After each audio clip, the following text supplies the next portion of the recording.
going to all culminate here. Many legends have made their name and found their fame in Paris. The game's going to be sick, I have no doubt about it. We welcome more rosters to the mix to find out who is ready for the Accor Arena. It would be an understatement to say we are excited to get the show on the road. Heroic is a journey of a long, lengthy progression and improvement. Just when you thought Apeks had it, Cadian crushes them. Heroic are going to the playoffs here in Paris. If you're a Vitality fan, why would you not be allowed to dream right now? Oh my god! World-class clutch coming in from Saiwoo! Vitality, they're at the champion stage. 9 eliminated in a 2-0 no less. The hopes of Brazil, gone. Today, 3 teams will safely reach the champion stage. My heart's pounding.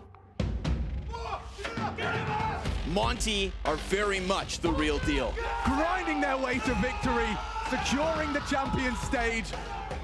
This is the first real test. What level can Liquid play at?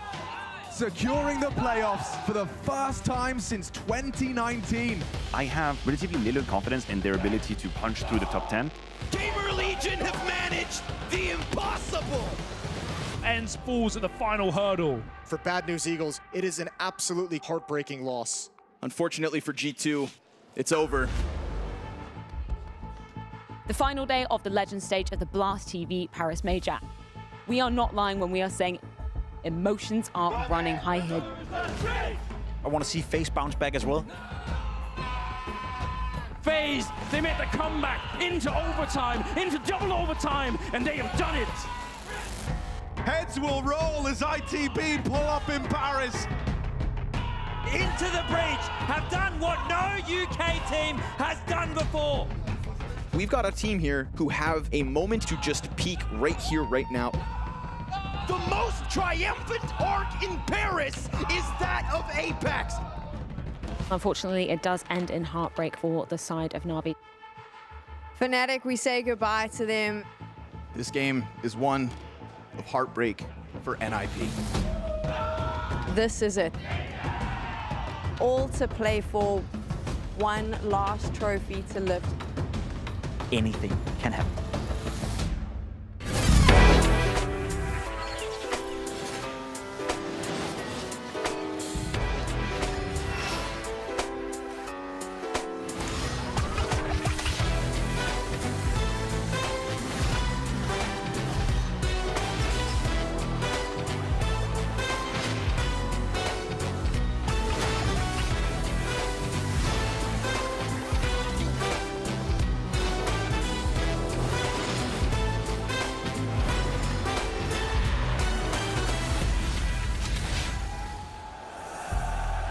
Bonjour l'Accor Arena! What's going on, guys? Bonjour les Golden Hornets! To all of you watching us around the world, to you, James, welcome in France, welcome in Paris, welcome for the first ever CSGO Major in France! And it is going to be a special one. This is what we've been waiting for. We've already seen it across the previous stages. We've seen the emotions. We've seen teams fall who you expected to see on this stage. We saw other teams rise up and conquer. And it all comes down to this and our final 8 teams. James, les gars, dans le monde entier, on pense que Counter-Strike est mort en France pendant 4 jours. Pendant 4 jours, vous allez montrer, on va leur montrer que Counter-Strike en France, c'est l'avenir, que c'est aujourd'hui que ça joue et que le futur se construit maintenant avec vous. We're starting with our quarterfinals today, and the 8 teams we have battled fiercely. Starting with FaZe Clan. In the last chance qualifier, they almost didn't make it to the major. Then, one round from elimination, not once, but twice, and winning it out in overtime to secure their spot here, to have a chance to lift a trophy again. Maybe. Into the breach.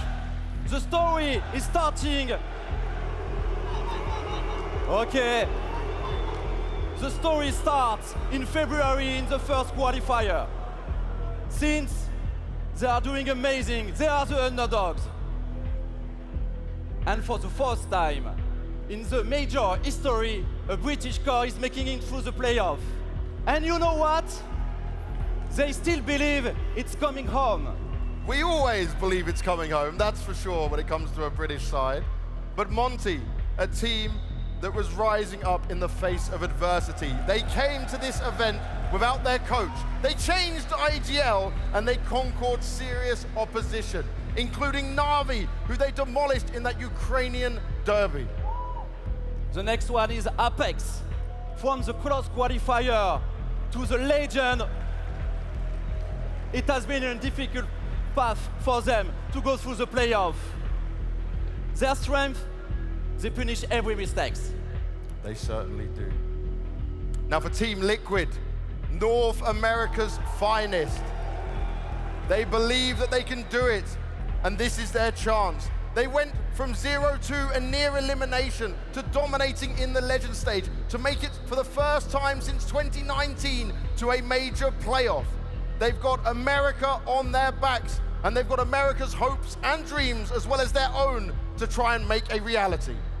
A special one, GamerLegion, led by a future crack of Counter-Strike.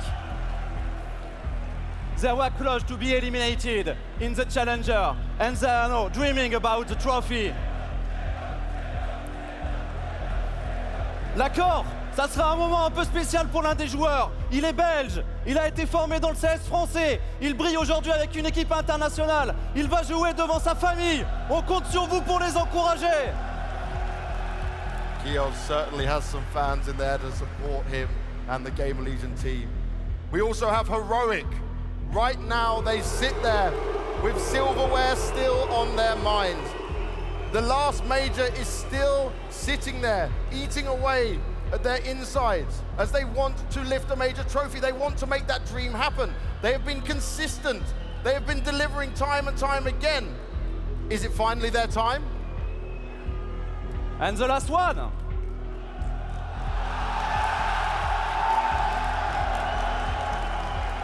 Vitality!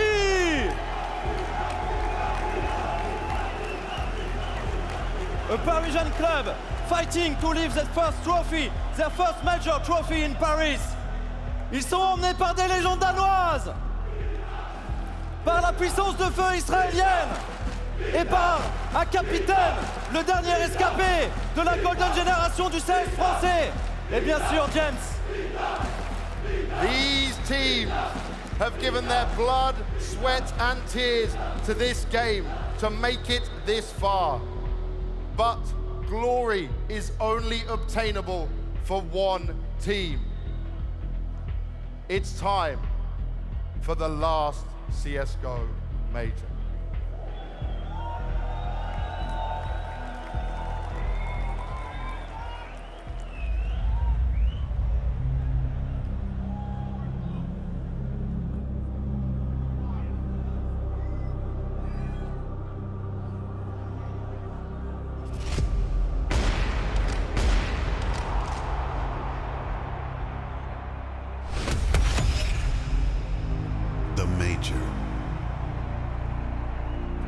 The pinnacle of competition.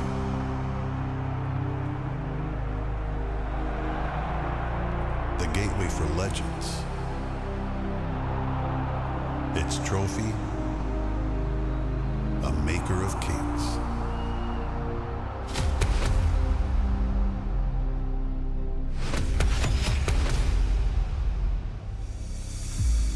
Counter-Strike in my life for 15 years. I've been playing this game for 2/3 of my life. I grew up with Counter-Strike. I got into Counter-Strike because of my brother. My life is Counter-Strike. I live and breathe it. CS only in my life forever.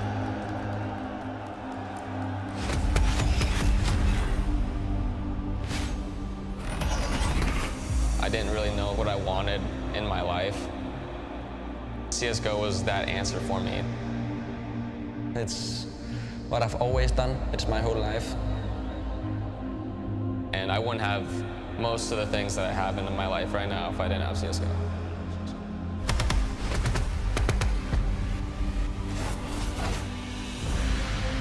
Years of Counter-Strike majors, 10 years of legendary plays.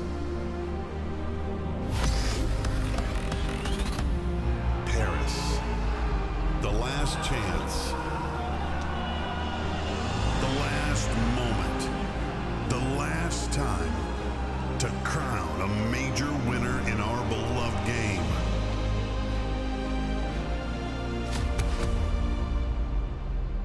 Are you ready for Counter-Strike?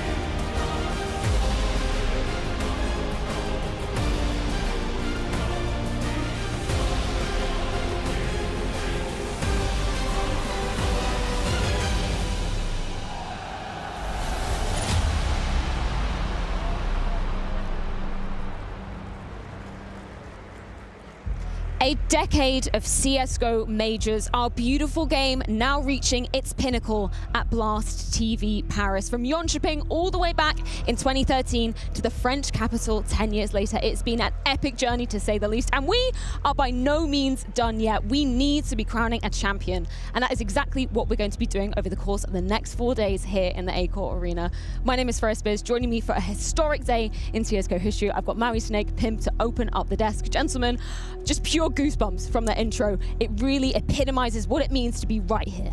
It's fantastic. I would be lying if I said that didn't make me emotional. That was something else. I mean, Blast just nailed it once again. Like, what an intro. I think everybody in here got goosebumps from that one. Of course, it's impossible not to. It's a game that we all have been living, we've been breathing it, we've been occupying our entire life with this Counter-Strike game, and you can just feel how much it means to the players. You can feel how much it means to the crowd as well. They were reacting every time they saw a big moment. There were screams, yelling, and all that sort of stuff going on in the crowd. So yes, we're ready for it for you. It's going to be the last CSGO major, and it's going to be absolutely fantastic. Look at the crowd turnout already, man. The Golden Hornets already raring to go for Vitality game later on this afternoon. But I just want to recap a couple of those moments that we saw in that beautiful tribute, right? Pimp, you have been here since the CSGO majors started. You were way back in 2013 actually competing. Yeah, I'm one of the greatest guys of all time to exit the group stage at major. I played 6 majors. I've been out of the group stage at every single one of them. Been very, very close making it to the playoff, but you're right.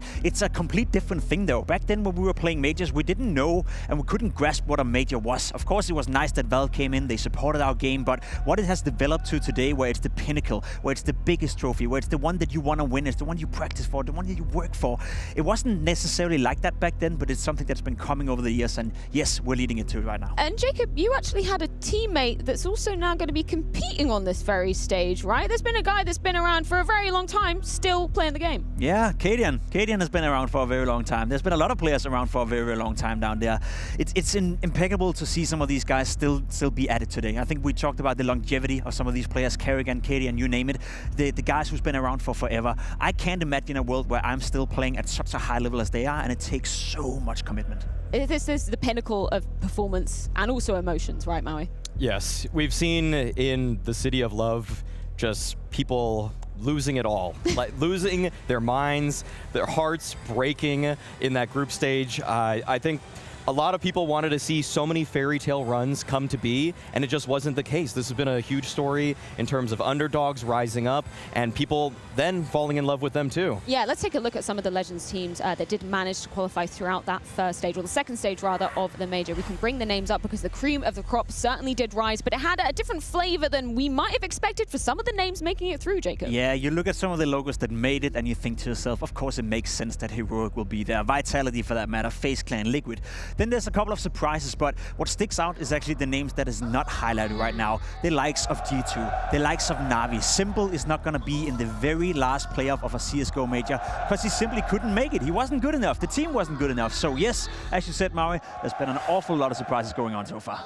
I mean, you have to also look at the fact that G2 was a fan favorite. I think this arena would be a totally different environment, probably Vitality fans versus G2 fans, instead of Vitality just owning the audience right now.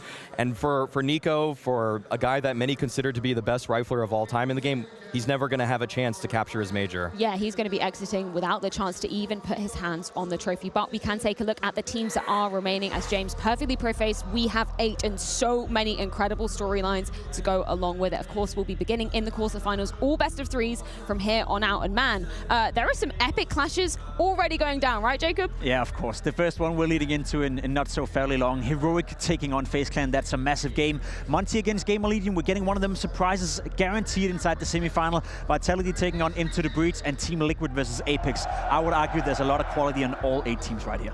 Oh yeah, and the fact that we're going to be kicking it off with a game that could be and has been a grand final matchup before, Heroic FaZe. I know that everybody is going to be tuning in to see that because both of those teams are going to think that they are grand final destined, that they actually might be the winner of this entire major, but you got to get it done today first. Imagine the emotions for Monte and GamerLegion, right? These are sort of fresh-faced teams. They are not going to be used to the crowd that they're going to have to be facing and the epic stage that they're going to be gracing. It's always great for a player to come in and experience an arena like this, but doing it at a major and doing it at a big tournament is 2 different things. The good thing is for both GamerLegion and Monte, I feel like they're leveling out the playing field. Neither of the two have a lot of experience, so that in itself is going to be an interesting journey to follow. Yeah, it's going to be absolutely epic to see all of our teams take to the stage. But we have to throw this to a quick break before we get our first game underway. When we are back, it's Heroic taking on FaZe Clan.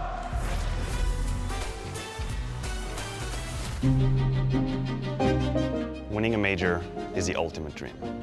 And to some, it will only ever be a dream. So how does winning a major define your career? For some, it's the confirmation of decades of efforts. For some, it's the vindication of an idea, a philosophy, a vision. And for some, it's a way to propel yourself under the light. If you win a major, you'll be remembered forever. It's like a dream for most players to be able to say they have won a major. It's really hard to win such a prestigious tournament.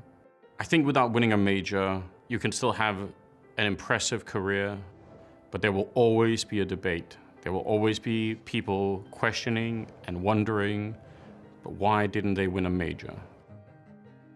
Everybody wants to live with the feeling that they proved it at the highest level. One of my biggest memories from back when I was entering the scene as a pro were that a lot of people were against me because they didn't think that I had enough and didn't believe that I would become the next big star from Sweden. And that was something that made me more motivated than ever to break it off and succeed. I mean, it was a sweet feeling to finally get it, because it felt like it was destined to end up in our hands in the 2 first ones. It finally happens! I think it was also like a breaking point for the team, so that's why I was crying in the end, because it felt like we were in a slump, we didn't perform to our level, we started off bad, and doing everything in my power to push it through and play that good in the final, and the whole playoffs was just the answer that was needed for us and me personally to be like, hey, I cemented myself as one of the players that actually has won a major in CSGO. It would have been sweeter to win more than just one, but I did win with the right group of people, because I consider them family and friends for life. I think for me, Get Right, think of as a sort of a foundational person within this space, and I think inspired more people than we can probably count. I think he did a lot for the scene, a lot for CSGO. He's a legendary player and he's a historical figure when you guys think about CSGO. I think you can look at the moment where he brought out that trophy in Stockholm as why he is such an important person in the space. I think the mentality of what I did in my career would probably be the best answer for my legacy in CSGO. I think in the early days, it was about winning what was then just the biggest competition there was. It's so magical that you capture a snapshot in history. I will always remember the legendary years of the majors.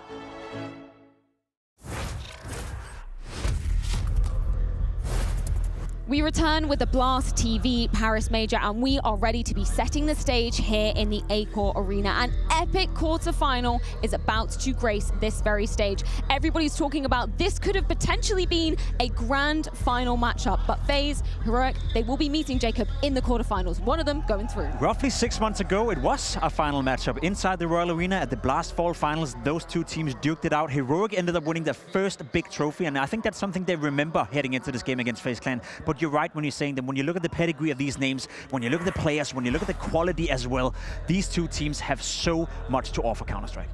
Yes, and the journey has been so completely different when you see them. And we do have the head-to-head here, seeing their last 4 matches, that it's kind of anyone's game. There's a lot of history between these two teams, and even though Heroic have looked like the stronger team in recent memory in terms of their consistency, FaZe has powered up. Twist has talked about before that their team gets better at the longer that they are in a tournament. And so Cadian, the rest of the Heroic boys, they got to watch out because FaZe are looking as hot as ever. And the evidence certainly goes to prove that, right? There's going to be a lot of narrative discussion, a lot of narrative comparison for both of these sides coming into things.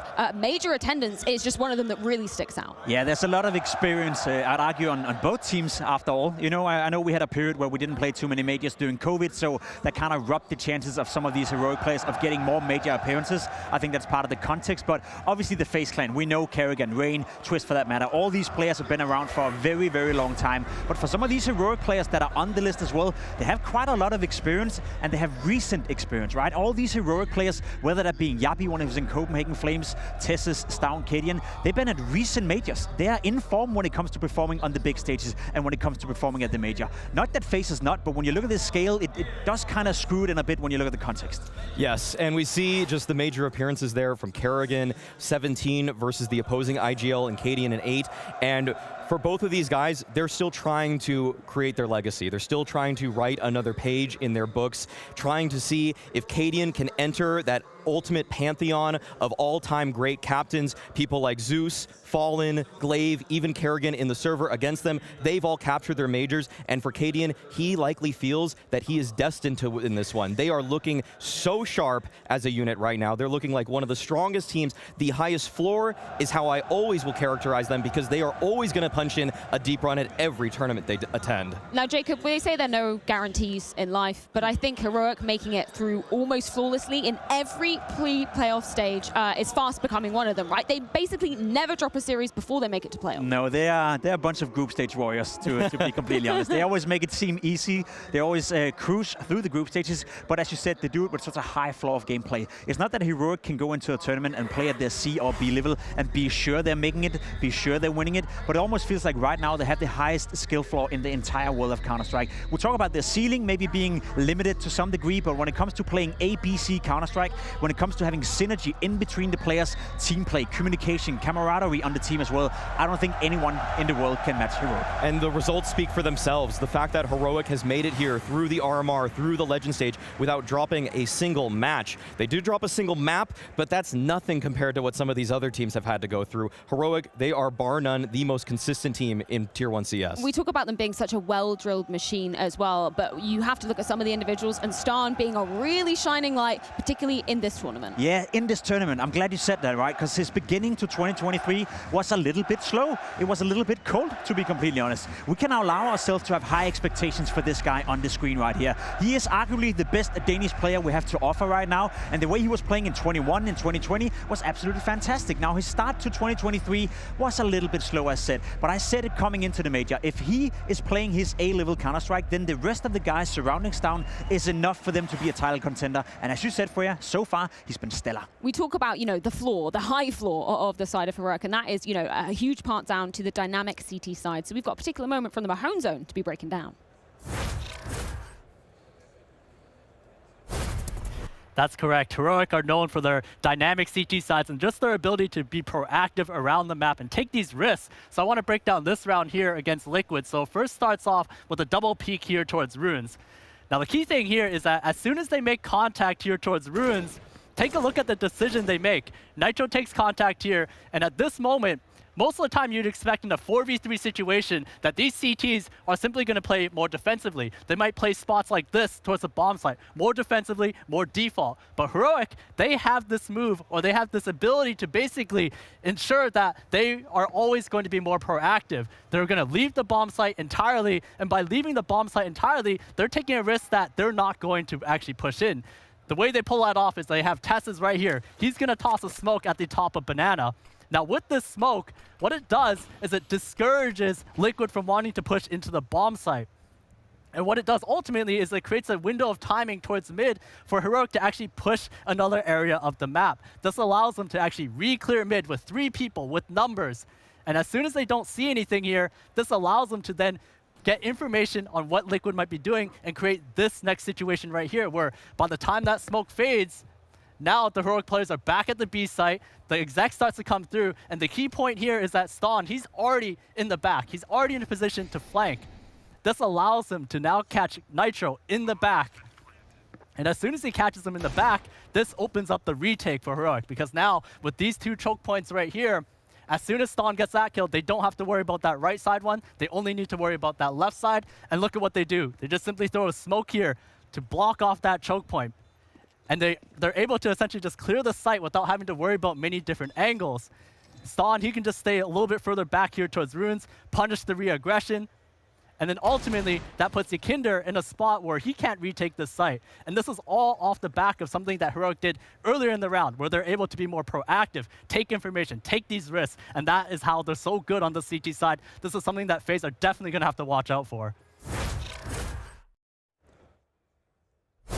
As always, excellent work coming out from the Mahone zone. And I love that he chose that particular moment to be breaking down, because we talk about the unique characteristics of Heroic. The proactivity is one that shines above all else. That's the keyword. Being proactive in Counter-Strike for Heroic is the keyword. I'm well aware there's a lot of viewers out there maybe tuning in for the first time who haven't followed Counter-Strike, you know, as closely as we do. Heroic have inspired an entire world of Counter-Strike players to play proactive Counter-Strike. We saw it with the Astralis era, where they were inspiring everyone to be good with the utility, being very tactical, methodical. Heroic have done the same in terms of moving around in the map at all times. This guy right here has inspired not only Heroic, not only Danish Counter-Strike, but is right now writing a book, I would almost say, to inspire the rest of the world and all the tier 2 teams that if you want to play high-level Counter-Strike, you gotta be proactive. A lot of differences between these 2 teams, but some similarities as well, namely with the Danes at the helm of both of these ships. Man, we talk about storied careers, both Cadian and Karrigan being up there with the best. Yes, you look at Karrigan's legacy that he has left on this game, and some consider him in a rarefied air only with a few other in-game leaders in the history of CSGO. People like Glaive. That is basically the only person who holds a candle to Karrigan's resume. And Cadian, he's trying to accomplish that. He's trying to push his team to the likes of something like FaZe, to something like what Karrigan did with that Mouse Sports lineup even before this. And that is where Cadian is falling a little bit short. He doesn't quite have the hardware yet. That trophy cabinet's not filled up. Whereas Karrigan is looking darn pretty. He's got the major championship already, and he knows that with these 4 players beside him in the server, that they can replicate the same magic that they did at Antwerp. He thinks that they can win a major once again. I would agree with that. I think Karrigan right now believes that he has everything it takes in order to win, but you also got to look at the team and the player he has around him. When we saw FaZe sign Robs, we all agreed that that was the most common signing that you possibly could have made. That made it a dream team. Whereas for Karrigan, he built up Heroic, for Cadian, he built up Heroic from the bottom and up, right? He had to pick players that was leftovers within the Danish scene. So it's 2 different styles, 2 different ways of doing it. You can argue that when you saw the 2 players head-to-head as well, and as you see right here, Karrigan, individually speaking, has been a little bit under par this tournament. We don't really talk that much about it because we give him the leeway that, yes, he's the in-game leader and he's setting up Robs, he's setting up Brokey, but at some point, your in-game leader also got to deliver on the server. And we saw with Cadian, he's one of the 11 highest rated players at the entire tournament so far. So there's quite the difference in the 2 levels of outputs in terms of productivity when it comes to frags. And when you're saying about, the productivity of both of these in-game leaders, the game that stands out in my mind has to be the FaZe versus Na'Vi game that cemented their spot here, because Karrigan, he was just on an absolute tear. Not what we expect from the in-game leader, but proving he can still frag. Oh yeah, Kerrigan actually delivered in terms of his own individual firepower in that one. Pretty sure he had 10 kills in the first 4 rounds. He was just dominating Na'Vi, leading by example and showing everybody on his team that even though he fulfills the more traditional role of the in-game leader, where you're just calling, trying to put your players into the right positions so that you can execute the proper strategy, sometimes he can get it done. Obviously, we saw the numbers. He's not going to be producing as much as Cadian. Cadian, because he wields the AWP, does have the most important role for his team. The AWPer in Tier 1 CS is supposed to be the biggest fragger, and so Cadian, the only thing that's concerning is that on big stages, he does sometimes fall off, whereas Kerrigan will usually just take a backseat and see if his players can actually enact the plan. See, this is going to be interesting, right? Because we have the video on your screen right now, and I'm not necessarily sure where FaZe is going to go with this. It seems like they picked Nuke. Okay, oh, wow. That's interesting. That's a bit of a surprise to me. That must come down to the preparation. Wow. Overpass coming in for Heroic. Another little bit of a curveball coming into this one. Yeah. Ancient, not going to be part of the map pool. Maybe good enough after what we saw Heroic did to Team Liquid. And then it's going to be Mirage as a third deciding map. I love this. I don't know about you, Maui, but I feel like that's the perfect map pool in terms of getting the most out of both teams. The Nuke pick and the Overpass pick can be questioned, but it must come down to preparation. I'm actually a bit shocked that Heroic went for an Overpass pick. I thought that FaZe would have felt pretty comfortable picking that themselves. Sure, they're on a 2-match loss streak, but FaZe have been wanting to pick that one. So in some ways, I think Heroic have identified a weakness in FaZe's game plan overall, and they think that they can pick apart whatever it is that FaZe are doing and what they're doing incorrectly. Well, whilst we get our heads around that crazy map veto, let's go ahead and check in with Twists, courtesy of Dinko. Do you feel like your level has just increased as this tournament has went on, as a team, as a unit?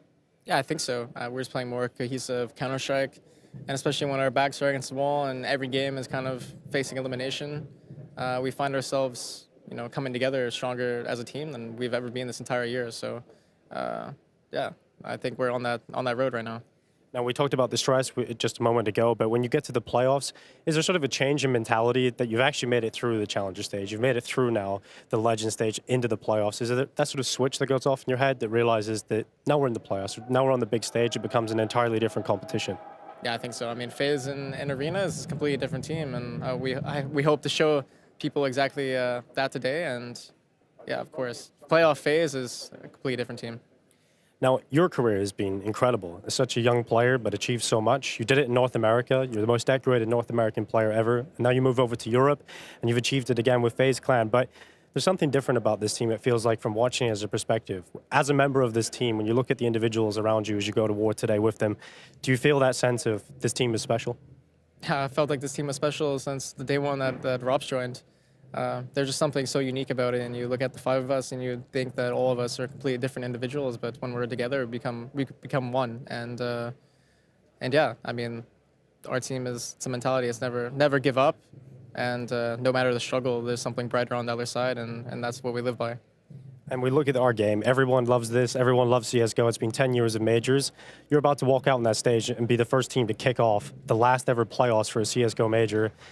As someone who has given so much to the game and someone who's received so much from the game, what are going to be your thoughts when you head out there and you finally raise up on the stage with those teammates beside you? It's already special, to be honest. I mean, I saw a statistic that we've played 28 maps already on our road to here, and I think every bit of it's been special. It's it's definitely felt like the last major for us. Everything is clicking.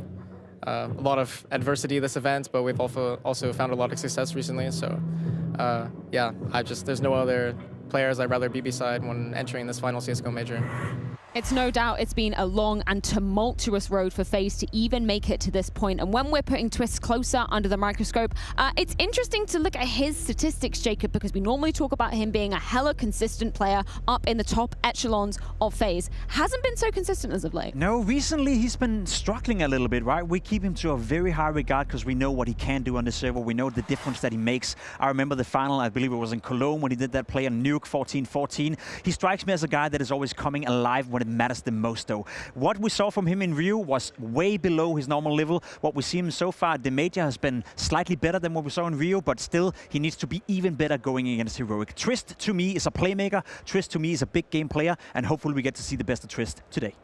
And there's still so much for Twist to also offer in terms of telling his story. I think that when you look at him just taking that leap of faith, moving from a North American team, joining a European squad, sure, it's a good squad that he joined, but there was some doubt, there were some questions there. And for him now, he's fighting to be the GOAT NA player. He can be up there. Right now, it's him and Elige. They're battling, they're trying to duke it out to figure it out. Who's going to be that player that comes out on top? If FaZe are able to go deep in this one, if they're able to win it all, if Twist is a contributing member on that team, you sure as hell bet your bottom dollar I'm going to say Twist is the GOAT after that. And that's what's so scary about the entirety of FaZe Clan, right? We look at basically everybody bar Karrigan. I mean, even he proved in that Na'Vi game that he can put up the big numbers. The fact that you can have any one of these players firing on all cylinders at any time, so scary if you're an opponent. We haven't even mentioned Rain so far. We haven't even mentioned Brokey, who's been one of the best players in the entire tournament so far. Brokey has done fantastic with the AWP. The performance he put up against Na'Vi when they were down 15-9 on Anubis CT side, by the way, you know, the least favorable side on that map. Brokey went all over the place. He was the one carrying them into this playoff. So yes, you're right, Freya. There's so many different players within FaZe who can make the difference. Well, we are almost ready to get this epic battle underway. FaZe taking on Heroic in the first quarterfinal, but not before we head to a short break. When we're back, we'll be welcoming the teams into the Accor Arena. Heroic look like still one of the most dangerous teams. What motivates me is just the feeling of unfinished business. This team of youngsters are hungry. Me and Stout, we played together for soon 4 years. He's been twice named as one of the 20 best players in the world. Heroic are just so fucking cool. They are playing much more aggressive. It's all calculated. Leaving Counter-Strike Global Offensive with the last major title. Nobody's gonna come take that away from you. Nobody's gonna say they ever won the last one. You fucking did it. Anyone we draw is gonna be feeling way worse than we are drawing them. Kan fucking beat them! They're all major! There's no question, this is the culmination of everything that we've been doing for the last 10 years.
FaZe versus Heroic, the Kings of Antwerp versus the Rio runners-up, now clashing in the French capital. We've talked about the similarities, the differences for both sides of the equations.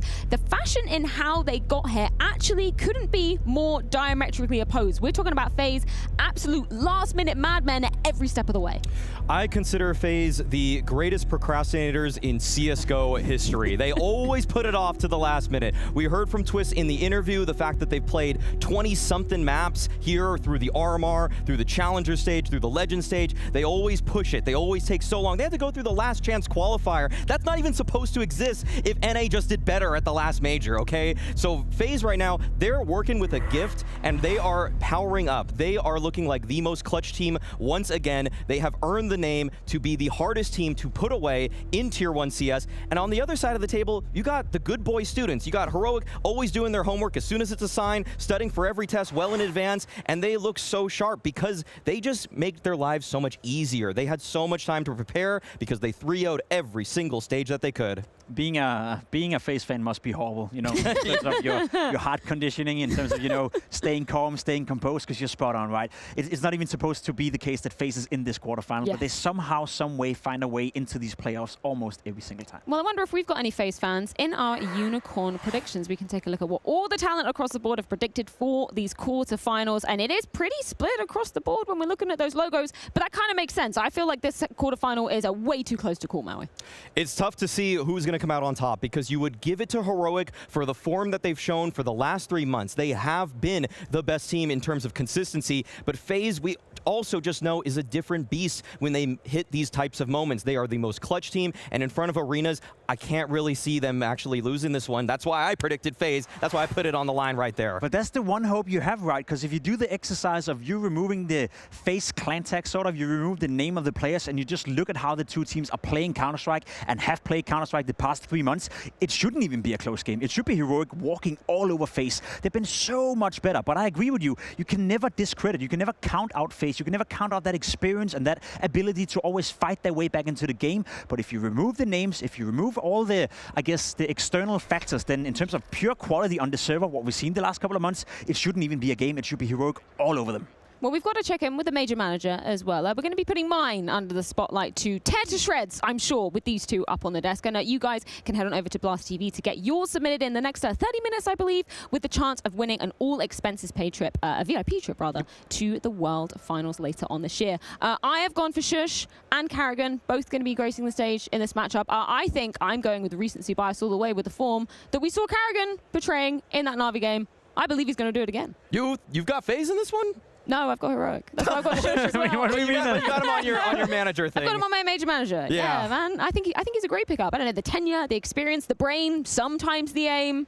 I think he's a great pick. You had Shush also, a guy I don't even know if we've said his name yet, and we need to, because he's got to be one of the best support players in the world. When you have a guy that's anchoring a bomb site, don't give him any resources. Just say, you know what, just hold this for us. Come on, like it's like Heroic sometimes are handing Shush's ticking time bomb and saying like, you have to make sure that you protect the rest of us, because if it blows up and we get hurt by that, then it's over. And Shush has done that so well. He's so consistent, even when his team is gamble stacking the other side of the map, and Shush has to come up with some magic out of nowhere. He knows what he needs to do. His protocols are on point. His nade usage is right where it should be. He does everything he needs to make the Heroic system function. To sum it up, he rarely makes mistakes. I think he must be a known quantity for KDN. You can always rely on him. You can always count on him. And to have a player next to you who never makes mistakes is one of the best feelings in the entire world. He kind of reminds me a little bit of Subnix when Subnix was good in that sense. We talk about those supportive elements. Obviously not the recent version of Subnix. He's no longer within Astralis. But when Subnix was at his best, I always describe him as the best teammate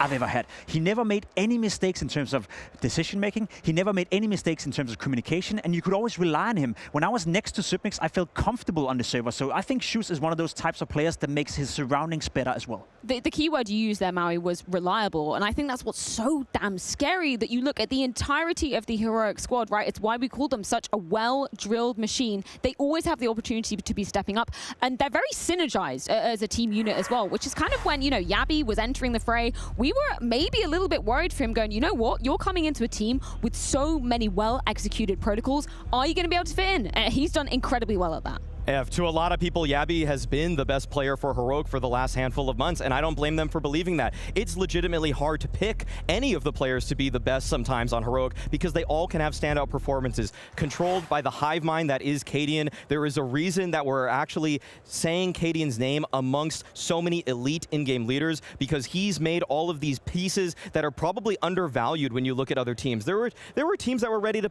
pass up on Yabi. Some people didn't even want this guy. Copenhagen Flames dissolved, and Heroic made a gamble switch to grab him taking out Refresh, despite the fact they were still looking strong before it, but it's paid off with dividends. Yabby has been insane on some of these lurks. He has been such an X factor for them in the last, since they picked him up. He's been fantastic. He's been nothing but fantastic, and I would agree with you. If you look towards 2023 as an entirety, I think Yabby have been the best performing player within Heroic. They took a chance on him. He paid back by being that guy they wanted him to be. He can make the difference on the server, and that's always been the critique when we look towards Heroic. Yes, a very homogeneous team. Everyone can't be the star, but it can't only be Stavn who has that X factor. I feel they've gotten that second layer of X factor now into their team, which can be Yabby. And it's interesting when we're comparing kind of that team unit to the side of FaZe Clan, right? Because it's more star power that we're kind of relying on to come out with that individual form. Yeah, firepower can be a bit of a reductive term when looking at teams, but there is no doubt that the players on FaZe are of a higher caliber. It's just that will they wake up in time to stop Heroic? We're going to see exactly how it does play out, but not before we welcome our teams onto this epic stage.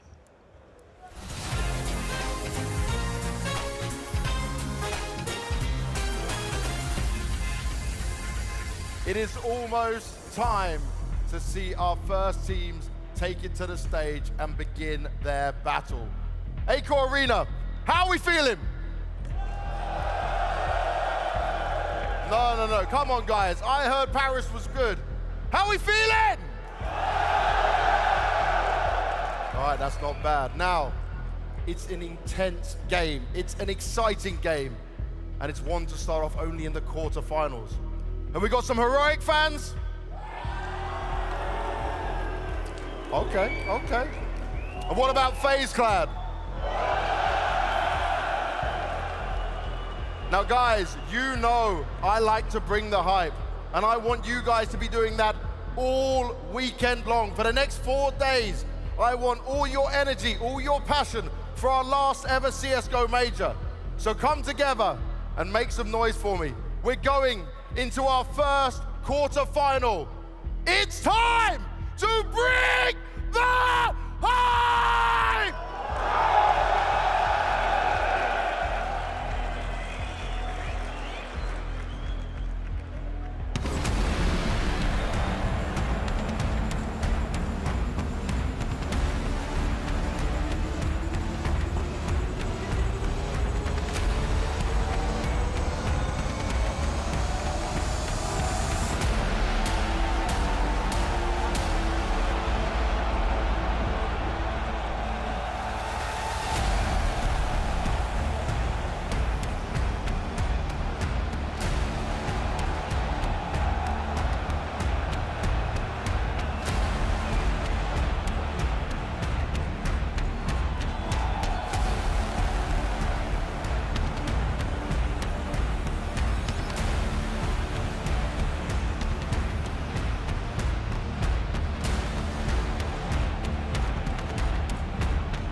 This is FaZe Clan.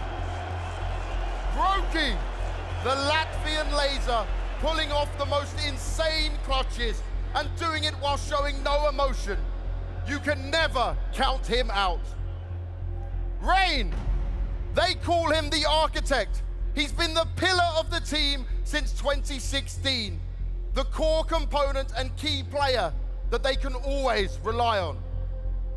Kerrigan, the Batman, one of the greatest in-game leaders the game has ever seen. The comeback king and master of the pieces he is given, always believing in his own talent. Twist, Canada's finest, two-time Grand Slam winner, North America's most decorated player.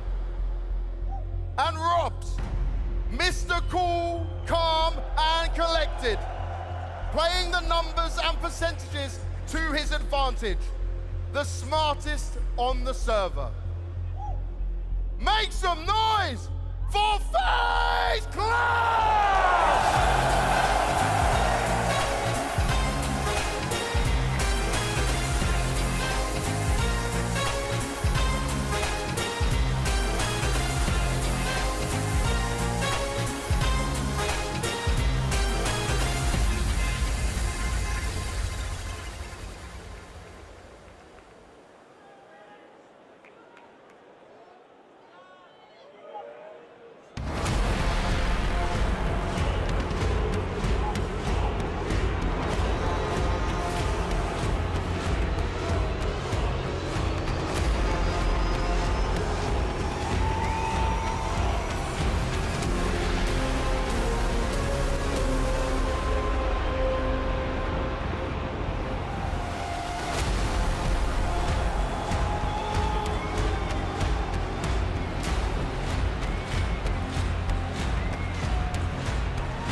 razor-sharp edge they needed.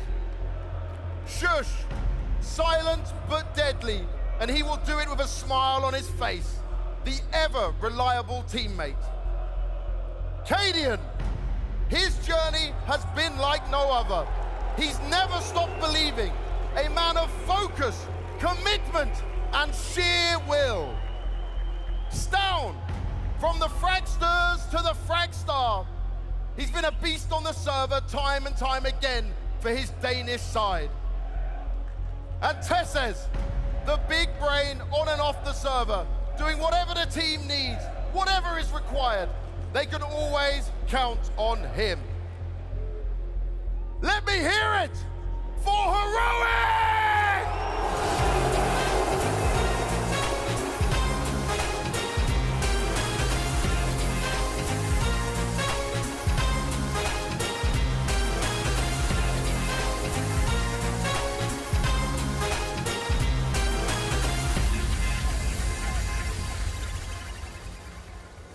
They're taking their seats.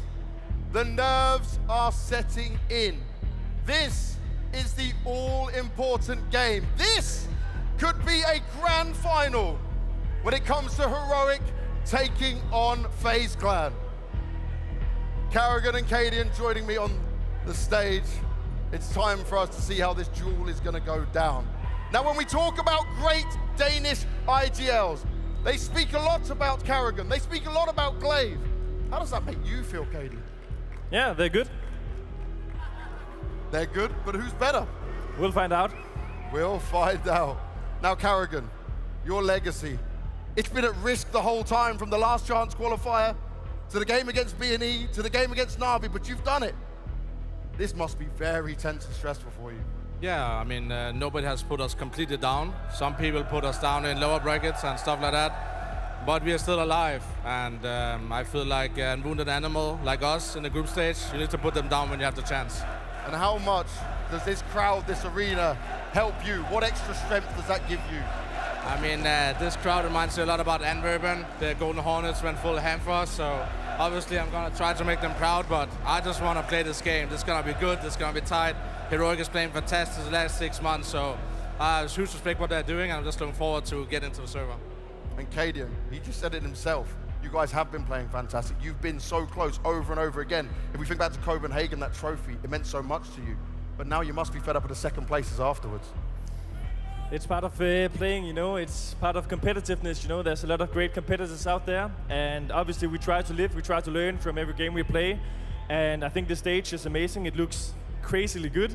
I'm very positively surprised. I think FaZe is a worthy opponent. I think that, you know, looking back at the major 1-2 weeks ago, this is the kind of quarterfinal matchup that people were hoping for. Maybe now with the bracket, people are meh, but that is what it is, you know. So yeah, we're ready to play. It's going to be a good game. We've been preparing hard, and we are going to leave it all out here on the server today. And do you think the past games that we've seen from FaZe, where they are wounded, as Carrigan said, matters, or is it all changed, is it all reset now? You know, I'm sure that they feel like they are definitely riding on some high. You know, they had some good wins, and they should feel that way as well. Just the way that we should feel that we are 3-0 in the Arma, 3-0 here, and the final in Rio. So we're feeling good, and to be honest, we, you know, didn't look too much about who we were playing, who we were not playing. You know, you can't use that for anything. All right, well, guys, shake hands, take your seat. This game is going to be of epic proportion. This game is going to be phenomenal. This is exactly what we want for the last CSGO major. Let's hear it for FaZe Clan taking on Heroic!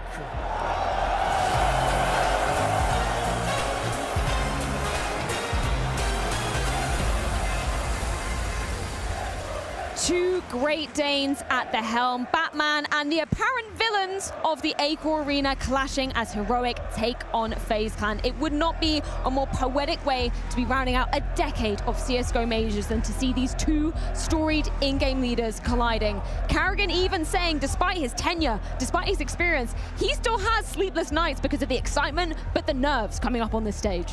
You cannot not love Counter-Strike. You cannot not love this setting we're in front of us right now. The arena is going absolutely bonkers. You have two teams, as you so aptly described, Freya. One on the other side with Heroic, right now probably the best team in the world, the most consistent team in the world. And as Kerrigan said, on the other side with FaZe Clan, a wounded animal. But he's right. He's onto something when he's saying that if you don't put them out in a group stage, if you don't put them out when they are wounded, we know exactly what FaZe is capable of in a playoff setting. So I think this is going to be a matchup for the ages.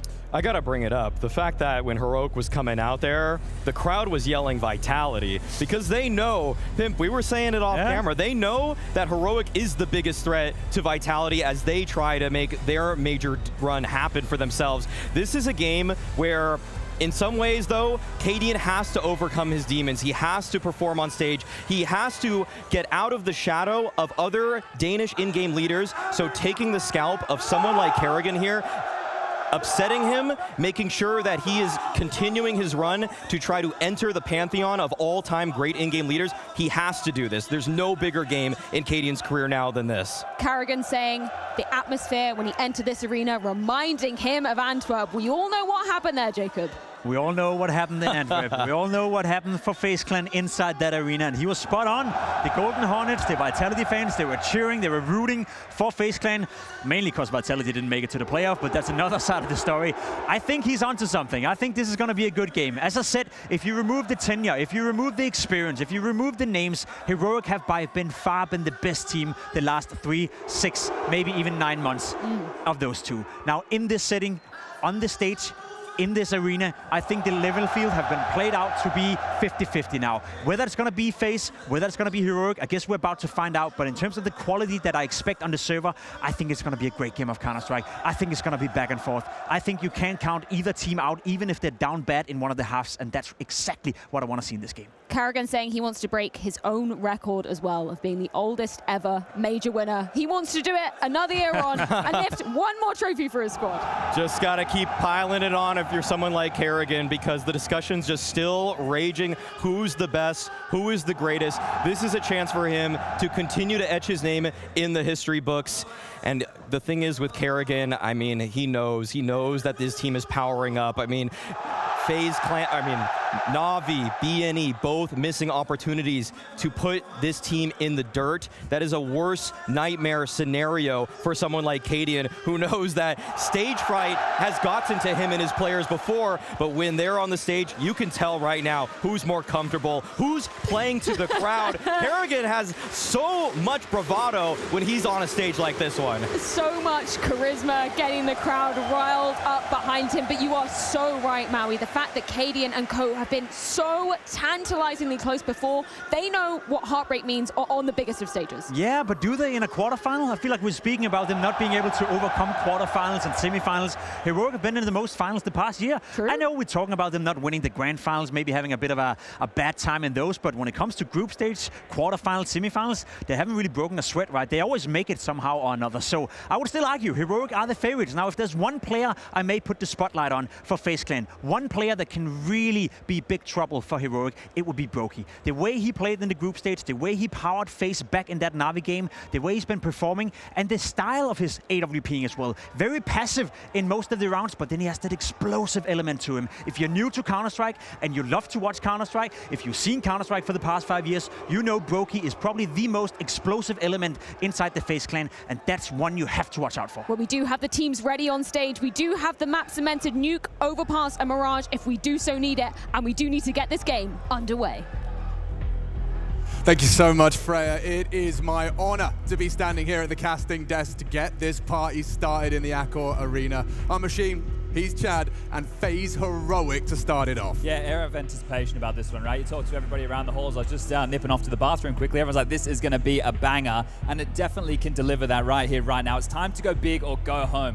FaZe saying they're a team, they play better once they get to the big stage. Well, here they are. This is the first day of the arena, first match, and we're about to get things started.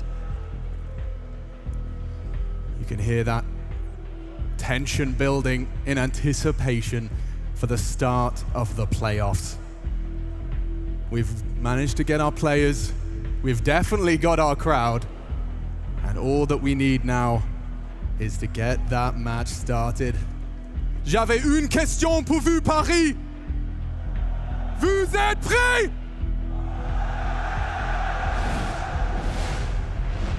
Then let's get this party started. Nuke the first map. FaZe on the attack. And Heroic to defend.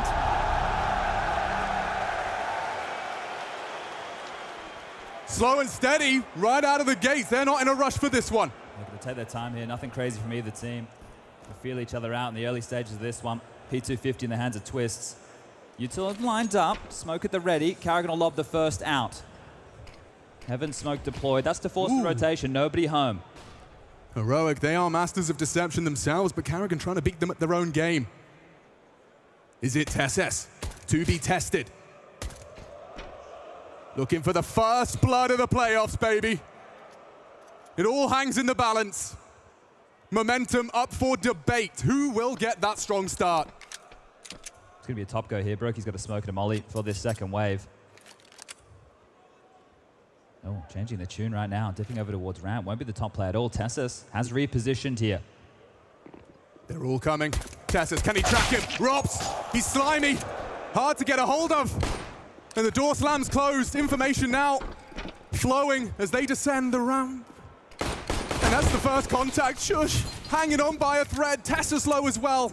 It's shaping up nicely for FaZe here. Yeah, should be to get the plant. There's already a lot of bodies rotating down here. Heroic want to fight. Door's going to swing open. They're trying to deny the bomb. They can't. Cadian takes him down. 4 on 4 though. It's still awkward. Messy, Tessus and Stown. They resuscitate hope for Heroic. They need to close the doors. They need to get that bomb down. 20 seconds and counting. Another door. And they opt for a fake. 15 seconds. Got to get it down. They're going to stick it now, but look at the HP here. Stown and Tessus so low. It could be Yabby, you know. He's healthy, but Twist, the sharpshooter, gonna be looking to hold on. P250 versus the USP. That time now ticks in favor of FaZe Clan. And still look at their hesitance. No one wants to fall, and it's Twist that takes 2 by force. Brokey puts the cherry on top, and that's the start FaZe were looking for. Tidy stuff there, number disadvantage, but just taking their time. You can see Heroic didn't want to run into that slaughter. Wanted to isolate those fights, but everybody pinned towards the window side, couldn't get anything done. Karrigan down the vent late, takes out Shush, and look at this, the in-game leader really causing a ruckus. Allowing his boys to get that bomb down, and FaZe, on their map choice, will pick up pistol number 1. Now, of course, Heroic going to get in with a bit of buy of their own. Keep your eyes on this. It's Katie and Scout wanting to find some tags. They're going to start with 3 players over towards main here. Aggressive towards Yard, looking to fight. Rain's going to be under pressure. A lot of pressure. He's even caught bullets. Fortunately, he had a helmet. He lives on. And Brokey looking to catch him.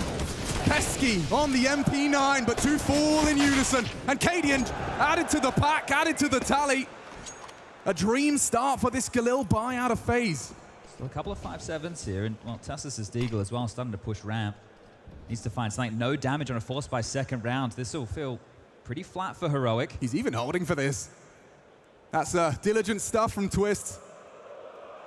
They've done the dirty work. Now, Tessus, he does bait the shot, but falls all the same. He'd love to get something here if you were Shush. This one has been over in the blink of an eye. Short damage again. Yeah, look what Karrigan is as well. That's dreamy. Bit of a discussion to be had about Nuke. You talk about that Liquid series as Rops will find him. And you see this team, Heroic, pick Mirage. And then the question is after, hey, maybe should you have gone with Nuke as a bit of a punish here against Liquid? And the question is, Heroic are yet to play Nuke at this event. So do FaZe think it's a weakness because they didn't pick it against Liquid? What does that mean, right? Is this something where FaZe feel like they can punish? Are they trying to return their crown jewel when FaZe are one of the best teams in the world? Nuke and Inferno, just like many others that have come before them, Na'Vi, Astralis, right? Nuke and Inferno are big maps as part of that conversation. So this is a great start for FaZe here and looking good to convert the third. You've got a couple of pesky little purchases for Shush and Cadian here. Might want to make the crowd get on their feet, make a bit of noise. Chad, I assume we don't do the noise in this environment. No. A little bit more serious now, isn't it? Yeah. Well, this one not going to be too easy for Heroic. Here comes the potential. Oh, he lets it go. He lets it go. An opportunity for Cadian. It was a bit of captain-on-captain action. 2 highly prolific leaders from Denmark here in Paris. And this superstar squad of FaZe have gotten a dream start. Down though. with just the pistol. Just that P250 does put one in the dirt. Easy there. Yeah, take your time. There you go. Twist will finish it off, and that is going to be a 3-0 clean sweep for FaZe. Now we're going to get into the gun rounds here. And what type of tone is Heroic going to set? And AWP is available for Cadian, has managed his pennies well. Going to be looking at Tessa's holding ramp. Yabby over towards that top side with Shush. And there's the miss on the Zeus. Stound's going to be your most flexible rifler towards Yard. He'll be combining with Cadian here. So that's how the CT defense is going to shape up for the Danes. And Cadian's AWPing form. He's been on one, hasn't he? He's been, getting better and better. Yeah. Like fine wine. 10 years of this for Cadian, and I think this is the best Counter-Strike he's been playing, at least in recent history. The AWP down towards B immediately, so he's going to pop his head up secret there, hoping that FaZe take their time on a bit more of a default sprawl, and Molly's back. Harassment towards this top side. Yabby burning down now, has to get out of dodge and barely survives. Oh my lord. Look how dangerous this is. Wallbangs. You've got Molly's, and you've got 3 HP. Yeah, this is FaZe taking a page at a Furious Strapbook, right? That top harass. And, well, Cadian's AWP, we can see it posted here. Doesn't go on for anything too aggressive just yet. As the smoke wall looks like the standard L block being lined up, and well, here he comes. Tough to find an opener for the team. Cadian was hoping for, perhaps. He's managed to get a good timing on his advance. Carrigan creeping and crawling. Will Cadian catch anything on his first look? Oh! Nothing but a bullet right into his head. Rain makes him dead. Now they're pushing Tess. Good damage. Great damage onto Twist and Brokey. Not in a rush, not in a hurry. The attacking side has the man advantage, and nearly 2. Yabby, don't forget all that damage dealt as Carrigan. Oh no, wasn't ready for Yabby, still occupying the heavens. And opts to drop down now. Robs has ramp, makes it clear, spotted out by Tesses. Lot of presence here for the CTs. In secret, Rain falls down, avenges Cadian's death. And now an advantage for this defense. With 20 seconds, it needs Robs, it needs someone. Great damage, more from Tesses as he does it all. Just to find the final frags, and that'll do nicely. That's a really nice round for Heroic to win. A really nice round indeed. They lose Cadian in the opening exchange with Rain. You got to be keeping your eyes on the opening frags here for the CT side of Nuke. That is going to be 4 rounds, still no opener, but a round conversion. So Cadian is going to be feeling good about that, but Yabby mopping up the mess on that low HP. So still able to profit something, considering how badly he was harassed in the early stages, and it's a great sign for Shush to get a multi-kill early on. He's one of the rocks of this team, somebody you need to look towards when the chips are down. There's enough money for FaZe for yet another buy here, so this time AKs are plenty. No big green on either side of the server, and more bodies towards Yard with some quickness about it. Look at the change of pace here. Yeah, they're looking for a confrontation. Looking for some friction. And the smokes will combine, erect the wall. Good position for Cadian here if he's not flashed. He's not. Carrigan caught looking the other way. It's an immediate trade. Norwegian keeps it level. Peeking over the flame as well. They're going to drop back. Look, the bomb. They've been able to get Rain into this warehouse, which is going to be a focus here of Heroic. Looks down investigating. Tessus has come over as well, so there's massive gaps. They really just want to deal with Rain, but they need to get a move on. They need to be quicker about how they clear this out. And Stown, Stown, this is the fight right here. Is going to exchange onto Rain, sure.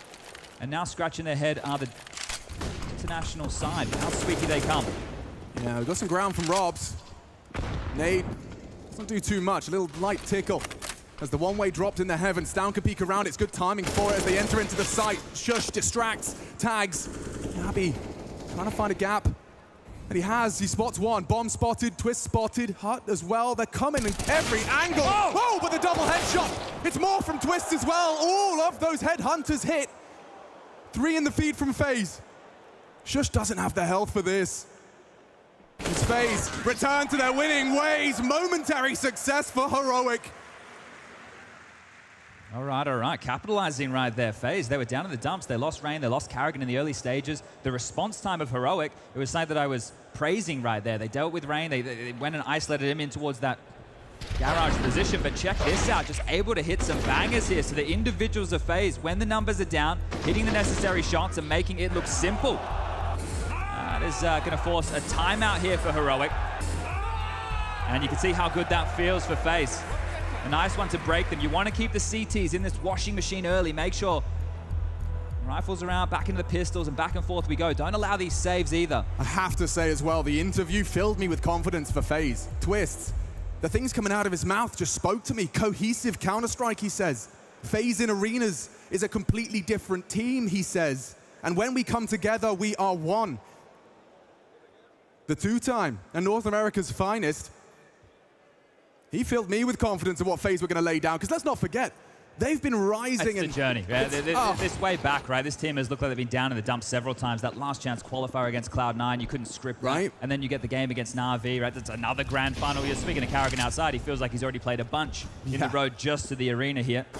And now this is where the game changes. We talk about experience. We talk about players in environments like this. Will FaZe have some of the very best as Carrigan will top up a little bit of chip damage. Just these pesky pistols. You don't want to be giving an awful lot away off your FaZe.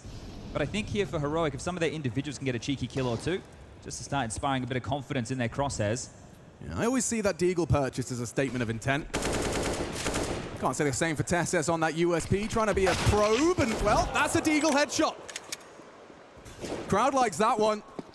Unlikely to translate into anything more. They've got the bomb down towards the secret stairs. Shush would have to operate down the vent. They have got access to ramp for the defense. Yeah, this shouldn't cause them too many dramas here. Oh, but Stown, if he gets that timing right, that sound cue's so loud, though. He's just hoping for the element of surprise here, hoping he can punish anyone that comes a knock-in. This would have to be nuclear from Stown. It feels impossible. Oh, for sure. But FaZe not rushing this. They're using every second given to them. Shush a mile away, that's the door open, and that's the bomb down. And AK, ooh, does not find its way into these final 20 seconds. Shut down now. And that was a disruptive attempt. Shush caught out, and a fifth. One of the keys in just rounds like that is FaZe covering all their bases and not taking too much time, right? They're sitting there waiting, they're allowing the pushes to come through, nobody's looking panicked. Then once they get the fight, they go in together. So good stuff from FaZe here. When they hit that pause, they understand that Heroic are a very active team. They want to set the tone early, but they'll keep moving in towards those mid rounds, and we already have a good example of that from only a couple of rounds ago. So the buy back, Heroic will prioritize this AWP for KDM once more, but you can't go down without an opening kill here. You need to find an exchange in your favor. Currently blank in that department on the gun rounds. Yeah. Covering their bases off the start. Down. I like this position. You can see over the smoke and call out should there be anything aggressive yard. Cadian this time responsible for that ramp side. Tessus is going to try exactly what Cadian did, this time without the AWP here, so good to see him push the issue. Another defensive smoke. This one is going to hold Rain at bay, not allow him to scale as quickly as he'd like. You think? Yeah, well, you can see the one way. That goes both ways. He sets up first, but look at all these bodies. Two on top of HUD. Okay, it's down. Hearing that from main. The redeploy. Rops will have to wait as Carrigan lobs out a smoke of his own design. Carrigan talking in interviews about losing sleep. Thinking about new ways to approach the game. I'm sure we're going to be seeing them throughout this game. Cadian about to be tested here. Can he step up when called upon? Oh, yes he can! A 2-for-1 special! Served up hot and ready in Paris. Well, that will leave your ears ringing. Yeah, that might be one way just to get the round done here. Carrigan's still got to investigate, but you can just see the positioning available. Shush should rain down hellfire from above if Carrigan wants to step over that line in the sand. Saving an option available here as well. You can get drops from Rops and Carrigan into the next, and they will call it off here. So, Cadian's double. That's going to secure the second round right now for Heroic.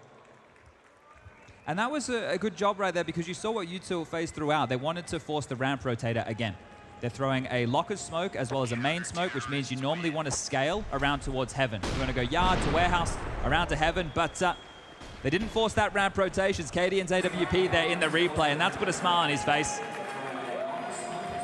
That's a bit of a gift right there, but you can see not over-celebrating the moment. Understand this is them just getting started. I mean, this guy, he does have his heart on his sleeve. We saw him break a headset like round 7 of the Legend stage. And so far, a pretty spotless run from Heroic to get to this point in the Champions. Yeah, they've done it the easy way, right? The 2 best-of-1s and then a best-of-3, dropping a map, sure, but you couldn't get here much cleaner. They can break FaZe here, Heroic, if they We're able to combine consecutive rounds. A different smoke wall, as you can see, Brokey just chilling in spawn. He's got a couple of those at his feet to lob out. You can see the change of the setup. This cloak and dagger game of So much Counter-Strike. fake towards Yard, and that's gap. a massive gap. But Stan will be able to investigate that, but it's going to be the fight towards ramp again. Yeah, he's re-aggressing. He's actually thinking about bringing the fight to them, both of them. Oh, and caught out his twists. No immediate reaction. On notice, Yabi, a third, adds into the mix, and Rox was caught out, but a mess of that one Yabi makes. And they'll pull the plug. They'll pull the ripcord and get out of there. Well, they know nobody crossed Yard, but Stan has no idea if there was a lurker, so he has to still worry about that positioning. You can see him investigating. As he does, Karrigan's actually making his way late. 50 seconds on the clock. 3 members of FaZe still turtled up here. Karrigan could be the difference maker. Can he find the gap? Stan currently guarding exactly that position. It's all going to come down to timing. Managing his angles well. Oh, it's down. And he still catches out Karrigan. Advantage then for Heroic into this final commitment. Brokey. Oh, clean headshot onto Tessa. Shush has to do more. They're coming for him. He knows it, and he still handles business. All 3. No way in, and FaZe broken. This will close that gap. Really solid stuff from Shush again. Another multi-kill for him. Tidy work when they come his way. He's able to pick him up with ease here. Yabi with a bit of a mare on this one. He has to not get in his head about that one, right? Yeah, you can see the frustration It's from early Yabi days. there. And It's it is. And they've been in plenty of playoffs, plenty of finals in recent history, that's for sure. Controlling those nerves, definitely part of the package. But the hard work was done, regardless. Team game, team effort, and that's exactly what Heroic lived by. Doesn't matter that Yabi makes a mare there. They still convert that round, and we do see FaZe onto pistols. But you need to note what the game plan has been for the conditioning of Karrigan so far. He wants to fake Yard and try and do a lot of lobby and ramp plays here, it seems. And Heroic seem to have found the solution to that so far. Oh, and there's more damage from Tesses. Bullets, shrapnel, all now lodged into FaZe. He's taken down Twists. Karrigan has slipped down the vents. Yeah, that could be a bit of a problem here. How aware are they of this possibility? Not at all. Spaghetti! Okay, down. Just a sixth sense about that one. And Karrigan loses his opportunity. That could have led to a plant. And that might lead to a bit of a biff here. Hell's side, a jump pass. Cadian swings in, and so does Shush. One more to find, just the bomb. And, well, they have a good idea. He's gotten past the Glock, gives it away. And, ooh, messy one there, but all 5 staying alive. Bolstering the finances here are Heroic and making it just a 1-round game. Yeah, these last 3 rounds have done wonders for Heroics, both confidence and economy. This is actually going to be the first time out for FaZe here. Must have come through in the final moments there that maybe he could have slipped down the vent. Good awareness from Stout.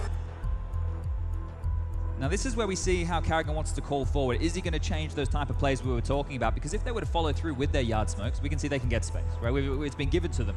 It's mainly been secret. We've seen Cadian in towards the back of Warehouse. You're unlikely to see that with the AWP. Might have to be Stout doing that in lieu of him. What's the change-up going to be here? You have to take a look at some of the individuals. Rops has a good spawn.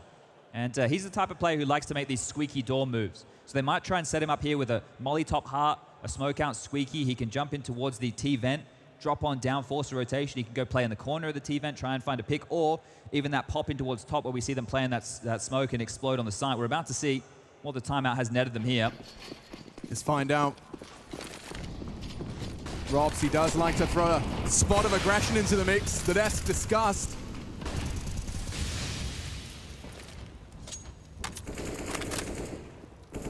Feels like this is going to be a top pop. It's a late go. They're trying to isolate Shush here back aside. He's got the perfect position.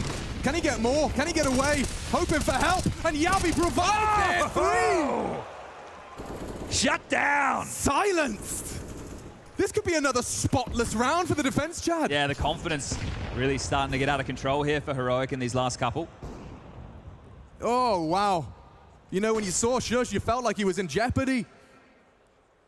Yabi just jumps into action and defends his teammate. Yeah, couldn't be in a better position though, right? You see these teams, it's a bit of a cat and mouse game. Do you play on top of the side? Then you can get nade stacked. To the back of the site, mollied and naded as well.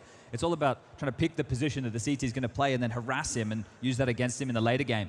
So Shush getting away with it this time. But Yabi with a massive 3-piece, and that's going to feel great after he had that little miss in towards lobby. So immediately reaffirming to himself that he can hit those shots. And Brokey, shouldn't be too long for this goal. We've got Yabi to finish him. And that will be 4 in the round. So another half buy available for FaZe here. Lost bonus maxed on out now. So half buy into a gun round, and that's where we get to see if they want to start prioritizing Brokey's AWP to change out the game plan here. He just tried a late top. So now that you have this lighter purchase, you're going to have the U2. You're going to have the smokes, the mollies, the flashes. Do you want to try and go top again? Do you want to go with a little bit more quickness straight out the gates? Do you want to continue the conditioning? Is it still part of Carrigan's patterns? What's the approach looking like here as gone over towards lobby. Squeaky blown off, very standard opening exchange here, and Canadian down the vent once more. Doesn't want to give them the gap, trying to get cheeky with it. He's looking for that highlight, isn't he? They're coming top again. Yeah, and already Yabi spray seems destined for glory. A double and more to down be the found. Vent. Come on, they're down. coming, they're thinking about it, but held at bay. Cadian, he does charge in. They've got a bloodlust about them now. When was the last death these guys had? I'll tell you. 4 rounds ago. I mean, in the last 5 rounds, they've had 2 deaths. Yeah, so starting to look spotless now for Heroic. Bit of a shutout. Oh, yeah. Only a 1-round lead, however, so this is where we get into the breaking point. If Heroic can continue this, clean sweep, 10-5 half, that would be great going into the second half of play, especially on FaZe's map pick. And we've got to remind that head-to-head. These guys have already played throughout the Legend stage in a best of 1, and well, Heroic wiped the floor with them. 16-7 on Inferno. Yeah, they styled on him there. Look at this aggressive U2. It's just containing any moves Rain wants to make, but there's a lot more pressure towards Yard. Swiss up and on the silo. Plenty of bodies on the lower side. No AWP, so clearly not part of the game plan here for FaZe. This nade could be perfect. Katie, and when do you release this? Waiting for the flash. Bang! And just like that, an extra 50 damage for FaZe to stomach. This one's going to settle in. You can see them really taking a bit of tempo out of this now. Understandably, we just discussed Heroic have been on the upswing here. But we heard from Carrigan that comeback versus Na'Vi, that Anubis game we won't forget in a hurry. Showed to them. The smoke's going to fade here. They've had to extinguish. They had to. That was a really well-timed incendiary there from Cadian. They had to extinguish, so they've just burnt a smoke to get down secret. And he's already on the move. He's already on the move. Not alone either. Yeah, Shush has got Rops locked. Trying to walk out ramp late, 48 and counting. The setup seems perfect to receive what FaZe are throwing their way. A man disadvantage. Will one of these superstars step up? Look at the time, though, and look where the bomb is. I don't know how you win this round. They can't find it, in the sense that you've got 2 down low, 2 up high. And Rain goes looking, gets nothing but hot lead, and more from Sound in that warehouse. Shuts down. 2 only twists. 10 seconds. He does everything he can, but 6 in a row. Heroic ablaze on the pick from FaZe. The pistol was great. Even winning that gun round, it felt like FaZe were onto their winning ways, but Heroic now stringing together a run of 6 with what? 3 deaths in total. Yeah, the biggest issue right now for FaZe is they can't get any space. They're getting corralled early by the U2. When they were forcing rotations, they wanted to really toy with the ramp rotations, but their game plans had to change now. Cadian was the one to unravel that with some of his calling here. So the second time out, Raban on the mic. Just conferring here with the lads because it will have to be yet another partial. And that's some of the issues. It's not just about the amount of kills, it's the lack of plants. And we all know you need that extra cash to keep these buy rounds coming with the max loss bonus. So this is why the rounds feel extra good for the Danes, right? Not only are we just owning them, we're making sure we don't have as many threats coming ahead of us here. So another round against another partial. 2 HEs, I'm sure one of those destined for Squeaky. They've already tried top a few times and it hasn't really paid off. One of the many jewels in Heroic's crown is their communication. Oh, we've seen this one before. Can they keep track? A twist, jumps straight on in, put on his back. Down, gets him down, and another one is from him as well. Everything FaZe throw here, nothing sticks. Down the vent, and one out Hut doesn't find the frag. He's so desperately looked for. It's the wall bang from Stown, makes it his 3rd in this one. And they know that Rain got down that vent, so the fact he is away from things. Yeah, he's held. Look at this. Look how many bodies are in the right place. And Cadian will add his name into that kill feed. 8. That is a 1 out half already. Impressive stuff. Max money. They haven't died enough. They've got too much cash. Treat yourselves. Grab a pistol. It's going to be feeling real good right now. And again, a return to that conversation, not picking Nuke against Liquid, right? And going into Mirage, losing that map. I thought that it was a sign of weakness because the last time Heroic had played this map was in Rio and they lost it to Big. Right. So, you know, you think maybe they're not ready for this, but this is the major. Looks like they put in some time. It's not just a meme, is it? Saving strats for the major. Again, more direct towards lobby. Don't want to condition towards yard here. Trying to make some space. Smoke flashes coming through. This is a very recoverable half, and it's aggression from Robs to give FaZe a foothold into this one. Needed more out of Brokey. Everyone's dead. They collapse. An opening kill, and then 4 in response. Rain shaking his head. What am I supposed to do with this? A 9th. 4 Heroics defense seems imminent. Cadian going hunting. Eye on the scope, and Rain falls. What a run from Heroic all the way to that halftime. Yeah, and again, we just have no plan, hardly any kills. Sure, max loss bonus. There's going to be enough here for some Galils, some AKs, but essentially, if you're Heroic, you are feeling really, really good about this because you lost the pistol, you lost the conversions, your force was nothing, you were the ones getting blanked in the early stages, and you've completely changed the discourse right now.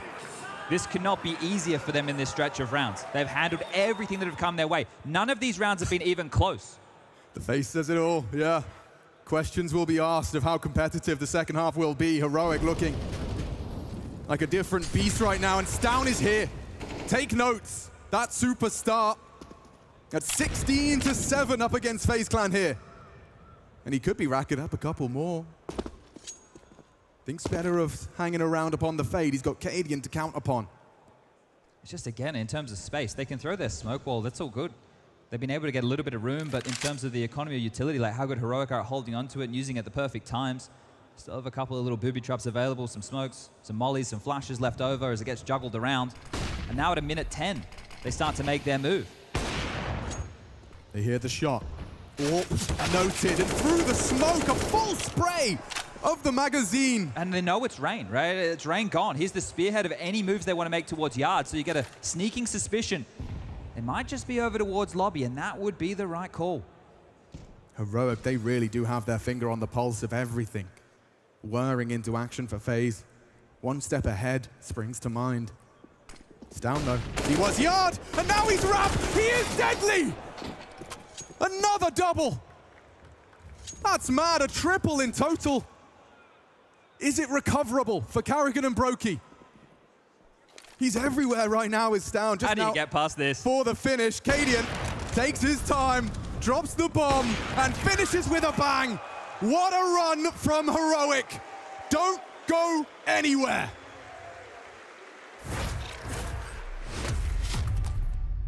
I think what makes me proud of myself is actually not so much like the trophies and the winning moments.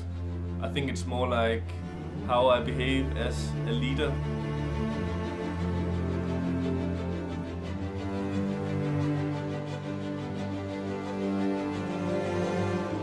Hjælp hinanden i dag, gutter! Det mener jeg fucking! Støt til den! I hver en beslutning! Kom så! Let's take it away! Begynder det for! Sejr! It's a bit like narcissistic, but sometimes I would wish I had a leader like me when I was like playing at a younger age, because I think that my career has definitely had like a really bumpy road, and I think like under different reigns, under different leadership, there's a chance that things would have been different. I guess you can say I admire to try and be the leader that I wish I had early on in my career.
FaZe Clan, their map pick, and shut out by Heroic. A 9-round run to a 10-5 half. Yeah, and in that 9-round run, only 5 kills from FaZe. They weren't doing any damage at all. 5 kills in 9 rounds. I don't need to be a rocket scientist to tell you guys that one ain't a good scoreline at all. Are you still with us, Accor Arena? Merci beaucoup. All right. See if we can exchange pistols here. Heroic again, ready for this explode. So make their way into lobby, set up their U-tilt. We all know where that is destined for. HE at the ready. The most abused door in video games.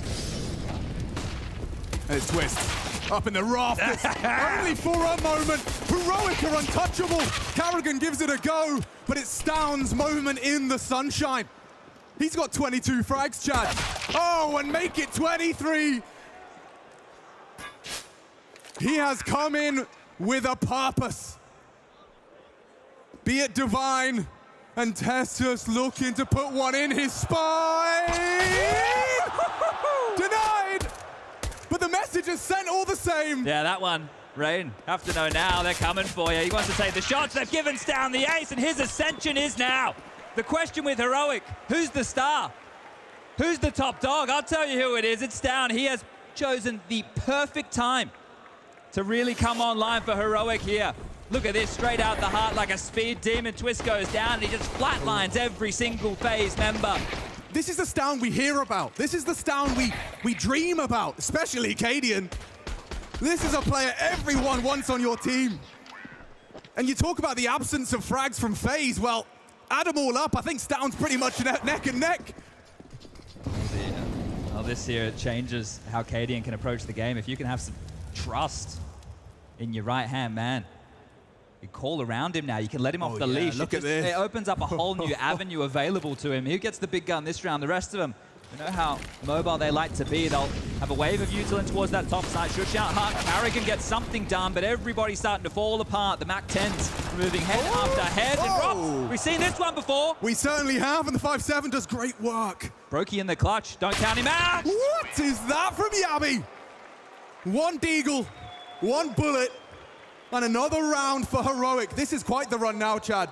I mean, FaZe, they probably spent that 2 minutes talking about pistol, talking about a strong defense. They don't even get to try with guns until, what, 13? Yeah, this is where a bit of a sinking feeling here for FaZe, but oh, look at this, the change in the deagle and a banger out of Yavi. Stylish counter-strike, even Roban's impressed. Nice shot on that one.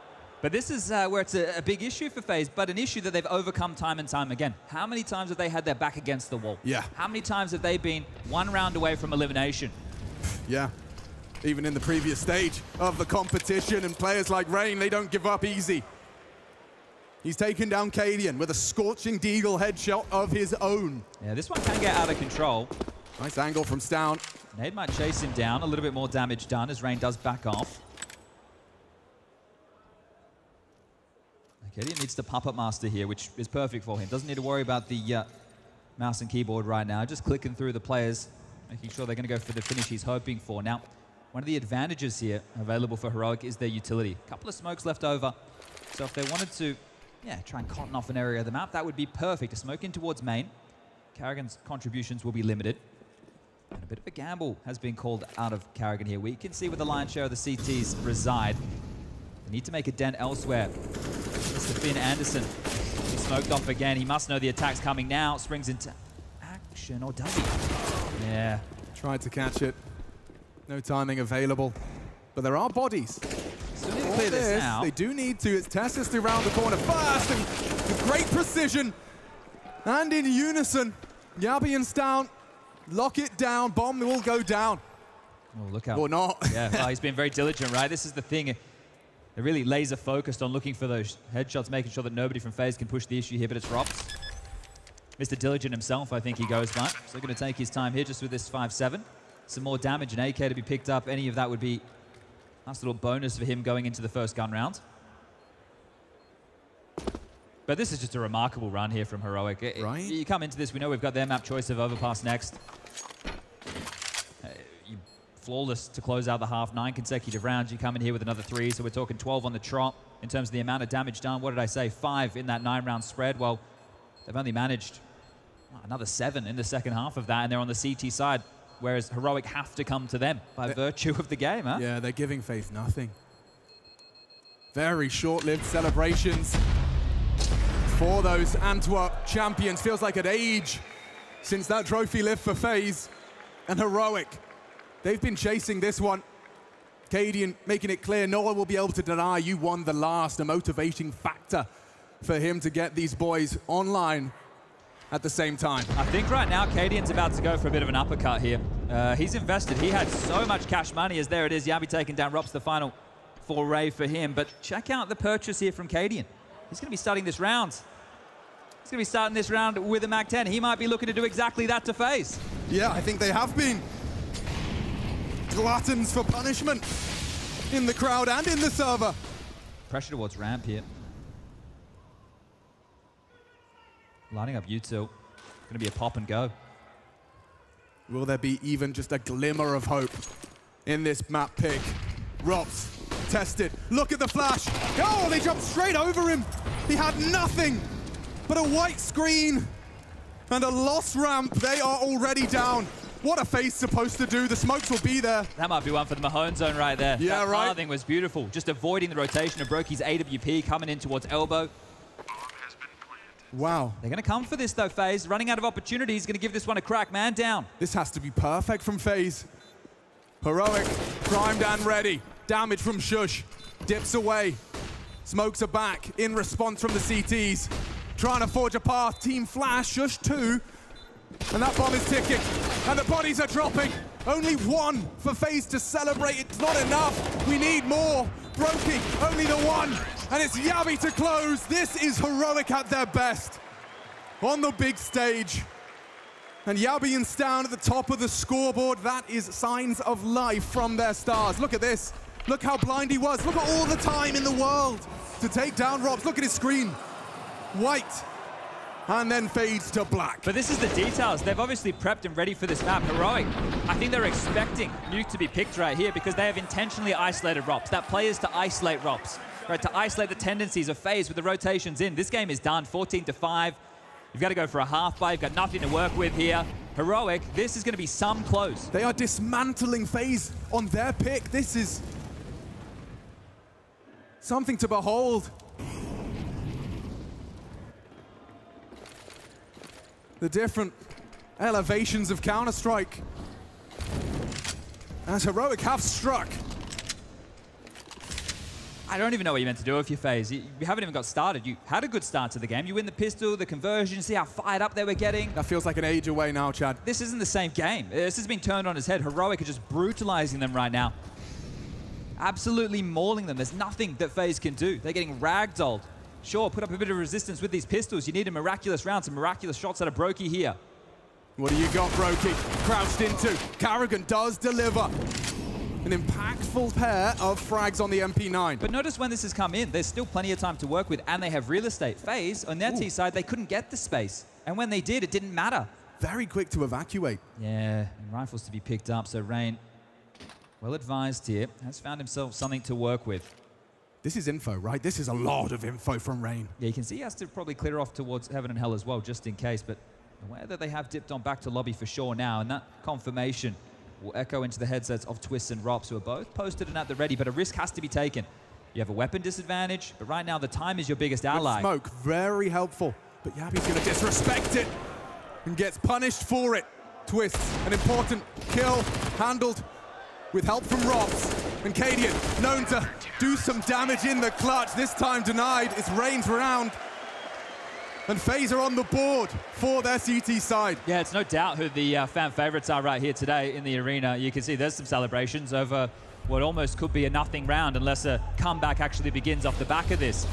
You celebrate the little things because so far FaZe haven't given you a whole lot to cheer for. I reckon it's because the Golden Hornets are scared of them. Wow, yeah, I think so too. Knowing that this is one of the bigger names to try and take on Vitality here, if they can make that dream run on home soil, but that streak will finally be broken. What are we talking? 13 consecutive rounds before FaZe have something else to say. Second timeout, exist on the mic. A 30-second breather for the 10 in the server. and for the thousands in the Accor Arena. Again, they're just bringing out a MAC-10 when they could have really prioritized AKs here. So Shush has to bite the bullet on this one. Wanting to have the full bags of util. I see that is more than part and parcel of Heroic's approach here. Top Heart Volley deployed. Standard openings from both teams here, but this ult from Brokey, could this be a dialogue changer? Ain't that the question? We need to see rounds. Oh yeah, barrel spotted. Brokey has the info. An assistance arrives. Nade, chip damage. Unconfirmed, but nades do rain out, and it's twists onto Yabi, promising for FaZe. Caught him out on that fight squeak. Re-smoked set. Ooh, good damage from twists. Promising for FaZe. They have to convert. This is a good timing on this push. SS just on his clears as well. They throw util into the top side. Brokey now trapped. Caught out was Tesses. Close quarters. Combat AWPing. Brokey. Straight face. Straight laced. And straight shooting. That's what you want to see from Brokey. Getting in the thick of things where he does his absolute best work. Explosive AWPer with the ramp push, locks him down, caught out of position on the quick change. You think he's done, you think he's dusted, and then he does this. Tesses. Bang! A face full of lead, and Brokey just keeps unloading. That's gonna feel good. This the part of another FaZe comeback story.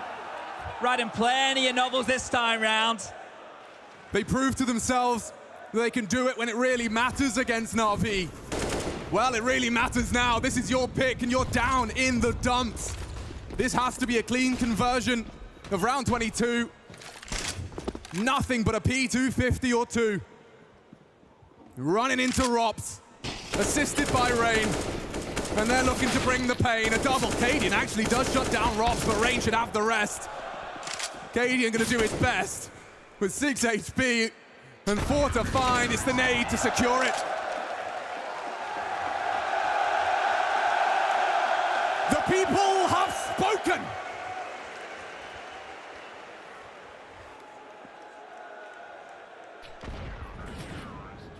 Couple of confidence builders here, but look at that. Cadian still has a smile on his face.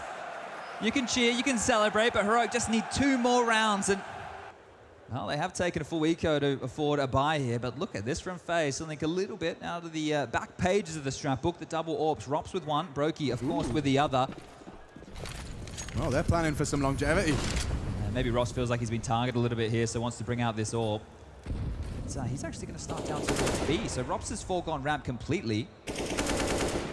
Let's make a little note for future rounds as well. Cadian has only bought in here with a Tech 9. He wants to save money for an AWP. Maybe he can steal one. Actually, Carrigan's the one to draw first blood, and he burns to a cinder. Tessus builds upon it. Rain keeps it level. Is he ready for more, though?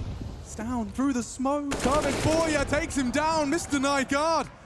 Caught off guard. And it's Brokey back. This is constant trading. Wall Street all over Cedar Creek. As here comes one. Shush versus Brokey. Looking to silence the crowd once more. Two big thinkers right here. And Brokey wants to take the fight. He's been hitting some bangers.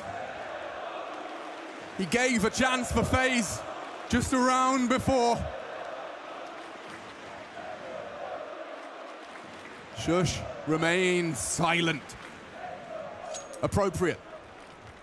Bomb on his back. Lobby occupied, but now the sound is heard. Brokey has the info, but Shush has the plant. Is he ready? Oh, I think he saw Brokey! Injects more confidence into the veins of FaZe. That was necessary. What a round that was, Chad. Back, forth, pendulum swinging into a one-on-one, and Brokey holds on. Yeah, he's the guy who stepped up as well when it was looking done versus Na'Vi. Anubis, oh, that for Cadian. The goosh, and he could not connect a second bullet. The Tech 9's good, just not good enough. Oh, they're starting to believe now, Chadney. You gotta love a Russell Van Dolkin pop-off. He saves them for special occasions. And he's feeling himself right now, the team. Holding on. Next attempt from Heroic's attack. Oh, aggressive, my real God, aggressive I told you, he's feeling himself. Yeah, he's not alone, has this orb. Overwatch here from Brokey. Dropped off. Just facilitating twist. Is that enough bait? There's no yeah, way. It is. There's no way he's ready. Yabi dead. Carrigan another. Tessus desperate. Charging into Carrigan. And the leader will take two. Rain right alongside for the ride. And this one is all done. This round will fall to FaZe. All right, starting to work on a bag of their own. 5 consecutive right here for FaZe Clan. Double digits now.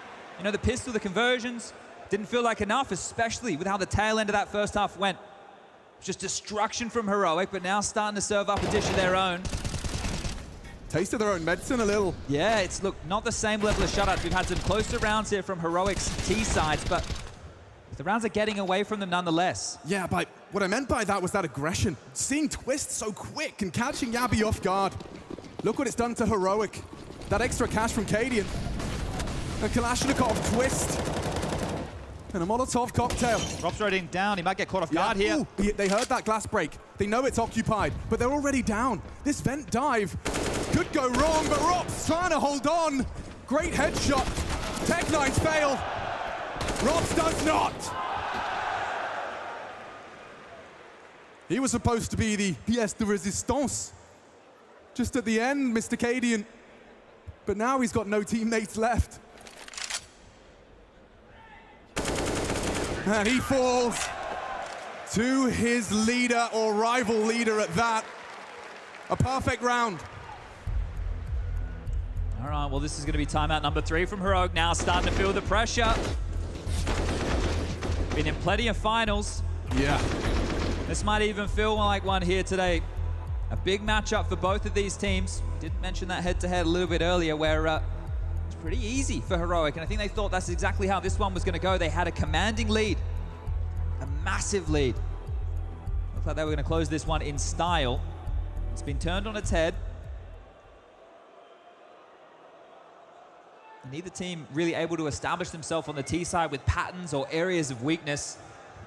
So some good calling necessary here from Heroic if they want to get this one closed and take it to their map choice of Overpass coming up next.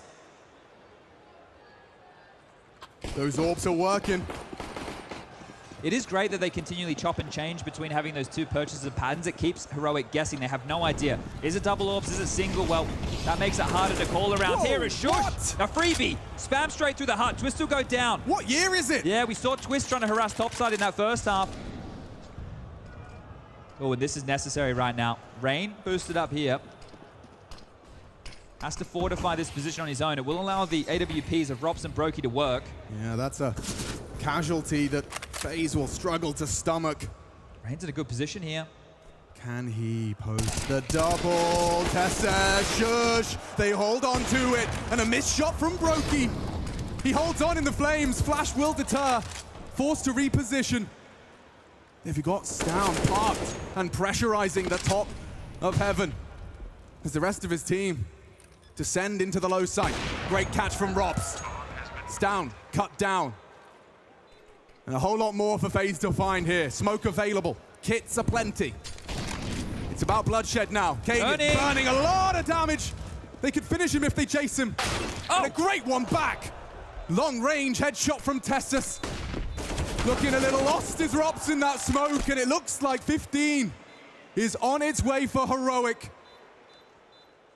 Starting with that Shush wallbang, and they run with it. Yeah, you got to close if you're going to find an opening like that. Miraculous stuff there, and that is going to be it. Heroic, 15 found. Okay, FaZe.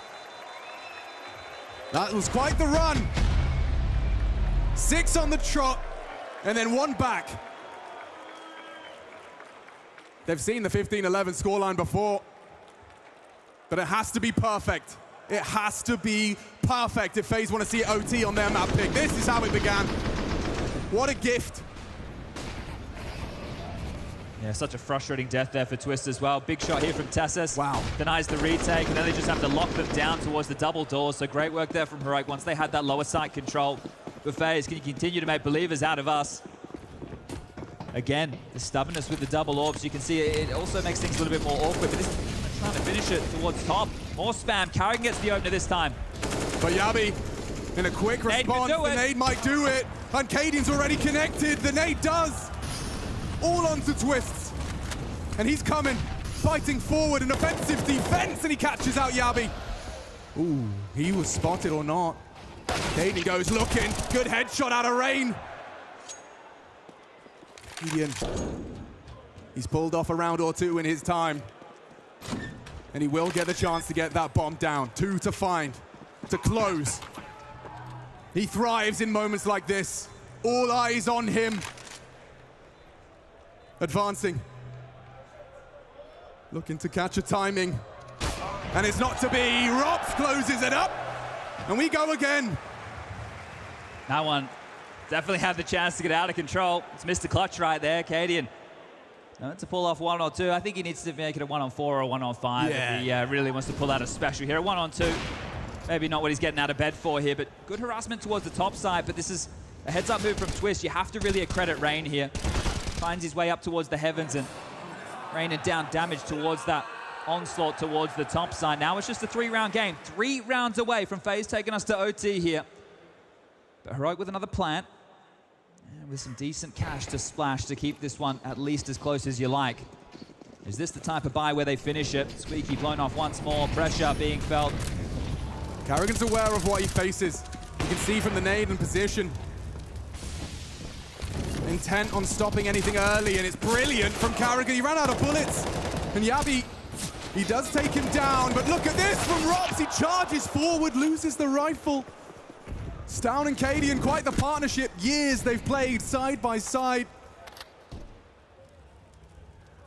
Can they overcome the number disadvantage? There's a lot of time for them to work here, Chad. Topside's not very fortified. Twist here on a timing, that is key. Twist could ruin the day right here. 1 is enough. Ooh, spotted out. Doesn't choose to commit to the engagement, but Stown is coming and gunning for him. Spotted now. Brokey should have them. FaZe looking for another. It's only Cadian. Already 2 in his pocket and 2 more required. But look at this, they're stalking him. Rain's coming as well. Brokey spotted. Surely he's seen him now. And that's an easy finish. Rain says play on. FaZe say play on. A 10-5 half laid down by Heroic and now looking to respond in kind. I know that was a dangerous looking buy, but that was only a half buy from Heroic there. This will be a full buy. Mac 10s and 2 AK short.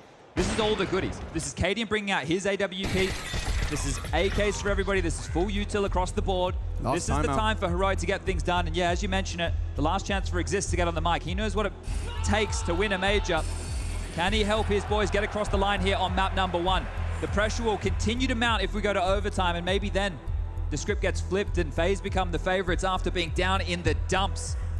If they keep proving to themselves that they're never out when they're down. Self-fulfilling prophecy, huh? Yeah.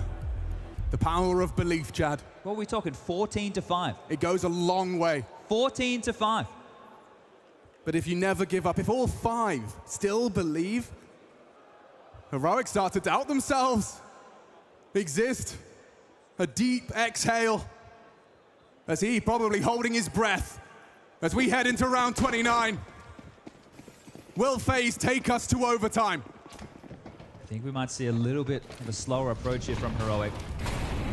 Allow this AWP to set up, get your smoke wall erected, try and force these rotations, do this one by the book, and you can see that one way that's just been established there.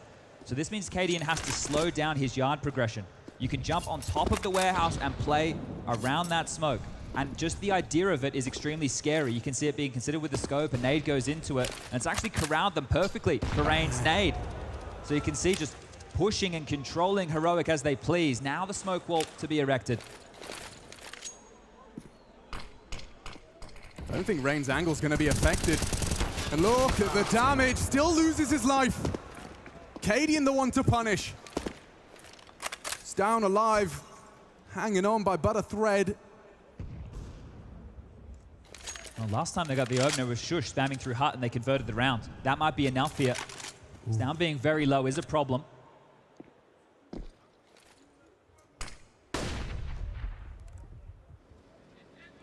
at the ready. Sounds going to set up the boys here with low HP. It's loud, it's intimidating, it's daunting. Twist still has vision. Carrigan swings out, and it's a miss. Need twists. We need a lot more. Just denies. It's up to Robs. Bomb on the floor. Oh! Great shot from Brokey. They're holding on. Palms are sweaty. Cadian down the vent. You've still got the bomb on the top. Sights down. Posted on the AWP. It's Robs again. FaZe holding on as we go the distance. Despite the discrepancy, despite the opener, Rain must have loved that one watching. Helpless as they take us to the 30th. FaZe the Rockstars here. The comeback kings could be their title if they can pick this one up. No Rain, no Carrigan, no twists, no problem. Again, Brokey just activating here. And now, yeah, this isn't so easy anymore as Carrigan's starting to believe, and so are all of FaZe. Just one more. We go MR3, 10K overtime, or Heroic gonna break their hearts. Oh, this is all 5. It's gotta be the call, hasn't it? This game of chess between the two leaders, as well as, of course, all the components. There's only one move here. This is the shove all in. Look at the util that is left over after this smoke wall. They are working with nothing, and Tassus is already gone. Rain and Yard, a potent mix we've seen on the major circuit before. A major MVP. They got no util. No util. Nothing at all. And a minute and 10 seconds. You got to close the round here with bullets alone. Limping and charging for this comeback phase. Need the finish, and it's big from Robs. He does not surrender. He does not go quietly. It's Yabby to silence him. And it's him and Cadian looking to throw a heavy blow in a 2 versus 3 for all of Nuke, for all of the hardships. Twist, anticipating contact. Oh, Cadian looks away, gets his crosshair right on the money, and a good one back. It falls to Carrigan. Have Heroic done enough in their final chance? Cadian baits the shot, confirmation, he's off the bomb, closes the door. Mr. Anderson looking for more, pushes the door, and they do it! In the final round, Heroic's Brotherhood pulls it off in regulation. All that hard work for nothing. You bring it back just to go down 16 to 14. Cadian is cream, ruling everything around him. And they're one map up going into their choice of Overpass.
They call them the comeback kings, but the castle crumbles on round number 30. More twists and turns in the Nemesis Inferno, and man, it is heroic to steal away their opponent's map pick in the final moments. Gentlemen, every fiber of my being thought the last minute men of FaZe, they had what it took to push that over the line to overtime. I cannot believe we're standing here with a heroic W. All that for nothing. All that for nothing. That's the feeling you're left with, right? Great clutch to finish off the game, but in its essence, right, that was just a playoff-worthy game. That was a good game, back and forth. FaZe getting off to a great start, and then we saw the bounce back from Heroic instantly. Look at the round timeline there. Look at this round timeline. Ridiculous. 13 rounds in a row for Heroic. Yeah, game of streaks there, and you see that this is a game where it was a good start from FaZe, but Heroic, they had so much in the tank. Once they got rolling, they had momentum too in this. I think to make this a little easier to digest, maybe we should split this game into the two halves. Obviously, as you said, FaZe are having a great start to the map, and then for Heroic, they managed to really ignite, get 9 rounds in a row. What was the cause of that, Maui? We saw one great round from Cadian that kicked things off. We were able to see on this one that FaZe went for a little bit of a play towards outside with Rain, but there was the collateral kill from Cadian. This is what got his troops fired up in this one, and even though the first kill came from Tessus, this might as well have been an opening frag for them, and Heroic were able to build off that momentum, and sometimes that's how these games go. Something that a little bit fortunate goes in your direction, and that's the little bit of igniter fluid you need in order to just get going. We thought FaZe got into this game, you know, feeling fired up. We saw them win the pistol, we saw them win the first buy round, but then they were so fragile. As you saw in round 7, it just took that one round for them to completely lose the plot of what they wanted to achieve on that T side. So yes, as much as I want to give credit to Heroic for once again playing a fantastic proactive CT side, a little bit disappointed in FaZe that they look so fragile. And after that round that we just highlighted, 9 rounds in a row, no less, for the Danish squad to be securing out that first half with an incredible lead. So let's take a look over on the Mahone zone with another moment from that epic CT side. That's right. So Heroic just kept setting up these traps that FaZe just kept falling into. So I want to take a look at this round here, round 12. So first starts off outside smokes for FaZe. They throw outside smokes, they're going to get control of it. Now typically, as a CT side, you have to find a way to rotate down towards lower. The rotation I want to pay attention to is this one right here. So first thing, you'll notice that Tessus, he falls down. The rotation to pay attention to is right here. Notice Cadian, as he rotates down towards ramp, he's running. He's purposely making noise to set up Shush right here in the corner. Because if you look at Robs right here coming in from ramp, if you look at Robs, he hears all of these rotations. He can hear the footsteps. And because he hears these 2 footsteps, he doesn't think that there's anybody here on this right side. So Shush, he gets this very easy kill on Robs. And this kill sets up these 2 setups. The first one here is down towards lower. With 2 players down towards lower, when Rain comes in towards Secret, he's in a spot where he's not typically expecting more than 1 player. With 2 players here, he's going to get caught off guard by Tessus. Tessus catches him. Now the second setup this sets up as well is towards outside, because after Rain dies, FaZe want to reroute back outside. But look at the positions that Heroic have. They have Ston up here towards the big garage, Yabby down here towards Mini, creates a perfect crossfire for when they want to come back. And as FaZe come back, look at Ston right here. Basically shoots Kerrigan in the back, also catches Brokey as well. And by the time that he goes down, Yabby's right here to catch Twist as well. So it's really these setups here and that rotation that Heroic were able to pull off that made this round possible. It was because they're just constantly setting up these traps for FaZe to fall into. I love that we get to see yet another example of just a purely impenetrable defense coming out of Heroic, and great to see some star power coming out of Stan as well, because man, he had a lightning fast first half. We addressed him coming into this game. We addressed him for the tournament so far. The fact that he had a slow start to 2023, he's changed that at this major. He was playing fantastic in the Legend States, and now he's starting off the major playoff run with this performance as well. It's good to see from Stan. The fact that he's able to turn it around and have such an impactful CT side, where sure the T side stats as you saw on the right side, not that impactful, but what I've told you that he was actually the highest rated Heroic player on the T side as well. So not too bad if you're Stown coming into the playoff. That's super impressive, because for the last 7 rounds of this game, Stown didn't get a single kill. He actually dropped off the face of the earth for this one, and you started to see some of those demons emerge for Heroic, where the stage pressures were getting to them. The fact that they were up 14-5 and FaZe was still able to push this to 30 rounds, even though Stown had such a sensational performance in that first half, and he did okay on the T side overall, we just started to see that heroic, classic crumble on the big stages. But the fact that they got it done, it's almost like they just survived. Like they barely made it through. Like they lost a life in the middle of that game and somehow had another one to give. Yeah, absolutely by the skin of their teeth. Jacob, I want to reminisce about, heroic start to this event. We saw them taking on FaZe in the Legend stage. It was a best of one. And I thought after that first half, after the first few rounds of that second half, we were going to see an exact replica of just how they absolutely dismantled FaZe. So what was different in that second half that allowed FaZe to almost bring it to the comeback? FaZe played better Counter-Strike. It's all about FaZe in this regard. We spoke about Heroic coming into the game. We know what we're going to get with Heroic. We know where the ceiling is. We know where the floor is. And I feel like we got exactly the Heroic performance that we could have expected. A very solid, but not over-the-top Heroic performance. Now, the difference this time around is that FaZe came alive in the second half. You saw the body language from the players as well. The first CT round they won, you saw Kerrigan scream, knuckling it to the right, knuckling it to the left, and you could just feel that gave them energy. So, as you said, Freya, the very first game at the Legend stage as well, it was actually FaZe being up 5-2 on Inferno, ended up losing 16-7, but this time around, they were able to turn it around. But as I said, all that comeback, all that power, all that energy was for nothing here in Nuke, unfortunately for FaZe. Maui, I love that your nickname that you've now given FaZe of the Procrastination Kings can literally be applied to every single situation we see FaZe unfortunately in. Yeah, the great procrastinators, though, couldn't send it in on this one. They were close. They almost picked it back up. They started working on their paper with a 7 p.m. due date right at 6:30. They almost got it all the way done, but they just missed the deadline. It was like right there for the taking, and now they got to make it all the way back. But I mean, we've seen this before. When they lost to B&E, when they beat B&E, they lost map 1. When they beat Na'Vi, they lost map 1. So this isn't unusual territory for FaZe, even though they lost their map pick. It was bound to happen. It was bound to happen at some point. I think we discussed that in the green room. We've been talking about it as well. The fact that they were able to come back against B&E, well done to FaZe Clan. They came back against Na'Vi, well done to them. They're facing a different level of opposition. They're facing potentially the best team in the world, one of the favorites to win the major. If you're FaZe Clan, yes, it's admirable that you can fight your way back from defeat every single time, but you cannot allow yourself to go in a position where you're down 14-5. Then you're not going to win this tournament. You gotta do better. And extra crushing for players like Brokey, right? We saw him in so many clutch situations in that second half, actually managing to pull them off. Players like Rops as well, right? They're both heads down, writing 5,000 words for this essay, trying to get it posted, and at the last minute, it just doesn't come through for them. The multi-frag potential from Rops, from Brokey in this one was fantastic to watch. This play in particular from Rops, even though it's against just some half-buy pistols, he did such a great job navigating the situation, making every single person attacking him wonder where did he get off to. He was like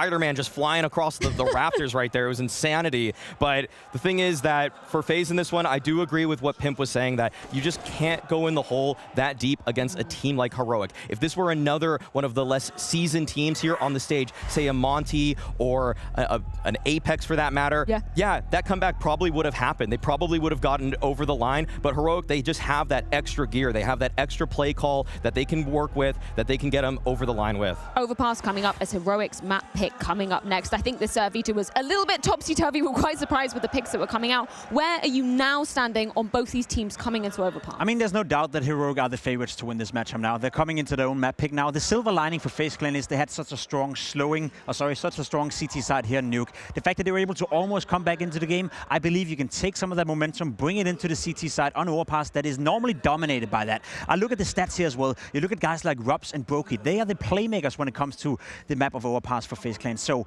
it's good to see Rubs playing well on Nuke. It's good to see Brokey warming up. We need more of that FaZe, and we need that FaZe from the beginning, because as I said, they're starting on the CT side, unless they choose to start on the T side. And if they get off to another bad start, there's no coming back on a T side on Overpass against a team like Heroic. So this is it for FaZe. They have to meet up from the beginning of the game now.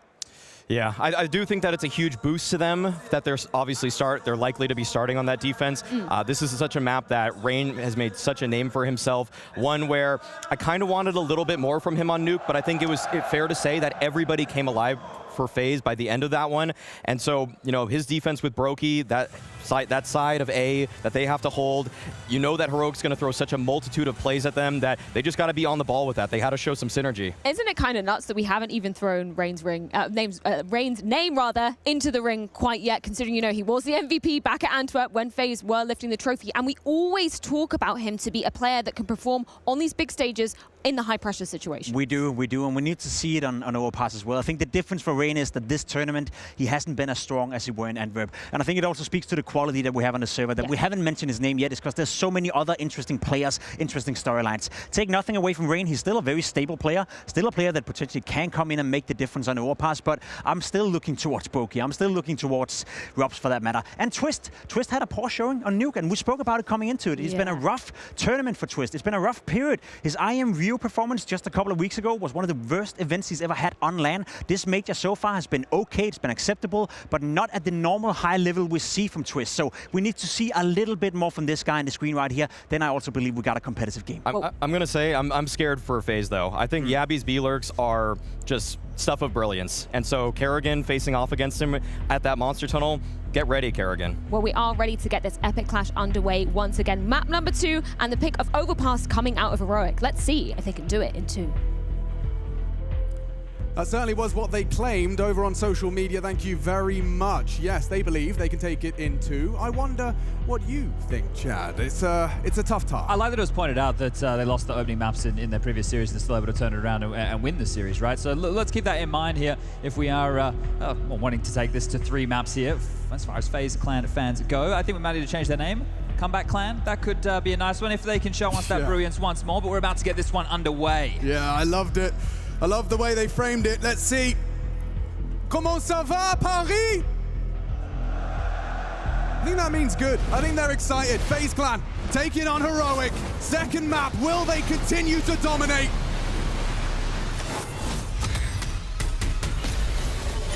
Or have FaZe got something to show us here? The desk wants and demands a strong start from FaZe. Starting on that defense. And they want to see more from Rain here. He's going to have a tall task. The A bathroom rifler can turn it into deathmatch when he's on his day. And look at this, a little aggressive jaunt. Brokey and Rop silently looking for a fight as Yabby hanging 10 right now. They're going to boost. Let's see if they can find a fight here. Aiming. Oh, look at that! Huh? Ready for each other here. I've countered your counter. It leaves us 4-on-4, a little off kilter. Yabby and Robs, ships in the night. Nothing to report. Misinformation. Twist has no idea how that's happened. Robs, he can't explain it. Yeah, but they don't know about Robs. Heroic have no idea here. Tessa's coming back. He might get caught off guard. Yeah, but he's worried about Monster. This could catch him. It's really up to the timing. He's still smoking heaven. He doesn't know that Robs is on the other side here. He's past them. Yabby, assuming it's clear, it's where he came from. Maybe Robs can have the element of surprise on this one. They're not going to clear this. This should be an opportunity for the sharpshooter to hit some shots. Oh. There it is from Robs. Downs 1, needs another. Shush meets his face. It's all good in the FaZe Clan hood. Locked down. And a 1-on-2 for Yabby. He's been looking good. Comfortable on this stage, but he needs to get that bomb down. Time against him. As are Rain and Robs. Robs on the hunt for more. Looking for more. It's Rain to hold on. And FaZe do get that strong start. Another pistol for them. Yeah, well, that's how Nuke started, right? They grabbed that pistol. They were able to get off to that flyer. They had a very, very good look in on Nuke. And, well, now, I like what Jacob brought up on the desk, the fact that they did have a strong CT side on Nuke. Well, now they get to continue their CT campaign. But this is all Robs, right? The namesake, keeping it cool here. He could have gone for fights earlier than that, but just wanted to sit, wait, bait him in, and that's a massive round. So, sure, Twist goes down for it, but it doesn't matter. They still grab the pistol.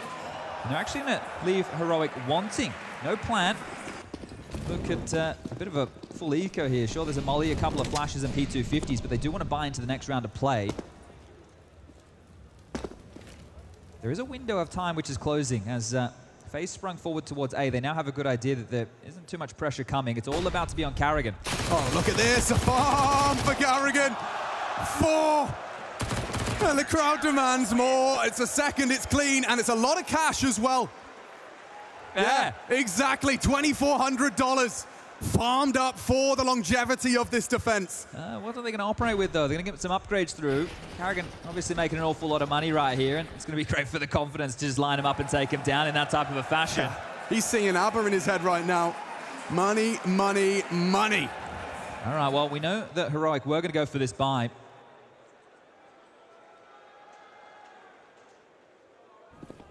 light on in several departments, but this is a bonus round for FaZe here with their level of investment. Just wanted you to keep your eyes on Yabi. Well, here he is. It's not the monster tunnel, it's the short pipe. And already calling underpass clear. Continuing to force the issue. Karrigan again to be tested. Will his MP9 feel the feed against the AK? What a flash! Yabi doesn't seem to think so. Despite the blind spray, he's down there. What a push from Rain.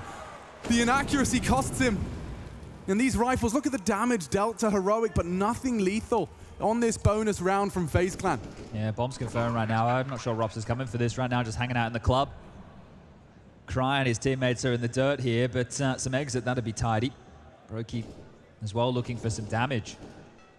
Rain felt like he had the jump there, literally through the smoke and straight into the jaws. So, yeah, sure. Some damage done, but nothing converted here, and Heroic will get their first T-side rounds as look how diligent they're being. I think they might have a good idea. They might find him. This would be a little bit of an unusual twist. Rops being stared at. Yabi's taking his hands off the mouse. He gets him down. Nice catch, traded. That AK won't fall into enemy hands. And Heroic successful on the first buy.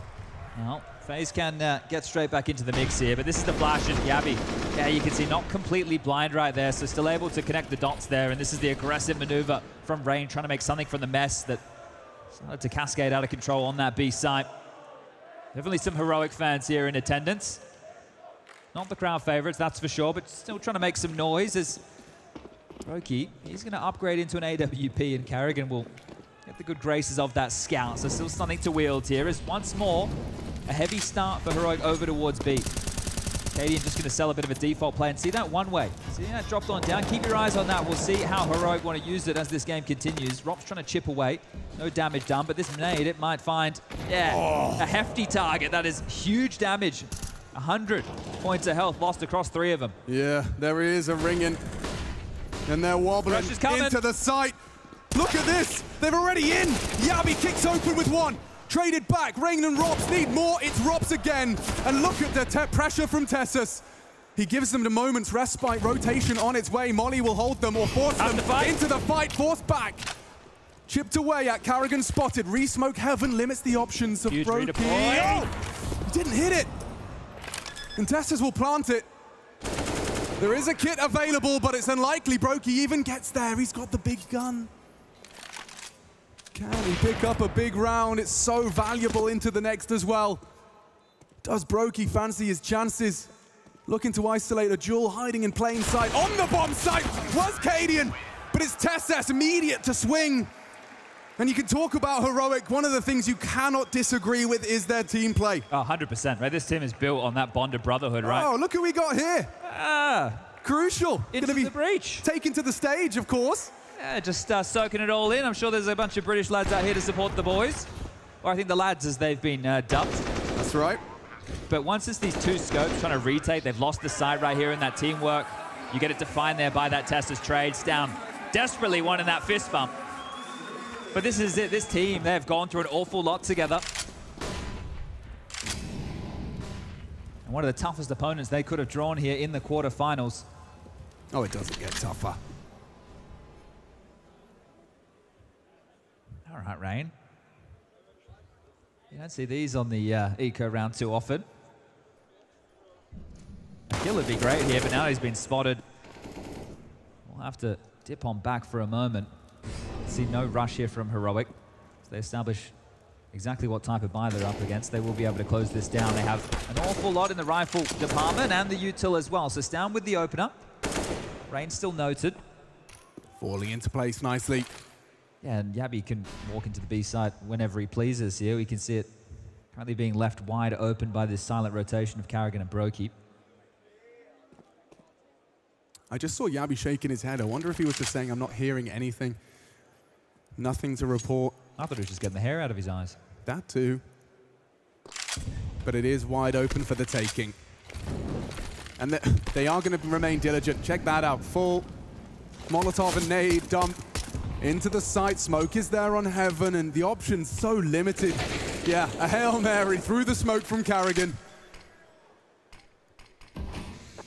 They'd like a little damage, but it's likely they get hunted by this Yabi Mac 10, a deliberate investment. Playing the economics game of Counter-Strike. Yabi gets nothing off of his Mac 10. Cajun will have to do it with the AWP. Taken from him and recovered by his team. 2 frags, not too shabby for FaZe. They won't be complaining about that. But need a whole lot more when these guns come out. Yeah, this is where it really needs to start, right? They were doing great guns over there on the Nuke CT side. They were stepping up, and the 2 players highlighted was Brokey and Rops, right? Those 2, when the chips fell down, multi-kills, great in some of the tighter scenarios. They had no AWP available for Brokey into a round like this. The finances just aren't there. And one of the men that you need to keep your eyes on is Rain, right? How is he going to approach this? He likes to be aggressive. He likes to hold on to a lot of real estate. Heroic are going to know that as well. You need to deal with Rain's presence early. See if you're able to put a lasso on him here, corral him. As you can see, they were worried about that aggressive incendiary, not in play. The finances just aren't there for FaZe. As an 8-stack lined up, and this is looking like a cheeky one. This does look cheeky. Yeah, so trying to harass any players on the jiggle down here towards Monster, it's very common as the nades, the flak damage, they come on through. I don't think that molly quite landed. Cool idea. Another molly, so Yabi had the space. They're going to flash back and duel for this. Nice. You can see a nice little info and utility exchange right there from both teams. Able to negate one another for now, but again, resources limited. Rain has to hit this one. Good off angle. Not going to be able to save his smoke. He's forced to deploy it by Shush's Molotov.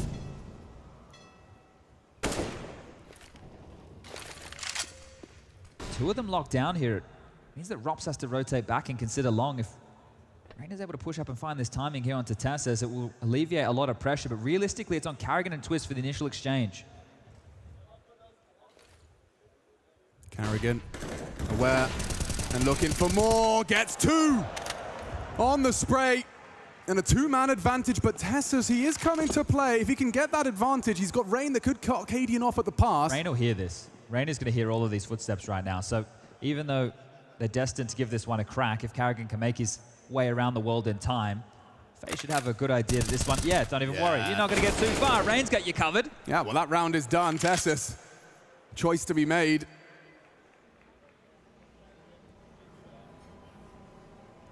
And opts for Bank as his hidey hole. A big frag posted. Just the one from Rain, but it's a hefty one. It confirms the round, even though some handiwork from Carrigan got him with that advantage. So he tied up. 3 apiece. Nice round to win there as well. Not having an awful lot, right? Not having all the goodies, and now they will. That'll be the change. So Carrigan there doesn't get flashed by the initial exchange. Steps on out, mows down 2. A good wombo combo with him and Twist on the side. And with what Maui brought up about Yabi being that monster lurk, it is going to be something they're going to be looking to pressure throughout the game. Both teams in with the buy, both teams with the AWP. And Brokey aggressive here.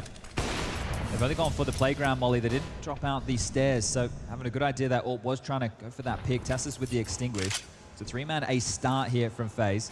And Shush is working on this connected control. With the door blown off, he will have to worry about any short presence. You can see the 1-2 punch established for this long toilets. Carrigan on that short side committed. Heroic ready themselves for... Carrigan's mollied here. Bit of territory. Yeah, he should be dead, but he actually goes forward of it. He lives. Oh, he got away? And he gets away from it. An advantage seized by FaZe's leader, Tassos. Ensures it was momentary. Interesting division of their defense now. Rops on an island, making friends with volleyballs. In the meantime, they sneak and they snake up Banana. Brokey will have to respond to this. There is a potential for that flank. Rops from party eventually, but Brokey has to stop them. Slow them down, he lets it go. Whistles past Shush. And his center of mass, another chance from Rops, gets 1. Quick to this flank side. Tassos, Cadian activate to defend it. That bomb now ticket, rolls now reversed, and it stays level. Cadian's Orp onto Carrigan. Still a really hard round to win here for FaZe. You can see Twist, he's having to rotate back in. He's worried about pushes down towards CT. Rob's still working on long, bomb halfway gone. He doesn't know they're both there. And no smoke for this bathroom positioning. Oh gosh, Rops does have to turn up the heat now, speed it up. A perfect post plant now, and no smoke as you say. Is this near impossible? They don't have the time. The round's over. They have to go. Heroic will take another. Locked on down for 4. Yeah, that right there, there just wasn't, there was too many questions you could see. Even as they were retaking the site, they were mollying, they didn't realize that they had played the most standard setup after the bomb had gone down on the default plan. So just playing in those bathrooms, you can jump around Divider, you can be very annoying, but this is the kill we missed. Tessus onto Rain right there. And Divider's going down across the map, and it's a huge kill. That frag from Tessus is impact, because what it did was open the door for them to finish towards A. Carrigan did his job towards B, right? He stalled them out, and it's been 2 opening moves towards the B side of the map, where Heroic haven't been able to crack in. So luckily Tessus did find Rain there. It was a necessary kill, a big kill if Heroic wanted to have a real say in the previous round. Speaking of say, maybe Robban wanted Carrigan to have a lot of conversation there, because they will take their first timeout and they will get another buy available here off the back of those 2 saved rifles. But it can't be the same story with FaZe. You can't allow Heroic just to run away with these hubs. I know it's only a 1-round game right now, but if they lose this, they'll be broken. They have to eco. Yeah, I mean, all of their rounds have come with a hard fought. Overpass just leaves a bit of a bad taste in the mouth for me as far as FaZe is concerned. They've lost it twice here. A 16-3 loss to Bad News Eagles and a 16-13 loss to Na'Vi. So understandable for the pick then. Yeah, the Bad News Eagles one really sticks out like a sore thumb. 16-3 loss. I'm pretty sure it was their map choice. Yeah, they're coming towards Rain's domain. He's made a name for himself in this particular part of the map.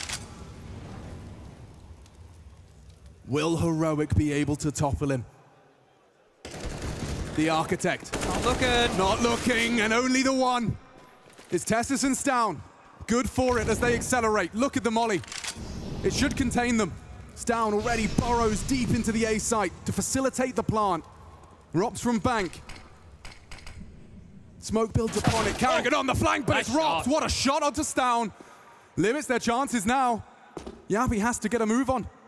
Try and assist his leader in closing this one down. Well-placed smoke. 2 flashes as well for later. Carrigan crawling. And Cadian AWPing. They've already come through. What a headshot. Rops is on 1, but Yabi with 1 HP. And 2 to find. It's impossible with Rops in the server. A highly impactful one from Robin Cool. And important as well, just not to allow this streak of Heroic to start to build here, right? Making sure that you can go back and forth at least. So that's good work from FaZe. A dicey one as well. Touch and go for moments there. But well handled, and a really nice shot here from Rops. You can see just actively looking for those fights. Good stuff from him, really feeling himself today as Rops, and he's going to be a necessary component here as he just keeps going, frag after frag. Denying Heroic their 5th for now. And forcing them into a bit of financial disarray. So, FaZe are working hard for this.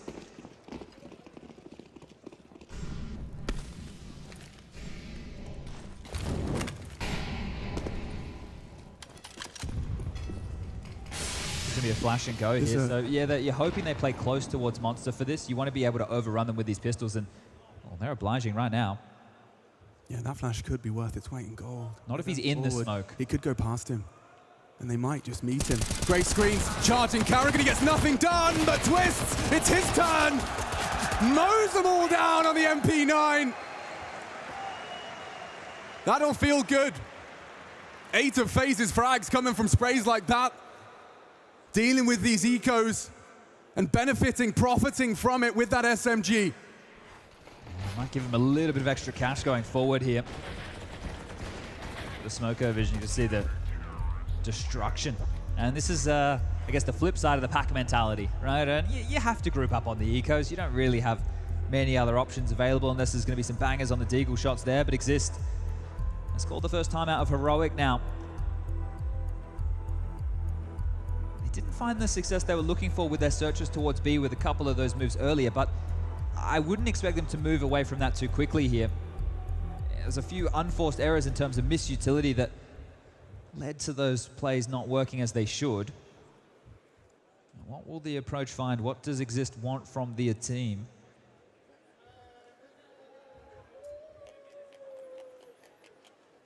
Solid haul so far. I'm just curious off the back of that, because when you take a timeout, right, you're expecting them to change something up. So does Carrigan think, hey, let's try something a bit more aggressive? Do we want to try a different move? Is there a certain area of the map we want to fight? Well, It's a 2-3 start, so nothing different. The double layering of mulling, it means that Tessus cannot push in towards Playground and gives it timing, which means now he has to be aware of Rain potentially pushing up, might slow his crawl on the default to take back that space towards Playground, Fountain, Party, you name it. Plenty of angles to have to worry about here. Robs, he's getting an early test, and it's Yabi put to rest. Advantage FaZe, big round, lots at stake. See how they really used Rops as the X factor here as that rotating player. Some rounds he's over towards A, some rounds he's over towards B, and if he's hitting shots, you can use him as a weapon, you can put him more forward. I know that people associate Rops with a bit more of the cerebral play, a bit more clutchy, but his aim's great. This guy, he can hit some shots, and if Carrigan's feeling it, wanting to set him up, if Rops is hitting those necessary frags, then yeah, you're going to allow him to be that crowbar to open up rounds here, be a bit more jarring, exactly like you just saw onto Yabi. Really like this A setup. Rain and Brokey going to be working together. It will be Brokey's responsibility, I imagine, for that long side. He's starting to maneuver forward. Are they not considering this? Tessus is given an opportunity. Rain will be given the responsibility to hold. Long smoke, but he's already through. Tessus up to no good. Looking for some mischief. Looking for some trouble. He's been found by Rops. Again, we say his name as he extends the lead for FaZe, and they send Heroic running. They're even chasing. Running to the hills. Oh, and he tags him through the wall. Brokey can take the AWP away, but Cadian holds on. Just for survival. Looks good for a 6th. A good scavenge as well. Rain takes the reward. Lost himself a little bit there, I feel, from Heroic. They had multiple FaZe players right where they wanted them, right? You could see that pressure that was mounting from the long and the short side there, but they weren't able to push. And with the pressure, as soon as Tessus was noted with that smoke, you know, Rops is coming back over to clear that. This is how it opens. So Rops doing an awful lot of work here. He's dealing with a lot, dealing with the short push as well as the leak over towards long. There was no pressure coming in through that short side to try and collapse down on them. So they didn't have the tenacity to take the fight against Rain and Brokey, knowing that they were pinned. That round was all Rops. You can see what it's done to Heroic, and ouch, down stomachs damage. Losing over half his health to the flame.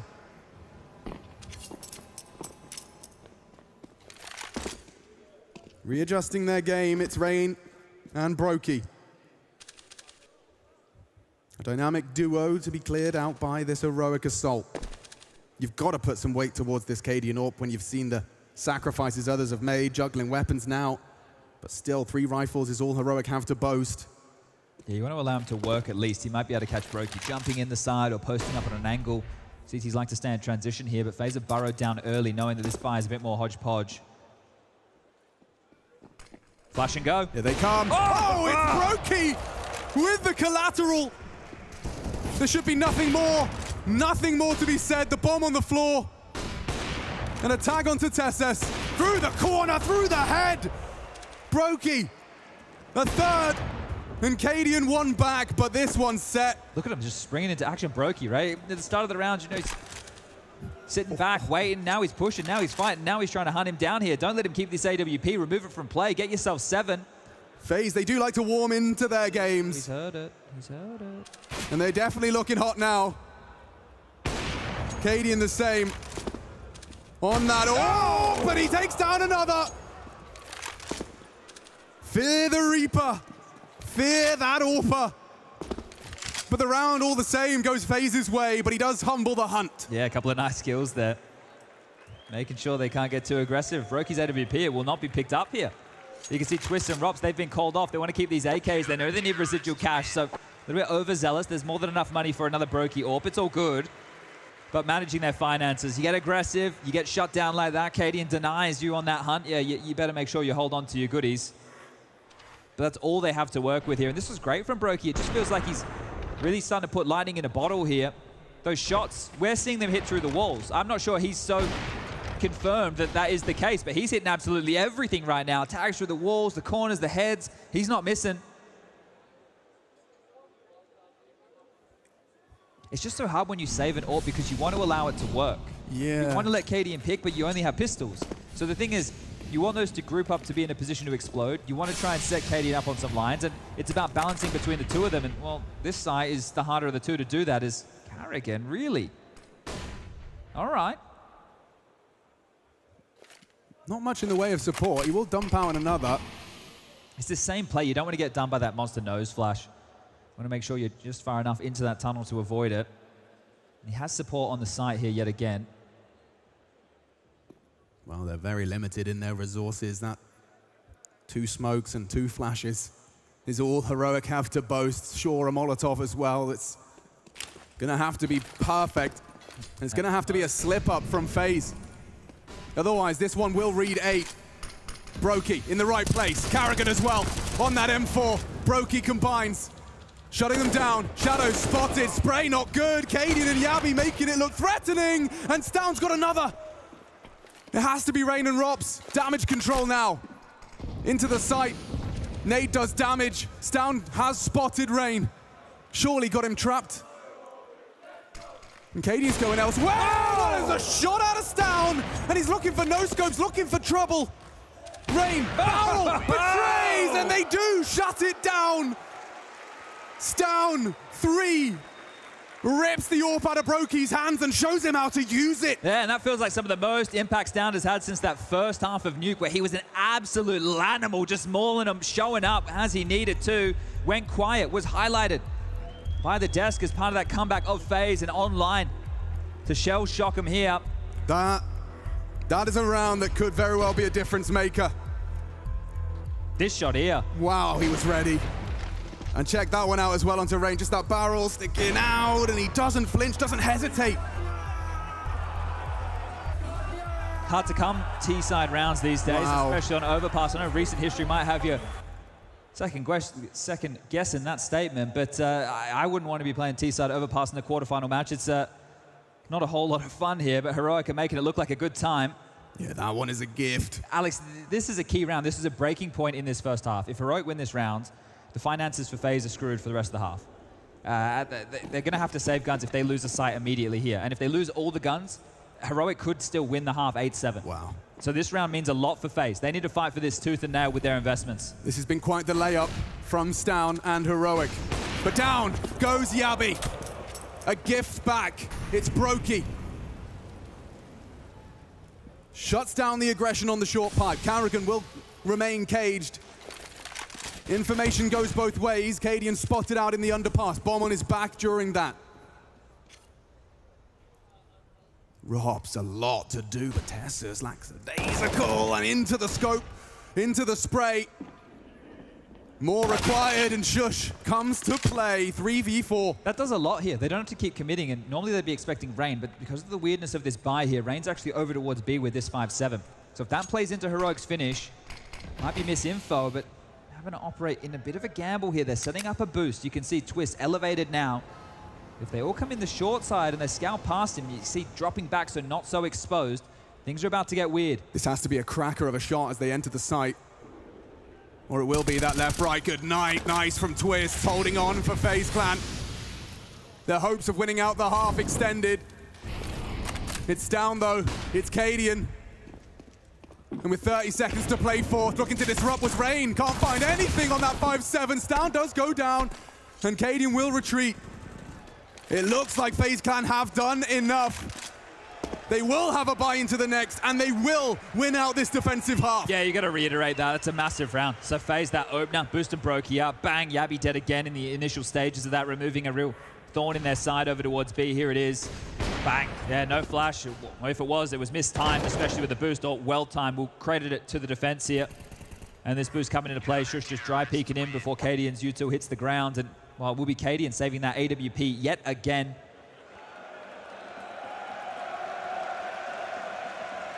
Something Zywoo. That's the word of the month here, I've heard. Yeah. I think there's a lot of excitement to see Mathieu Herbeau take to this stage. The last major, but the first for France.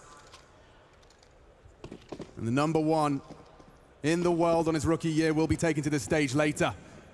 But we've got plenty of heroes on the stage already. Rain's gonna fight. He wants it. Oh, and he loses it. Tessus flattens the aggressive Norwegian. Robs, he seems to have taken an aggressive flare himself. Forward position in that underpass. He will be relaying any steps he hears. Yeah, information is key from that position and will be unexpected this early on in the rounds here. So they've rerouted. It's also forced that rotation to Brokey back over. So if they, they might get caught off guard here. Robs. This is something, isn't it? Robs. Backs are turned, backs are turned. Oh, you can't write this. And Tessus, he gets a face full of lead. A lot of communication required now as the pressure is on. Turns around, Brokey down. Still takes one with him, but still Rob's a problem. Gets him down to a 2v3, and they strike in perfect unison from either side. An impossible 180. It's Rob's X factor. It has been something different, a whole different flavor. 15 kills for him. Always in positions they're not quite expecting. A nuisance in the flank. A perfect word for it. A nuisance. You see Tessus there. He's told to consider the flank. They're not going yet. Turns around. He's already there, and he's playing to contain. He's just playing to contain, sitting in an angle that you're never checking, you're never ready for. Yeah, playing it by the book. It's Rob's book. Now Shush. What's he supposed to do? Bomb fortified, Twists, motivated to secure a 10th. 9 already in the bank and a 10-5 half. Sounds ideal at this point.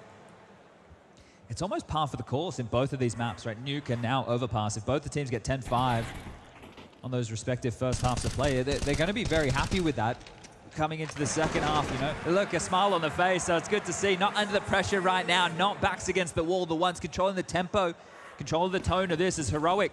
Throughout this patch of rounds, think about the saves. Their buys have been subpar every single time. This is another one of those examples right here, and it doesn't come with that saved AWP. It comes with Brokey ready to take this fight. Yeah, a full smorgasbord of different weaponry for Heroic to try and claw a 6th. A lot on Rain's plate here. Ooh, and he gets away in time. Escorted by his teammates. Down, however, still kicking up a fuss. Early to the monster fight. Takes Twists out of the equation for our 15th. Yeah, but now Rain's the space maker, the space taker. And again, just cornered. Heroic, whether they know it or not. And that smoke will delay them. They have to respect it. And it buys time for Rain to continue to contain. Carrigan really doesn't want to eat that flashbang. Safe from it in his current position. And it's happening again upon the fade. Damage inflicted. Looking for the finish. It's Rain. A masterful find. He gets both with their backs turned. Oh, no. And Brokey onto Yabi as well. That is glorious. FaZe up to the double digits. Hold on. We'll be right back. Leaving with the last major title. Everything can go wrong quickly. If we lose this game, everybody's going home. This is your one last chance. There's no question, this is the culmination of everything that we've been doing for the last 10 years. In Aramite, it's even more crazy. You need to get ready for everything. I wake up every morning to win, I work to win, and I live to win. It would mean everything to me. I'm fucking ready.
I have one question for you. Accor Arena.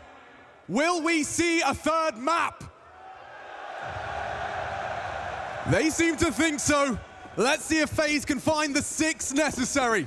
T-side, Heroic's pick. A good half, but a pistol would go a long way. Yeah, that first half boding very well. Cadian, well, info exchange there, just making sure they are taking this space, and they have shown some legs. So FaZe with an awful lot of the forces right now, make it all of them, making their way up towards long. So Cadian's going to get a second chance at this and is actually just jump peeking for info here. So, that's a lot, and will drop back. He's seen at least 3 to 4 there. Look at Tassus, extra focus now as he knows contact imminent. Called upon to reaggress, take space they know is not occupied.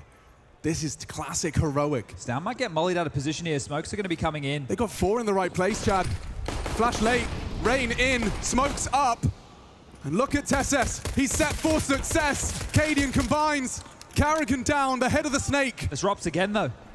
And he has got a perfect shot.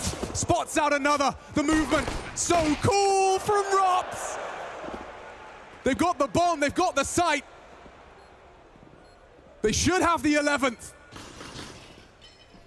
Heroic, giving everything they've got. Damage inflicted, it's heavy. But it's twists again for FaZe. One backs down.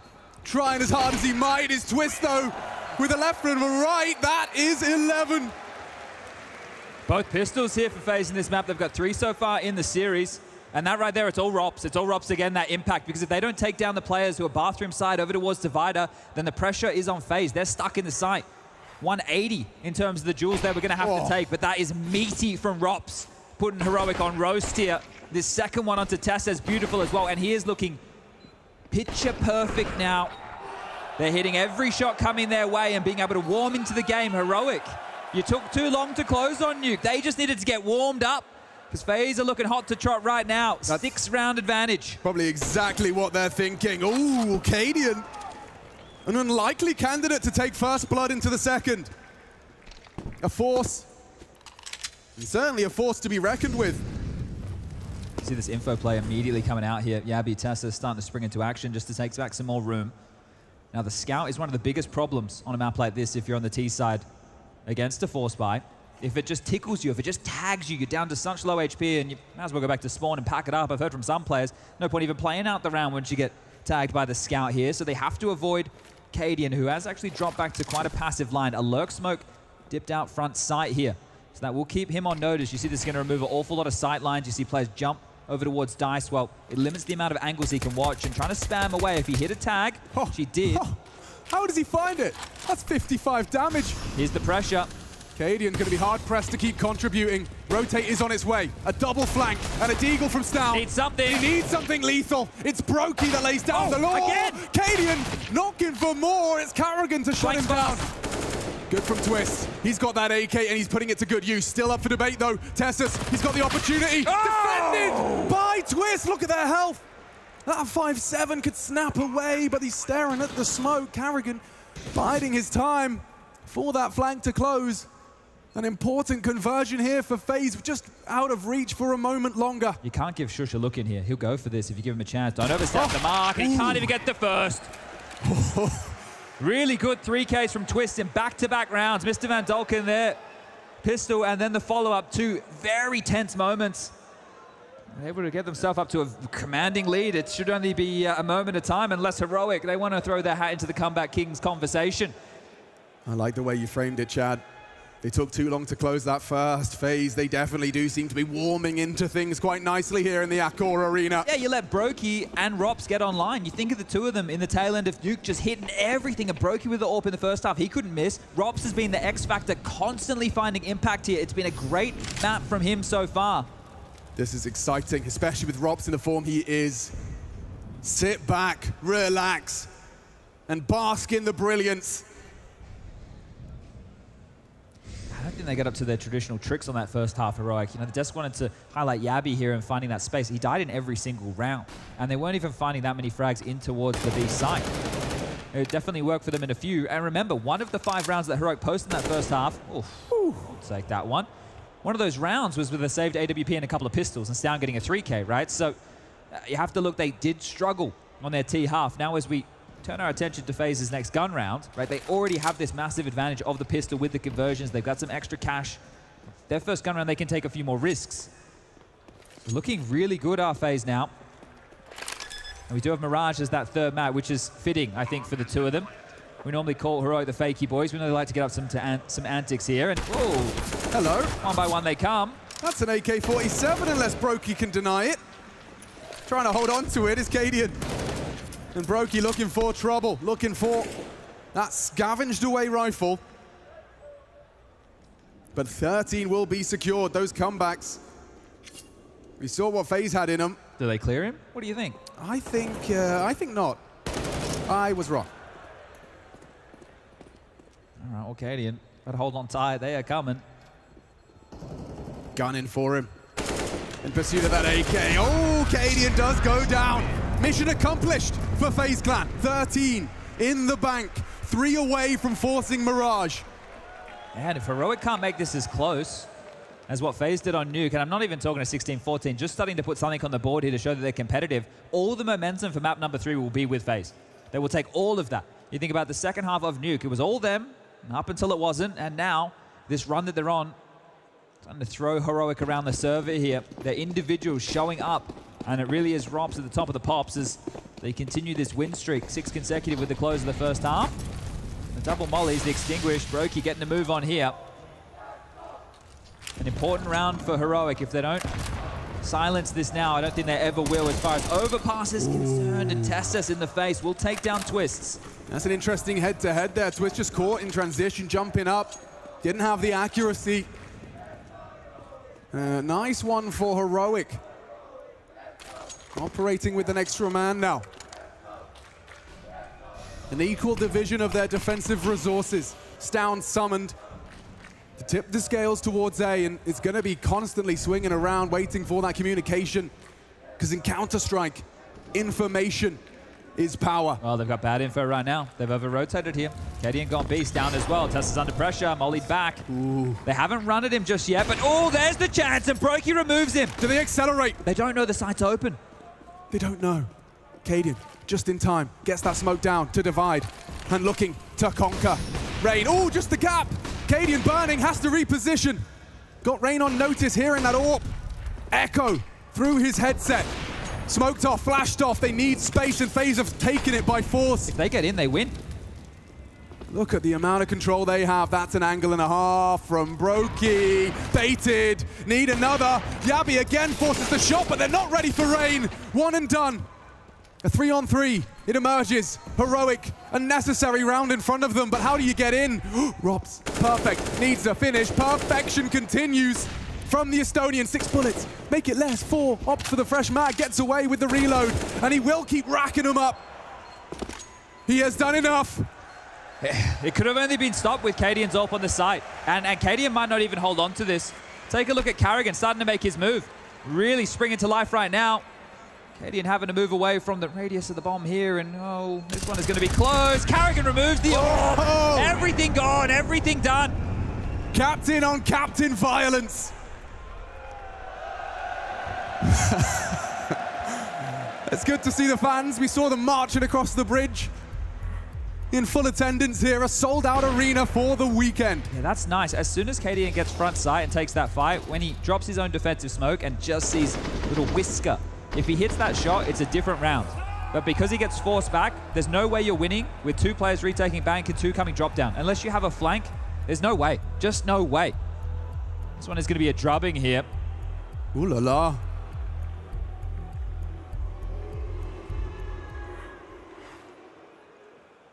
Last chance saloon for Heroic now, and they know it. Fully invested here. Bruh, that's a brutal buy when you're in your last chance saloon on Overpass. Cobbling together. Not the most aesthetically pleasing buys, but they've done more with less. But what have we learned so far? FaZe can come back even if it looks like they're getting blown out, and apparently Heroic can't. So if Heroic want to make sure they don't lose all of the momentum here, the Danes, they're fizzling out right now. And they're throwing aggression. You can see there's 2 here, but look at it from Tessus. He did not stop until he found blood, looking for more as well, anticipating Rain. Heroic have been given something to work with here. And it could all hang in the balance of this duel on Monster. Hard clear. Carrigan overlooks it. Rops will claw it. Oh, so clinical. He's not missing. He is not. He wants Mirage. And Cadian and Stown looking to deny it. Well, this is the perfect four for a 2-on-2 right now. Brother in arms, the right-hand man is... Brokey. Yeah, Stown. He's going to walk into this. He likes him. Oh, he's so quick. The Latvian doesn't hesitate. The AWP designed for long range, but he's comfortable up close. Near the captain's clutch now. Cadian's the only one been putting up numbers here. 17 for him. The next closest is Stown on 11. His team's gone missing when they need him most. And if he wants to inspire them, this 1-on-2 would be a great way to start. I'll tell you something, Chad. A Cadian clutch does tend to reinvigorate the heroic roster. Well, this is a gamble for him. He's rolling the dice. You can see this here with his positioning. He's hoping, he's praying that they come to him. And right now, might have gambled correctly. Maybe. Cadian looking for trouble. Not ready for Rops. Another impactful round. 25-8. He is showing up when it matters most. And you've got the head-to-head. It was highlighted by the desk before we got into this game. Rops versus Stown. Well, Stown's had his map. Now it's Rops' turn. And this one sets us up for Mirage nicely here. But again, momentum, confidence being key. Heroic need to go beat their chests. This map break, because right now they are getting run over. Will it really be this thrashing? Will it be such a discrepancy? Heroic, their map, their choice. And FaZe boasting a 10-round lead. Can they finish clean? Limited resources for Heroic. Story of this map for them. Right. Flash for info. Stown, it's good. May have caught a glimpse. Brokey does not choose to pull the trigger, doesn't have the opportunity. Carrigan starting to advance right into the Lion's den. Let's walk past one of them. Tessa's Cadian. It's still Yabi. Heroic, given an advantage, a leg up. It could be momentary. Another. Rop's gone. The hero felled by Tesses. Cadian's locked the door here Yeah. as well. Good positioning from him, understanding the situation. Brokey's going to come back. He's going to investigate, but think about all the angles. Playground, fountain, then he's got to worry about party. So let's see, Brokey. You've been quick. Oh, wow, the double zoom and everything, but Cadian gets away with it. It's a way back at least here. They're trying to save, or they're trying to get this done now in a 3-on-5 disadvantage here. Well, Brokey in the smoke is just going to wait this one out. Cadian's going to find nothing on his little exploration, but he will stay alive. And it's so valuable for them to hold on to guns here. They need to buy every single round. If you get these upgrades from the MP9 and the FAMAS into something a whole lot nicer, sure, that is going to be much better for Heroic going forward. They're going to need 10 consecutive rounds if, well, they want to try and do what FaZe attempted on map 1. Well, they've definitely managed to upgrade from MP9s to AK-47s. Not a FAMAS in sight. Perfect upgrades from Heroic. So they make the most out of their success, at least in that one. That's crazy to think that it is the first round for Heroic in this half. It's gone so quick here, and it was still labored. Yabi there with a messy spray. Carrigan moments away from taking him down. Tessus gets to activate, and that's the 2 kills there to really make a statement for Heroic, but they need to do that plenty times more. And I feel like Carrigan, he has a lot more opportunities here to call whatever he wants, right? He's got so many rounds to work with. You don't just want to throw them away, but you can try a whole bunch of different approaches here. You have that liberty.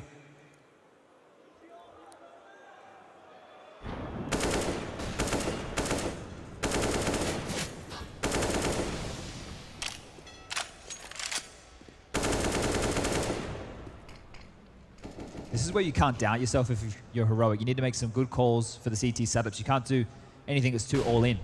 You need to be quite default with their approach, and that's exactly what you see here. Tess is on the jump spot. He's the backup for Cadian. There is that gap that Stown is acknowledging as part of this setup here. So there's the jump spot, and Cadian starting to activate here. The flashes are coming, Alex. He should be dead, and he can't take anyone down. The support noted, they know the stat. What? Nice nade. Bang on the money. Tessus has got a strong arm on him. It was too quiet for too long. That's why Cadian started searching for info, but oh, hold up a second.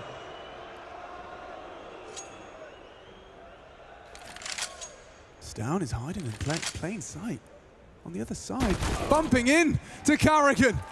He profits. They're back to B. Look at the angle. He just looked away. He just looked away. Gets away, but advancing. Accelerating, pedal to the metal. Shush in response. He needs to disrupt. He needs to delay. Perfect flash. Perfect spray. FaZe counting on Brokey. Oh. Great shot. Needs more. Can't get it done. Okay, Heroic. We talked about the tenacity we saw from FaZe on the first. And faced with something similar conundrum. Can Heroic continue to run it back? Oh, this is already the third timeout from FaZe here, which is feeling a little bit odd considering how many rounds they have to work with. But if they get it done now, it's not going to matter. And seeing how far they can spread this cash, a few players on that low end will operate with Tech9. Some AKs have been put into the correct hands. Twist, Rops, and Brokey. This is a trio of young guns who have already done an awful lot. The Grand Slam, a major to their name, here again to contest for a little bit more. And this is a trio for the future. They ain't going anywhere. But this is wild. KDN goes down early, and that's a freebie back from Tessus there. You wonder how different that round could be if that strong arm didn't land directly on Rain's head. But good stuff from Shush. And we'll hold them back for now. Ooh. But it is just for now. You can see here the tension and the pressure in all of these moments here. FaZe desperately want to shove this to a third quickly. Yeah, you can see that in their reactions to a round loss. They do not want to linger here.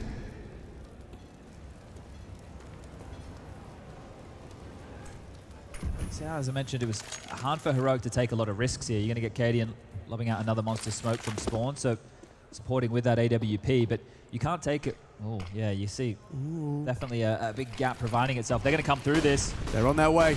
Setups here. Good flashes. Rops, he is supposed to be the way in, but he's escorted out off the premises. Shush! This is his site, and he continues to lay down more and more from Shush. Oh, 5 from the Dane! And if that was off the timeout phase, they put all their heads together, talked it out, and they leave empty-handed. A full 5-man murder from Shush. Yeah, beautiful stuff here. If Stound's not going to be the one to step up the plate, Shush will be. This guy right here, an anchor player for Heroic, comes in clutch. Well, this ain't a clutch, but it is impactful. Ace right here, mowing him down. Not a single headshot in sight. Beautiful. Just body shots with that silenced M4, and that one's going to feel good. A confidence builder there, and a spirit breaker for FaZe here. Charged halfway across the map for that one, and we'll just be holding a couple of deagles here. Good angle, good timing. Doesn't quite convert. KDN posted on that aggressive party peak, fires off his shot. Rain now to occupy the territory. KDN could get done overextending here as well. He doesn't have a lot of help. Tessus is trying to stay around, and there you go. KDN will think the better of it. We've seen that really come back to haunt certain teams. All the way back in the Challenger stage, we were covering off a Mouse game where Torji overcooked the pooch a little bit. But Tessus, how many do you have available? Okay. Easy rider. Spotted out some. KDN's really dancing with the devil here, isn't he? He's not scared. Staring down the barrel of a run. 7 more. Not hearing these steps, they should be. Just puffing up their chest in the bathrooms right now. They didn't hard clear. It's a deep clear to get Rain. They didn't. But they'll surely be aware that there's potential. Whoa! Another collateral. Violence! KDN gets his second collateral of the quarterfinal. Brokey's had one, KDN's had 2. Yeah, what's going on here? A 2-for-1 special today. Stylish AWPing for sure, and efficient, you could say. Well, ever since the AWP nerf, you know, they really have to make sure those bullets are bang on. This is one way to deal with it. Here's the KDN. Boom. Straight through 2, Brokey and Rops, the heaviest hitters. That glance at the feed processing, well, you just hit ya. And so we ride in again, round 25. It's been quite the run back. 4 on the trot, but FaZe, they just need 1 more. And now equipped with everything they need to pull it across the line. KDN doesn't seem to think so, though, as he throws aggression into Rain.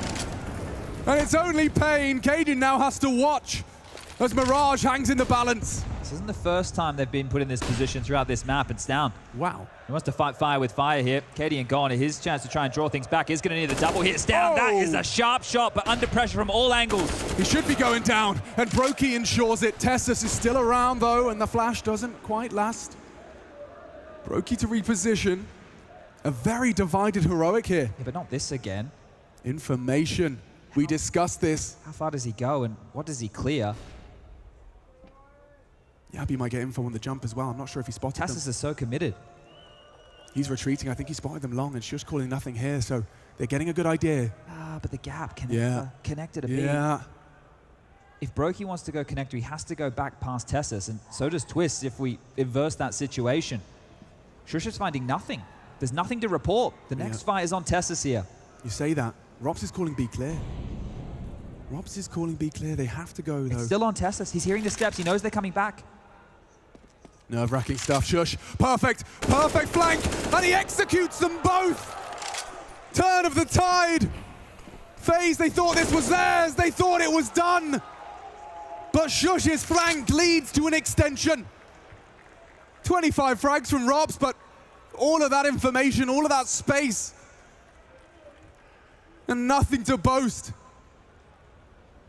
$0 in his bank account. He's got to survive now. Hold on, hold your horses. All right. I think that one right there. I know you're talking about Shush's push, and he's had some great impact in the last couple of rounds here.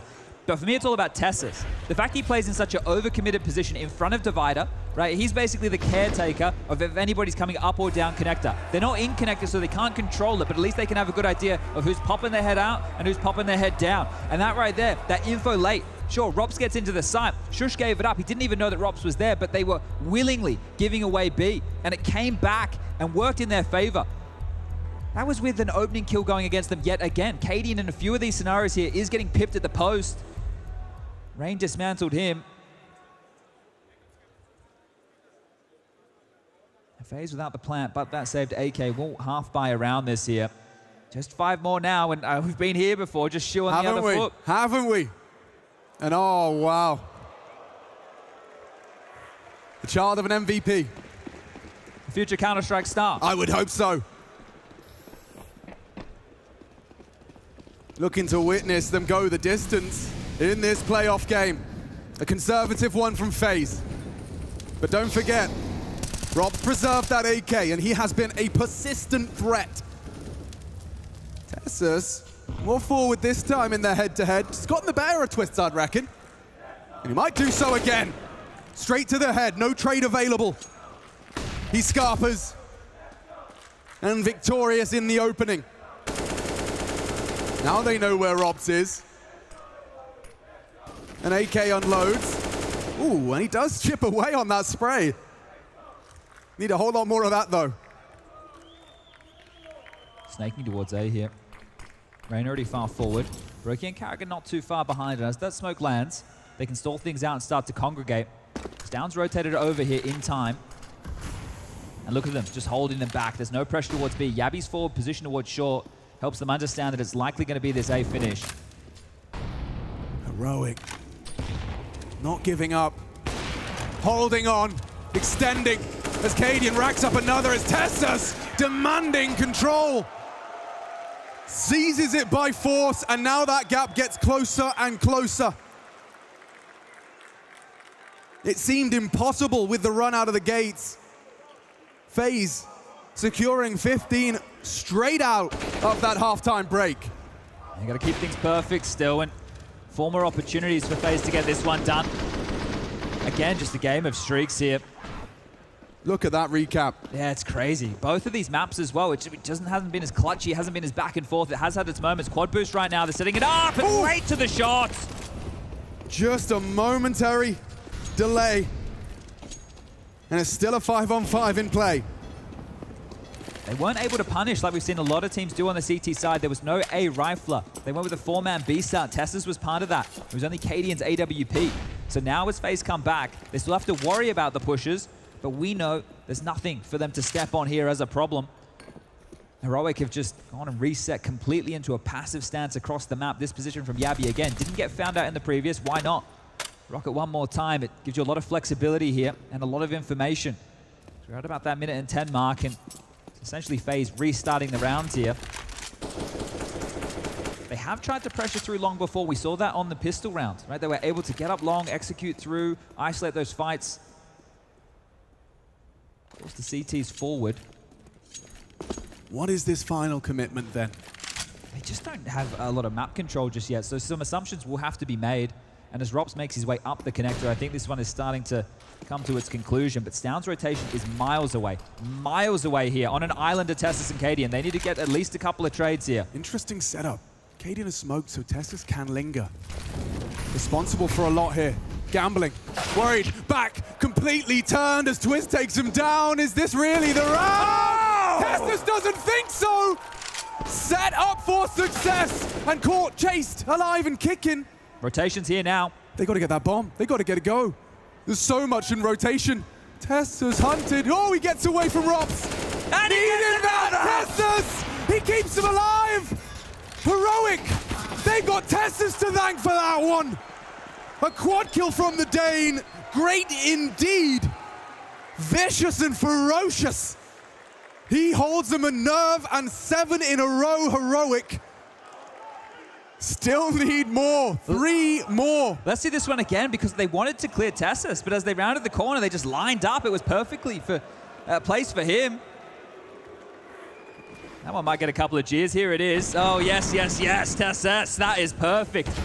You see that, you have to snap shot. And even the final one, Brokey, you let him off the leash, he can go nuts. And that's crazy because that spacing coming in, they were accounting for him. Cadian getting fired up now. FaZe with another round that's gone against them. Down to just another one of these partial investments here. The pressure, it can keep on coming, but so's the fight for Heroic. That's going to motivate them, Chad. They got to be feeling. They're ready for B again. And Drops. He's good for it. He's not stopping. Shush. Caught out. Twists. Mad. Fragging. 2 on the Mac-10. Tessus blind. Confused. And dead. As FaZe spring to life with a limited buy. And bulldoze B. Cadian in the smoke. And we go to Mirage. FaZe hold their nerve. Heroics from Heroic. But we need a third to separate these 2 titans of our game.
An emotional roller coaster in a series of streaks and almost comebacks, but close, unfortunately, won't cut it. Hot out of the gates on that second half, it is FaZe to be holding their nerve and dismantling the Danes. But man, it got close. Yet again, FaZe leaving it to the final moments to be closing out this map, Maui. Yeah, close stuff. We obviously saw a nice comeback there from Heroic. You saw some of the individuals start to pop off. We saw a great round from Shush on that B-side defense. Tessus continuing to extend play further, even after his first teammate died on that A side of things, but there was just too much cushion for FaZe. They did so much work in the first half. The fact that they won second half pistol on top of it felt like everything they were doing in the beginning was just working for them. And man, this was just a beautiful game from Rops. Like, every single time it's a 50-50 duel, it's not 50-50, it's 100% Rops. It was a good game, a very competitive game. A game that in the beginning seemingly went the side of FaZe Clan. I would argue it was still a very close game. They had to fight for every single round. You had the scoreboard in front of you as well. Tells quite the story about the Rob's performance. You highlighted him, 101 ADR in this game, almost hitting the 30 bomb. But I felt like it was a game that, you know, despite being 10-5 for FaZe in that first half for you, it still felt like they had to work for it. Yeah, we were talking about, you know, the performances of FaZe recently on that map of Overpass. The one versus Bad News Eagles, I'm sure, is one they're wanting to forget. A much better performance from that, and also the series we saw versus Na'Vi as well, right? And it really is down to Rops putting in an absolute masterclass on this map. Look at his crosshair placement in all of these fights. It's just perfect. It's not even like he's necessarily always adjusting to hit 6 shots.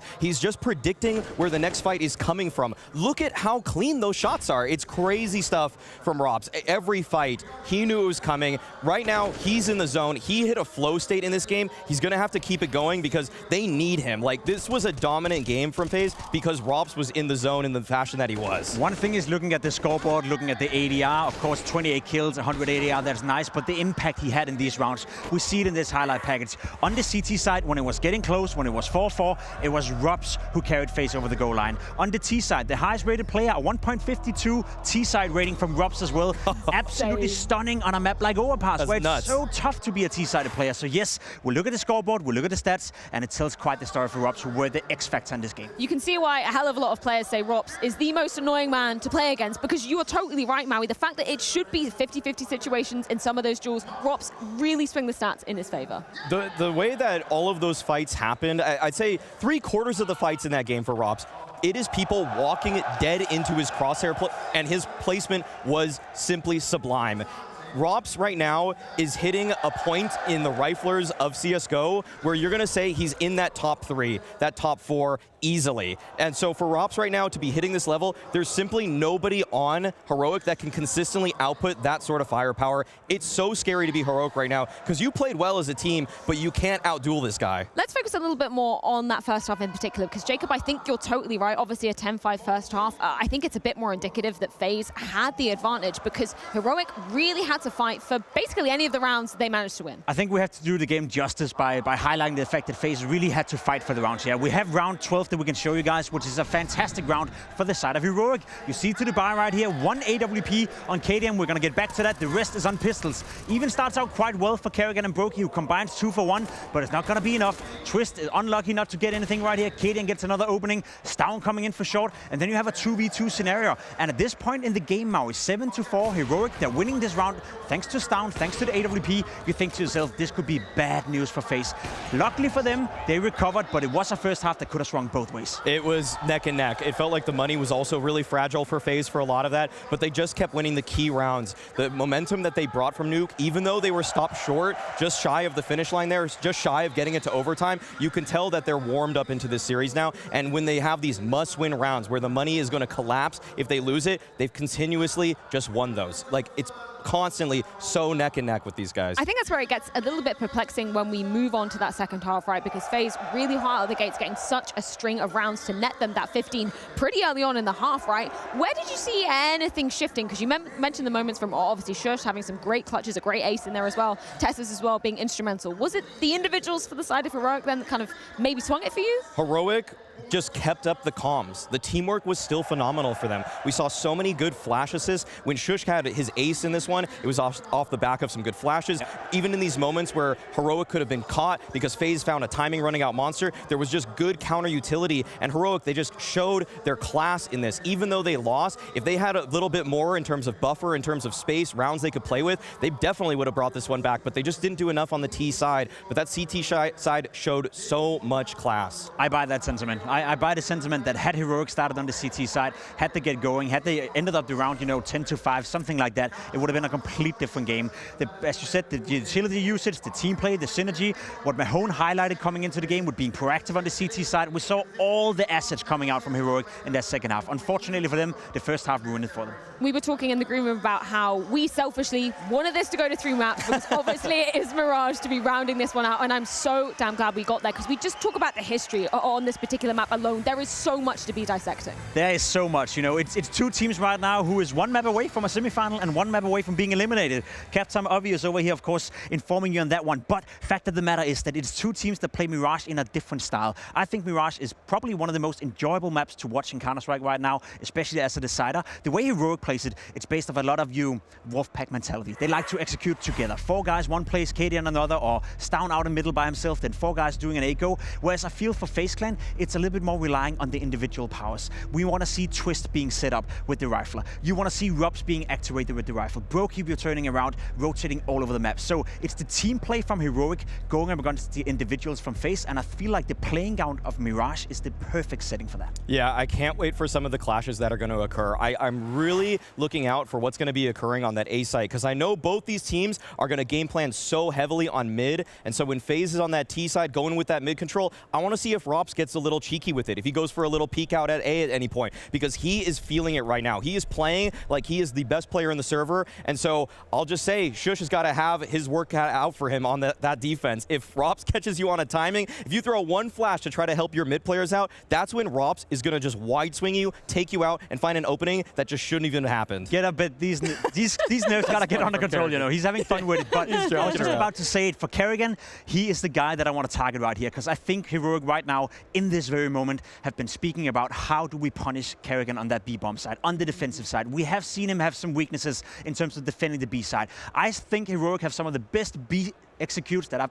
ever seen in my entire life. So when it comes to certain individuals that we can focus in on, that we can zoom in on, this guy right here eating a banana in the most sexy way you can imagine, he's going to be under a lot of pressure. Like he heard you. He's hesitating. I know. It's going to happen every single time. Well, hopefully we'll see a bit more than just some banana action going down on the ground of Mirage. You talked about where, Heroic could maybe be punching FaZe where it hurts. On the flip side, where do you see FaZe maybe being able to take the advantage over the side of Heroic if it's such a good map for them? I think that what Pimp said is totally accurate. The fact that Heroic's going to have some really sick executes coming out, especially on B, and that's where I want to see Brokey step up. If he's rotated into position, if he's there to defend from that just back pillar, we've already seen some highlights come out from him in this matchup. If he's able to just find multifrags that he has no business finding, multifrags that only the best uppers in the world can find, then Heroic, even if they throw the best flashes on that the world can conjure, then Brokey can bust those execs. It's star power versus teamwork for me in this one. Listen, Freya, you asked for weaknesses when it comes to Heroic. I was looking up their stats for Mirage the past 3 months. The lowest rated player on Mirage for Heroic is KDM with a 105 rating. That's the lowest rated player. And the highest is Down with a 1.18. Everyone else is in between that. So there's no weak link, there's no weak spot, there's no B-side you can execute towards and think, over here we have a player that is not feeling it. Shoes is a fantastic A-side player as well on that CT side. So to me, it comes down to what we spoke about coming into the game. We know what we're going to get from Heroic. A high-level performance, but the ceiling is not as high as FaZe. So to me, it's all about that. Can FaZe raise the ceiling? Can they play up to the absolute best? Then they can beat Heroic. But if not, I think Heroic's top floor right now is enough. I think that's where it's a really interesting comparison when we're talking about the AWPers coming into this ground, because we're looking at Cadian with way more responsibility on his back, right? He is the in-game leader, leading the charge for this squad, whereas Brokey, it's just about the AWPing, it's just about the firepower when you come into a matchup like this. That's why it's worrying if you're a fan of Heroic in this one, because you know that Cadian's going to have to shoulder so much of the burden in terms of coming up with ideas and plans for them that sometimes that's why his rating drops off. The fact that Pimp already mentioned that Cadian, he's been the worst performer on Mirage for Heroic. That is a huge, huge hole in the game for this team. If they can't get their op going, then the riflers from FaZe, they're just going to feast on them. The comparison between Cadian and Brokey is fantastic, though, because Kerrigan, as we spoke about, the in-game leader for Heroic, probably the guy thinking the most, communicating the most within the Heroic camp. I would argue it's the complete opposite for Brokey within FaZe Clan. He's a player that plays on his intuition, right? Of course he's communicating, but he's not the guy that you look towards as a secondary goaler. It's not the guy that is dictating the way FaZe is playing whatsoever. I think Brokey is best when he's left in a 1v2 and a 1v1, where he doesn't have to think, where he just have to play as per his intuition. So you have these two players, one guy thinking a lot, 200 IQ, the other guy, I'm not saying Brokey is dumb at all, I'm just saying that he's best when he's just playing by himself on his intuition, probably one of the best in the world. Gentlemen, I almost never do this, but I want to get some preds because this has been such an epic quarterfinal to open things up here in the Accor Arena. Who are you guys siding with in this one? Give me FaZe. Give me it. All 30 rounds, though. 16-14. You know it's going to be some crazy comeback from them, but I think FaZe is going to get this one done. This is going to be explosive. It's going to be a great game. I think Heroic is too good for FaZe for now. Well, we have gone the full distance, and it all comes down to Mirage. An epic quarterfinal thus far, and I see that continuing coming into this third and final decider. It's Heroic versus FaZe for the last time in the Accor Arena. It all comes down to this. Paris, are you ready? Prepare to bear witness as FaZe and Heroic, two giants of our game, in the first major in France and the last of Counter-Strike Global Offensive, do me the honor of making some noise for this one. It's Mirage. The last chance you'll see these two teams, one for the semi and one to be eliminated.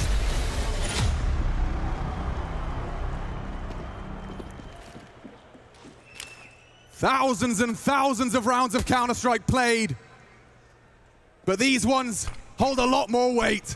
Smokes in, shush, smoked, blind, and unable to provide.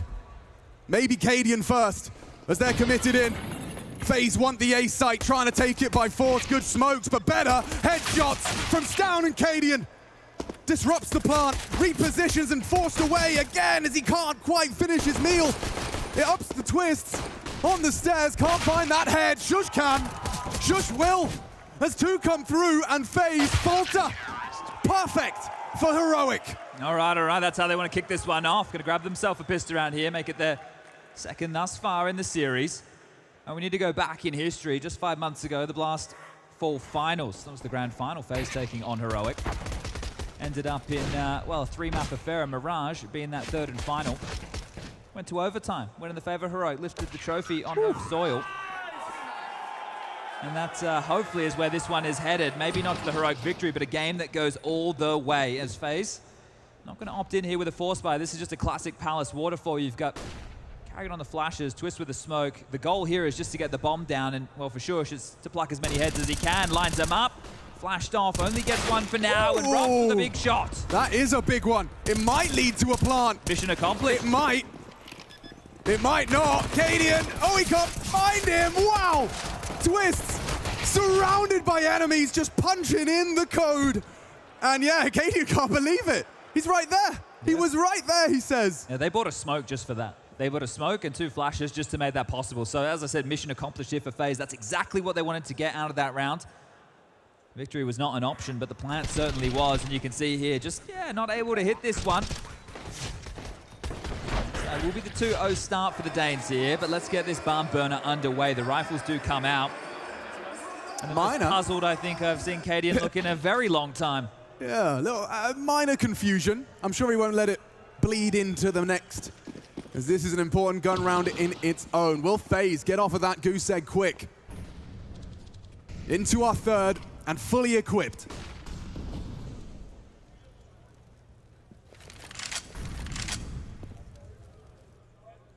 Slow and steady here, but Desk Highlighter is going to be all about middle as Yabi will flashed in to take an exchange towards the underpass. Doesn't see anybody home. You can see Twist here taking his time as Rain with some util lined up. Waiting to see if there's any aggressive maneuvers out of Heroic, who picked this into Liquid and lost, ending a 5-map win streak on Mirage. Deep stairs smoke, you like to see that. Gives the CTs a bit of a choice here, but it's all a fake. Carrigan now applying pressure towards B. So keeping them moving. FaZe trying to beat the Fakey boys at their own game as they want to split the B site here. That's the intention. Let's see if they can manifest it. Rain already, lots of ground covered, and oh, he's ready for Stown. Takes a Dane down, and will they commit? Oh, Cadian fires off a shot, Rob's onto Tessus. Yeah, Carrigan is in. This is a big head-to-head here. Bomb's going A. It's going completely A. Carrigan's cleared B. Heroic baffled. But at least Shush can contribute. Twist not ready. Robs is. And Cadian alone in the 1v3. And it's all Robs. He has not let off the pedal. He was flying high on Overpass and forced us here into the third. This is why we get excited about players like Rops, because when they are on, like the form you're seeing here today, they can define an entire series. The shots that he's hitting, right? Sometimes you see a Rops game, you think, oh, he's lurking too much, he's baiting his teams. But here, he's hitting big shots. He's protecting his team. He's having impact time and time again. And he's not missing. He's looking laser sharp, dialed in today. That flow state now we spoke about. Rops is loving it here. He's flowing for sure. Maybe an aggressive middle now. Thinks twice. Yeah, on his own. You don't want to overcommit there. Yabi trying to contribute from short as well. Look at this pincer maneuver coming in as well. You can see they're coming through the underpass as well as top mid in unison. Teamwork. Looking to make that dream work. Rain advancing, but Cadian catches Carrigan jumping through the window. Ooh, pays a heavy price. Spray not quite on the money. That one is. Stown gets them both down. Brokey back. Testus re-aggresses. Brokey's looking for trouble, and he hands him a headshot. You're not ready for Yabi. Yeah, there's no way you're ready for Yabi in the apartments. He's so set for success. Robs caught off guard. Relinquished of his life. And Brokey's, he's got his head on a swivel. He's almost ready for this. Oh, Cadian, he should have this one dead to rights. There's no way Brokey's ready for this one. And he closes it clean. Heroic straight back. Yeah, getting that AWP straight back in his hands here, the leader of the Danes. And this is Carrigan. He was noisy about that. He jumped up through the window. Cadian had heard the steps for sure and then ready to play him on the gimmick of the smoke right there. So the opener going in their favor. And you can see that energy's back. It's hard to keep that when you're losing. And well, they were down in the dumps over there on Overpass, but bringing it early here into Mirage. So coming in today, Heroic were the favorites on paper. FaZe are the ones who've been battling back time and time again. This isn't a team that you can count out regardless of the scoreline. But you'd love more of a back and forth affair here as opposed to this streaky game that we've been delivered here today so far. Yeah, and if you haven't seen the speech Cadian was given his men. There's 2 kills here for Stown, surely. It's most definitely worth checking out as he discusses searching for teammates like this for all 10 years. But a very different man takes to the stage in Paris as the one that pulled up to Jönköping. And now looking to advance to the semi-final. FaZe up against him. I mean, a star-studded server right now. We mentioned Cadian. One of the names has to fall here today. Him and Carrigan played at the first major. You've got Dupree and Apeks as well. They'll be with Vitality a little bit later today as Cadian will finish things off neat and tidy. A double up for him, and only one of them can survive here today. This matchup could have been a grand final, right? Coming into this event, we had the Fabled 5, the big 5 names, and we didn't even get a few of them making their way through to this stage of the competition. The underdogs, that's what this major has been all about, the upsets. Yeah, and you talk about that final, you know, that Blast 4 final of Heroic finally lifting the trophy. We talked about their grand finals. It was on home soil. They had the crowd buff, right? They definitely had that home court advantage, even though it's the Astralis Arena, as I think a lot of people would like to dub it. But still, they have the support nonetheless here, as with a slight gap over the top of that smoke. He has been boosted on the bricks. North out for Brokey as they're posted top middle. If Stown peeks this, Brokey might be able to flick into it, and you can see the 2 of them at the ready right now. Shush and Stown. Cadian forward over towards Palace with his AWP, and well, now defensive smokes will be deployed towards Connector to give them some buffer room to continue to fight here. See, just understanding exactly what they want to do and the harassment and aid. So this is understanding each other's tendencies, the way that the map is approached, and now the fight's coming. Tessus too. It's a great map for these 2 teams to separate, and ooh, it's Tessus. Quick to the frag. Rain concedes another death. Slow start for him in this one. Looking to recover from that disadvantage. They're re-aggressing the CTs with the advantage. They're looking for Robs. Looking for Robs, but he hands them a hot shot. Long rotation. Down, yeah. gone. Yeah, back around the world with the bomb. It's Twist on the lurk. Everybody else is going to try and finish towards A. They had no idea about Cadian's AWP. It was timing that just went against down there. That U2 are going to be quite indicative that fight is coming. Stairs smoke landing. Pressure on its way. Who's going to open up the site, though? Robs has done well to claw it back into an even keel. Good flash. Gets him past Cadian's scope. The sniper going to be counting on his teammate here. Shush needs to win this duel. Carrigan counting on Twist. It's Yabi gone, but it's Shush and Cadian. Bomb's loose. 10 seconds. They have to plant. They have to plant now. It's going down. And Twist caught down. A 2-on-1.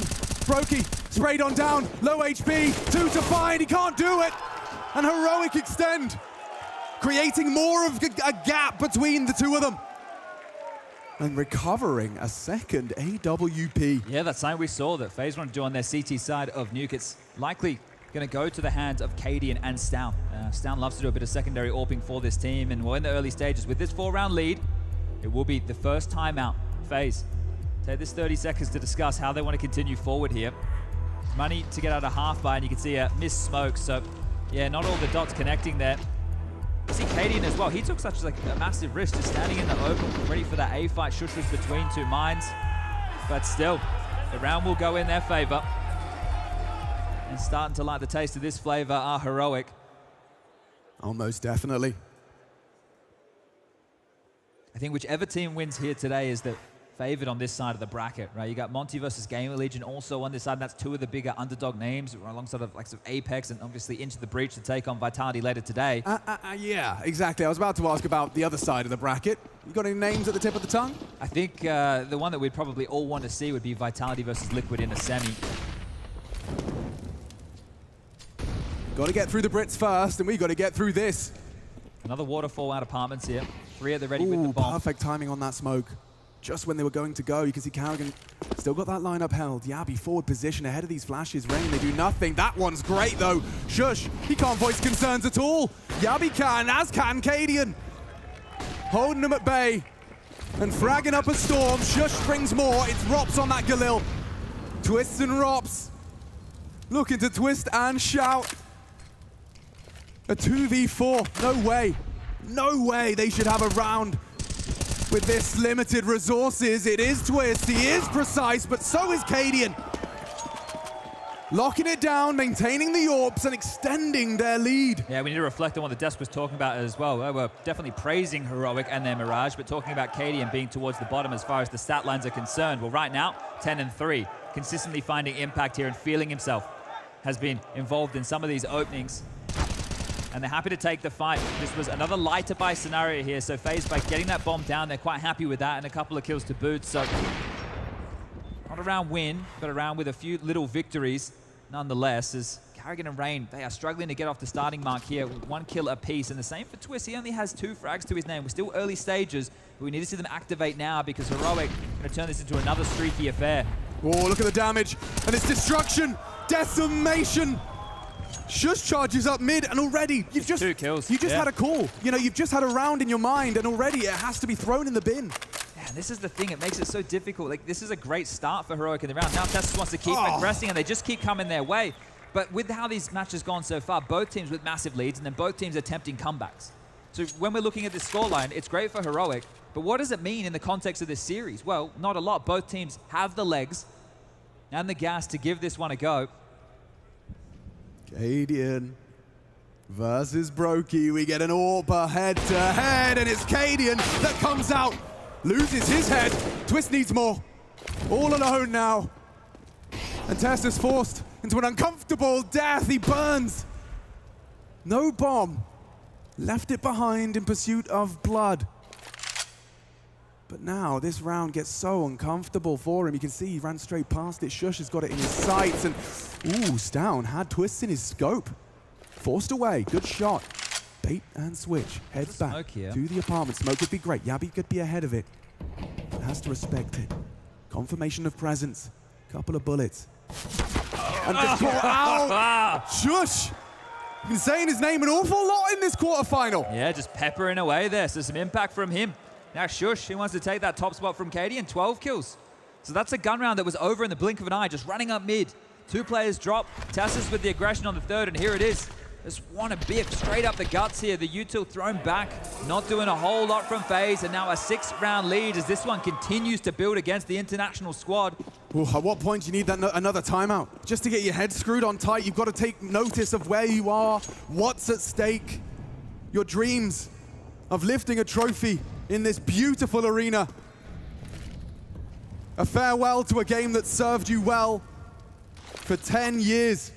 See this stance here. They're so worried about the mid aggression again. Nobody pushing underpass, nobody really top mid. They're holding it for some of the more passive angles possible here. Brokey's the caretaker of that. Rain is burrowed down in spawn. We'll try and line this one up. We've had a couple of missed pieces of utility here. Let's see if it happens again. That's now Cadian searching. Ready for this. This is the perfect weapon for the job. Ooh, gets away, I think. He has got Twist to hunt him, and it should be good, but saved by Stown. The cohesion from Heroic, this constant communication. You really do have to get up bright and early to beat Heroic at this game. They want to split A here, so up through connector. Rops will be that late play through the Palace position. Stown, if he activates, he can ruin the day. He certainly could. This Wolf Pack from FaZe. Carrigan leads the charge. Shush, deleted by the leader. And Brokey too. Looking for a perfect one here to get the juices flowing. Twist provides the double.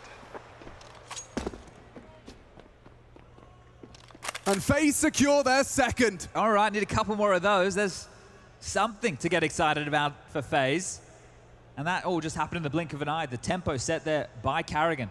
The man steaming through, takes down Shush, who was stranded on the balcony, right? He got left hanging in that moment. There's definitely something to be said about FaZe Clan, though, isn't there? In terms of making it as intense as possible. Even qualifying for the major was a tooth and nail affair. Yeah, they love doing it the hard way here. So these pressure maps, these pressure moments, you look at the Bad News Eagles series, they could have been done, especially on this map here in Mirage.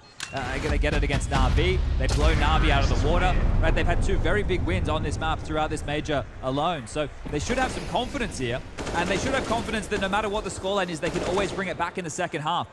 And that is one of the biggest issues. I feel like Heroic are going to need to continue to cascade this momentum here to stay on top of FaZe. A very difficult team to put away, it seems. Plenty of cash for Heroic to get out another buy here. Trish is even going to bring out an AUG, so bit of an interesting purchase in the current meta, but there's some CT positions you can definitely find it fruitful. Cadian's going for another push here, this time a ramp. He's not going to find anything. You can see they've manufactured a gap to try and set him up, but FaZe have other plans. A crawl through mid, Twist through the underpass. Well, if Heroic are just going to push you in a lot of these rounds, yeah, allow them to use that early util exchange, but FaZe will flash back, window smoked, and now creating space is Rain. But it's only Rain this time. Safe from the nade this time. Look at the same clamp down on A here, just less bodies through connector. Yeah, the Twist is down. And they're ready for Rain. It's down. Locks it. And Shush sprays it with 1.5. Limited in the health department. Rops and Carrigan. A nice headshot short. And he'd love to get that plant down on the floor, but the flank is coming.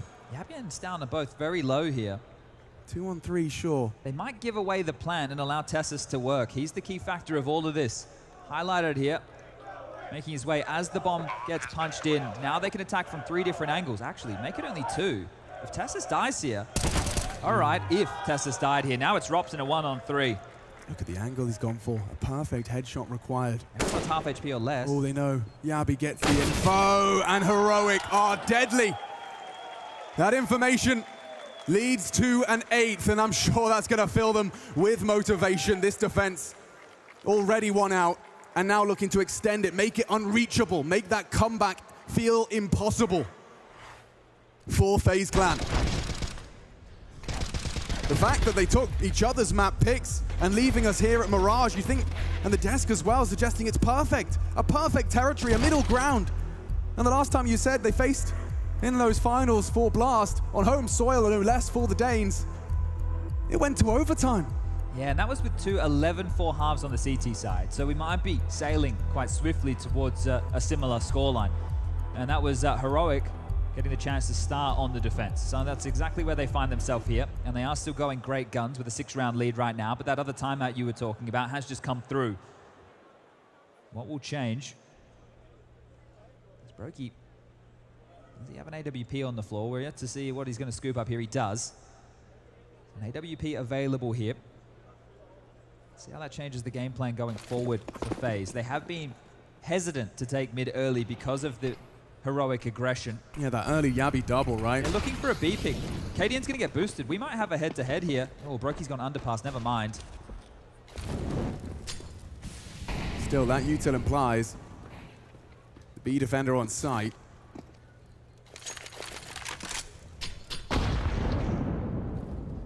Deeper nade now, and both going forward. Tessus, the sacrificial lamb, or the aggressive defender. Drops. Oh, loses his head. They're trying to take some space right now, FaZe. You can see him springing into action, wanting to take mid. If you're going to push an extremity, you're not traditionally very strong towards the mid corridor, but the bomb needs to be picked up at some point. I think Brokey's going back to understand that, because if Tessus had continued to push, they would have had it under their grasp, which is a worry for Brokey now. He doesn't know what's happened on the other side, but Carrigan, he's got the space and he's got a kill. He got the gap. Doesn't get away, Yabi. He punishes. Disadvantage for FaZe, but can they recover? They have scooped up the bomb. Denies info from that connector. Has to be the B finish. Brokey has to deal with Tessus here, and that's just stalled them out. A perfectly timed smoke followed up by a HE. Oh, that changes things. Tessus has lost his head. Oh, and he nearly finishes the job. Brokey needs to hit some more combat. Orping nade through. Jumping in. Yabi again, stubborn. Can twists. Give FaZe something to celebrate in our 11th. 20 seconds. And he goes to use every second of it. Tries to force KDN forward, giving him nothing, not hearing that plant, and it's allowed for Shush to come around. Spots him out, needs the execution, but surely KDN. Oh! Loses his head! Twists! No time, but still nails it! Defying the odds and breaking Heroic. That is cheeky. Yeah, you're going to give him a chance right there. They didn't need to push him in that fashion. You give him the chance, he'll hit those shots. KDN is the one left without a paddle in that environment here. Yabi does a great job on the side. Two big impactful kills for him to stall this out. Twists, jumps forward, the clock is against him, and it's this push here from Shush. He didn't need to take that timing, and it means that KDN has one option. Let him plant and play out the 1v1, or try and get ahead of it, and Twist faked him out. That is a ballsy choice in the quarterfinals of a major. Oh, look at the damage. They're so low. Ouch. Nearly 200 damage inflicted, but nothing confirmed. That right there, this is an important round again. This is where the finances are on the ropes for Heroic. You can see this investment. Shush, after that blunder, left himself only with a 5-7 here, but continuing the push, continuing the fight. They might just walk into this AWP if they're not careful. It's down reactivated. Yeah, this is aggression. He's going to be seeing the blood here. Knows that some damage has been done. It's down. Oh, big headshot back. It's Rain. He fills the void and goes head hunting. They're just going to keep coming to them here. It's Yabi's turn to push. Rob's just looked away. Carrigan confirms that presence at the top of middle. Rain will advance as well. KDN was responsible. No longer looking. Maybe there's an opportunity for more. They want to try and finish towards B again. Tessus and Yabi are still here. They're not going to be able to say any presence over towards A. It has to be Rain. Rain, if he kills KDN, he can make some space. He'll force a rotation for sure. Hinges on this. Don't forget all that damage. Yabi forced out. There's KDN caught Rain. He may have saved FaZe as Tessus looks to save face. Another from Tessus. Bomb lost. Rops needs a response and he can't get it. It's all Tessus. A triple in defense of B. Rain, what have you got for us? Time sensitive. And it's all on him, all on his shoulders. As wide as they may be, they cannot hold the burden. And 9 for Heroic. It's Tessus, the man on your screens, that makes magic happen. There's just no way back after they were committed towards that site. Even that kill comes in from Rain over towards Connector. They were already hitting the site. That's why KDN was rotating. That's why he was noisy. Rain did what he could given the circumstances here, but Tessus, the low HP, going to finish Twists off. Contribution from Stown earlier in the piece here, and that was Rops' opportunity. He might have had 2, but Tessus says no, and another impactful round from him. As this will be the first timeout for Heroic here, and this is just to settle into what's in front of them. What type of buy is available on the other side? What type of purchase is going to come our way? And just how many CT-sided rounds can we get? We know they're worth their weight in gold. And we know with the head-to-head history, just how close these two teams can be. And teams are drawing these games back into close fashion. That's for sure. I mean, that's for sure. I think Heroic will be dissatisfied if they can't replicate that 11. And then you say the same for FaZe, that 4. It's not an all-in, but something in the middle. Yeah, this last stretch of rounds, last 5 have been back and forth between the two teams. So that's why FaZe are happy to go for a bit of an investment like this. A few upgrades, some armor, something to try and make this a little bit spicier here. Yeah, faith in Rain as well. He has awoken in this third, and intentions are clear. Garrigan to flash them through, shush a forward position. Ooh, the nades are great. That's on to Rain. Oh, and executed by the shush spray. Twists. He saves him from a third, but he needs a whole lot more. Look at the shot out of Cadian. Quick on the draw. And a 10th. Secure, Heroic. Double digits. And a chance for 2 more. That's exactly how you want that to go. If you're Katie, you say, shush, go close ramp. I got a flash for you from jungle. It pops, he gets 2. You isolate Palace, you take the ramp fight. Pedestrian there for Cadian, and a great round to win. No problems at all.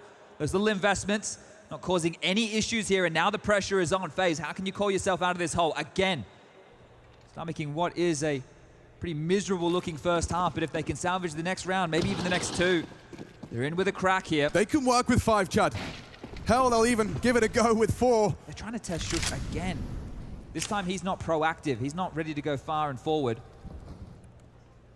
They've tried this smoke wall an awful lot, FaZe. The deep stairs smoke, the bridge smoke as well, the cotton off connector and jungle. Check this the up out. down.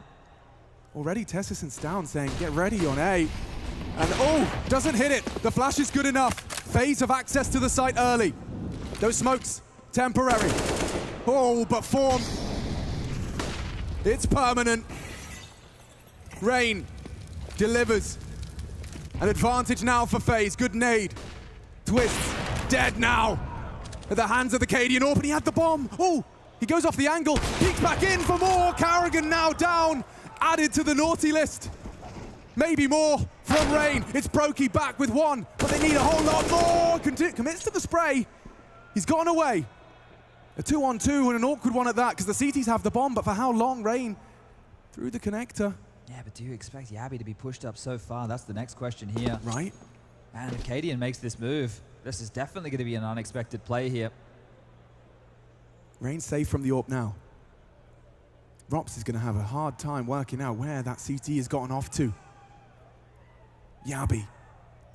Hidden. On the A site.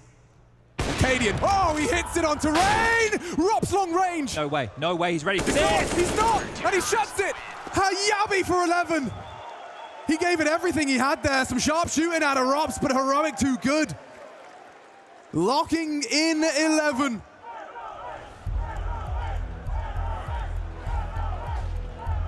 Just on the fade of the smoke there as well for Twist, and the fact he picks back into that angle, Cadian's feeling himself now. Yeah, Rops again, trying to put up a little bit of fight, but a lot of damage has been done, and heads-up play from Yabby there, just going and hiding in the apartments position of Palace. They're not going to be ready for that late activation. There's so many other places you'd be expecting Yabby to rotate in from, and that one's going to feel real good. Cadian with a huge amount of impact, and FaZe with their 3rd timeout. Still laser focused. Like, it's actually really interesting to me to see the way in which Heroic, hello, gonna be seeing these boys tomorrow taken to the stage soon. Getting a taste for it. May as well come and get as acclimatized as possible. Oh, for sure, for sure. Big stage. Big stage, big crowd, and it's the big time, the big leagues. Hitting their stride. It's the 11th hour. Window. Lots of action in middle. Knife out for Twist. That is Yabby's turn to shatter the FaZe assault.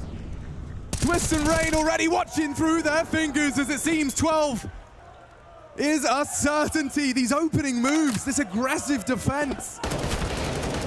Garrigan 1, claws it back a little, but straight on into Morphenstown. This is going to be the biggest first half lead we've had in this series so far. It's 10-5, 10-5 in the first two maps. This one's about to be a 12-3, unless Rops can do the unthinkable. He's not even mid-side. They didn't even get that action. Look at the X's littered across the radar before they could even get going. A pace change, some aggression, deny, Yabby. And that's not the first time. No, they've been stalled out in so many of these occasions here. Heroic have been so active in taking these fights. It's just been a biff and a battle for mid, and there's no doubt they've won it. All of Heroic stars, every individual having their moment across these three maps. Shush and Yabby, joined by Cadian here on Mirage first half. Yeah, and Rops is just hoping they'll push, but there's no reason to do so. Tassus has circumnavigated the entire map so far.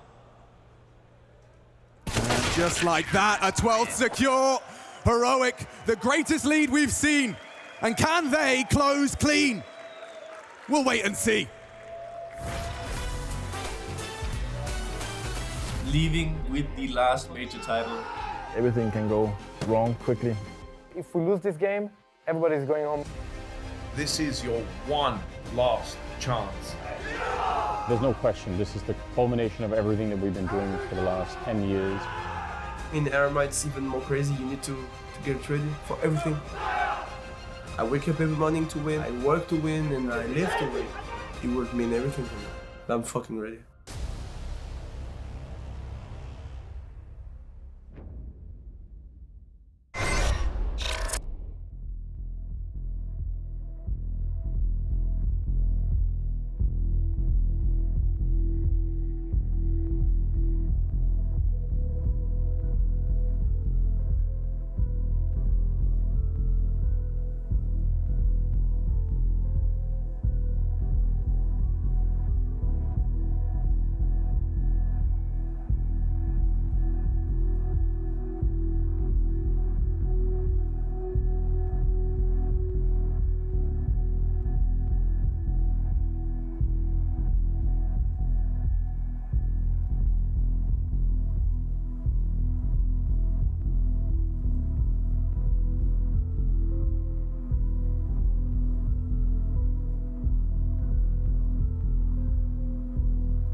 We are back, Paris. Une autre question pour vous. Vous êtes prêts? C'est vrai, c'est vrai. Okay, okay. Only three. Three for FaZe Clan. We wave goodbye to one of these legends in the last global offensive major. Heroic have got so close to finishing it here and securing a semi-final. Make it both pistols, and it's basically done here. The Danes, they can smell victory. They know what lies in wait. They've been plenty finals in the last 6 months. What have FaZe got to say? The comeback kings. Well, it's time to make that namesake. It's time to make that possible as Rops with the boost, looking for the first fight. Tests on Rops with his head-to-head action, and Rops will profit. Yeah, role reversal of that duel before. Robs and Tessus juking it out, locking horns. Good start for FaZe. Hopes and dreams do hinge on this pistol. Yabi caught out, trying to sneak around, and it's Shush. Spotted out now, information flowing. But is it deception? And is it successful? Doesn't look like it. Rops is repositioned, tucked in. Roki's baiting for him here as well. Oh, that's even better. Should be no way back in. Should. Now confirmation and bait, look at that! Oh, it's clean! Spotless from Rops. Shredded. Really good shooting. Rops has had a whole lot of that, and he's going to need a whole lot more as part of this comeback. Rops and Rain combined, and that is going to be the pistol falling in favor of FaZe. Without the plant, the question's all about this force buy in the follow-up. All right, want to get across this line as quick as possible. And remember how Nuke went. FaZe were able to bring things back after a 10-5 half that went against them. So we know that the comeback is possible for both of these teams here, but this is where it begins. And I love the way you can see Stout just turning to acknowledge Brokey as Rops starts to strafe out. That is just a perfect setup, and it's the perfect start. What do we have to look forward to into round 17? yeah, this one here should be pretty spotless. It is just going to be the one Deagle in the hands of Shush here to wield. So you look at him as the headhunter, the can opener, the only way for them really to get into a round like this. We saw FaZe in that first half. You know, they grabbed some flashes and a smoke to guarantee a plant. Nothing as creative out of Heroic here, so more just open a stand and bang. Mid has been acknowledged now. Brokey's seen a bit of this, and as Cadian jumps out with the shoulder, Brokey activates even further, and so does Rops. So looking for a couple of these eeks. Add those to the stats, they're going to feel nice.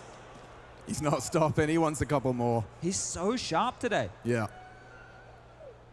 He's got that champion's mindset. This is the Rops of old. This is the Rops I saw grace a Pro League, and look, we got another big name in the house. It's Smooya. Let him hear it.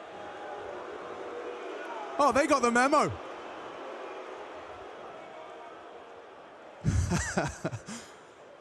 And of course, not the only Brits that will be taking to the Accor Arena. Vitality taking on Into the Breach. And I think it's going to get a whole lot louder in here when Vitality rock up. Dan Madesclair and Mathieu Herbeau, the prides of France, here in Paris. That's coming up next.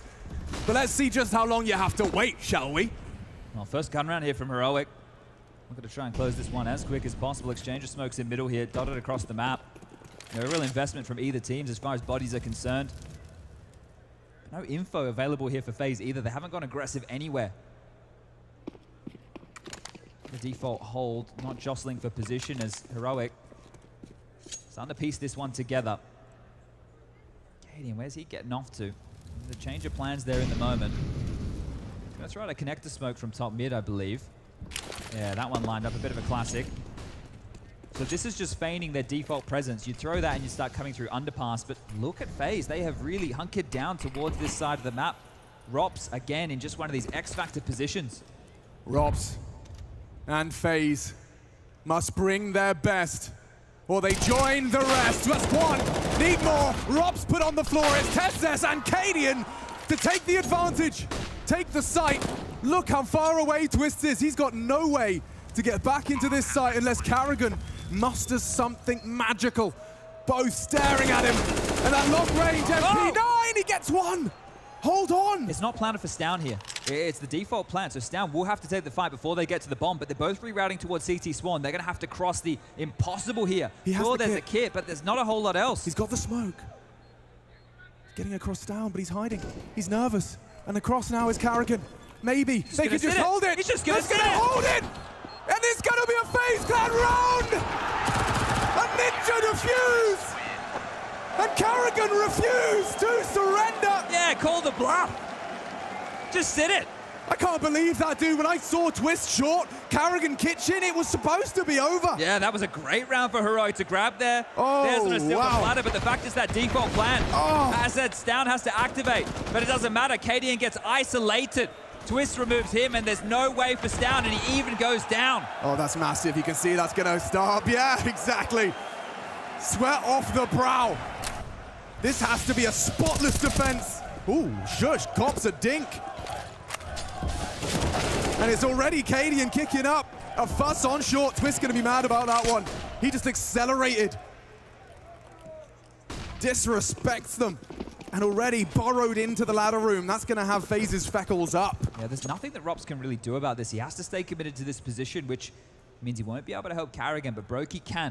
The redeploy of that Windows smoke, and as we can see, Heroic are setting their sights on the weakest of the two sites right now. Can he really do it back-to-back rounds? Carrigan, the reason we see 6, but can he hold on for 7? They're coming to his site. Focused.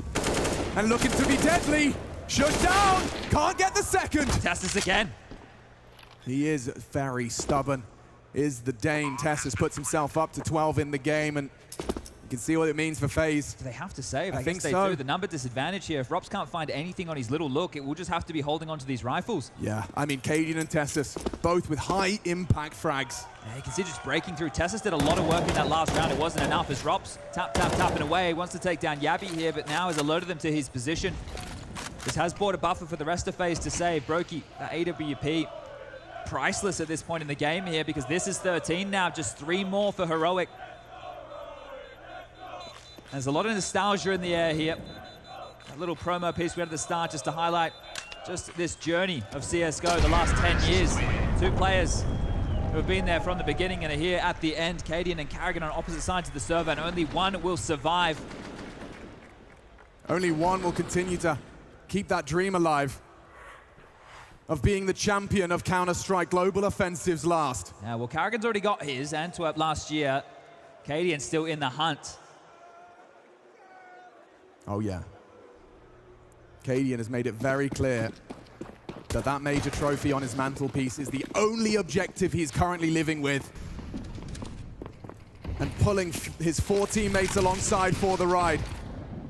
Every single one of them a necessary component in the Heroic machine, which is only 3 rounds away now from a semi-final spot at this celebration of Counter-Strike. Speed pressure again here. Carrigan running with an MP9. They're going to test him. I don't think they'll full commit here. See the bomb lagging behind. They don't have to go all in considering the time. Brokey has been summoned. Twist here as well. So there's 3 players to deal with this. It'd be less than advised for Heroic to go for the full commit. They're lining up that util. Carrigan, what can you do? What can he do? He's got Brokey in support. A smoke to play around. Spots out Yabby. It's a long-range spray on that MP9, maybe more from the Orb. He's got Rops as well. And it's getting hectic. That's a big miss. He's missed one. Can't get anything else done. Rain, where are you? What can you do? They need it. And Stan denies it. 14 in the bank. Heartbreak in the arena. They've been trying to will FaZe Clan into a competitive Mirage. Yeah, and the crowd crushed. Understandably so here. This is FaZe without any money. Back-to-back rounds for the Danes now. And they have them right where they want them. FaZe are cornered. FaZe are down. And FaZe are almost out. They have no cash to splash. This level of investment, the 4th timeout, is going to tell you everything you need as the shirts come off. It's getting hot in here for the Danes. They went into the stack on the side. There's 3 players here. Carrigan, Twist, Brokey. See him missing a couple there with the AWP. Just can't connect the shots while the pressure's on, but Stown can. And they're getting fired up now. FaZe with nothing. If they're going to bring this game back, if it's going to be from this point with this type of a buy, FaZe is going to summon all that energy. You've been here plenty of times before. Cloud9 in the last chance qualifier. Bad news, Eagles had you on the ropes. Na'Vi, 15-9 down, and Brokey happens. Heroic. Uncompromising consistency, fiercely focused on a shared goal, and 2 rounds away from extending to the next day of play. When do you get done with this investment here? Yabby even happy to wield out a MAC-10. His first exchange seems pretty equal, seems pretty even. Carrigan going to pack a punch as well, and Yabby, is this something he even considers on the clear? The deep smoke. At least keeping investigating as Tessus investigating this mid-smoke. Plenty of bit of a misnade there. They put it all on the line. Clearing is clearing. And Carrigan's dead. Look at the damage he did. He's just unable to find that final bullet. That's the head armor difference right there. So Carrigan's head explode. Popped. And now he has to watch Well, they know it needs to be respected. They know they have to rotate over and, oh, the gamble. Carrigan calling from the grave Yeah, here. this has to be special. Oh, Tessus didn't spot him. Everyone coming. Down. Boys in the shot. How's he got one? Down trade. Sure, shush, good. And his twists with one back on that scout. They're so low. Could he really disrupt further? Look at the spray. Long range. Yabby puts them right there. 15 and 9 match points. You see that buy, you're going to see the same thing again. It's desperate for FaZe. They have nothing. They have no cash. The exact same time of buy you saw, that's all it's going to be. Couple of pistols, couple of SMGs, maybe a Famis in the mix. The money is just not there for this buy. This game is done. Heroic have them pinned. We're talking about this wounded animal. Well, Heroic, they're going to be the ones to finally finish him off. Dealt with them throughout that Legend stage. A best of one. Inferno, a drubbing. And here, looks to be the same on Mirage. Throwing an aggressive knockout blow. Is this where it ends for FaZe Clan? Rob's down. One in the round, it's not enough. Limited in players and resources. Twist, battles tooth and nail. Down takes him down. It's all to play for Brokey and Carragher. He does catch one on the drive-by. Brokey, a great headshot, but surely all for naught. Surely it ends here as Carragher, at the last of Global Offensive, wants to extend play and keep his dream of that trophy within reach. But this quarterfinal, it's gotta be Heroic. What is this? Where are they getting off to here? They're just going to reroute right around Carragher. What a play this has been. He seems to have a decent idea that this is possible, and Carragher, this could be genius. Oh my God. Oh my God. Carragher with that MP9. He spotted, gets the bomb down. Tessus now quaking in his boots. It's over! Tessus holds on, and Heroic locked in for the semi-finals. Every single component of this Heroic team deliver to further their dream of lifting the championship here in Paris. Hard-fought game here. Cadian leading the boys on Mirage. Showed up and got it done. You can see what it means to him. Happy with the result today. A difficult opponent to draw in the quarterfinal. FaZe have had to battle back to get here. They're going to be feeling heartbroken about this one. They've had to work so hard, so much adversity, so many different times they've had to come back. But today it wasn't enough. Mutual respect between these two teams. I mean, both of them playing a great game, going the distance, taking each other's map picks. Individuals all having their moments of brilliance. But Paris, put your hands together for the first quarter finalists. You're champions of that first quarter. Heroic. Where's Cadian getting off to? Well, there's a whole fan section. Okay, wants to celebrate with the boys. You wondered where those Heroic chants were coming from. And he acknowledges them, gives them the love. And they didn't travel all this way for just one game. Well, this right here is their poster boy. Move over Astralis. This is the face of Danish Counter-Strike now. Cadian leading this brotherhood past a tough opponent. But we've got James with Carragher on the stage. FaZe Clan will sadly end their journey here. And Carragher, as always, you guys put up one hell of a fight. You look at Nuke and an almost bounce back Overpass, which has been difficult for you this major, then you get the win. At that point, did you feel like, okay, we can still do it, we can grab Mirage? I mean, it has been like this for the whole tournament the last month. Like every time, have a bad start, a good start, and we don't play our A game right now, and we are just fighting so hard, giving everything we can, heart and passion. I think you can see that even when it's looking really bad and we're not doing the right things. But Heroic is a great team, and obviously, as a caller, it's hard to play against them and try to find the solution. But I'm just proud of the guys today. Like, give a hands for them. They have fighted so hard to come back in level and perform here on the stage. And it's not easy at all. Getting to this stage, playing to this level over and over again. For you guys, what do you think has been missing? Why the games have been so close? Why it's been so tough? You got a lot of love out there still, man, no matter what.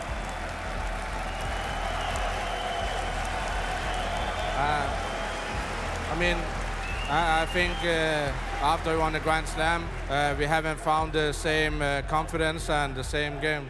And we are just not performing right now, but I only think I'm proud of the mentality that we never gave up at any moment in any situation we were in. But yeah, they just play better than us, and sometimes you just have to lose and learn from that. You definitely do, and one man that learns is definitely you for sure. I want to talk a bit about your whole career within CSGO, right? Because this is the last major, it's a special one. We look at where you started in Jönköping, we look at Boston, the almost Antwerp, a magic moment, an amazing moment. What has CSGO been for you? What's the emotions like right now? I mean, it's all my life. It's the highs, the lows. You fight. I think I've learned so much about life through the game, meeting a lot of great friends, meeting fantastic fans, and playing in front of an arena like this is just dream come true. And obviously, you lose sometimes and you have to learn, and I think that goes for life. And CSGO has been in my life for 2 decades now, and I always want to come here, and just seeing this is just every day a dream come true. And I just want to say thanks to all the fans that make this life possible for me. I appreciate it. And Carrigan, next goal though, a CS2 major? Obviously I want to be one of the few players in the world that won Tier 1 trophy in 3 different games, so I'm not going anywhere. Plan is to resign and grind a lot for the next major. You make us very happy saying that. You're a legend. Well done, mate. Sadly, we're saying goodbye to FaZe Clan. But guys, one more time, let me hear it for Carrigan and FaZe Clan! Woo! Straight into another. Hello, Stown. From one side to another, we're quickly changing the pace.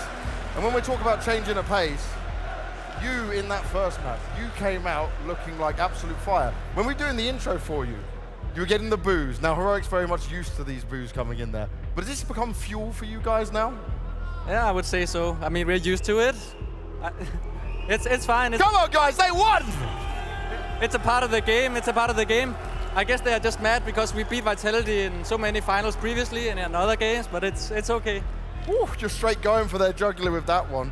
But we got to say, right, looking at that Nuke game, you did manage to win it against them. But we keep calling FaZe the comeback kings. Do you start to worry? Do you start to actually think, oh God, it's happening to us now? I mean, at some points you can definitely feel that they build their way back into the game, especially on the Nuke on CT as well.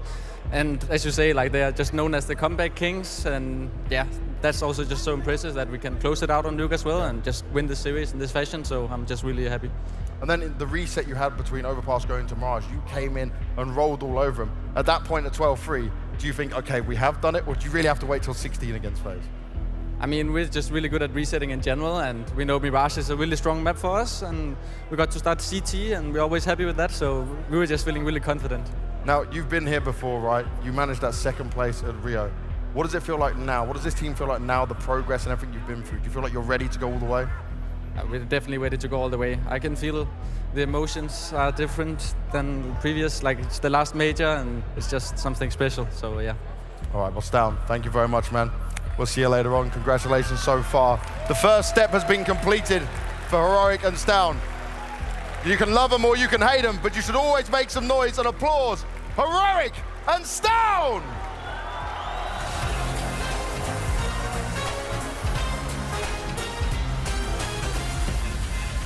The Great Danes thrive and they survive with a confident end to our first quarterfinals. That comes at the expense of FaZe, lifting the major trophy just 1 year ago today in Antwerp. But this is where their global offensive story will be ending. But man, we've got to give it up to Heroic, battling back after losing map number 2 and looking decisive on Mirage to close it out. Oh, clearly the better team there on map number 3. Shouts out to Shush. We talked about him a little bit in the pregame there, but what he was doing on those A-holds consistently, never getting lurked on, never getting caught off guard, always finding multi-frags, that was exceptional stuff. We don't say his name enough, even though we say his name so frequently, Pep. I feel like there's a great case to be made that right now Shush could be the best role player in the world, right? We highlight the likes of Perfecto in that role, Shush up there now as well. He's been so consistent, he's been so good for such a long time, and as you said, Maui, this was a picture-perfect perfect game coming out of Shush. Look at the kill distribution just for the side of Heroic on this one, right? We're talking about the impact that Shush had on the server as well, but this is why we say time and time again, Heroic are such a well-synergized machine. And that was my whole point getting into this game. The lowest rated player on Heroic,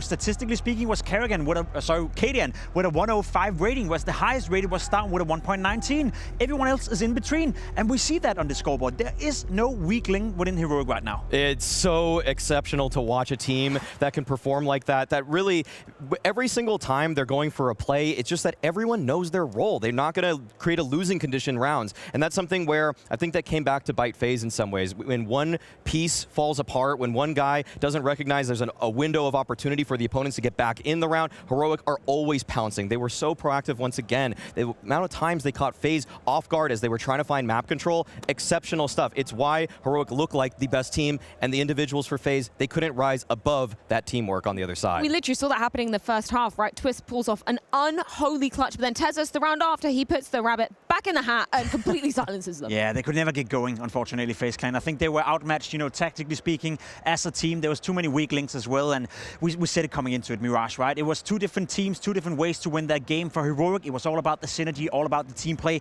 whereas for FaZe, it had to be the individual carrying out the ship, and this time around, they didn't have it in them. I think we have to break down kind of the final nail in the coffin round, I guess, for the side of FaZe Clan. That is going to be round number 20.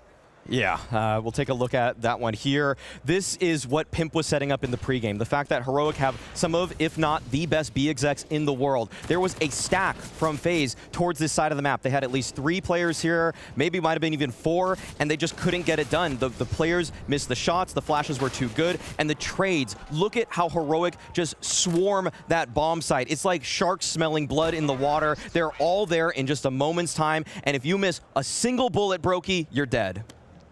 Simple as it is, right? We talked about it. Kadian, he was going to be highlighted as a potential weak link on that B-bomb side, even though they did stack 3 players over there. Brokey was in with the AWP. We saw Heroic still find success. I think isolated, looking at this matchup on Mirage, there was no doubt whatsoever that Heroic were the better team. Yeah. But over the entire series, in a best of 3, we almost saw FaZe come back on Nuke. We saw them win quite convincingly on Overpass. We had a good game. Unfortunately, they couldn't live up to the, to the standard we saw in the first 2 maps on Mirage. I love that we got to get some very mature words coming out of Kadian, unfortunately being defeated here at the hands of Heroic. The fact that we talk about his tenure, his experience, his longevity throughout Counter-Strike. Pimp, you even playing alongside him in the first ever CSGO major. It is crazy to see him kind of surviving and thriving, arguably, in the later stages of his career. Listen, it's never been easy for Kadian. I had the honor a couple of times of actually kicking him from my teams back in the early days because he didn't have the level in order to be good enough. Look at where he is today. Look at what he's achieved. Look at what he's done with FaZe Clan, with Mouse, with all the different teams that he's been in, even Astralis back in the early days. Kadian is in the contention for one of the all-time greats in terms of being an in-game leader, and as I said, he never had it easy. In the beginning, he was getting kicked by me. That speaks volumes to how bad it was for him for that matter, but he had a career that only people can dream of. Yeah, 19 S-tier LAN trophies for Kadian, a single major captured, a Grand Slam captured. It's been a beautiful career for Kadian in CSGO, but I'm glad to hear that he's going to keep it up for CS2. Yeah. He wants to get back on that contract, re-sign, and then hopefully show us more of that magic, show us more of that clutch from him and the rest of FaZe. Because it's crazy just to think about, 1 year ago today, lifting the trophy in Antwerp, an achievement that he fought so hard, built a team around him, a team of superstars. It was amazing to see them have that achievement. Unfortunately, not able to replicate that here. You know what I respect the most is what Kadian said on the stage as well. I think it's obvious to everyone that FaZe didn't play great Counter-Strike at this tournament. We saw them struggle in the qualifier, we saw them struggle at the Challenger and the Legends, we saw them struggle throughout the entire tournament, yet they still went in here and gave us a good show. That was great to see for FaZe. They're playing on their B, maybe their C level right now, yet they still gave us a good showing, and for that, I commend respect. Well, we can take a look at the Champions bracket to see exactly how the land is laying after Heroic take that initial W. Only the first quarterfinal here in Paris, and we have so much more action coming our way, and it is Heroic to lock in that semi-final spot. Maui, we talk about it time and time again, the fact that Heroic, they're a team that we can rely on to make it deep into tournaments. Grand Finals is where it gets a little bit shaky though, right?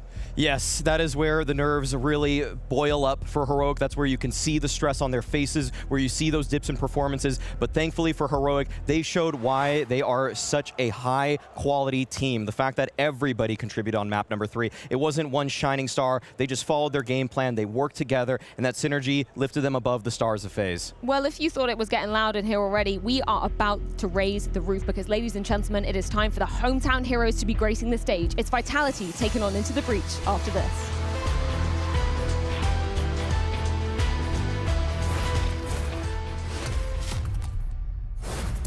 Where do you begin with Vitality? Dupree, Magisk, Zonic, they are in the history books. I was already a legend of the game. He's so good. You are arguably one of the best players in the world. Because for me, I'm just Matthew Ebo.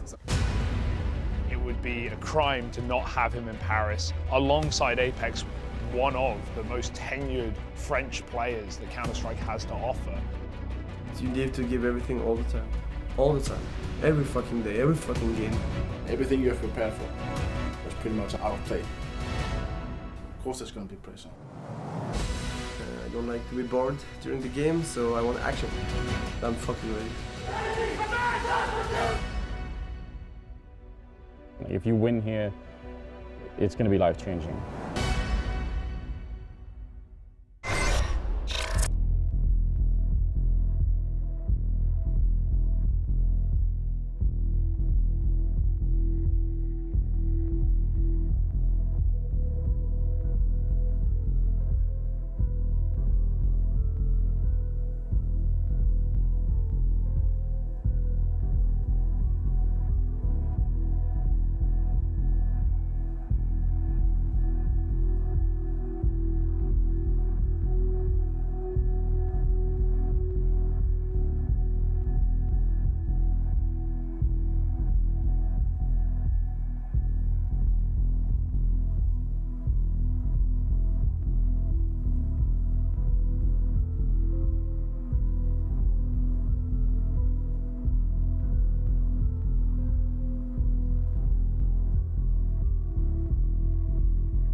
The Golden Hornets have arrived in their drones, and you know exactly what that means. It is time for the hometown heroes of Vitality to make their arena debut. After injecting deadly venom into their opponents throughout the duration of the Legend stage, not dropping a single series thus far, it looks like everything is coming together for the Hive at the perfect time. Of course, we have to add Matthew up here on the desk to be breaking this one down. And shamelessly, you brought a little bit of a jersey with you, haven't you, Matthew? No bias intended here. Super shameless. I'm totally shameless. And I really appreciate Blast making me the honor, of course, of having a biased analyst at the desk, because I'll be representing without any problem. You can tweet at me if you have any issue. We can have a conversation. They bought my heart. They already had it. We are so ready. All it took was a jersey. Ready. All it took was a jersey. You're so cheap, man. I thought you were expensive. The love of the game, Jacob. The love of the game. Love of the team, apparently. And a jersey. And we can feel the love oozing so much already in this arena. Vitality fans obviously showing up for the first series. That was Heroic taking on FaZe Clan. But now, I can just feel the energy in him. And Matthew, you've been down in the crowd, experiencing, soaking up the atmosphere, right? Yeah, it's coming in now already. I hope people can get a little bit of a glimpse, at least on the audio, because the fans are already warming up. They're going in with the clap, clap, clap. This is such an honor to be a player and to experience that feeling, having a whole crowd with you. They came here for Vitality. They want to see Vitality play. But I'm sure we'll touch on it. This comes with a level of pressure. Now, you fail, they're right here. You got them to answer to. Matthew, I do have a little bit of a bone to pick with you, unfortunately. man. You know, we had a conversation coming into this major, and I was like, hey, first major in France, in Paris, and the first time we see more UK players than French players. You said, come back to me at the playoffs You got and me. tell me then. You got What me on about that one. today, Maniac? You got me on that one. I'll take the L, humbly. I did not expect Into the Breach to be in the quarterfinal. Not that they've had a, I guess, unlawful run. It's pretty legit. You see the teams they've beaten, FaZe, Answer here. I mean, what can you take from them? I know in Counter-Strike, we want to have our best teams. We want to have the best namesakes. We want to have G2, ENT, and all of these Furia in playoffs. The players, they don't care about our stories. Whoever plays the best actually get to be in the arena, and Into the Breach deserve their spot here in the Accor Arena. Yeah, may not be the most familiar faces, may not be the players that you'd expect walking into the playoff, but I fully agree with that sentiment, Matthew. The way they've been playing in the tournament so far, the way they've conducted themselves on the server, and off the server for that matter, have been pure class to me. They came in as a massive underdog. They came in with no one believing in them. They came in as the 0-3 favorite for the Pick'ems, and they destroyed everyone's Pick'ems in that regard. The team you're looking at right now have played some beautiful Counter-Strike. Yes, there may be certain limitations. Yes, they may not be a favorite to walk through right here against a team like Vitality, but they surely deserve to be here. It's such a story of vindication and just tenacity. Yes. Tenacity. Two of these players we have, Volt and Cypher, are a little bit less, I guess, familiar with these players. I'm starting to get to know them, meeting or making their acquaintances. But a player like Thomas has been playing in Envious for a while. And then a player like Rollin, who was in DreamHack Winter 2014 with ESC, ESA1 Codon 2015 rather, with E-Beetle, Vexed as well. Crucial, who was kind of swimming in the waters of the unknown of Counter-Strike for a while, never letting go. These players also have kept their love of the game in spite of the success that they now have. Can you maybe give me a little bit of a TLDR then for maybe some of the viewers at home who aren't too familiar with Into the Breach and maybe what they'll be deploying on the server? Maybe some of those people that haven't been tuning in for the Legend stage. See, that's one of the biggest question marks to me, right? Can they continue to play the same style that they played, you know, in the group stage, in a studio environment, on a stage like this? Then I'll start to believe in Into the Breach, because they're very aggressive, very proactive. We're talking about a team that has a plan from the beginning of every single round. Not a lot of mid-round decisioning, not a lot of mid-round calling in that regard. More so a team that just relies on the individuals, and the individuals have been delivering so far. But one thing is doing it in a studio environment, another thing is in front of a crowd like this. Well, you mentioned the key individuals, crucial, undoubtedly a key piece of the puzzle for Into the Breach. So let's throw it on over to the Mahone zone to break down a play. That's right, Crucial has been a huge piece for ITB, and one of the reasons why is his smart positioning with the ops. So let's take a look at this round here. It was against FaZe, and it first starts off here. 5v4 situation, take a look at the way he finds his first kill. He comes here towards mid, throws a Molotov here towards Boiler. Now when you throw this Molotov towards Boiler, what it does is it cuts off two main important choke points at mid, here and as well as here. When you throw this Molotov, you only need to focus on this one choke point here. What that allows Crucial to do is to now take an aggressive angle without having to worry about anybody towards that Boiler side. That's how he's able to catch Rain here. Now more in the middle of the round, what we're going to see, he's towards the site, FaZe, they're coming in towards short. Now as this push comes in, take a look at the way Crucial positions himself. First thing you'll see here is that he kind of tucks himself into the pillar. He tucks himself into the pillar as this push comes in, and the reason why he does that is to dodge all of the common flashes that always come through whenever players come up towards short. By tucking himself into the pillar, he's able to dodge this first flash. That allows him to find this kill onto Kerrigan. Next, the re-peek right here. He's more than comfortable re-peeking this because in this position behind the pillar, there's two places you can peek from. You can peek from either the left side or the right side. This allows him this mobility where he can catch players off guard. By doing so, he's more than happy to re-peek Brokey right in this moment.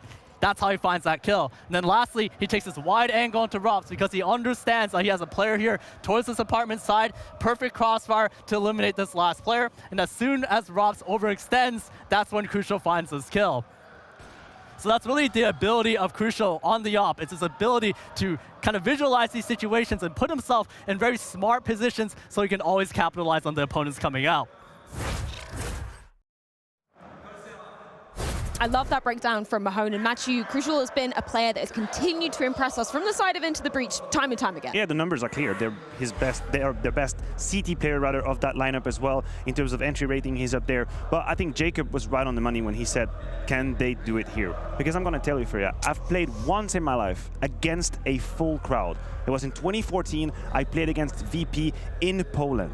And to this day, I haven't forgotten what it is to have an entire arena shout in my face when I'm getting killed with a Glock in my hand. And I am not shitting you. This is an incredibly hard feeling. It's very tough to get through that. You feel like you have the entire world against you, and any round you lose is just times 20.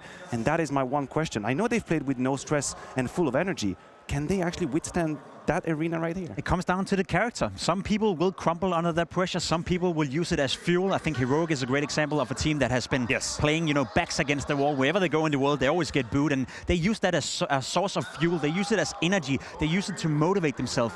I don't think Into the Breach is in the same situation as Heroic. It's a surprise they're even here, right? So for me, I think Thomas said it pretty well when we interviewed him after they qualified for the playoff. He said, we're just happy to be there. We just want to go in and have a good experience. Question remains is it going to be a good experience in front of this crowd?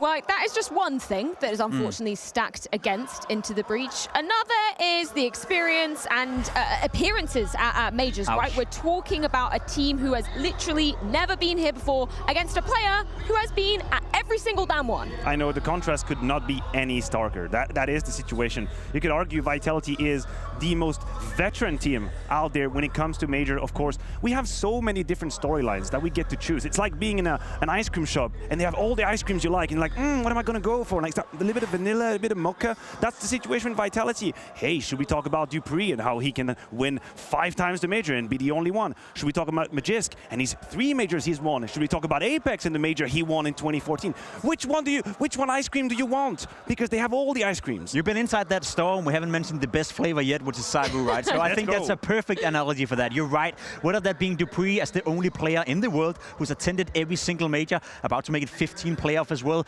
Apeks who's up there as well with 17 appearances as well. There's so much tenacity, there's so much experience within this lineup, and there's so much expectation for them coming into this. I'm loving some of these arrival images just from Vitality as well, because it's almost a crime that we haven't seen Zaiwu making more playoffs appearances at majors, and he has literally never made it deeper than this very moment, a quarterfinal. I know, that's a fact, and I struggle to get at peace with that idea, but it is a fact that Zaiwu has only 2 quarterfinals to his pedigree right now. He's only played 5 maps ever on the stage of a major, and he's only won 1 of these 5. He's lost to Evangar, he's got his ass handed to him by Simple in Stockholm, which, by the way, no one could play Simple at the time. And then there was this unfortunate period of Counter-Strike between 19 and 21 where we weren't gifted any major. So his resume has this gigantic hole in it for a player that is the best in the world currently, but there is a mismatch, and he is supposed to correct history today. This has to be his first semi-final. He has to create a new line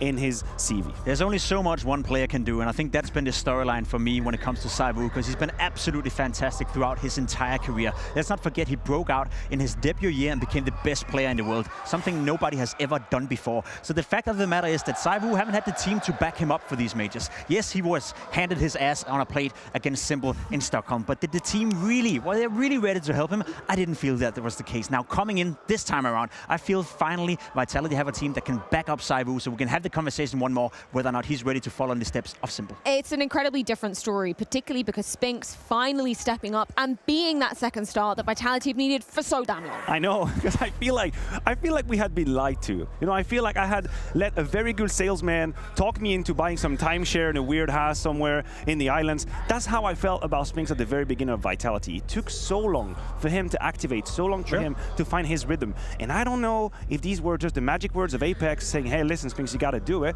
But the matter of the fact is, in 2023, we are seeing a different Spinks who is finally fulfilling what he is supposed to be. The second prong, the second 1-2 punch with Zaiwu. He's got a high rating here, 1.24 as well. And he has actually been in the semi-final of the major. Listen, I feel the reason why we've been focusing so much on Spinks is the fact that Vitality as a team haven't worked out. Because I felt like it was the same with Yabi. Yabi came into Heroic and it took him a good 9, 10, 12 months in order to get fully integrated into the lineup. Fair enough. And we see Yabi now being a superstar within Heroic. I think the same is happening right here with Spinks. It took him a little longer than we would have liked to, but problem was that we were focusing so much on Spinks because Vitality as a team weren't delivering, while Heroic with Yabi struggling a little bit, were delivering. So I think it's natural what we're seeing right now, and I expect more and I expect better from Spinks. Well, from the young star to the most experienced player undoubtedly on the side of Vitality. Let's check in with Dupree, courtesy of Dinko.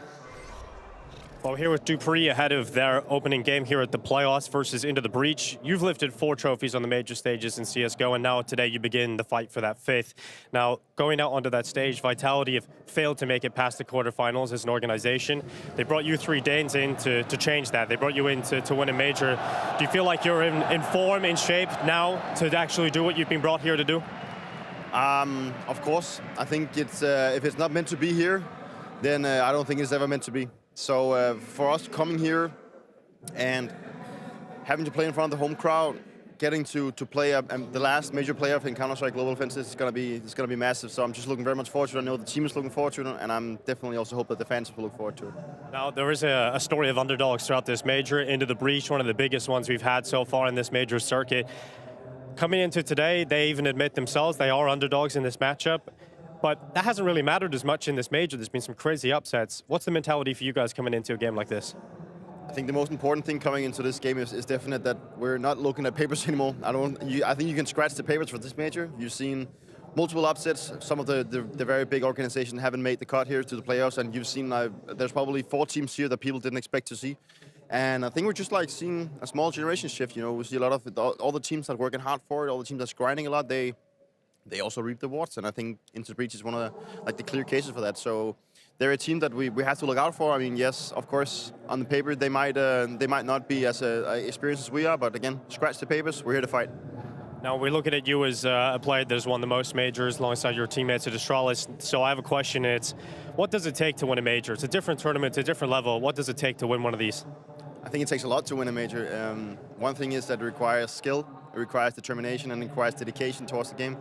I'd also say it requires a little bit of luck. Like, you need to be a little bit lucky. You need to obviously make the right decision. So combine everything. I think you have a great shot, but you also need to have a lot of things going your way. I mean, everyone has to be on the same page. You need to do a lot of work coming into the majors. You can't just show up maybe 1 month before and say, okay, let's start working for the major. I think it's a process in the works for a long, long time. And I think we started the work back in January, and probably even a little bit before, because we knew it was going to be in Paris and it was going to be important for us.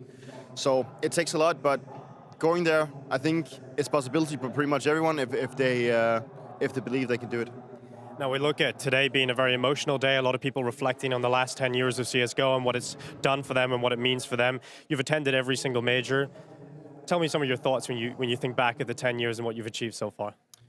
I've had a super long career. I've achieved a lot. I'm super proud of what I've achieved. I've won 4 majors, being the only one being at 19 majors, making, was it like 15 playoffs? I think it's my 15th playoff out of 19. Changing teams and finding success in another team has, or at least for now, I mean, has been weird for me, because, you know, I was just used to being back in Astralis, now being in Vitality, getting to play for a home crowd like here in France is going to be amazing. And of course, I'm just super proud of everything. It's been a long, long journey. I'm just super excited to go and finish this off with a boom. We do get to see the picks and bans rolling on in, and we do get to see Into the Breach going with Vertigo. That's a bit of a risky game. It could be a gift for Vitality, honestly. I think we just need to address Vitality's map pool just for a little bit, because every single great team, every single great trophies usually come off the back of a strong map pool. And Vitality have finally reached that point where they have 3 very tactical map rather that they can rely on. We're talking about the Nuke, the Anubis, and the Vertigo with crazy high win rate over the last 3 months. In fact, over 80%. Now, ITB pick into Vertigo, one of the strongest maps of Vitality. Jacob, I don't know about you, I think they might have just made a gift to the Frenchman. Potentially a gift, but also a sign of the fact that they can't go anywhere else. No. Where are Inferno, ITBs? maybe? They could have gone Inferno? Inferno could have been up for suggestion, but I feel like if you're ITB, and I think that's what they've done right here, they want to play to their own strengths. They've had a good showing so far on Vertigo. They had a couple of good, maps on that one. We also did see them beat FaZe on Inferno, so that also speaks into that. But you're right, it does seem like Into the Breach, so is just trying to play to their own strengths. Into the bin. I like that one. Yeah, prefacing that with your predictions early on there, Jacob. Sure. Dupree spoke about the importance of, being on the same page, and again spoke about how the team have really been revving up to this point back right at the beginning of the year, right? He spoke about the importance of the T sides, and we have actually seen that coming to fruition, Jacob, with some great offensive halves. They've been fantastic. They've been absolutely fantastic on the T sides lately. We saw the first glimpses of that in Pro League, where they had Jax standing in for Dupree, and all of a sudden we saw Vitality play well on the T side, and we thought, oh, maybe that's Jax coming in, changing stuff. But ever since Dupree slotted back back in instead of Jax. They've been good. They have the highest T-side win rate percentage at the entire tournament, even better than Heroic. And then I have a very disturbing stat for you as well, Matthew. When Vitality get the opening pick on their T-side, when they're playing 5v4, they win 96% of those rounds. 96. So basically, whenever Vitality is finding the first pick in a round on a T-side, they won the round. You say it's disturbing. I love that. It makes me feel happy. I'm not disturbed at all. I'm disturbed. I'm enjoying all of it. Yeah, thriving in that chaos that the Vitality can be pulling out. Outrageous. It's mad, particularly when we look back at Vitality in the later stages of 2022, right? And often they look flustered, and you're totally right, Matthew. They didn't really have that home ground that we could rely on Vitality to be pulling off W's on. Yeah, absolutely. I think that was the main issue. When we talked about two different philosophies coming together into this team, we could witness the issues and the shortcomings on T-side specifically. There were a couple of maps where they just looked disjointed. They couldn't find the right balance between the speed and the detail. How many times we've seen them on Overpass just break their teeth against the wall trying to figure that out. And this seems to be the light at the end of the tunnel. There finally seemed to be an idea, a harmony, I want to use that word, for the T-side of Vitality. It's been paying off here, and that's why we cannot write them off anywho. We've spoken so much about the experience on the side of Vitality. There's one name that we haven't actually highlighted, the man who's going to be standing beside him, Big Daddy Zonic. Man, he has been a part of some of the most historic moments in CSGO history, and now being with the coach of Vitality, it's amazing to see what he's been able to deploy with the team, with the Deadly Danes as a duo. He's also won a lot of majors as a coach. Yeah. He's en route to do it perhaps one more time. I agree with you. It's clear to me to see that what you're speaking about, two different styles, two different languages, they had to mesh them together in the beginning. I think it has been a very, very tough task for Sonic to try to integrate himself as well. But we speak about the T-sides, we speak about the calling of Apeks. Everything seems to be going up in a higher line right now. One stat that is suggesting that Sonic has actually come in with an effect is the fact that Vitality is also the team dealing the most damage with the nades, and that's what we remember Sonic from in the Astralis time. He integrated all this nade system, all the damage with the nades, etc., how you use utility and how you, I guess, provoke the opponent with the utility. That is the same case for Vitality. Look out for it, because they're going to throw nades in the face of their opponent. I agree with you, and I'm going to be honest. If you'd asked me a few months ago, I was worried that the relationship between Apeks and Zonic would come to an end. I thought they just couldn't make it work. You have to just imagine, for context, Zonic comes in, he's got a plethora of success with the Danish way of playing Counter-Strike, and then Apeks is obviously not thinking of the game the same way, and you have to put that aside, and you sort of have to come to a compromise where everybody can be activated and everybody can trust in. And I think these two sort of hearing each other and coming to a compromise in how they wanted to play CS, this is some of the like off-the-box, behind-the-curtain stuff we don't know about, but I'm sure had a huge impact. Particularly when we think about the story of Apeks, right? I would argue that he is one of the, unsung French heroes of the scene, because he transitioned from a really super aggressive entry fragger back on the early days. He obviously picked up a major trophy in Clutch and Poker as well, to being actually the brain behind this Vitality machine. That's kind of an insane character arc. I swear to God, back in 2014, 15, 16, he was one of the most annoying players to face. He would always be in your face. He would always duel you. And back then, yes, he was quite good at it. We don't praise Apeks for his individual level anymore. Even though at this tournament, it's been all right. It hasn't been a disaster. Hasn't been on the levels of the Hooksies of the world or the Kerrigan, who's struggling in this final as well. He's up there, and it's okay. Apeks is, I wouldn't necessarily call him the brain behind this mastery, what is Vitality, but I feel like he's given a lot of trust in ZywOo, and ZywOo have given a lot of trust in Apeks. Those two have a special bond. That's what I feel, at least. And I think a lot of the success from Apeks as an in-game leading is also setting up ZywOo. He realized early on in his career that if you want to find success as an in-game leader and as a team, you better stay friends with ZywOo and you better cater to him. And we've seen that from Apeks in many, many interviews. He said, I sacrifice for ZywOo. I do everything I can in order to make him look good, because I know that's my way. I mean, that's my way of winning. Yeah, why would Apeks is like a cowboy in the Far West, and he saw that horse, that wild horse going, and he was like, that horse, that's my horse. I'm not letting that one go. Yeah, come here, you. And he got into the horse, and he just never let go. That's what I would do the same. If I played with ZywOo, I would never let it go. I'd be like, please, ZywOo, don't go. Keep me with you. Listen, joke aside, there is one thing you could never, ever doubt or put up against Apeks is his love of the game. You have to imagine what he has been through to actually remain relevant and to keep participating to this French scene. From an entry fragger outside this universe, just completely reckless, to now having to be an IGL with lower stats, lower numbers, people spitting at you, calling for your head, because that's what you are as an IGL sometimes. And he stayed the course. He stayed the course, and now it feels like he's about to be rewarded for all these efforts. I love how you pick on that, up on that rather relationship between Apeks and Zywu, right? Because I feel like Apeks has been trying to sort of facilitate not the same relationship, but a similar one with Spinks, right? Yeah. We've seen a complete turning of the tides in Spinks' playstyle because obviously he came from ENCE. We were so hyped as to what he would deliver for Vitality. It didn't happen in the first, 6 to 8 months of his tenure on the squad. Apeks then says to him, you have to command within the server. You cannot give all these guys so much respect, right? They might be more experienced than you, but you have to prove why you deserve to be on this team. And you know what the cool thing about that is? Apeks sometimes use the public media in order to get that message out there. You remember what happened in Stockholm when they went 0-2? Went out in an interview saying, Zywu, you have to play better, otherwise we're exiting the tournament. What happened? Zywu went on a roll. He was playing fantastic Counter-Strike. He did the same with Spinks. He said in a couple of interviews that we need to see more from Spinks. We're giving him more space. We're trying to cater to him. We're trying to make him feel more comfortable. And as a result, we want a little bit more productivity on the server. And guess what happened? Spinks looking like the best version of himself right now. I mean, you needed that productivity. The first few months of Spinks in Vitality were unacceptable in terms of demands and what he was putting out the server. Yeah. But you're picking on a very good point here. When you're Spinks, you have to enter the mindset of Vitality that if you need a flash from Zywu, I don't care that he's the best player in the world. You ask for that damn flash, and you asked him to bait for you if you have to. I think this was the issue with Spinks. Originally, he wasn't taking enough initiative. He wasn't putting himself first in a couple of situations where he could have an impact. And now that he does, he puts himself in multi-kill positions. He has the right timings of the lurks. He has the bait for him on the CT side. I'm not asking for Zywu to die for him every single round, absolutely not. But you have to be able to seize an opportunity that's for you and not just let it go because you are impressed by who's playing with you. I love how much focusing we're putting on towards Spinks, fair enough, but Magix as well.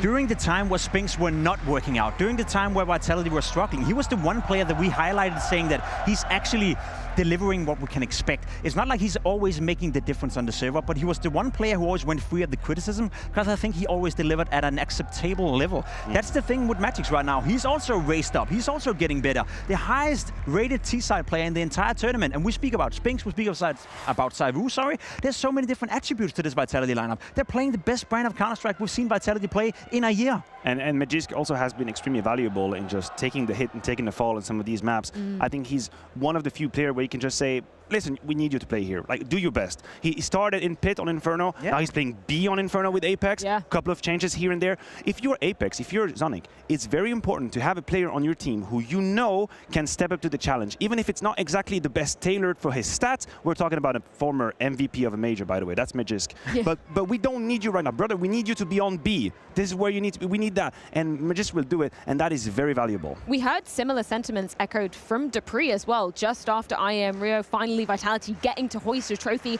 and no better time to be doing it, right? Coming into the most important tournament of the year, particularly for the Vitality squad, right? We're talking about not only wanting to make it the deepest they've ever made it as a team unit together, but doing it for 2 players on home soil. That's a big deal. That's a massive deal, and that adds a lot of pressure. You spoke about it coming in, right? One thing is having the crowd with you, cheering for you. That's going to feel nice, but if you don't deliver in front of that crowd, you're going to feel very, very sorry about yourself. I do want to pick up on that point as well, because I feel like we've been throughout the entirety of the Vitality squad right now as well. Dupree is stepping up. He's finally seemingly finding his footing. He's not the difference maker that he used to be in Astralis. He's not needed to be. Sort of like you're describing with Magix as well. I feel both him and Magix came into this Vitality lineup and they accepted that they would have to be role players. They accepted they would have to do roles and have to do certain stuff that they normally don't do. Dupree, the man on the screen right here, has probably been the weakest link within Vitality for the vast majority of the time, but as of recently, he stepped up. So just like we're praising Heroic for, just like we sometimes praise FaZe for, they've raised the floor of the team, and that's important if you want to be a championship contender. And you talk about the hit that he took. I mean, for Dupree, it was visible that it shook him. It was visible, it was palpable that he was struggling.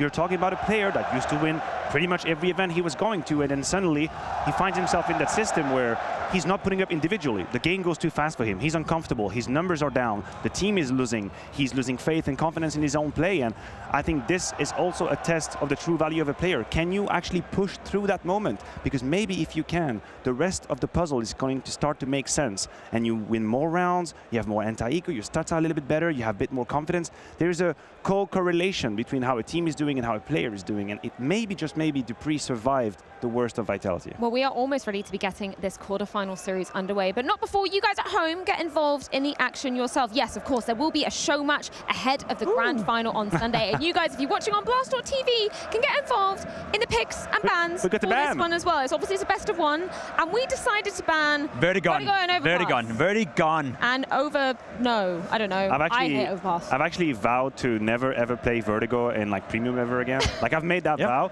and I have to say my life quality has never been so good. I've improved in life quality ever since. Overpass did hurt me a little bit. I love the map, but I understand in terms of entertainment and fun, not exactly what we're looking for. Yeah, so you guys at home during the first map of this series, if you're watching on Blast.tv, you can get your votes in to ban your least favorite map left in the pool and see hopefully Anubis maybe making it through to this show match on Sunday. I don't know, not biased here at all, but man, the Hive certainly looking to thrive in the arena, and the Golden Hornets behind them every single step of the way. We're throwing this one to a quick break, but when we are back, it's Vitality and Into the Breach to enter the Accor Arena.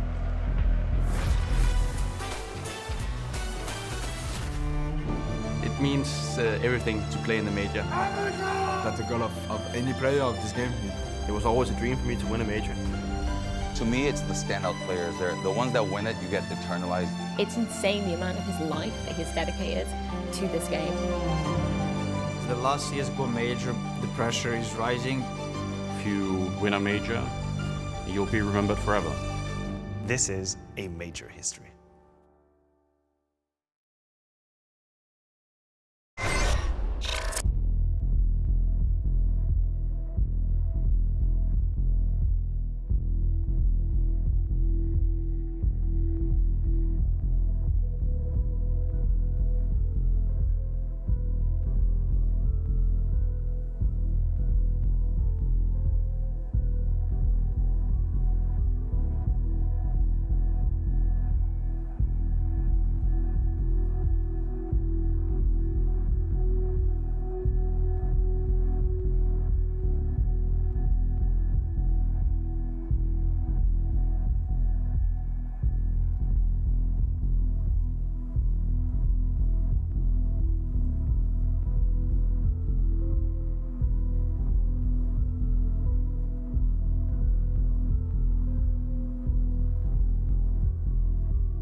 the pinnacle of competition.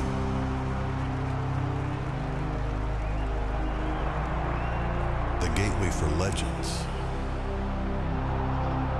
Its trophy, a maker of kings.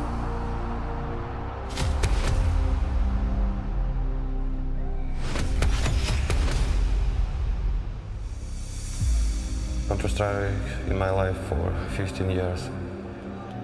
I've been playing this game for 2/3 of my life. I grew up with Counter-Strike. I got into Counter-Strike because of my brother. My life is Counter-Strike. I live and breathe it. CS only in my life forever.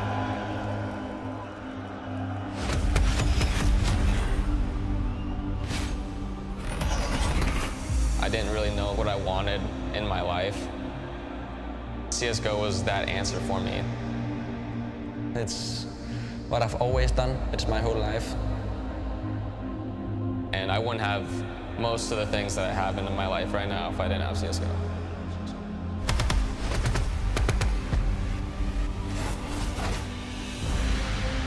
Years of Counter-Strike majors, 10 years of legendary plays. Paris, the last chance, the last moment, the last time to crown a major winner in our beloved game.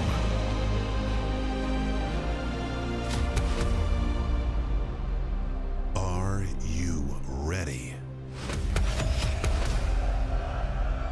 for Counter-Strike.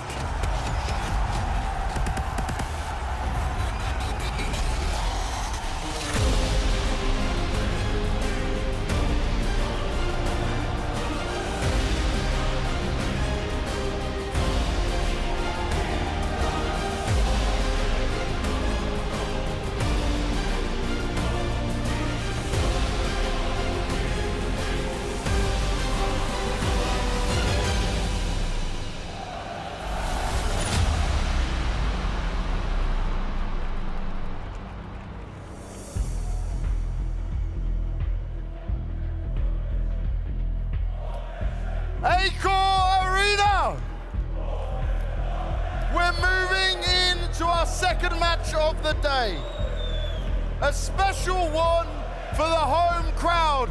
And boy, oh boy, are you making some noise. But within 10 years of Counter-Strike, with this being the last major and it being so special, we've seen upsets, we've seen heartbreak, we've seen champions of old fall already. So it's not just gonna be easy for any team fighting right now. But are you guys excited? Are you ready? I see some British flags over there. How many Into the Breach fans do we have right now? That's better than I expected. And then the obvious one, Vitality. It is to be expected, it is the home crowd, but either way, fantastic Counter-Strike deserves a fantastic stage, and that deserves a fantastic performance from you all. Are you ready to bring the hype with me one more time? No, no, no. Are you ready to bring the hype for me, guys? It's time for our second quarterfinal. It's time to bring the hype! Come on!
Is it coming home?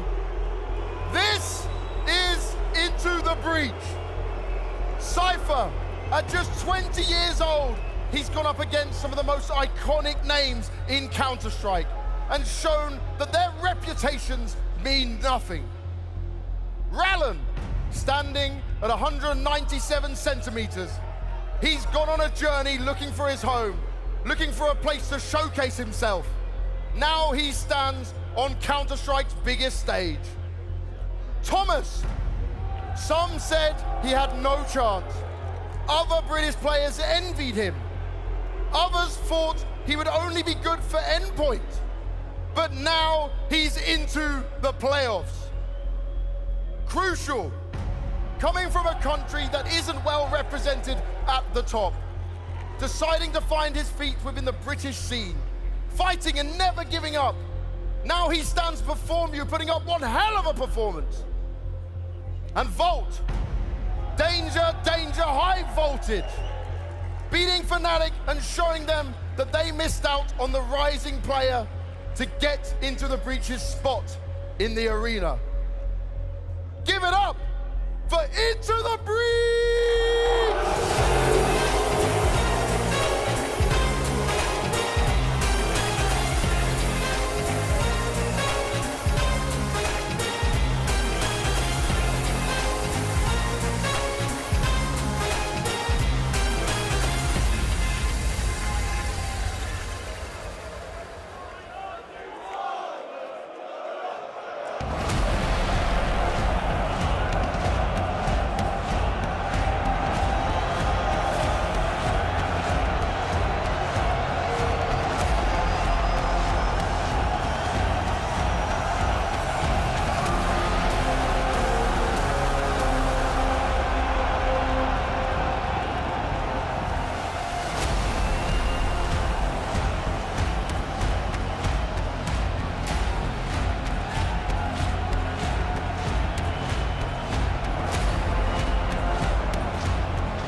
He has shown his strength, he has shown his ability to adjust to a new system and a new team. And now he proudly shines and stings for the bees.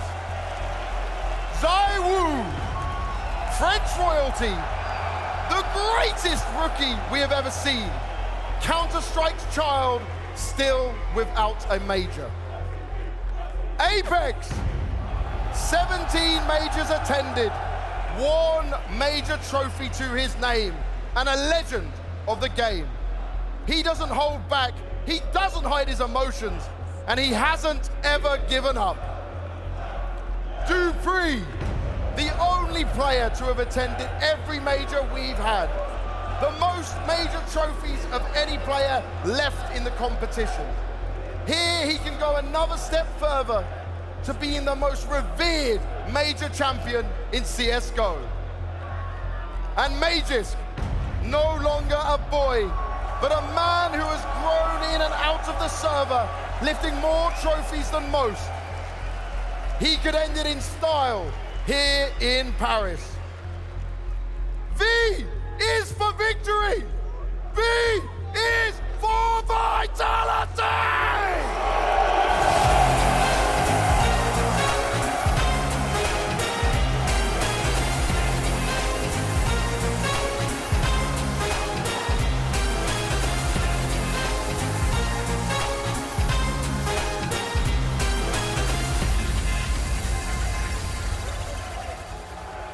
Now there is a clear favorite going into this matchup. It's certainly not going to be easy for Into the Breach, who have never stood on such a stage. The crowd is going one way, but Into the Breach, they've proved they can upset time and time again. But for Vitality, they have been focused on the major since the beginning.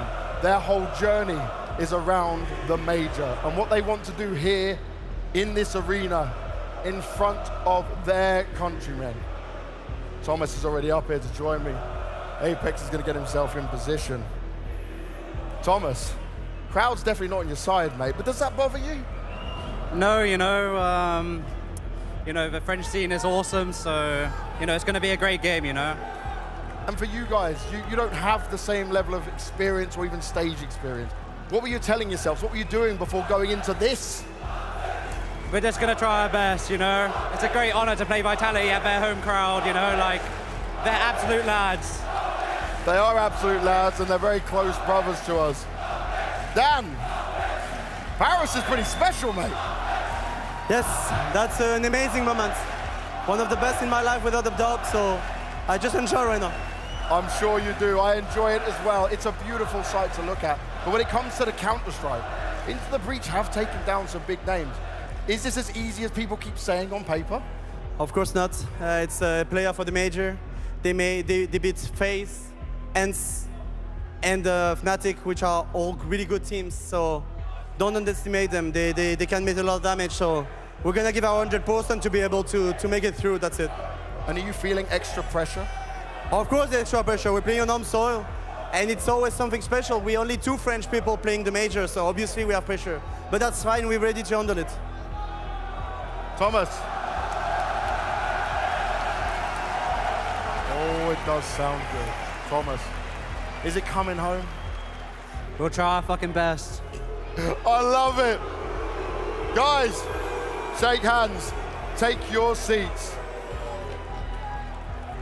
Now it's time to watch our first game that gets to be delivered in a very biased way.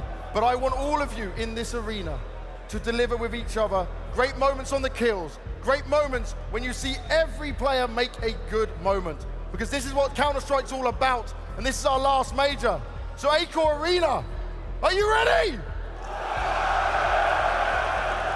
It's time for Into the Breach, take on Vitality!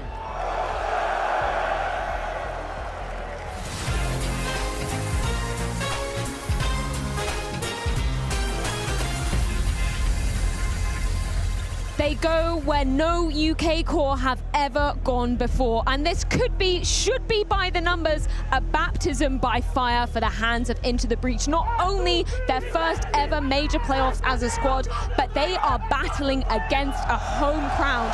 This is the equivalent of climbing Mount Everest for ITB. The entire world expects them to lose. This is the situation.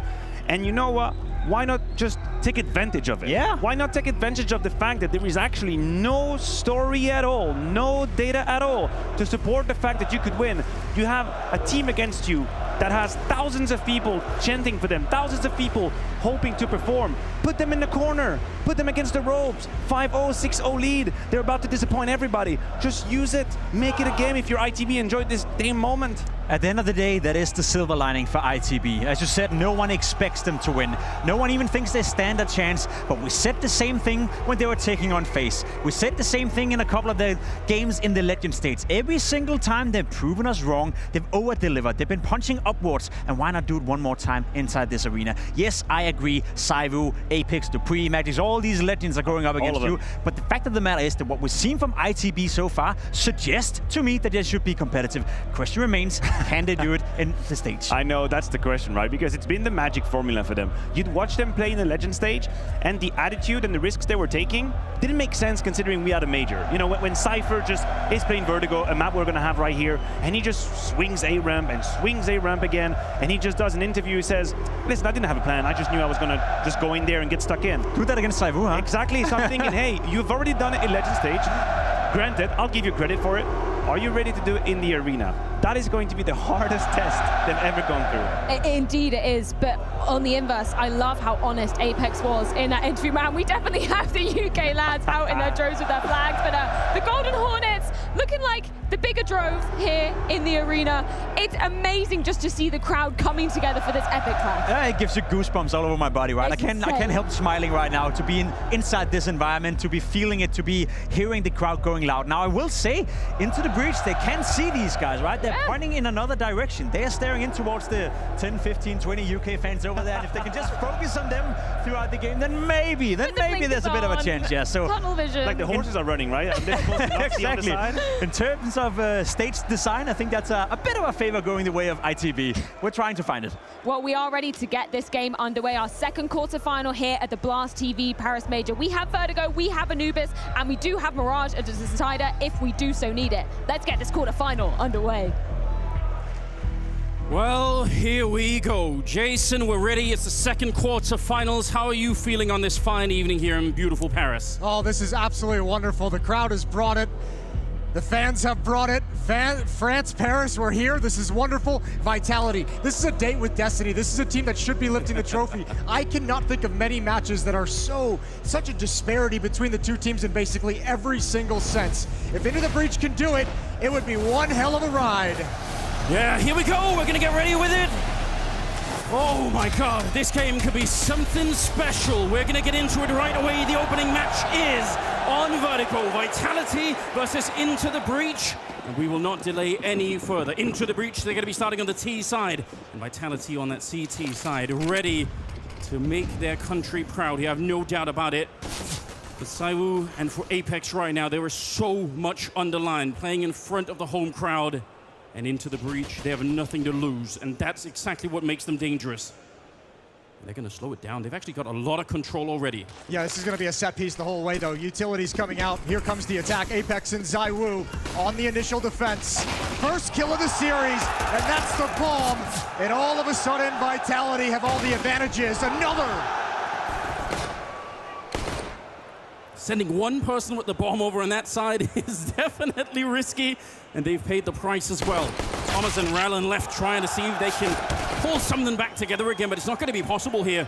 Just Thomas on his own. He's very isolated, and he'll be shut down as well. Good triple on ZywOo to begin with. The dualies living up to the hype here, and Vitality, they get the first round on the board. That's not bad, though, from Into the Breach. If they had not lost the bomb on that single player, they might have been able to work something. Now, remember, too, Into the Breach, on some level, it had to have been crazy to even think they would arrive at this point on this stage in these playoffs. They're going to have to work out a bunch of nerves. Just watching them come down the stage in this kind of an environment that they could have never experienced before. That's got to be so difficult to handle before you even get to the best team in the world on the other side. Yeah, we were talking about it a little bit. They did look a little bit out of position. They did look a little bit intimidated by being in front of this Paris crowd. And I can't really blame them. It's too crazy. All right, Apeks at a bit of a mission with the MP9. It's going to be good for the one kill and a decent follow-up. Both Thomas and Volt going down. There's going to be a slight reply there, as Rallen will find a good deagle shot. ZywOo's just so confident, and I like this. I actually like this right off the bat in the game, because the one thing that could be dangerous is if they play very slowly and Into the Breach are allowed to build a lot of strength behind it, but they're just out there fighting, saying, no way, even on a pure-to-pure one-to-one mechanical level, we're going to beat you. And it's using all the advantages, right? All the advantages of your environment, of inside of this arena, the heavy skew in terms of the fans. Like, keep that pressure on them. Remind them with every kill that there's an entire section just cheering you on every step of the way. Rollin's going to see what he can find at the end. Last remaining in a 1v3, but you could see Dupree, all the experience mentioned, every single CSGO major. He's got his eyes on the flank for his team. Will not catch anyone off guard. Yeah, that crowd is messing with him, though. He's hearing the cheers, and he's thinking, what is going on? Am I about to get flanked? What's actually happening? But yeah, this has already been discovered. They definitely know what's coming. Tries to get the shot. It's a pretty good headshot. And with 30 seconds left, if you could do that twice more, then there may be a chance here. He's looking for an ace with the deagle, so this would be one hell of a way to kick things off. 22 seconds now around the corner. Up close has to be a perfect headshot, and it will not be. Spinks will take him down instead.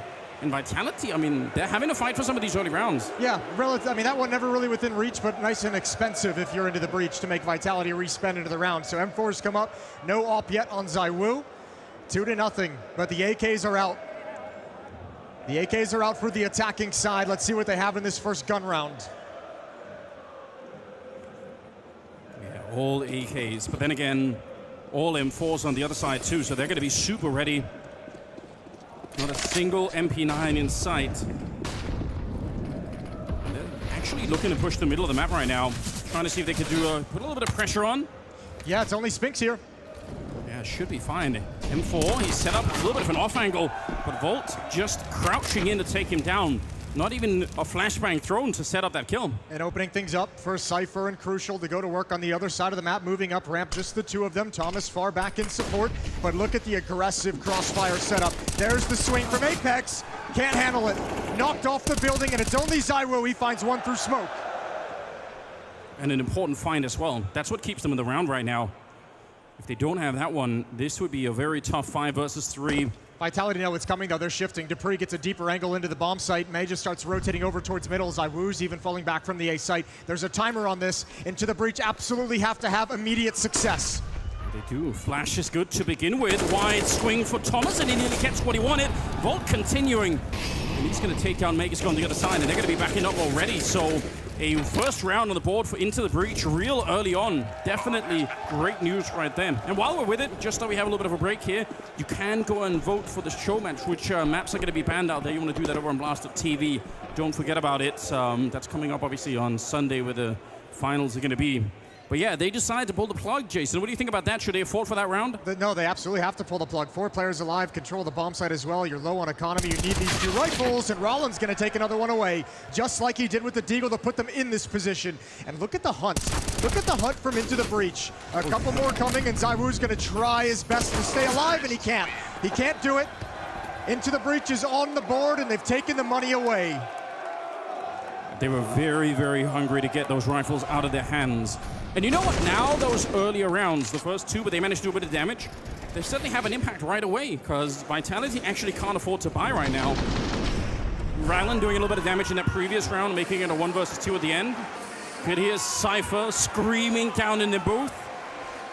Look, that's really good for Into the Breach. Let's just pause on that. Nothing tactical, but just to get themselves into the game early, around on the board, it's going to start feeling so much worse if you just start getting buried by rounds, 5, 6, nothing down.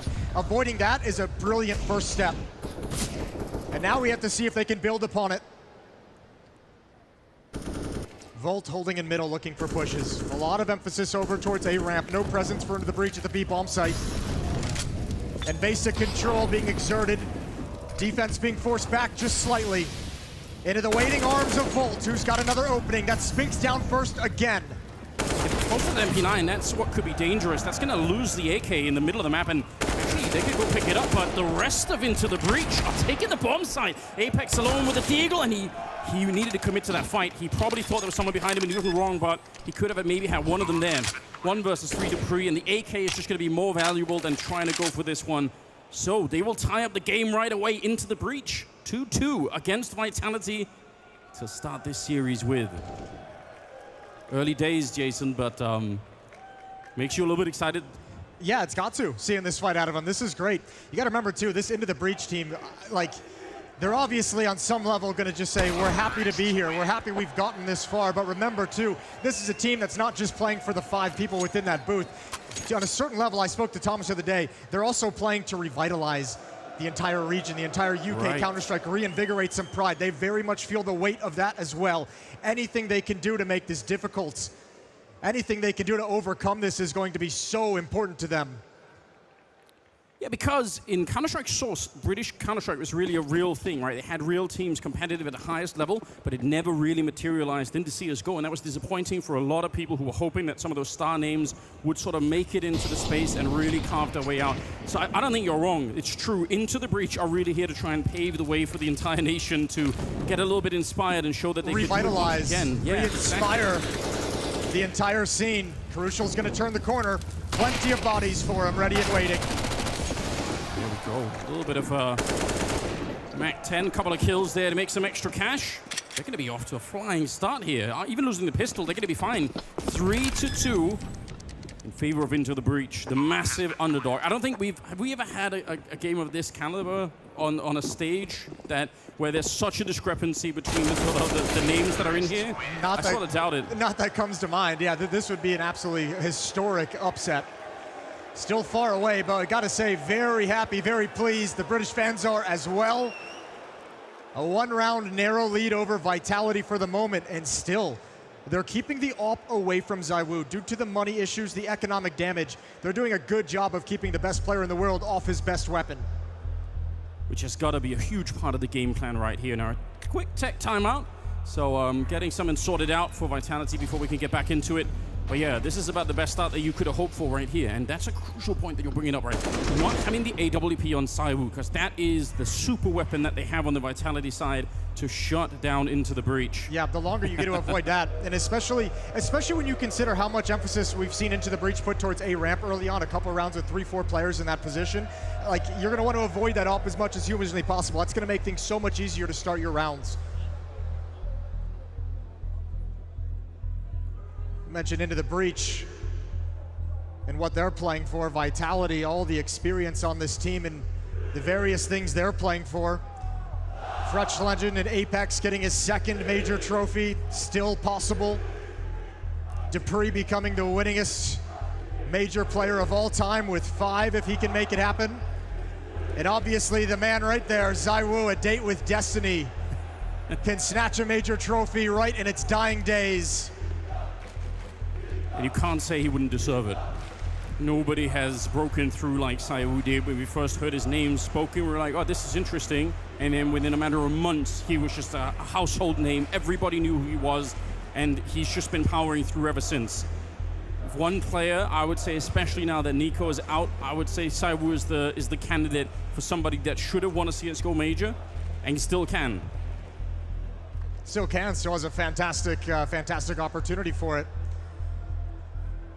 Yeah, the way is paved for him. I mean, FaZe knocked out, Heroic still obviously in this very dangerous team. But I mean, for Vitality, they got to be thinking this could be a really, really good crack at the grand final if we can get there. Yeah, well, I mean, I also like kind of what Apeks said in the interview as well, like listing off the teams into the breach has beaten to get here. They've taken some scalps. They've had some very strong victories, and we're already starting to see it in the score or on the in the server, obviously as well. The level that into the breach can hit, the individual players, the prowess. And so far, I haven't seen anything that makes me feel like the nerves are shaking them, the nerves are getting to them and causing a dip. They seem very comfortable.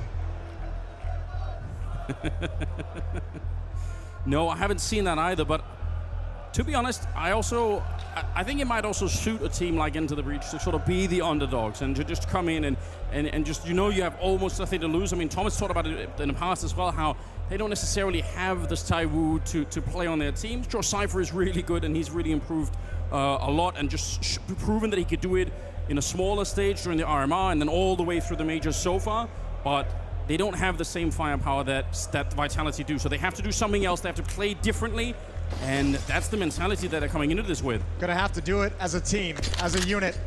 3-2 lead, round 6.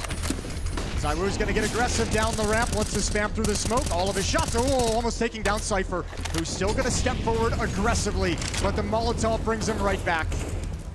Yeah, if he hadn't got tagged up, he probably would have gone through that Molotov to try and take the fight, but because he was already low on health, it wasn't really worth it. He's still out here fighting, and I don't know how, but through the smoke, he's found the shot on Apeks. That is a wild way to get a round started. Cypher very low on health. That's so beastly. And look at the defense. Spinks and dupreeh all the way over at the B bomb site. dupreeh's going to start pushing. Spinks is going to start falling back. Not feeling any pressure, any presence, so they want to come shore up this A bomb site. They're still very far away, have to be concerned about middle. And Into the Breach is just waiting for their moment. Still plenty of time left too. 50 seconds here. Meg is playing up close Rowland right on the other side, and they can take this round back. ZywOo's actually creeping in, so they're looking to pincer this ramp once again. There's a bit of a fight, and he's almost won it.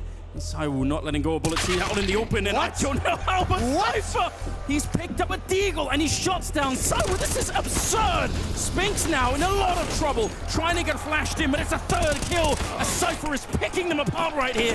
dupreeh is on his own, and he can't do anything about this one. Cypher has just picked them apart completely. That's unreal what Cypher has just delivered with 10 HP the whole time from the get-go. He styles on ZywOo as well. Oh, if you're Into the Breach, this is starting to feel kind of cool when you have Cypher doing things like that. That makes you feel so comfortable, so much more confident within your team when your star player, one of your star players delivers like this. What is even going on? How does he do it? Pulls out the MAC-10, the flash goes behind him.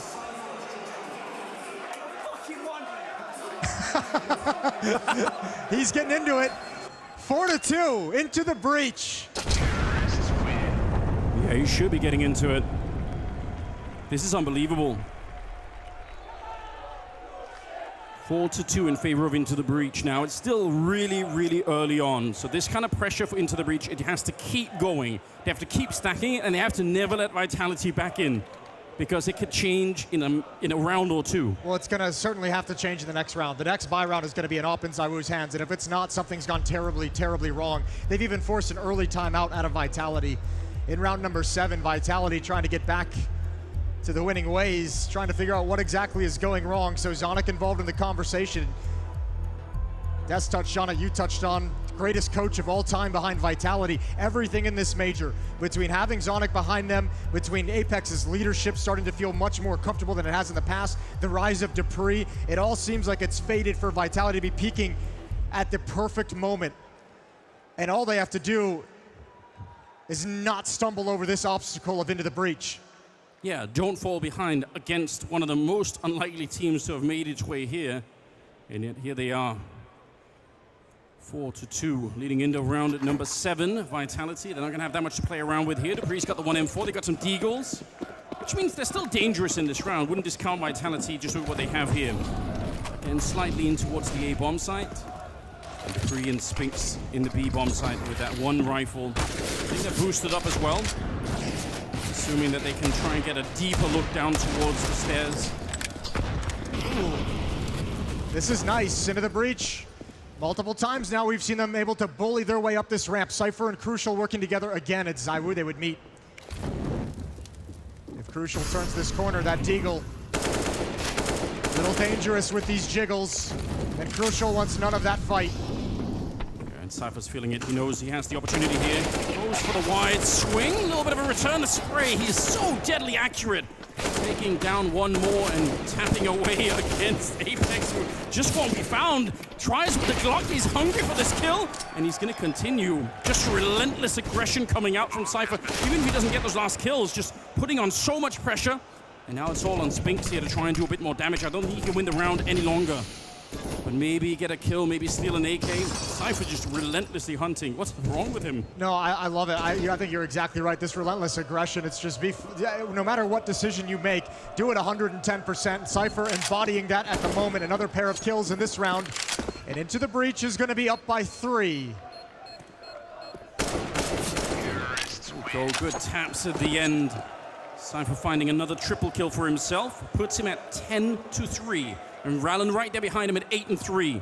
What a way to get started in the quarterfinals of the only major you've ever been in if you're Cypher. You've never made it to this level. You never even qualified to begin with. And now here we are. Yeah, well, hold the phone in round number 8 because ZywOo's got the cannon out. He's got the op.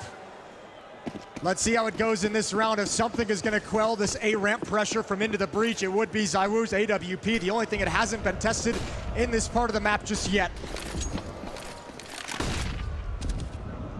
This is supposed to be the super weapon that we talked about. This is great calling, though. Back towards middle we go. This is how the gun rounds opened up, where they found Spinks isolated. Volt and Rallen going to test and see what kind of space they're working with. And Volt's got a lot of room. Yeah, they're actually so deep in there. Thomas, a bit of an opening against Dupree. That's over at the B-bomb side. This is going to force the rotation. They're starting the shot. They walk right into it. That should have been a spray down. And Rallen, he's looking to catch him as well. Guns back out on the side of Vitality as they were almost caught off guard, but they'll fight their way back. That was seconds, milliseconds from going absolutely horribly wrong in the middle. Look at the health on Apeks and Megis. They could have just as well died. But now it's Crucial here, alone with 55 seconds and an AWP in his hands. Flashes are coming through. They're all right there on the other side. He does have an HE, so there's a way to make this. There we go. A 1 versus 2 very, very quickly. Megis can't do anything, but ZywOo, true to his aim, going to be fast on that trigger and picks up a second kill of the round. So maybe not the hottest start that we've seen out of him yet, but reliably getting those AWP shots He's up to 9 kills total, and he'll save the AWP more importantly. I tell you what, though, that's a deep sigh of relief for Vitality in this round. This should have been lost. That mid presence, that mid play from Into the Breach was so strong. The fact it doesn't net them any of those kills is heartbreaking. Volt and Rollin really had an opportunity to build the pressure and turn the screws on Vitality, and it slipped out of their hands. Cyber back just in case somebody wanted to play quick. And Thomas, actually, he does want to play quick, but on the other side, putting a little bit of pressure. Not uncommon for a CT to try and push up there to look for something. Cypher again back working the ramp and catching Saiwu off guard. He's going to continue. He just can't be stopped. It's unreal what he's doing. A little bit of a return from Spinks, and they needed it badly. 2-on-2 now, and still more than a minute left on the clock. Yeah, well, I think they need to go back to the B bomb site. Rollin's already challenging, and he knows from that fight from Dupree that there's some space, there's some room to work with at this B site. The defense wasn't deep committed to it. So Rollin's going to clear things out. Dupree's going to hear these footsteps, call Apeks for the rotation, and Dupree will have a fast flank, get into the breach, handle the 2-on-2 post plant. They'll have a little bit of time to figure out exactly where it's coming from. Dupree's sneaking on in, and the element of surprise is worth so much in this one. Once he fires the first shot, they're going to know. Smoke on the other side, and they've already seen him, so they know where one of them is. 2-on-2 now as they're trying to get a bit closer. Vitality, they badly need this round. It's an absolutely desperate state of affairs. That's one of the players gone. The flank is out of it. Apeks now with a 1 versus 2, and he's good for it. Picks up Volt and runs straight on there. And they could have probably bought a bit more time. They could have played it a little bit safer, but with the kit on his back, it's going to be another round for Vitality. What a clutch delivered by Apeks. That shouldn't even be possible. That's back-to-back rounds into the breach. Should have won and let slip away. And if you want to cause an upset, that is a dagger. This is such a wonderful opening. Cypher's getting so much room to work with. But Apeks here knows exactly where the follow-up peak is going to be. And in front of the home crowd, he's got a little bit of magic. Yeah, and this is where the pressure really sets in. And it's in those moments you probably can't even hear your own thoughts inside of the game. And you don't have a lot of time to make a decision. But they can still buy. They still have a pretty decent economy, in fact, on the T side. So they're going to continue the pressure. And Vitality, again, that's a one-on-one at the end, right? So they've spent all of their cash as well going into this round. And look at the nades, look at the utility. Running a little bit low, but they do have this. They do have Zaiwu. Yeah, the one weapon that could bring them back really quickly. Looking for it as well, but they're going to be quick. Oh, he didn't even have the gun out. They're going to run him right over. The orb is lost, and very likely the round as well. Crucial, going to be picking up the shot on Megas. Can't lose this one if you try. Yeah. Can't lose this one if you try. They're already backing out. They don't even want to get close to this one. These are really aggressive timings that Into the Breach is going for, and they're not doing it standard. It's not these full set pieces. It's not the utility streaming out. They're finding ways to close the gap where Vitality doesn't even realize how close they are. This is crushing. Yeah, if they would have gone the other way, which is obviously what Saiwu was hoping for, then there's a chance that he can get a kill and sort of roll it into something, but he was completely caught with his pants down. I've never seen anything like it. That's the second time it's happened, too. Cypher caught him earlier on ramp, throwing a little bit of utility, so this A defense, Apeks and Zaiwu is kind of the anchors of this bomb site. They got to be put on notice. They got to problem solve right now, because Into the Breach is really abusing it.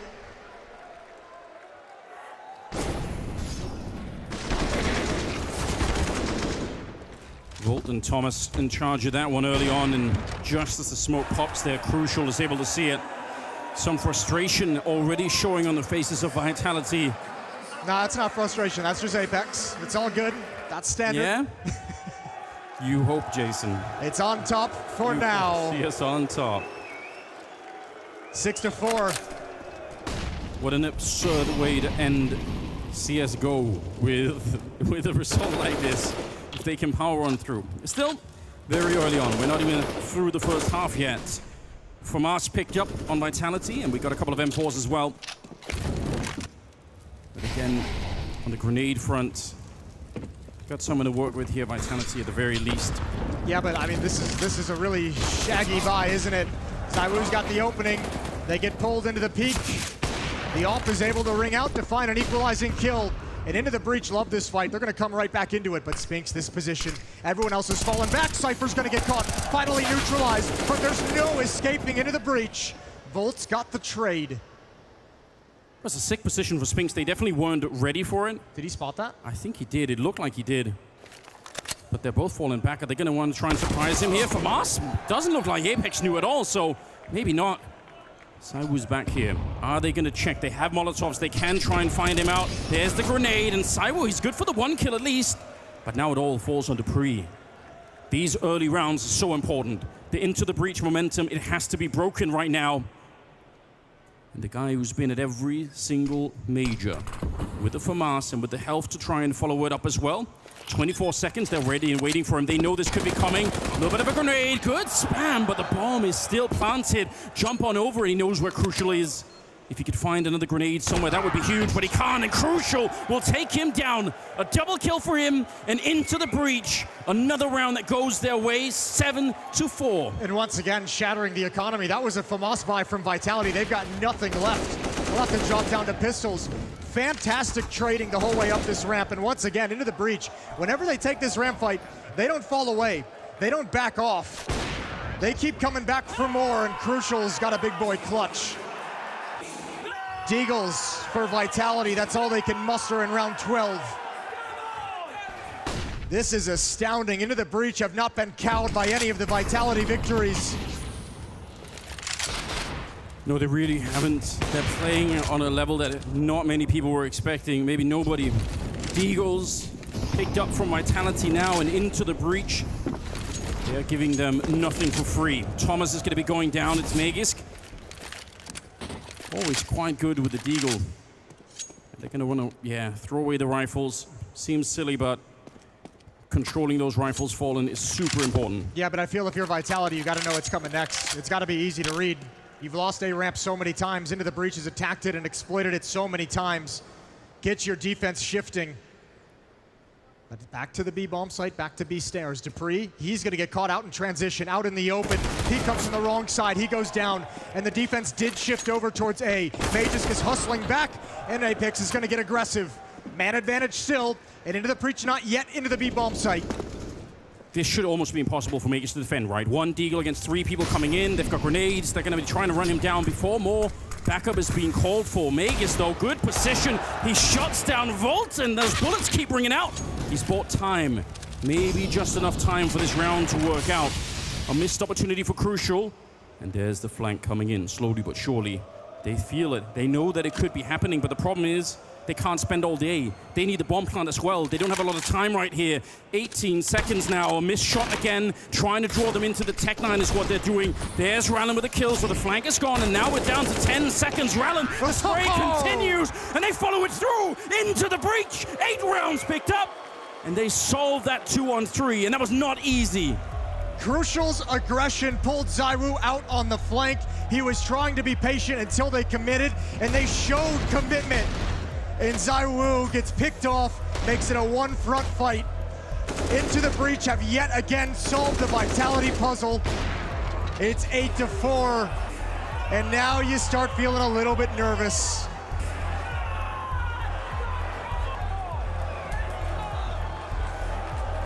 Jeering the fans a bit. Oh man. I don't know if I was ready for this, Jason. I had it in the back of my mind, but we talked about it all morning. This is almost certainly a 2-0 for Vitality. That is where it's at. You know, just step up, win it, get to the semifinal. The whole plan is right there in front of them. But Into the Breach, time and time again throughout this major, they have foiled everybody's plans. A lot of teams thought they could make it through with no trouble at all, and they've been proven wrong every step of the way. Spinks, that's a great flash setup, and they're going to take down Rallen to begin with. You like to see that now. Cypher is back on the A ramp, and he has been lethal in this position, but this time Side was ready to shut it down. That's a huge kill right there, and they'll catch out Thomas as well. That's a good jump up from Apeks to get that quick headshot. Crucial has to be a little bit aggressive with this AWP if they want to come back into this, so he's going to get some deep angles into the bomb site. Apeks better be careful. Lined in on the position, knows exactly where he's at. The jump almost picked out of the sky. Smoke inside the bomb site, and Volt's going to start making a play as well. But Spinks is slowly on the flank. Yeah, this is even worse than last time. There's another flank here, but it's a 2-on-4. Should be even more unwinnable here for Into the Breach. They should have been locked out of this one. And a little bit of a wise swing for Volt. He takes down Magisk.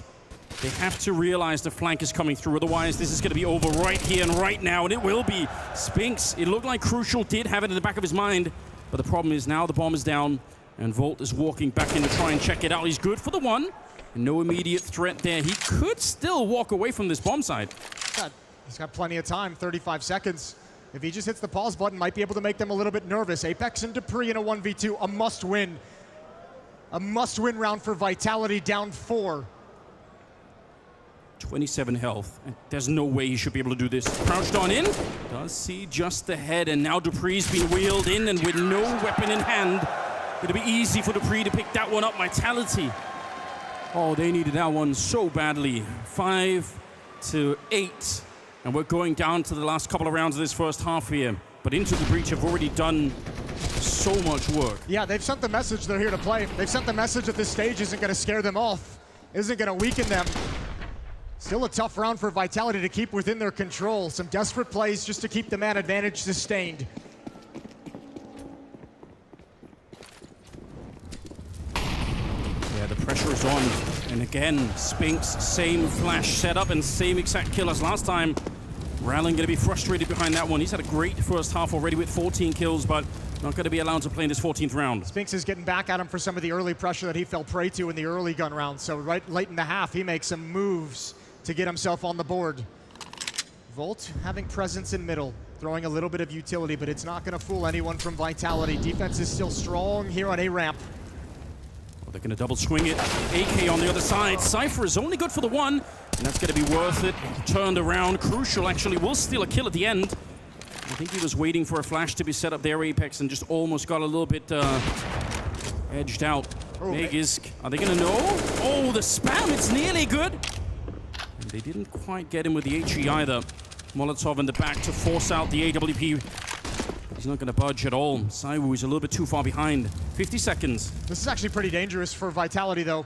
Crucial has these deep angles into the bomb site. If you just walk a little bit out of cover, if you make one small mistake, Crucial can punish. However, Volt's got to go right at the off. Going to be smoked off. Saiwu does have a Molotov to delay the plant. Yeah, there we go.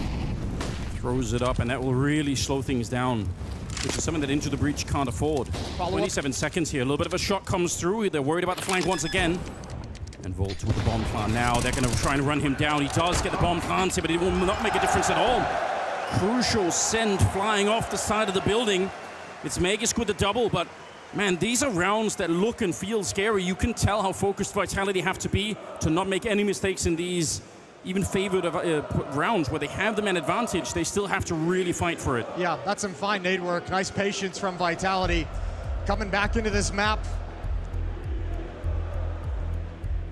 6-8. Timeout is taken. The first by Into the Breach. Once again, decent trading up A ramp. Just not able to get a clean plants. Yeah, and they're starting to feel it now. Vitality have recovered far enough now that this is a super competitive map no matter what happens here in the 15th round, right? 6 rounds is not super amazing, but it will be good enough for Vitality to make a comeback in the second half. Yeah, I mean, considering this half could have been much worse as well. There are a couple rounds that slipped away from Into the Breach. Back-to-back rounds earlier on in the half that would have buried Vitality early, but this is wonderful to see them claw themselves out of that kind of an issue. 6-8. Final round of the first half of these quarterfinals. And Saiwu looks like he wants to be assertive and aggressive with the ult, peeking down, and he almost gets it. And they don't have that much to work with. Tech 9, Mac 10, Galil, a couple of AKs, limited on the grenades as well. They need a strong start, and Cypher again will be the man to step up and deliver just that as he takes down Magisk. 4 versus 5. And Saiwu, this is risking it a lot going out here. Could also be how they get back in the round, but does he realize? He definitely does. Saw just the gun barrel and should have been enough for a kill, but now he's in a bit of trouble, and Cypher will find the head of Saiwu and take him right down. 5 versus 3. This is a disastrous start to the 15th round. Yeah, this is a nightmare. Cypher has done such a good job. Everyone's going to know his name after this one. And into the breach, keep things slow and measured. Letting ZywOo work on his own. And making Vitality wonder what comes next. Spinks rotates back to CT spawn. Dupree gets a deep angle at the B bomb site. It's only Apeks. They're really gambling on the fact that it's going to be a B hit, and you know what? It won't be. They are setting up for it here. Smokes are up, another one to block off Apeks. He's trying to delay as much as he can, but... No way. Oh, he's trying to... I mean, he wanted to be the hero. He was hoping to buy some time for the rest of his team, but now instead, a 5 versus 2 at the end. The bomb planted, and into the breach, looking to pick up a 9th round. Dupree and Spinks, I don't even know how you could possibly begin this retake. They're not even going to get a chance. Cypher, he's untouchable right now. Another triple. Dupree trying to bring it back, but he'll be brought low as well. 9-6 at the end for Into the Breach. What a way to get started here on the second quarterfinals.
Swing it up!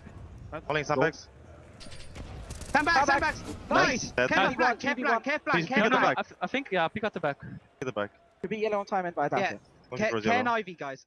Planted. Headshot. You can...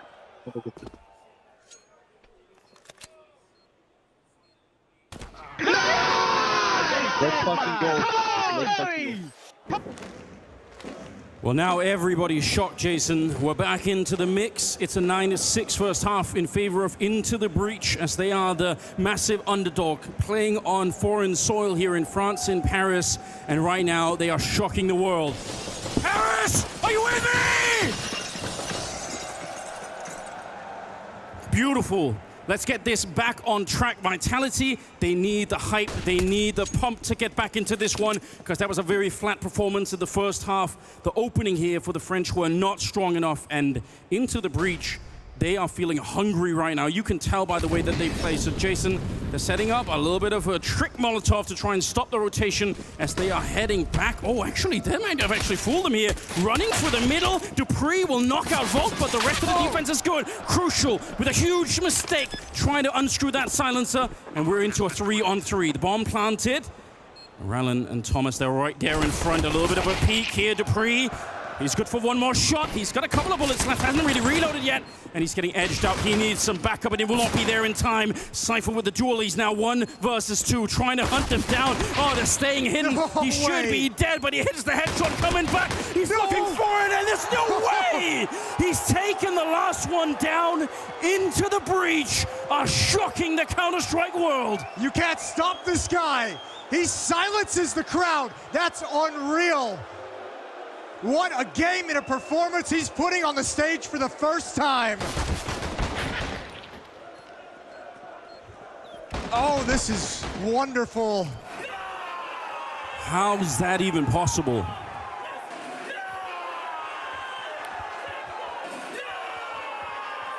I'm so speechless. Into the breach, is just piling it on now. A recovery in the pistol round, a huge clutch in a post plant, and Vitality is looking shook.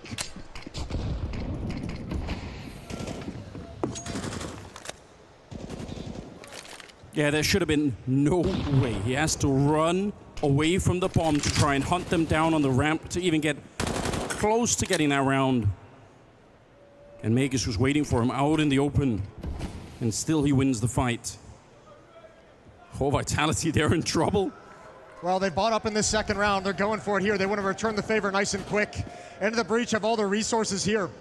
Plenty of players to defend against this, and they want to be aggressive. They don't want to give any room over. Not a lot of utility for Vitality to manage it and give themselves some room to work with. That's a good find. They need the headshots to create the space, but they swing out a little bit too wide. Double kill for Rollin. All the trades are there, and Zywoo with the rebuttal. 3 headshots, but Cypher's still alive. Yeah, he's here. Run for the flames to try and meet them at the bomb site. And he doesn't want to give it up easy. He would love to get a triple back to put Zywoo in his place. Dupree's a bit low on health, so there is a way to turn it into a 1 versus 2. Shot through the smoke might have been the exactly perfect way to do it. Bomb being planted on the other side. He's trying to see if he can find him. And they know where he is. Definitely know. Zywoo's going to get the last one as well. A quad kill to get them back on top. 10-7. And my God, did they need that round. Yeah, and I'm glad it's Zywoo to step up to the plate. Your star player, the best player in the world, has had enough of that. What a performance. All of Into the Breach was ready for that fight, and he takes him down 1 by 1.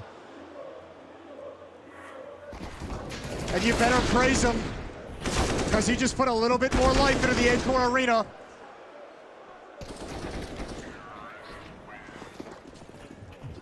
That should get you fired up.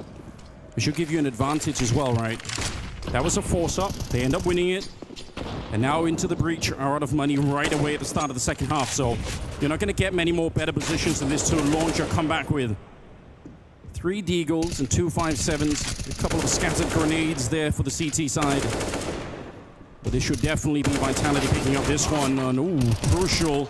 Hold the phone for just a minute. He does take the first one. Puts a bit of a pause on the offense. And it gives Into the Breach an idea of how far Vitality have progressed as well, right? They know the information that, Ramp is not under any critical danger at the moment. Volt is sticking there all on his own, so once again, a trap set for Into the Breach elsewhere.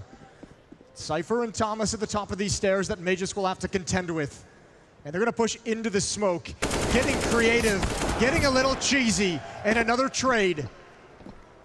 Well, they've got to be careful running back like that. Cypher getting caught. I don't think he was expecting that whatsoever, and maybe he should have been. Rallen and Volt, and actually, they have Molotovs. If they're really careful and they come, they're actually going to go the other way. It might not make a difference whatsoever what he's doing. It will be on Volt instead. Yeah, but if he can get a kill over here, he's going to hear the footsteps. He's going to call it over to his teammate. If he can find 1 kill and maintain his position here, that could be massive. Zywoo's looking for it. Spinks is looking for it. They spot him out. Good kill. Good kill to secure the bomb site. Vitality will creep a little bit closer. Really important, yeah. Take the AK, bring it into the next round. The Vitality fans are starting to wake up again here in Paris.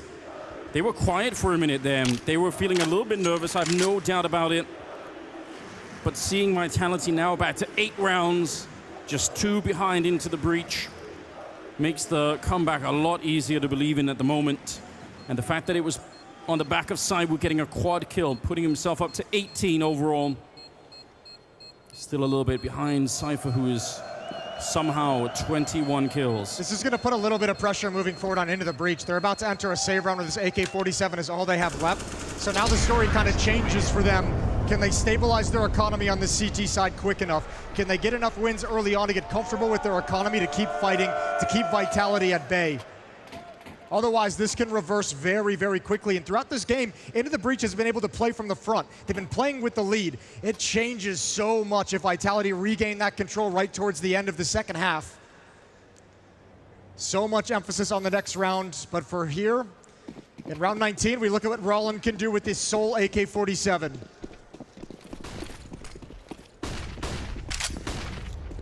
to be keeping it around in the middle is what it looks like. Wants to be dynamic and wants to be able to change up the defense in case they show up somewhere else. So, and I think Vitality smartly at the start of this one, just taking it real slowly. This is a map where you actually can lose track of the CTs, right? If somebody sneaks down the B ramp, or obviously in the middle on the ladder. So you don't want to be in a position where suddenly someone snuck up from behind and is flanking you in the middle of an attack. That they're making absolutely sure that's not happening. Well, everyone's going to be here from pretty much both teams. Only Cypher's going to be missing in this engagement. Thomas will get pulled over quickly. Problem for Into the Breach is they've got no nades. They've got nothing to counter the smokes that are going to come up, the Molotovs that will come out, and they might not even have vision with which to get their weapons involved in the action. Surely going to try and boost behind some of this, right? Yeah, they've already boosted up Rallen. I wonder if they're going to boost even a second player up there, just to get even more of an advantage in that one. Crucial's gone down, and a nice spam coming through. Thomas good for the one, but yeah, they're picking it apart right now. This defense is not holding up. That one AK not making the difference. And Volt will have to walk away with it once again. So 9 on the side of Vitality. Yeah, and Volt's going to try and keep this in his hand, but he knows he's got to fight a little bit to keep them at bay, to keep them honest with the hunt, and that kill might have just done it. Apeks and ZywOo back off. ZywOo might be going for a hunt towards the other side of the map, but Volt's not going to move too far. So a little piece of economy that Into the Breach gets to keep in control. And Vitality is now within 1.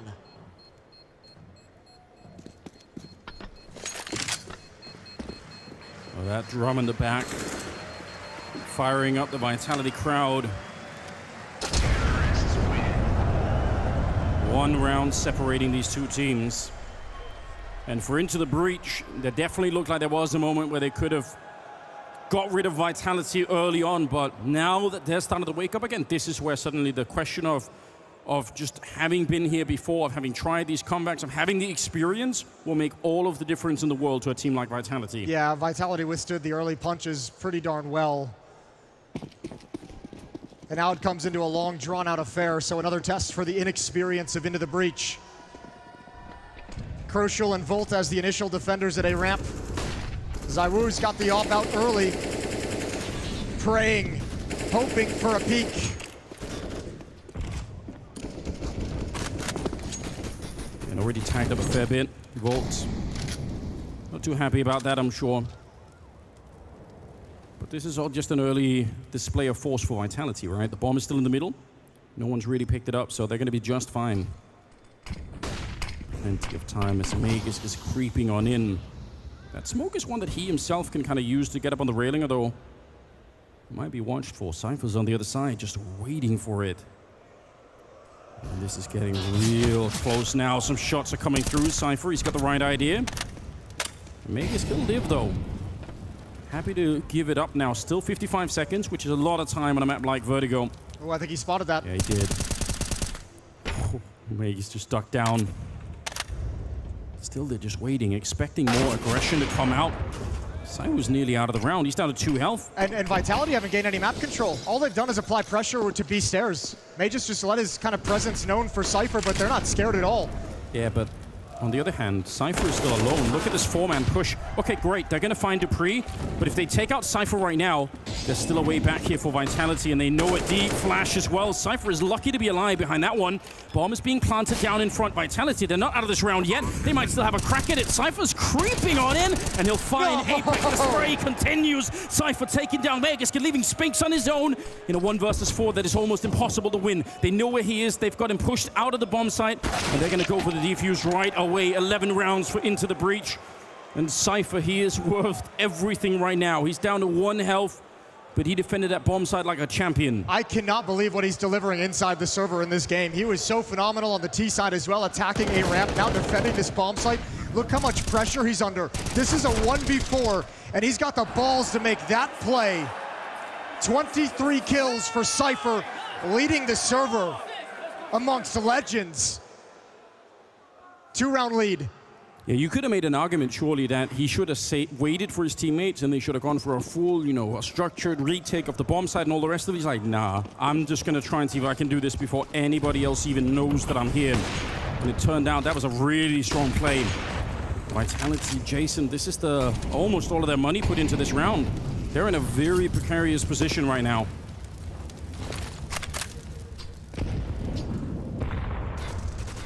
Grenade onto Dupree. That's a lot of damage. Got to be real careful here. The jump up betrays him.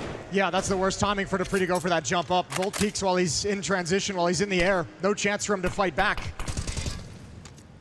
Apeks wants to see if he can bring it back for his team. Smoke around there. Good spray, but Crucial will be there for the revenge. Rallen is sneaking into the middle. He's in a very scary position right now. Vitality don't know it yet, but if he keeps going right now, he could backstab the entire team. Cypher out here, and this time Magus is going to win the battle. That's a huge kill, but again, that late flank could really be detrimental. Oh, and actually, he's just come back. He didn't even want to go for it. Rallen goes down. I thought he could have continued. He was on the ladder, but he gave up on that mission. Thomas and Crucial now. A quick 2 versus 3 here. And Vitality, they are ducking. Spinks is making sure there is no flank coming, and it might be worth it to just walk away from this one. Yeah, they're going to back off. This round is won, all by Magus with his 2 kills. That's actually a very important round for Vitality to win, just because they get to punish the fact that Cypher is alone here at the B bomb site. A win like this is going to make Into the Breach a little bit nervous about leaving him alone at that B bomb site. And as the smoke fades, it's Magus to win out on the initial duel. Very curious about what it was that caused Rallen to walk back, because he was all the way in the ladder room, and he could have definitely got down there. But something pulled him back instead. They wanted to go for the straight-up retake. It's going to be 10-11. Another strong buy for Into the Breach. It's the last one they've got. Vitality could actually slingshot this into a lead right in the closing moments of this first map of the quarterfinals. Timeout is taken. An all-important moment, and Into the Breach knows it. Yeah, the British crowd looking a little bit more subdued at the moment. I think the reality is starting to set in. Vitality answering back in a big way here into the second half. Only 2 rounds picked up by Into the Breach. The pistol, and then this, not the last one, but the previous one before that. So it's been really scattershot so far. It's all well and good to come in here with no weight on your shoulders as a massive underdog, having already beaten every expectation, and then when you realize that you can actually do more, that weight comes crashing right back down. When you realize you can hang with the big boys. Into the Breach just 5 rounds away from a map 1 upset, but Vitality is storming back every single step they take. Round 22. Yeah, you might be right. It might be preferable for Into the Breach if they could win this map before even they start to realize what's going on. Just sort of power on through. Magus is back with it again, and he opens up the bomb site. Flash around the corner. Oh my God, he is strolling them over right now. Thomas is going to be gone as well. That's a triple opening for Magus. He just never even looked back. Those are major winning headshots he just delivered onto this defense. And the round's over before they can really begin. Abusing this individual fight he's got against Cypher, and no hesitation to push forward.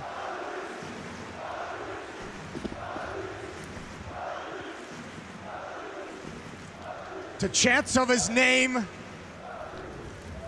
And now all Into the Breach can do is try and hold on to the weapons. They're going to be poor, dirt poor after this round. Oh, they just continue. They actually find them at the end, even with the bomb planted and everything else. They come looking for those last rifles. We're all tied up now, 11-11. And again, now it changes for the next gun round as well. I mean, this is disgusting find. Cypher never expected it, never expected the boldness. Magisk has obviously done his research on this B bomb site. That's filthy. But now you can't stack up 4 players at the A bomb site early. This is 2 rounds. Yes. Cypher's gotten exposed by just 1 man. Yeah, you need a different plan right here. You've got to do something to slow him down, and I mean, you can see the response already. 5 USPs, 5 pistols to attack in a Magisk position, but he's a ghost. This time he's not even home. Yeah, he's going to be real far away from any of this. Dupree's leading the charge. They're going to feel out that A ramp and discover that there's really nobody here. And Spinks is already well aware. Yeah, you're not going to catch a team like Vitality with this kind of a flank. He's just set up for it. Easy on the first spray. Continues Spinks holding down Mouse 1 and getting a lightning fast quad kill. Has time for the reload. Would love the ace, I'm sure. Do it for the crowd. Rallen on his own, just hiding in the corner, and Spinks is coming. He should have had that one. That might have been one of the easier ones, but Rallen will find him. Doesn't change the fact that Vitality are about to take the lead at a 12-11 scoreline here. And now they can definitely feel the comeback. Rallen, one way or another, is going to get hunted down. It'll be Apeks to deliver the kill. I guarantee you it's one of the vets that sent him forward. Go get yourself an ace in the major, young man. Go get it on the board. Nice spray down from Spinks watching the flank. But Vitality now in a lead, 12-11. And you know what? You know it's good news when you see Apeks laughing and having a good time. What a second half this has been for Vitality. They are not giving up easy. Shell-shocked in the first half by Into the Breach, who brought up haste to this level, to the counter that they just weren't expecting Vitality. If they were, they weren't ready for it. But now Vitality are doing the exact same thing. They are now in control of it. It's kind of what it means to be on the T side anyway. You get to set the pace of the game, and it's working for them so far. Crucial, trying to backpedal. He misses the first shot, and how do you get out if you're in that corner? Little defensive smoke, bail yourself out. Oh, no! Oh. Not like that. So much pressure and a single misstep. They can still win this. They can still come back. Thomas has won. Magisk gonna continue forward and challenge. He's got another kill. And Into the Breach is crumbling. Well, that might be a metaphor for what is to come, Jason. That's really tough. Cypher's trying to fight his way back. He's got the bomb. He does have the bomb. That makes it a bit awkward, doesn't it? Well, if something could make up for your teammates stepping off the side of the building, then surely this would be it. Winning a 1 versus 3. Bomb in hand, and he's trying to relocate. He has to try and make himself really, really hard to discover. I think he needs to get closer to the bomb sites as well. I don't know if we can cover this at least from a deep angle. This is interesting. If he gets the timing right, there it is, and Apeks catches him out. Beautiful headshot. Vitality up by 2. Oh, they really needed that one. Oh, we've even got it on replay, Jason. Nothing you could do. You have to try and forget about that as fast as you can. Think about it later.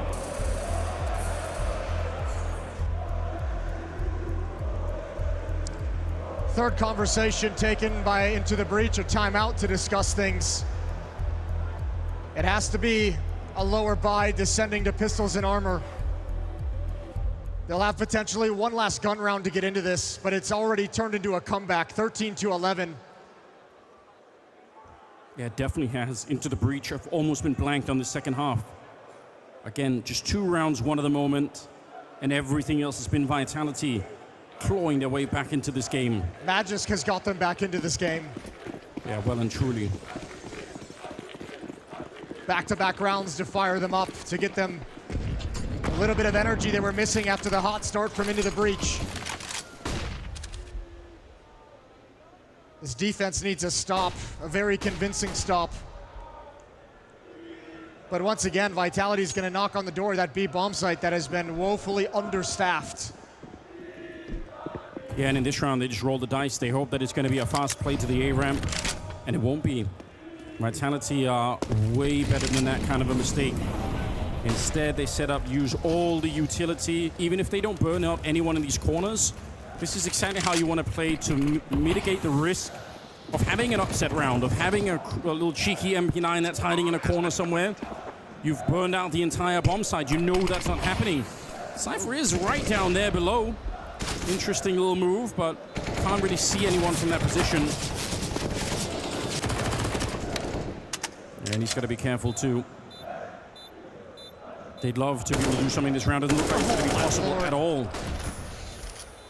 Oh, I like this. Very cheeky boost on the other side. Might be able to do some damage as they try to escape the bomb site. It won't win them the round, but yeah, I mean, you could really take some rifles away. Ooh, there's one. Rallen taking off Dupree. It's not going to do much at all. Economic damage isn't good enough for Into the Breach at this stage on this CT side. They'll live with 4 players, but this next round is so important for Into the Breach. Keep Vitality off 15. Keep the map still in contention. Wow, he might be right. It is only map number 1, but the fact that Vitality survived the initial shock of that cold water splashing their face in the first half, they lived through it. And like you pointed out, the fact that Magisk has been such a god at opening up this B-bomb site, that is the real nightmare for them now. They've still got Cypher here. Rallen is pretty quick to be behind him. Yep. But that will open up somewhere else on the map. This is what we mentioned. You can't just keep Cypher alone here. He's been exposed too many times, and at a critical moment, you can't make that risk again. So here comes that basic stairs control for Vitality.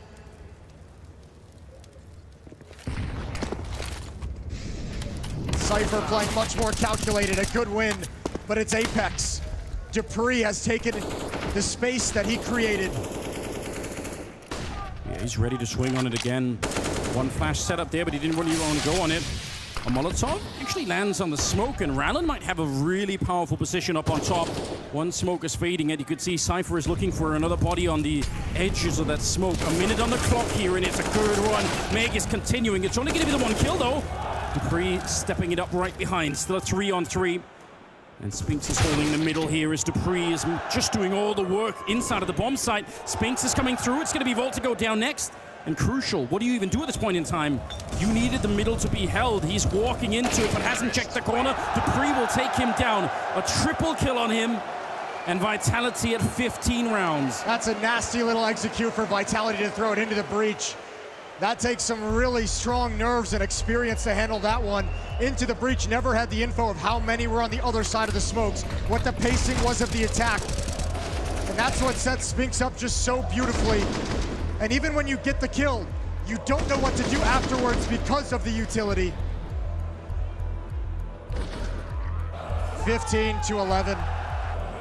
They've really found a weakness at this B-bomb site. They've found a weakness and they are exploiting it over and over again.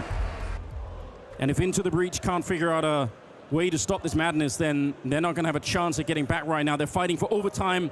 Vitality. This is what it means to be a Legends level team or a championship level team now.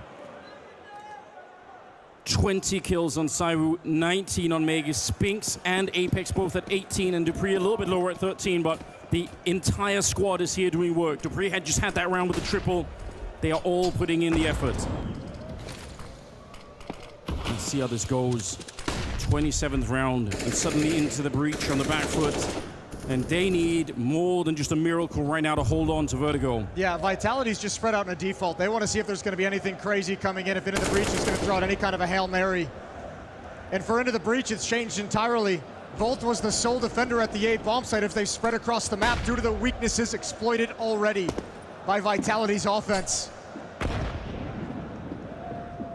And Vitality's going to let Into the Breach burn their nades.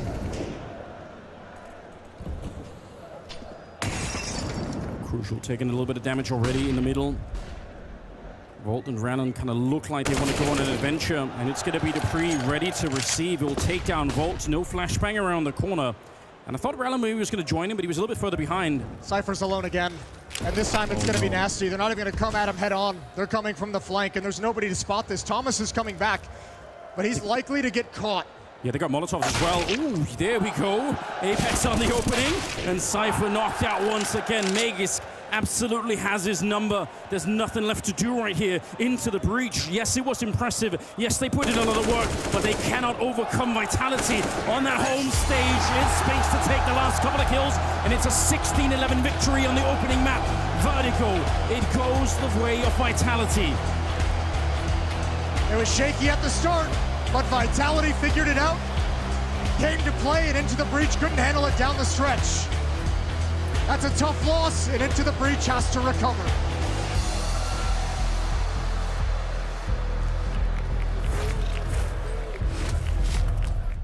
Hello, my name is Flames. I'm from Team OG. Floppy from Galaxy CSGO. Hey, I'm Frozen. Config from NIP. My name is Vikander. This is Navi from Ins. And this is Zoe. How low can you go challenge? It's very simple. I get 5 tries to kill a bot. If I kill a bot, then we lower the settings, lower the hurt. It's gonna be fun. Yeah, let's get to it. And no one's crossing, so it's good. Okay, I got 1 out of 1, so it's very good. All right, got 1. Let's go. 2. I mean, this is easy so far. Oh, first shot. No, I missed 1. Too fast. What? That counts on my screen. I'm an offer now. All right, tagged him to the door. Yeah, I hit 4 out of 5. 4 out of 5 I got. And he's finished 4 kills out of 5 shots. Killed 4 bots. I mean, I guess I missed the first one. I missed the second one already. Hello, what's going on? Oh, I just hit him. Oh, I missed him. Oh, okay, now I'm missing. I missed again, okay. I'm getting scanned by the game. No, that shouldn't count. And boom. I'm still super instant. Everything is so fast still. Okay, I didn't hit him at all. Nice. Okay, that's 5 shots I missed, dude. That's pathetic. Okay, so I think I'm 3 out of 5 in this challenge, and now we're gonna be going down to 120 hits. Okay, I killed 2. Did I kill 3? I tagged the guy. I missed the guy. Oh, and I double killed 4 out of 5. Yeah. 4-3. And now I have 1 more shot, I think. And I missed. No way. And you can easily see that it's important to have high refresh rate. Let's switch it to 60, yeah? Nothing looks good in this. It's just moving horrible. I missed first, missed second. It looks like the bullets hit now, but they don't. Okay. I missed the 3rd one. My bullets go through them now, I swear. 2 kills out of 5. Down to Papa. Okay, that's so bad. And now this is where I expect absolutely 0 hits to go through. Okay, why are you jumping like that, man? The game runs like a trash can with wheels. No, I whiffed 1. I have to get 1 at least. No, man. They move so quick now. No, I cannot hit them. He was walking across this guy. You have to focus up really good. I'm gonna sit there until I kill 1, sorry. They're unkillable. I killed the 4th guy, killed the 5th guy. Well, this was one hell of a challenge, I would say. I never experienced like 20 hertz. Feels a lot smoother and a lot better to play on 240 hertz. Also, like the colors on those monitors, they're very fun just to play with instead of like having, a gray monitor dead. If you want to like the game, you also need to look at it and be like, that game is beautiful. A hot start for Into the Breach, but Vitality withstand the pressure. With the weight of the arena on their shoulders, they turn things around on that T side, and Matchu, they turn ITB's dream starts into, unfortunately, a nightmare. Yeah, and I think they also calmed down the arena. Yeah. Vitality reassured their fans. The beginning was nothing but rocky for them. I think they wanted to take the fight to ITB, and I have to give it to the UCAM, and they were ready to fight. You were gonna swing on me, Cypher's gonna take down Zywoo. We had a couple of occurrences where entries were being found. Vitality completely in disbelief of what was going on, but credit to them. They did take a deep breath, they calmed it down, and they regain control. We have a couple of rounds I think we should watch straight away, because the beginning of the game was quite interesting for this man in the picture right here. Both ZywOo, but on the other hand, the guy getting tacked down right here to 10 HP, Cypher. In this round, with just 10 HP, he's able to find 3 entries. He's switching the AK for the MAC-10, using the Deagle, and he is destroying the man in the picture right here. ZywOo deleted from the server. Fair enough, you think, okay, that's enough. Cypher, you've done what you had to do, but nah, he wants more. He's also going to lead one more player right here in the form of Spinks. Cypher was the one thing working for Into the Breach in the beginning of this game. The impact he had on ramp, we see it here in round 9 as well. The fact he was able to constantly find openings, constantly poke these Vitality players, put them under a lot of pressure. Without Cypher, I don't think this would have been remotely close, but fact of the matter is, he played fantastic in that first half, and that made it very exciting. Yeah, and he exploited mistakes, right? Arguably, the rounds that you've presented to us, Jacob, they also show Vitality players offering 1v1v1 in isolated positions, not exactly a whole lot of utility playing with them, not a crossfire. So I'm not going to talk about complacency, I think is the wrong word, but I do believe Vitality thought that the duels would be a little bit easier than they were. And then that's when Cypher punished, that's when he pounced and he showed that skill and that pizzazz. You see the attitude? He's got Roland next to him like shushing the crowd and he's just having fun. Like, this is what we're talking about, that's a competitor. Yeah, Cypher and nuisance both in and outside the server indeed. And the madness continuing for Into the Breach on that first half of Vertigo. So Danny, what moment have you picked out for us? It's round 10 that I want to talk about, and it's also just a display of how this aggression is also a team effort. So let's take a look at this round right here. First starts off 4 people or 5 people here towards this A ramp side. Starts off with the Molotov from Crucial. Now off of this Molotov, take a look at what they do. They just swing into the site off of the Molotov. And what this does is it allows them an opportunity for them to catch ZywOo in the side and as well Apeks in the site as well. Quick double entry. But why does this work so well exactly? So the first thing is that this Molotov, typically when you throw this Molotov here towards the sandbag, it's normally just a default Molotov. It's to flush out any players here towards that sandbag position. It's not really a sign of a commitment. On top of that, normally when you hit the A site, you typically throw these 2 smokes here to isolate the site. But because they don't actually do that, it leaves Apeks in a spot where he's essentially, as soon as he sees that Molotov, he thinks that he has time to try to push back with utility. But little does he know, the push comes in immediately. He's completely out of position here. At the same time, ZywOo, who's holding here towards Gap, he doesn't even expect this push at all. He's completely caught off guard. And as well, take a look at the pathing that they take. After they throw that Molotov, the pathing right here, Volt, he goes straight here behind the boxes, allowing him cover. At the same time, Thomas, he goes wide. What that does is it allows them to actually double peek ZywOo on the left side, while at the same time, Apeks here, he can't get a clear angle on either person. If you look at this again from Apeks' point of view, when he peeks out, he doesn't really have a clear shot on either of these people. And that's really the key thing to this play, is both the utility, the timing, and as well as the pathing that make it all work for ITB here on the T side. Absolutely love that breakdown once again from the Mahone zone, because Jacob, it really illustrates your point. On that T side for Into the Breach, if they found a hole, they were able to exploit it. They were able to exploit it. Some individual prowess came out from Cypher. The rest of the team as well backed it up. And again, we got to give credit where credit is due. I think a lot of us potentially would be fearing that Into the Breach couldn't make this a close game. I think they did it in the first half. I think Vitality really had to sweat for it. You said it as well. The crowd had to settle down a little bit. They were probably getting worried as well. But fact of the matter is, once we got into that second half, there was nothing being offered from Into the Breach whatsoever. Yeah, that's usually the issue when you're trying to poke at the bear, to poke at the favorite. When you are dictating the pace, when you are at the initiative, and you get to print the rhythm that you want, you find yourself in a zone of comfort. You take all these viewers, you're having a grand old time. Problem is, once you switch the sides, it's a different story that's being told. It's Vitality who's slowing down. They're exploiting Magisk's impressions and experiences we've talked about on the T side. We've pinpointed him as a key factor. Had multiple impactful kills on the B side from that stair position. Even Spinks was having a great success as well. And I think Vitality just got ITB exactly where they wanted them. They knew how they had to play. They knew the patience they had to demonstrate at such time. They didn't allow Roland to have some of these aggressive lurks. And honestly, the score, or I guess the end of the game, didn't really was a question for us. Like, we knew Vitality were in control in that second half. It was just a question of time before Vitality would win the game. I fully agree with you. Sometimes we can also dumb it down to a point where I felt like there was just not enough quality on the Into the Breach players in order to stop Vitality. I'm looking towards Volt, Crucial, and Thomas, who played 12 CT rounds and combined for 9 kills between the 3 of them. If you do that in a game against Vitality, where Spinx is fired up, where Magix is fired up, where Saivu is also starting to wake up, you need firepower on the server. And I hate to say that word, but in this matter, I felt like that was the difference right now for Into the Breach. In that second half on the CT side, the players lacked quality. Just look at the scenes going down in this arena right now. This is why we were so damn excited to be gracing the Accor Arena in Paris. I mean, this audience, the atmosphere, it is simply electric down here. I'm just letting it sink in. I'm having a good time.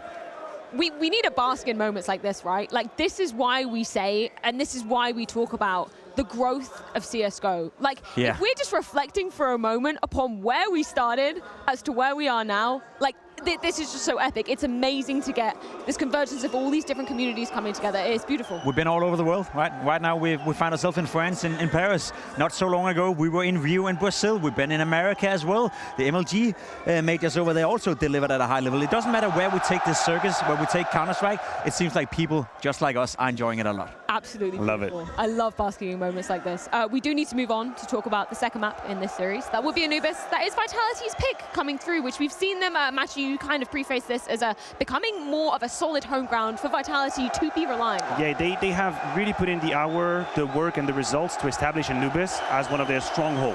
It's one of their fortress. They've been one of the first teams to truly embrace that map, and we see here the man, he's embracing the public. Of course, I will go ahead, my man. You belong here, they belong to you, they're your fans. We're moving on to Anubis now, and things could not look more dire for Into the Breach. The results from Vitality are very, very strong. They're on a hot streak, 4 maps win in a row. That's the likes of Monte, FaZe, and G2 as well is in there. I think they've done the hardest. I think Vitality have survived the first tribulations of the first map, and now we're settled in. I agree. The results that you have to showcase for yourself when you're Vitality, taking down Monte at this tournament. Monte came in with a 15-game win streak on Anubis. Vitality won that fairly easy, 16-10, taking down FaZe, taking down G2. Right now, it does seem like Vitality, as we spoke about coming into the matchup as well, Matthew, they have that map pool to back it up. There were different routes that could have went with this video, but even though we can question whether or not Anubis is smart, it does feel like Vitality are so good on so many different maps that I'm not even slightly worried, to be honest. And this is yet another area where we've seen so much growth of Vitality. I don't want to keep gassing up the bees in the arena, but you kind of have to, because Dust2 gets taken out of the pool. That was basically the only ground that we were saying Vitality was a consistent force, was one of the top teams on, right? When that map pool got shaken up, we were worried for them, and it's fantastic to see the growth and the maturity that they've had coming into this new pool. Yeah, and it was a process of trial and error if you're Vitality, right? We remember all the focus they put on Mirage for a while, and it didn't really pay off. I think they got to a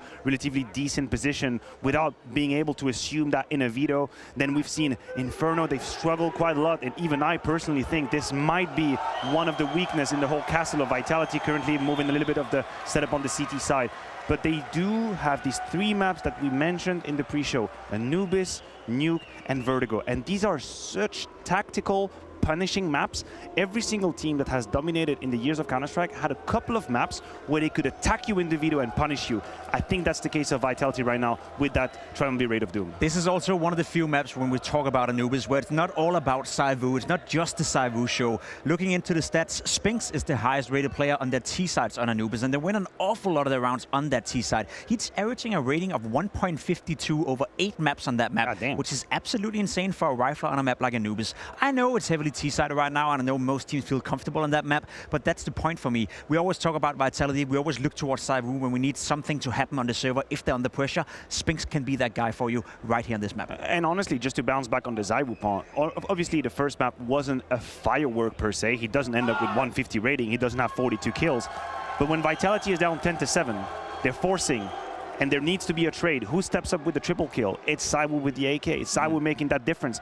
And I think this is what we want. This is what we expect from him. Not only to top stats, not only to be a super hard carry, but just to find moments of explosiveness, moments where, hell, I am needed right now. I can change the tide of that game. If we step up, if we win this force buy, if we reset the economy, I'll put my team on track. He did that on Vertigo, and that's all we can hope for. I'm just looking at some of the stats from that Monte game, because as you aptly said, you know, Monte on such a hot win streak on the particular ground of Anubis. It was actually Magis to be topping the charts rather on both the T and CT side. We saw him igniting in the tail end of Vertigo. I'm worried for Into the Breach going up against this Dane. Me too. He's been fantastic in the tournament so far. The highest rated player on the T sides in the entire tournament, and I think he actually equaled that rating, having a 1.54 rating on Vertigo, so it makes an awful lot of sense for him to play well. Into the Breach, they have a shot at making this game competitive. They're already lost to Liquid at this tournament, so I think a lot will have to go wrong for Vitality not to win right here, right now. Well, the Temple of Anubis does await Vitality's pick coming into things. They're gracing the stage in front of their home crowd and tantalizingly close now to the semi-finals. We had the scare, Jason, and we were getting worried on that opening map, but Vitality, they fought back and they delivered the comeback that the fans wanted. And now they are on their home map of Anubis. They are so strong on this one. Surely this is where they make the semifinals. Yeah, I mean, for a team that has never made it past the quarterfinals in all the majors that they played in, ZywOo's never been past the quarterfinals. It's a crazy thought. So coming into this map, surely this is the moment they take that step forward, that step closer to the trophy, closer to that date with Destiny, and Into the Breach. It's the question of, do they have enough to go at them? On Vertigo, we saw their best punch thrown. We just saw them fall flat afterwards. You know it's going to be hard. You know it's going to be difficult, but they will have to give it their all here. Second map is coming up. Let me hear you, Paris!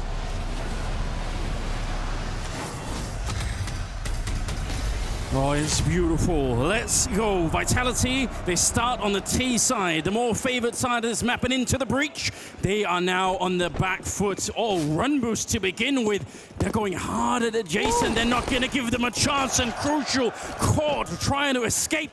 ZywOo will deliver the opening kill of the second map, and they are straight onto the A-bomb side. Volt is here, and he's paying attention and listening in, but he can't stop them. It's going to be a bomb plant. What a powerful punch here for Vitality to begin with. Yeah, that's Vitality, knowing that they showed dominance on Vertigo and now just keeping it on, keeping the pressure on, and wanting to instill that belief into the Breach that they're not good enough. But Rollin is responding.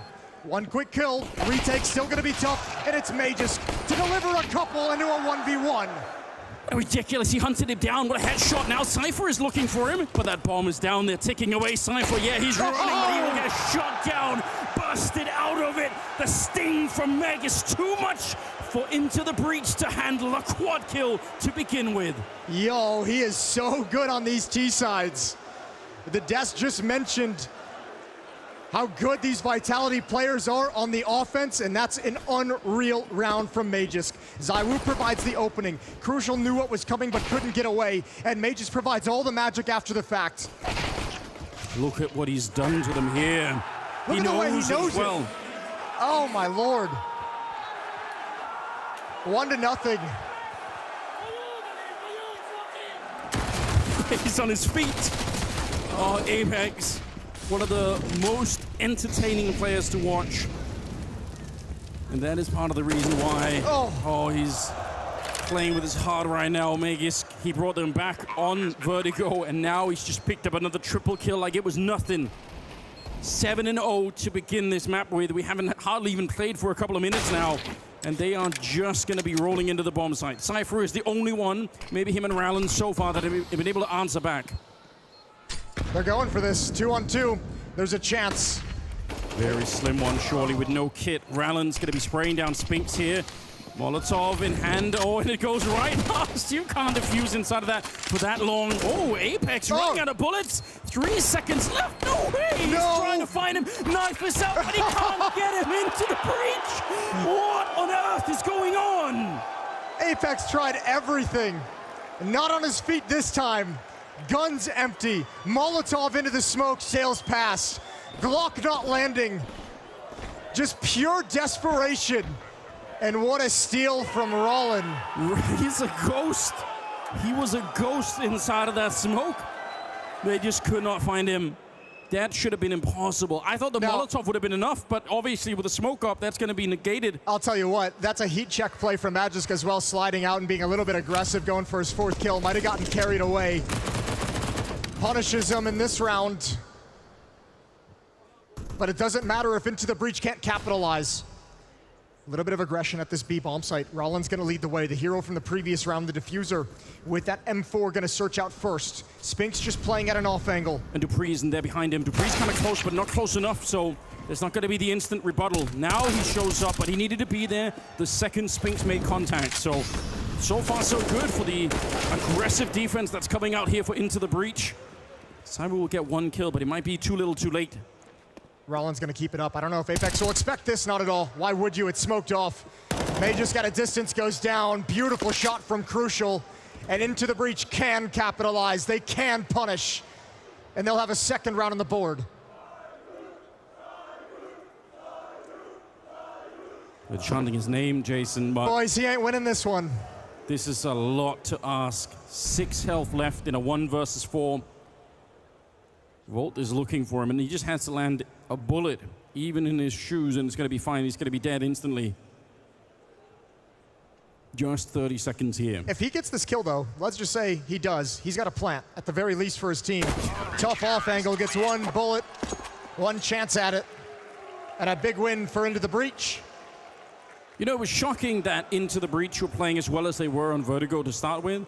Obviously, if they somehow pulled through a win on Anubis, that would probably be the most shocking of all. Because of the record right now for Vitality, probably the best team in the world that are playing this map right now, that would be shocking. I don't think anyone is expecting it. It felt like for the real upset and for the third map to happen, Into the Breach probably had to win the opening, but they're making a good case for themselves at the moment. Losing the pistol, but winning the follow-up round in the most ridiculous way imaginable. And now we've got pistols back in the hands of Vitality. They can't afford much of anything here. Yeah, Into the Breach don't have any great wins on this map over any great teams that you'd want to mention to give them some kind of a hope. Wow. Uh-oh. Okay. There's some aggression punished, and Dupree just baits out some shots from Thomas, who's aggressive. Can't go back for that peak. Vitality, no. And with the man advantage, the defense starts to feel a little bit thin. You just have to trust the weapons here. Maybe use some grenades at the right time. Crucial and Volt have actually grouped up, and they might be able to catch them right at the edge of the bomb site. This is pretty good. The spray, it's actually immaculate. Volt has just completely picked them apart, and they could never make it past that. He survives on 1 health with 4 kills at the end of it. And Into the Breach, we'll get a 3rd round. That's pretty critical as well. You would not like to take a whole lot more economic damage after this 1 kill. That could have spiraled out of control, could have put you in a pit moving forward into the next gun rounds. So fantastic job from Volts. I think a couple kills through his teammate or the wall. 3-1. Crucial's got the op.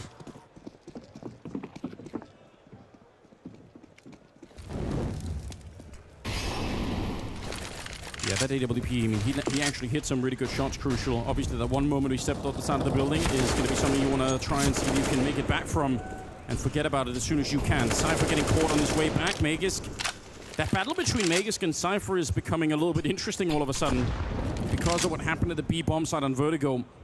And this time in the middle, Magisk is going to be good for it. So in a 4-on-4, still 1 minute and 20 seconds left. Rallen and Crucial at the B bomb site. Thomas hanging around the middle, and Volt again loaded A. They've located the op. Good flashbang to force a shot out of Crucial.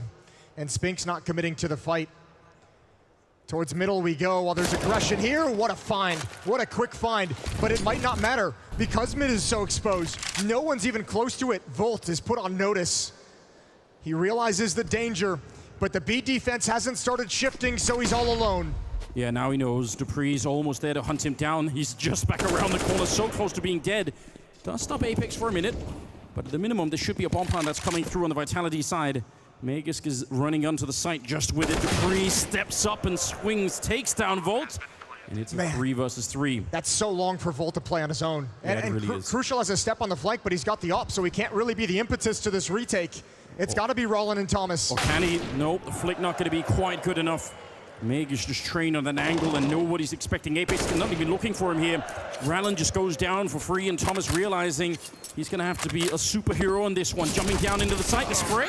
It's nearly good enough, but Magisk will survive and will pick himself up another triple kill. He is 10-3 to begin this one with. And this is how Into the Breach lost Vertigo in the second half on their CT side, right? Vitality was able to just abuse that B bomb site where there were man advantages, where the defense was weak. And once again, even in a 1-for-1 trade, they find a bomb site that's only defended by one player. Volt is just on an island for that entire round, and Into the Breach's defense is going to have to be much more mobile if they want to sustain in this half.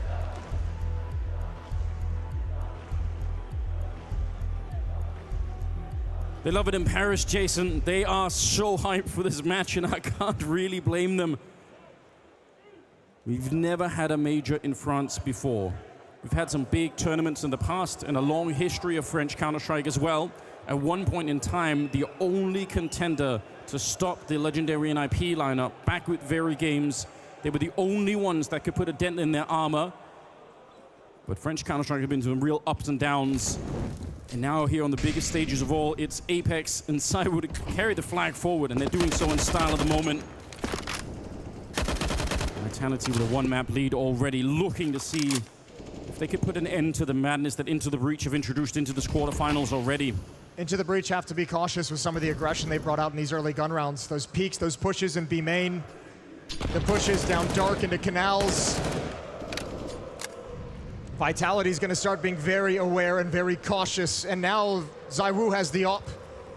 Peek into the wrong player and you're just about dead. Thomas, how much do you want to risk it? He looks like a player that wants to go aggressive, but I mean, with just an MP9, you should never be able to make it through the middle of this map. There's a little bit of a flash setup. It's just a tickle on Apeks. Ooh, they set that up nice. Just a missed shot from Crucial. Apeks did get lured into the swing, right into the ops crosshair, but the shot doesn't land. Oh, but it's Cypher instead with the organ play. Cyber's with the bomb on the other side, and Apeks will find that kill eventually, even hunting into the AWP, but it's already far gone from that position. Cypher continuing. That's the bomb on the ground, and he's going to recommit to it. He's got such a trust in his aim, and he will take down Apeks. Rallen clearing out Dupree, and now it's just Spinks. He's been lurking outside of the B-bomb site for a real long time. 1 versus 4, and there's enough that he could do. Cypher will find him a quad kill here for the young player. Oh, a quad kill on the AUG. That's stylish. And yeah, he didn't find a fight that round that he didn't like. Took every peek possible. Nice quick kills to ensure Vitality couldn't fight back. So Into the Breach continue marching forward. 4-2, and Vitality out of money.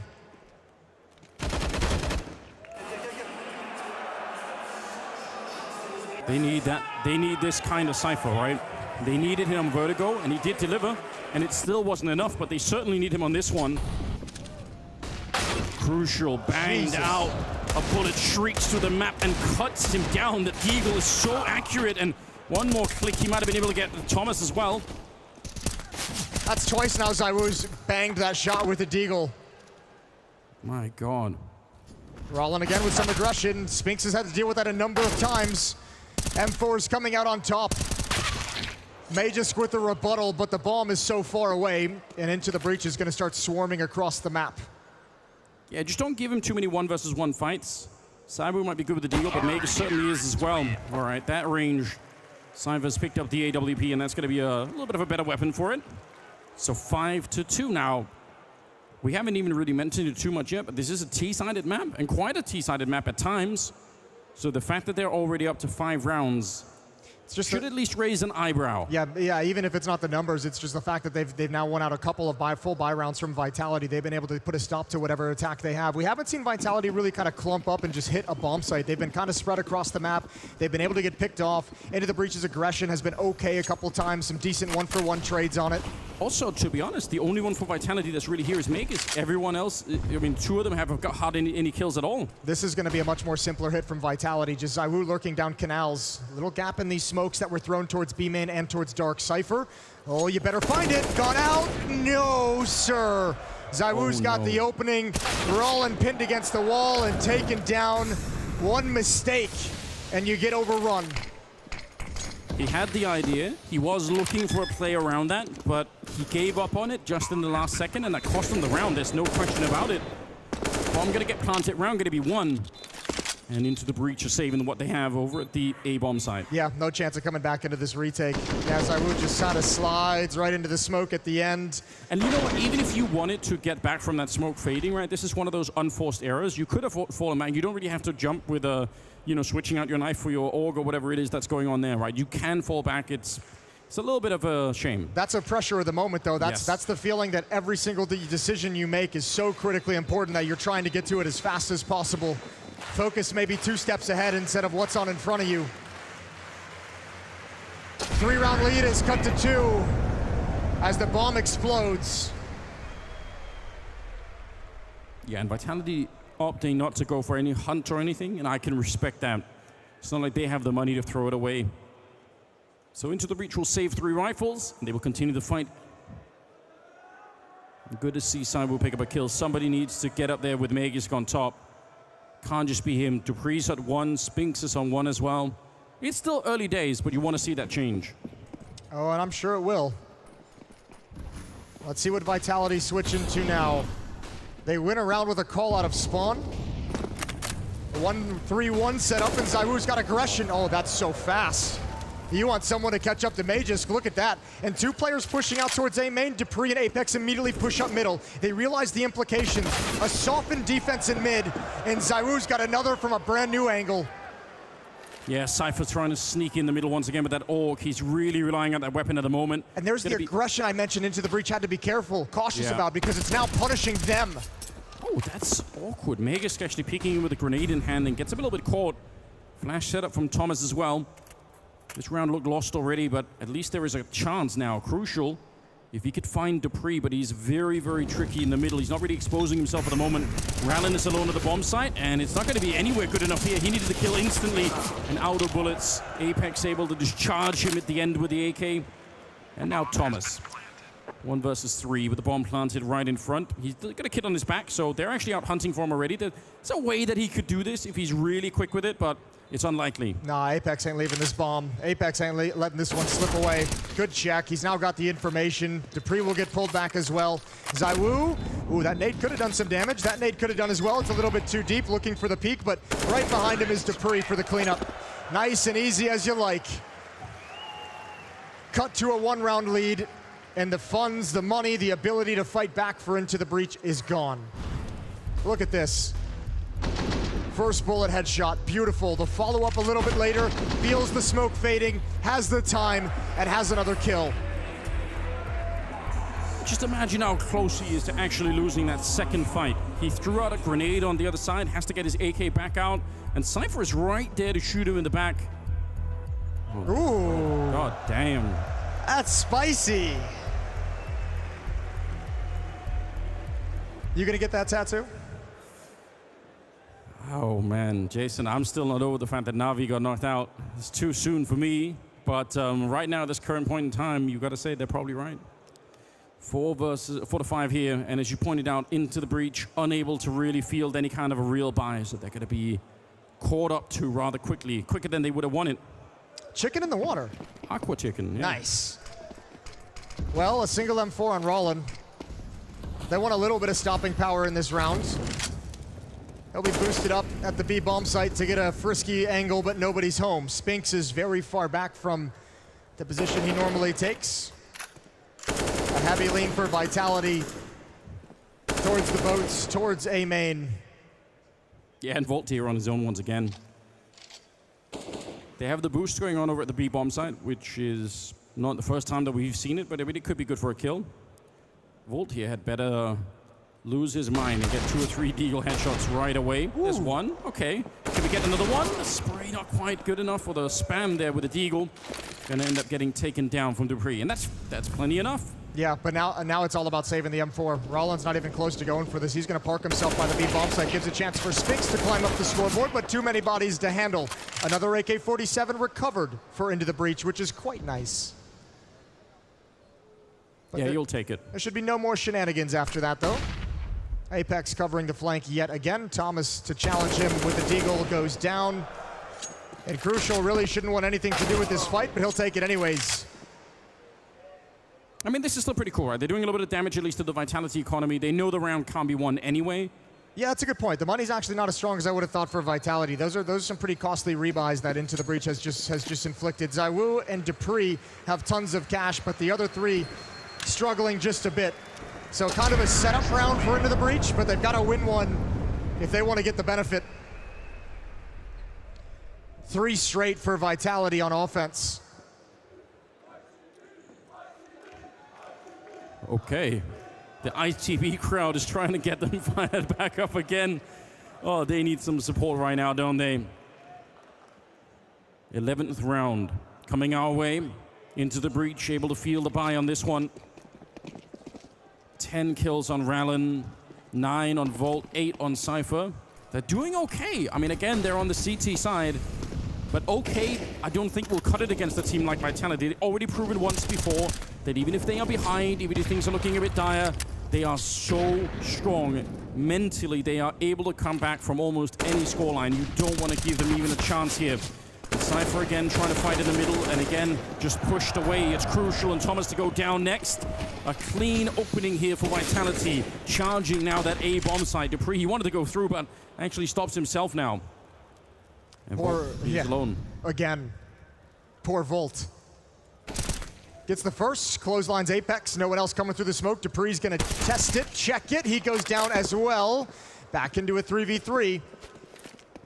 Rallen still parked on the other side of the map, and Cypher is low from an engagement earlier. There's no kits. But they're at least gonna investigate early. Yeah, at least you have to go through the middle to try and steal that one back. They don't have any real nades, and the fact that Cypher and Volt are already very low on health, I sort of question them setting up for this. I think this might be a big mistake for Into the Breach. Magus, no trouble on that one, very nearly gets a double, and they get the message now. They kind of realize, yep, this is not going to be worth it. Rallen is hanging around, but it's just for show. He's not going to actually try and go for this one. ZywOo and Spinks to hold on to the round, and Vitality to find 6. There's 3 problems that Into the Breach have at this moment. 1, Cypher is really starting to get beat up and lose that duel out of dark whenever he wants to peek down as the smoke fades. ZywOo's got his number, Vitality have his number. 2, Into the Breach cannot hold middle. Vitality's knocking down that door every time they step there. There's plenty of space to work with. They get the kills when anyone's actually present. And 3 is just these little micro aggressive plays the defense is making are no longer catching Vitality off in any way. So tell me, Jason, if we assume that we all agree that Cypher, it looks like a sort of a star player, would you want to try and call him back from that fight? Or do you say, if you have the confidence, like you already proven you can hit some great shots, like you have to keep doing it. You have to try to get control of that part of the map, even if it's failed 2 or 3 times. That, or you see, maybe you can, I mean, look, you're still in a decent place. You can still have a really a good half here at 5 to 6. You've got a decent number of rounds on the board. So on one level, you trust in what you've come into this with. If you wanted to get a little bit weird, you could slide him over towards middle if he's comfortable with that position. See if he can help put a stop to the plays from Vitality. Yeah, and that could also be a bit of a shock, right, for Vitality if suddenly they run into Cypher in the middle and they're not really ready for it. But you're right, it is a question of positions. Something else, I mean, for Vitality right now, it is also becoming a little bit easier because they know Volt is anchoring the A-bomb side. They know Thomas is going to be in the middle, so once they find any of these players on the map, they have such a good read of where the weaknesses are. And now because they've abused it, Thomas shifts over towards A and Rallen shifts towards middle, which weakens the B defense, which used to have 3 players, and now look at the way Vitality is encroaching upon it. Oh, this is actually sick calling, isn't it? Crucial is down and out. Cypher, he might be good, but against 5 people that are coming to his side, I doubt it. Good trade there. Puts a little bit of pressure on ZywOo, in fact. The bomb is still outside. They haven't really committed yet. He still has a Molotov as well, Cypher. He could try and slow them down, but he needs the space for it. There we go, putting a little bit of pressure on. Yorg is good for the one. No. The spray, he actually hits the headshot and takes down Dupree. He might have bought his way back into it, but Spink shows up and will catch Rallen inside of the smoke. So now it's just all on Thomas. He was in the middle earlier for the 1 kill, so they might not know exactly where he's coming from. But this will be the clutch of a lifetime, but Thomas not even getting close to it. Double peek by Spinks and ZywOo, and Vitality.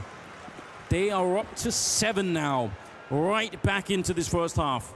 Yeah, this is a textbook T-side from Vitality. This is being perfectly called, and unfortunately, Into the Breach is not at this level yet. What's he getting us? What's he getting? Oh, we got the stutter as well. That makes it even more excruciating. Oh, he tried, though. Did his best. Open 100 more. Yeah. Give it a crack. They got some pistols that have been picked up here, some HEs to play around with. But yeah, Meg he's cooled down a little bit, but it doesn't matter, right? He bought his team time to get in. It's the wonderful thing about Mages, because I mean, even on Vertigo, right? The ability that he had to crack open the B bomb site in back-to-back rounds, he's just kind of been the guy, the spark that's gotten Vitality started. He did it again in this half. And you're exactly right. It bought them time to just get things up and running. 7-5, and they've got a very good feel for the map, a very good feel for the game, and a very good feel for what Into the Breach is trying to do on defense. All grouped up in the middle right now with the Deagles, hoping for anything they can get their hands on. But Vitality, I mean, they already proved this on Vertigo, right? They're not a team that's just going to rush in somewhere crazy. They are really going to feel it out. That's how you dodge some of these stacks that are being thrown their way. dupreeh maybe could get swung on by 2 or 3 people if he's out too wide. That could happen. Vegas, oh my god, what does it even matter? That spray is nuts. And Vault and Rallen, there's nothing they can really do to get back into this. Wow. That would have been a really cool kill to get. That was Magus carrying the bomb across middle. If he gets picked off, dupreeh has to come back for it. Vitality had already cleared out the B bomb site, but no chance. Cypher, as the sole defender at the B site, swings out a little bit wide. This is that spray down. Magus playing a wonderful, wonderful series so far.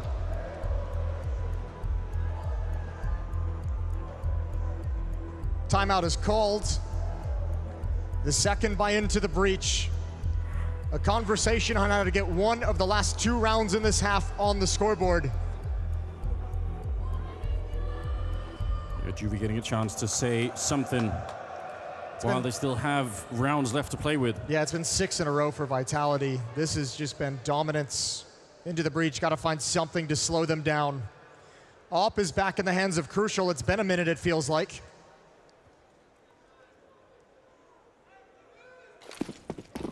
Gets that spray down, puts him at 15. Last 2 rounds coming up. And Into the Breach after a stretch here where they just didn't have the money to really fight back. Picking up that board again. Cypher has been good with it, even if they did kind of slow him down. I mean, he's had the kills to prove that it's worth it. Now they're putting the pressure on Thomas. That's just through the smoke. Apeks ran right into the bullet. Spinks wide swing against Rallen. And he will come out on top of that one. This time, Cypher barely stays alive and will run down Cypher in the connector. 4 versus 3 here. And dupreeh, though, he has a very advanced position. It could be a free kill if they're slow. If Volt just walks into it, he could be dead instantly. They need to stop here. They need to show Vitality they can stop this. Not this time. Not when dupreeh's there. Double kill. And at least this time, Volt's not home alone. It's nobody. It's a wide open bomb site. Yeah, and if you're Into the Breach, I mean, do you want to go for this? You're not going to have anything in the next round. It's a 2-on-3 retake with no kits. No kits, no nothing to play with here. They've proven already a couple of times that they are ready to try and fight for some of these rounds, but they realize it's not worth it. There's no way. 9 rounds on Vitality in the first half. This is a brilliant start for them. And dupreeh, he was ready. They did try and retake middle. They even swung wide against him, which is the fight that's definitely harder for him to try and deal with. But he won it anyway. Meg is actually going for a little bit of a hunt here. Oh, makes the jump down, tries to run. Is he going to be able to catch him? This is risky. Crucial. We'll get the fight there, but there was a chance. Yeah, and I mean, a good hunt from Magisk as well, you have to say, even in a losing effort. Plenty of money for the last round, so no reason to not go for it. Their weapons are more valuable than yours at this point. Good control from dupreeh. Good job being prepared for the follow-up fight. Yeah, and Thomas feels like he just can't do anything. 4-round lead. Vitality showing class on these T sides in the 2 maps in the series so far. They knew they had one job today. A lot of pressure, no doubt, in front of the fans, but they're living up to the hype at the moment. Cypher's gonna again find Cypher inside of the smoke in that connector. And now they're just marching on forward into the bomb site. There's nothing left here. It's just Crucial in a 1 versus 5 to try and defend it. Backup is real far away. That's a good fadeaway shot, though. But still, there should be a bomb plant, and Makers, he could be a late lurk that's coming through as well. He's holding the rotation in the middle so that they know nobody is walking through this way. Vitality, 4 versus 3. And they have such security from that connector position. They have another smoke as well on Magisk, although, like you said, he's very, very far off. They've got a flashbang as well that he can help utilize when this retake eventually comes in. There's one kit on Volt. Flash around the corner here. One more chance for them to try and win around Volt. And Thomas, it's a good start, but Spinks hiding behind the pillar and finally hunted down. Apeks comes charging through, and it's too little too late. Volt will be able to pick it up quick on that triple, and the defuse comes in 9-6 at the end of it into the breach. They're barely alive, but maybe the redemption will happen in the second half. We'll find out after this. Where do you begin with Vitality? Dupree, Magisk, Zonic, they are in the history books. I was already a legend of the game. He's so good. You are arguably one of the best players in the world. For me, I'm just matchable. It would be a crime to not have him in Paris, alongside Apeks, one of the most tenured French players that Counter-Strike has to offer. You need to give everything all the time. All the time. Every fucking day, every fucking game. Everything you have prepared for was pretty much out of play. Of course there's going to be pressure. I don't like to be bored during the game, so I want action. I'm fucking ready. If you win here, it's going to be life-changing.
Nico, it's on terrace, He's no speed.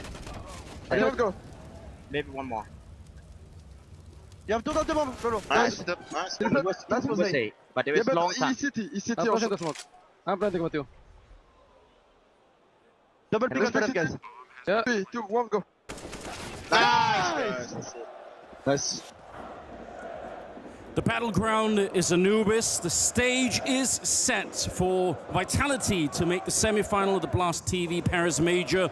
Jason, they've done all the work. They've lined it up for themselves. They're just 7 rounds shy of making a huge imprint on the history of Counter-Strike. Yeah, but hold the phone for just a second, because remember, into the breach on Vertigo, their T side is where they had the most electric side. That's where they were able to really punish Vitality, show off some of that flashy skill on guys like Cypher, guys like Crucial. Rollin was having a good game as well. Let's see if their T side is up to it here on Anubis. Pistol round is live. It might be the last half of major Counter-Strike that Into the Breach plays in CSGO. And they're gonna split towards the B-bomb site. Yeah, but there's 3 people defending. They saw this coming into the breach. They might be running into a huge stack. Dupree executes Cypher to begin with. A little bit of a return. Oh, and they're putting the pressure on Spinks. He can't stand up to it. He gets run down as well, and this is clean cut. Into the breach. They overwhelm that B-bomb site, and there's no looking back here. Saiwu just has to walk away with the dualies. He can't fight this one. You're not wrong, Jason. It was that T side that was the more impressive one on Vertigo, and they're looking to do it again, and my God, it better be good this time. Yeah, it's where you really get to dictate where the fights are taking place, and that's something they struggled with on both of the defensive sides against Vitality's offense. But this looked good. Nice, fast split to get Into the breach back in things. It puts an end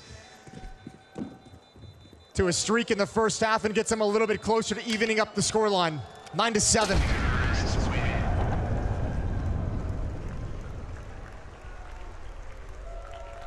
Yeah, that's a dream start. Even in spite of the stack, just absolutely able to shut it down. Good. One bullet click there from Thomas. And round number 17. They're going to be buying up into it. A little bit of hype coming up from Cypher. They really, really want to have at least a chance here in the second half. Yeah, a couple rounds like that, get a little bit more energy. Build up some momentum. And that's usually what helps underdog teams carry that momentum into a victory, ride that wave. They've just got to build it first.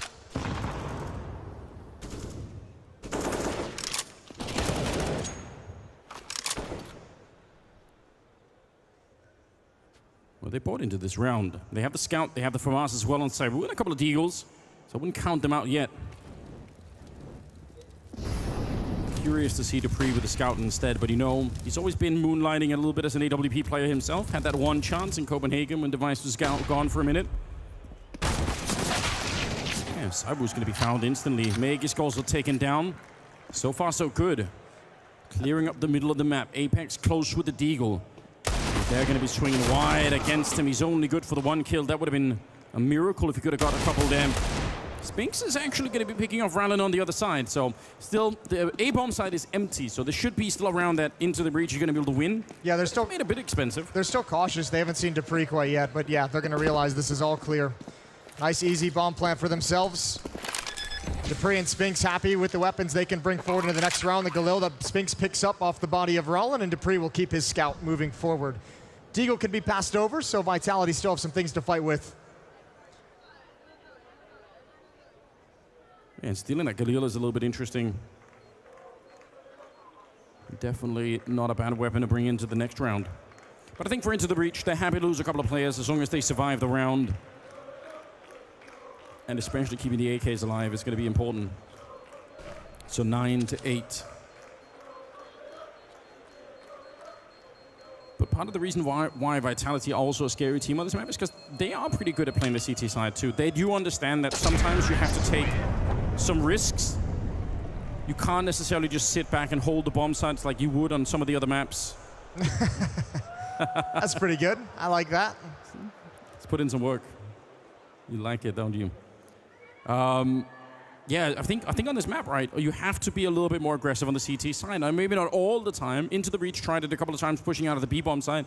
They tried out A, but it really got shut down when Saibu was hanging around in the river position. I'm curious to see what Vitality will try and do once they have the rifles. Yeah, I'm curious what Into the breach's T side is going to look like once the guns come back out, how they like to play things. This is where if you're Into the breach, you can really kind of lean on the fact that you're playing with house money.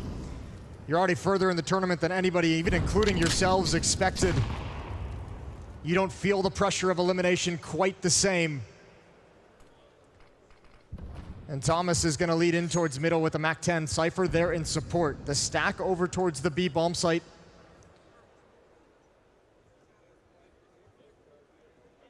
Yeah, and it's so risk-free for Thomas to do this as well. The MAC-10, what does it matter if it goes down? Four-man stack at the B-bomb side with Apeks hanging around over on A, all on his own. And they are really being careful right now. I can't really blame them for it. I'd probably play it this way too. Why would you want to run into anything risky here? Cyru's in the open. And actually, Thomas is realizing there's not at least a lot of people here. Oh, Apeks. That's a nice shot, but he's very exposed. And a secondary player there. He was edged out of that corner. It did its job, the MAC-10. It found the information, it found the weak spot in the defense, found the exact location of the sole defender, allowed his teammates to follow it up. Cypher's got to be a little bit careful. He's isolated and alone with an AK-47. Got to be really cautious he doesn't lose this while also staying close by in case anything else gets out of control. Good shot from Rollin, but immediately traded. It's a long spray on that last one. So again, a couple of casualties on the ITB side so far. Dupree taking a shot at the dead body. Yeah, nerves are starting to kick in slightly. Oh, this is going to be expensive. I think after 19 majors, Dupree's got no more nerves left in his body. Unbelievable that he's made all of it, isn't it? I mean, he could make another semi-final here tonight. Spink's quite far away with a couple of points of health, so not going to be fighting very much more. And that will tie up the game, Jason. We're at 9-9 into the breach. They've made it possible once again. Not at all out of the realms. Yeah, remember the second half hasn't started yet. We're tied up, but everything has just gone according to plan to the pistol round winner. Now things get weird. Now things are going to start getting a little sketchy. Now we're going to see what Into the Breach is made of. Guns are out for Vitality. That's a look. And interestingly, Magus is keeping the op for the moment, but he's got a good spawn for a mid-peak. Or an A-peak. They have quieted down a little bit here in Paris, Jason. They've slowed down just a bit. Vitality fans holding their breath for a minute. Cyru's going to be able to pick off Thomas, charging through the flames in the middle, and they want to go quick on the B bomb side afterwards. They don't want to wait any longer. It's being called in. Good opening for Volt at the very least, but Dupree's still back here. He's got almost no real estate to stand on. He's going to get edged out. 2 versus 3. Bomb not planted yet. Apeks and Cyru are both right here, but the smoke might help out. Oh, no, it won't. Zyru finds him right through it. Crucial's oh, he slipped the net. He's found a gap. The op is going to rotate over. The op might go down. Indeed it will. Crucial, 1v2 to find. The bomb is on the other side of the smoke, and he is sandwiched in between the 2 remaining French players. Good headshot. He swings and he hits Apeks. And now another grenade on top. Cyru, is he going to come through? He already has. He's walked right through to catch him. That is ice cold. He just ignored the smoke. And that's Cyru on the triple, but that last play, that takes some real courage. That's a big win. I think he walks through because Apeks calls out the dink. Tell you what, though, I think Into the Breach, I think Thomas is hoping all that presence and that fast pace in middle with the MAC-10 might pull a defender in a way. It wasn't so. There was still a gap in that B defense, however. The Dark player goes down without even realizing he's getting shot from behind, without even realizing they're turning into the bomb site. Loaded up again. But that's an expensive round, right? Could have been much more clean the way that it started, but it ends in a one-on-one, so Vitality gets to spend almost all of their cash. And Into the Breach. Still with the MAC-10 on Thomas. He's trusting in that weapon right now. Double Molotov taken middle. Creates space at the doors. Zyru to defend initially, but Apeks has shifted over as well. Looks like they want to attack in towards A this time. Volt's going to tuck himself into a corner for some safety. That's Magus Orping at the A bomb site. It's not Zyru. He's a little bit further behind. How interesting. Thomas and Volt are starting to lean to that side. There might be a real surprise, although Cypher's walked into the middle. Is this enough for the backstab? They could open up this round with 1 quick kill on Cyru. He's coming back to take a look, but actually he's going to smoke it off. That's really good timing.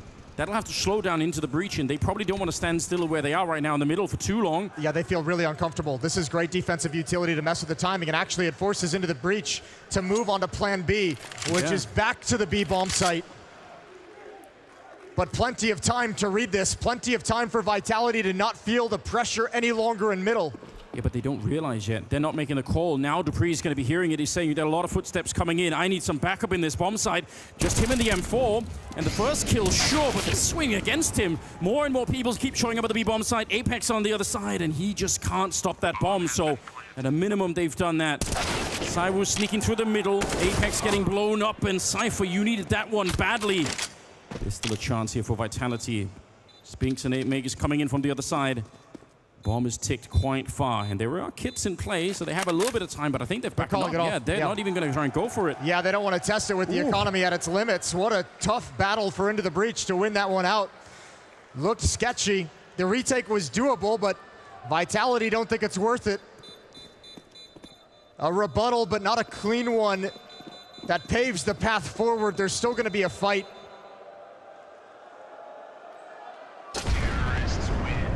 Yeah. Sonic caught looking focused at a minimum. But that'll tie up the score. And again, money just questionable for that CT side because even the round that they won, the 1v1 there, Crucial versus Saiwu, cut deep into the economy. They didn't want to go for the 3-on-3. 10-10. You got to say, though, one thing they couldn't really do on Vertigo is find adjustments to make when Vitality was holding strong. I mean, this is a well-done round where all their options got taken away from them, delayed by utility. That split towards the A bomb site was completely denied while they were fully committed into it. And they find a way out. Good adjustment. Good calling from Into the Breach.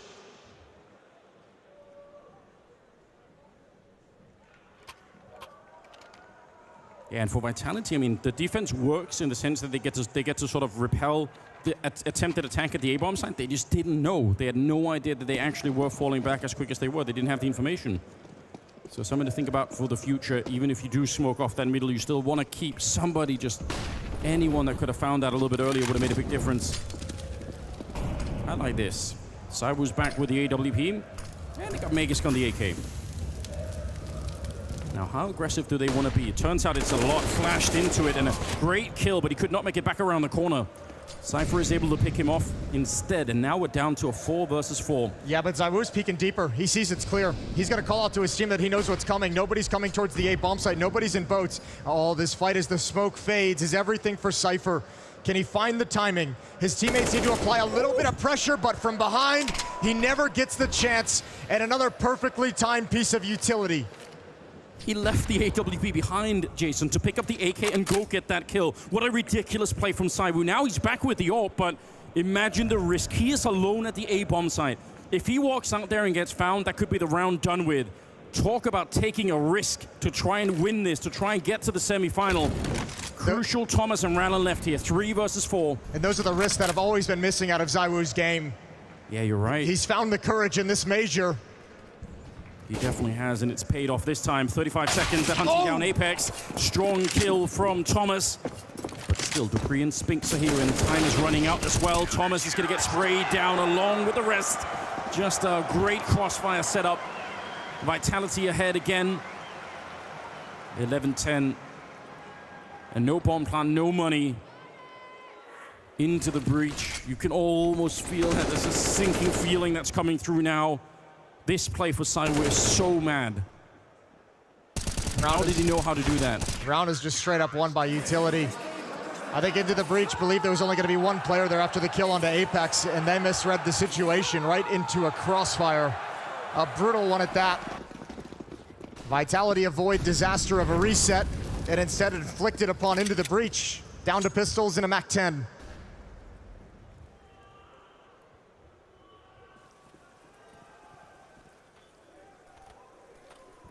Here comes the flashbang to try and set it up. Magisk, he's back on the AWP again, and the counter utility slowing them down. They're trying to come through anyway, but you can see the damage already inflicted. There's no way. Apeks has started the show up as well. All they have to do is keep their distance. Saiwu with a spray through the smoke. He's good. He will mow them all down. A quad kill here. Putting Vitality at 12 rounds and putting Saiwu at 20 kills. He is determined and focused. And speaking there he of is. legends. French legend Kenny S to roaring applause.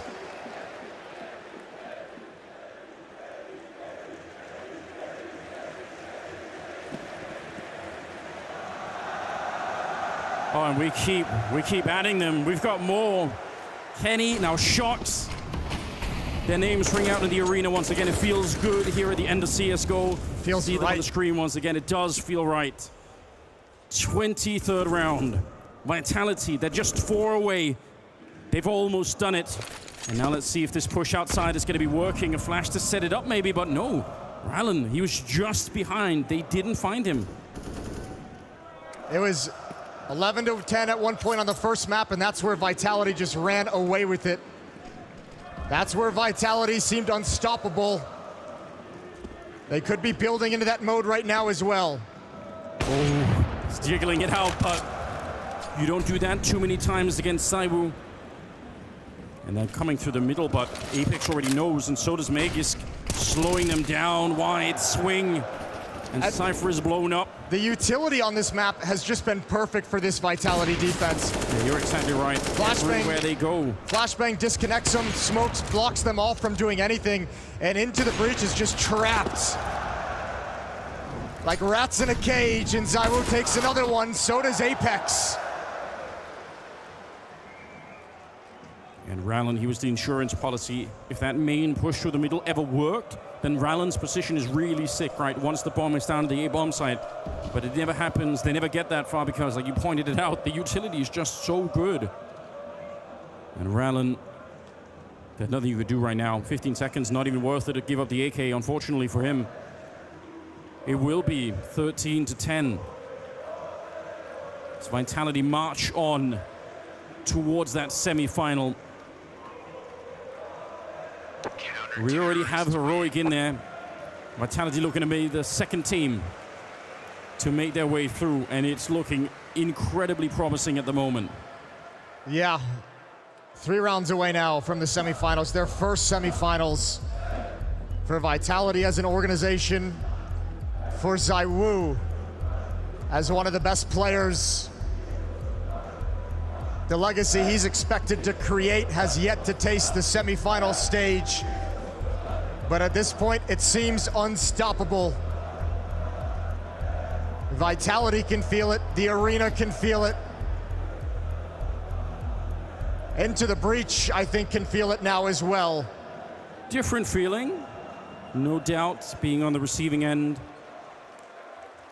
But yeah, reality is slowly catching up with Into the Breach. Little shot of production life. 13-10, timeout comes to a close. It's so fitting as well that it's ZywOo leading from the front right here. Home crowd. They know that he is the superstar, the best player in the game right now, and 22 kills on him. No question about it. And for once, they have a bit of money to work with as well on the Vitality side, so if things weren't already looking good, they're just going to continue to get better from here. I have no clue how Into the Breach get back into this one. Even being on the T side where they dictate the pace, I mean, the problem is, like you said, you can only do so much. When you get slowed down everywhere you go, they're never allowed to execute any of their strategies, especially on that middle part of the map, which is obviously really important to them. Yeah, Vitality's playing a really annoying game to them in middle. Whenever they attack into it, they really don't give up the kills. They let them have mid and just trap them in that corridor with no options of where to go from there. Stall them out so that the flanks are dangerous. Into the Breach hasn't been able to figure it out. Rollin with an AK needs something. He's got the first. That's Spinks, distracted by fights from behind, but the pre-lying in wait. Apeks adding in as well, and it's all shut down again. Vitality continues forward. Apeks dealing with everything. 4 kills on him. The crowd, they love it. And this is the moment to find out how much more fight Into the Breach has.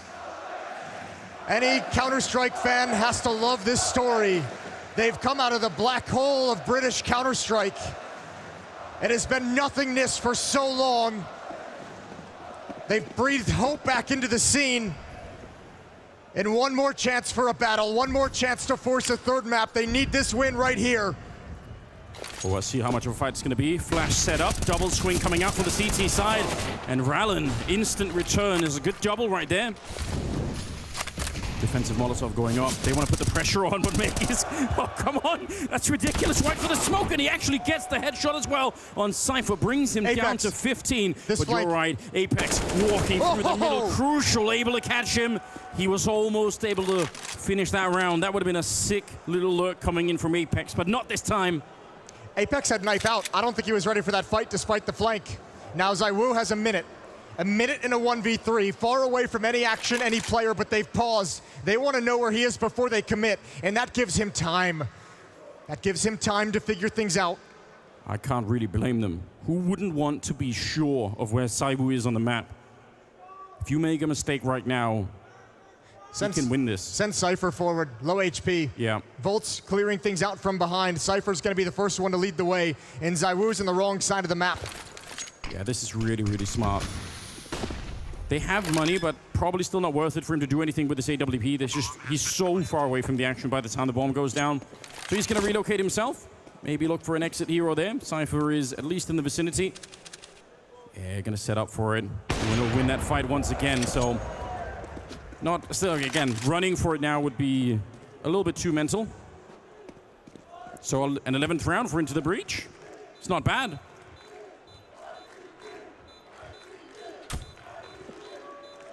Volt hyping himself up. ZywOo's going hunting, dropping the op so they can't recover it.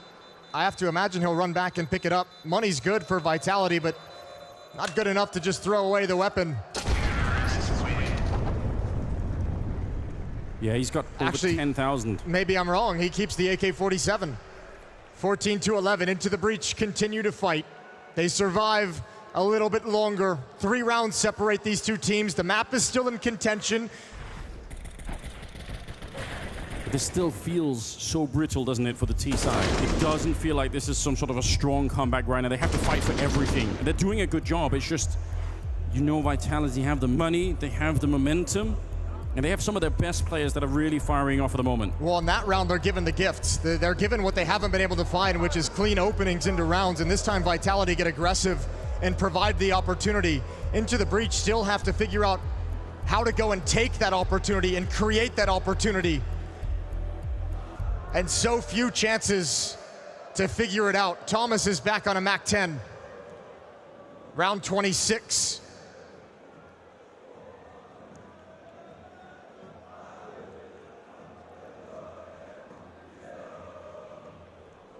The Golden Hornet singing up the arena right now. 26th round, Into the Breach. This comeback would be magnificent, but all of the work is still ahead of them. So many problems that they haven't managed to solve yet on the T side of this map. And Vitality look comfortable. They know what they're doing, and they're going to go aggressive. They did this before, and they did catch the kill. And this time, Thomas is in position for the trade, but he's only got a MAC-10. He can't do it at that range. Thankfully, Volt isn't in any danger. isn't in any danger. Tucked into the corner. So calls out the aggression, and it's negated. Yeah, and it probably tells you that there were a couple of people at the bomb site early, but since you're not in a position anywhere else on the map, it's not like you can use that information right away. If they were all outside of the B-bomb site, maybe that would have been an interesting play, but they were a little bit too far away from it still. And they kind of default back into 2 middle, 2 B, and 1, just Magus get the A-bomb site for Vitality. Well, ZywOo's going to be quick between mid and the A-bomb site if either of them gets put into pressure. He's in a swing position. Into the Breach. Showing mid control with a double Molotov. Too distant for the nades to do any damage. It does look like ITB wants to lean towards B as the endgame, but they want to at least scare them. Ooh. That's a great kill. That pulls ZywOo deep into the A-bomb site, pulls Apeks over from mid as well, and exposes the B defense as only 2 defenders. Spinks of Dupree here could put them at series point. They have got a chance of it. Oh, but Cypher, he just runs on there, opening up and cracking up with the bomb site. There's nothing they can do. He's decided to win the round, Jason. 3 kills and hardly any rebuttal at all. That's what they need, and they need that a lot right now. What a play from Cypher. ZywOo's just tossing away ops like it ain't no big deal. M4 in hand, they're hunting him down. He's got the first, brought to just below half HP. Trying to make it costly, but Volt will deliver the final kill. Yeah, why not get rid of it? He did it last time and it kind of worked. 14-12, 27th round. This is really hurting the economy on the Vitality side. We're in an interesting position. What a time for Cypher to step up. Been quiet on this map in a way he wasn't on the first. Yeah, wipe that mouse off. It's got to be drenched. 2 rounds away. This is so impressive from Into the Breach. 2 rounds in a row. He was really humbled in the middle. On that CT side, he was humbled by Magus and by ZywOo, cutting him down. But he hasn't given up yet. 3-man setup at the B-bomb side. And maybe one of the last buys they'll have here, Vitality, before Into the Breach shore up the scoreline. Dupree, though, it's a good headshot to bring down Rallen with. Rallen really forced that fight, really forced that situation. He wanted one more crack at the jump, but Dupree, too, experience. Give him a couple different looks and find a timing to swing wide that he won't expect.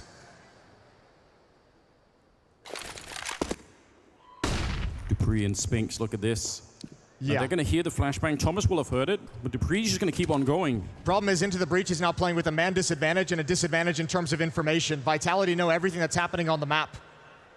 Yeah, you can see Thomas is waiting for it, but how long do you wait? Eventually, you have to give this up. Connect with Cypher and Crucial and trying to make this work. Volt, he has a little bit he can work with.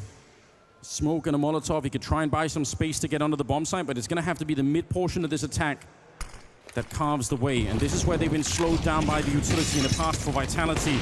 Oh, a little bit of maybe a chance. Looked like he could have maybe tagged Magus at the very least. Saiwu's on the other side with that AWP.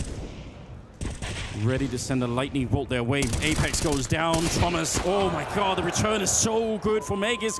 And now Crucial and Volt. They're going to have the bomb plant, but can they even hold on to it? The spray, it's good for Volt. He's out in the open, and it is quickly done.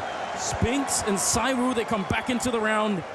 Good couple of kills there. Vitality at 15. One round away from what they've never done before. And one more timeout taken. And once more Into the Breach. 3 rounds in a row is what they need to force overtime. They've really wanted to pursue this mid attack a lot. And I mean, for once they make their way through, right? But the casualties are just, they can't overcome it. Even when it works, it's not enough. You can kind of see the play of having Volt out on that long position and up on the plateau and having the rest of them come in, but they didn't even get the bomb plant, and they get shut down before they even get there. It's been delayed each and every time. This time it activates the flank. And the arena can feel it too. Vitality surely won't let 3 chances slip away. Semifinals in sight. Yeah, historic victory for this team if they could do it here tonight. 15-12, and the 28th round is live. Into the Breach, they need 3 miracles. They need somebody to step up. It was Cypher the 1 round. Ooh, there was a chance there. Yeah, they could have picked him off. A little bit more aggressive in the middle than he's been previously. Trying to get the shots with the smoke. Oh my god. Thomas is on the other side, risking his life against that M4A1. Yeah, trying to harass a little bit, make it costly to take the control. Into the Breach has to be careful. They don't have a whole lot of nades to work with. 3 smokes, 3 flashes. That's the entire kit, and once again towards middle. And it has to be so painful. They know they can get control of it. They just don't know what they can do with it once they're there. Yeah, they're trying to walk the whole way. Apeks, huge off angle right now. He's good for the headshot. And now he's back in safety again. This is everything you could have wanted. And look at Spinks. He's snuck down below. They're coming up behind him. They might shoot him in the back. Here's Rallen. Perfect timing for that kill. And that's a little bit of a shock, but so is this. Cyru ready. That first one was good. Now he's going to put up the Molotov, slow them down. And they're being squished from the other side. Magus is coming in for it. The spray, even better. Volt's going to be going down just on Thomas and Crucial to try and hold on to this one, but it's not going to be possible. Magus will spray one down, and Vitality a kill away from the semi-final. Crucial, he's being hunted. Magus with the headshot, and Vitality, they've made history tonight. In the semi-finals for the first time, what feels like a date with destiny. Favorites to win the trophy, and they will not be stopped here by Into the Breach. A strong victory. Yeah, you got to give credit to Into the Breach for what they've done at this major. You said it earlier. They put British Counter-Strike back on the map where nobody expected it. But tonight, Vitality are by far and away the stronger team. They look so confident, even when they were behind, even when they were getting tested. They never really looked scared. Yeah, I mean, the experience disparity was everything in this matchup, because you could see the skill is there to challenge, but all those major trophies across Dupree, across Magisk, across Zonic, across Apeks, and for a first time on a big stage, it's an admirable fight for ITB, and they can go back home, heads held high. What a performance they delivered. crowd giving him a bit of a clap as well, but for Vitality, the story continues. The hunt for the major trophy to pick up the last victory here in Counter-Strike Global Offensive. That is what is on the table for Vitality right now as they reach the semi-final. What a world to be peaking at the right moment for Vitality. Truly. First major in France. 2 French players as well. And we're gonna speak with one of the Danes, the most experienced Counter-Strike player we've got. It's James with Dupree. Dupree, you've made it to the semi-finals. But I want to ask you to start off with, you've been in front of many crowds, but you've never had a French crowd cheering for you like this, I'm pretty sure. How does that feel?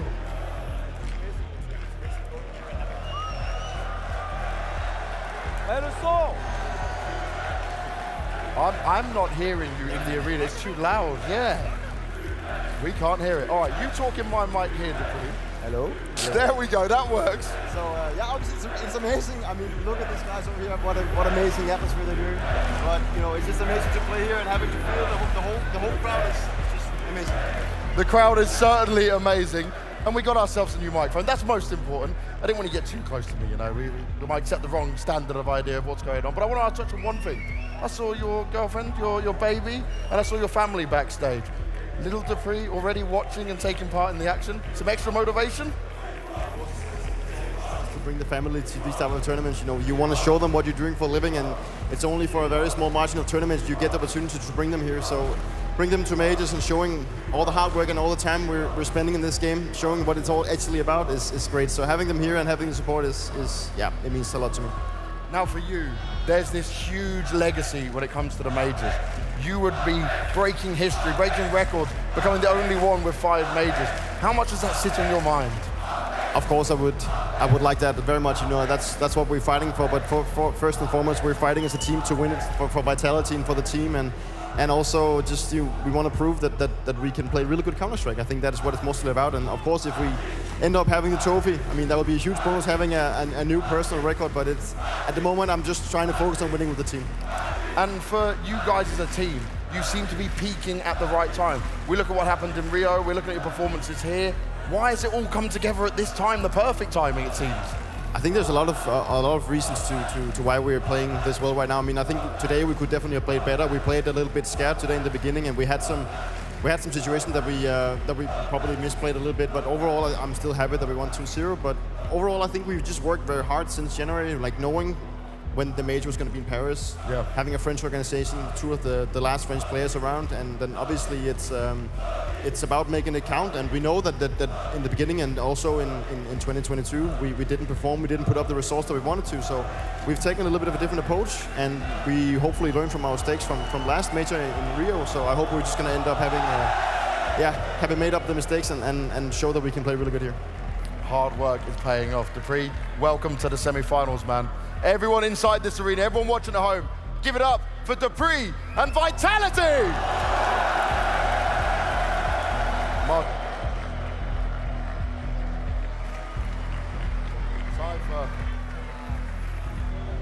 Cypher, you had the crowd against you, your first stage experience like this. For many players, they never even get to experience this. What did this feel like for you? How was it? It's just surreal, having a crowd everywhere, you know, on my side, on their side, just hearing everything. It's just an unbelievable experience. And when it comes to that experience, I want to ask you, right, you guys were still able to beat some of the best teams in the world. You were able to test Vitality in this game as well. Did you guys feel like you just came so close? And what was the differences of why you couldn't close it out? Because you think of Vertigo, it looked so great in the first half. I think they just played so well. They capitalized on our little mistakes, you know, and that's what best teams do. They just punish you on the little things, and we couldn't, we just made those little mistakes. And in terms of this, you make it to top 8 of the major. You look like a team that now we want to see more of, we want to see do some damage. What has this done to the overall team's confidence and mentality? I mean, it's incredible. Now we're going to integrate. Every game's just swinging, you know? It's all we can ask for, and the team's incredible. And how do you have that confidence to swing against some of the most notable names in Counter-Strike? That's all you got to do, you know? As an entry frag, you just got to hold W and swing. Well, yeah. It wasn't coming home this time, but next event? For sure. It's for sure. We love it. Guys, give it up for Cypher and Into the Breach. They put up one hell of a fight for you. Well done, mate. Brilliant.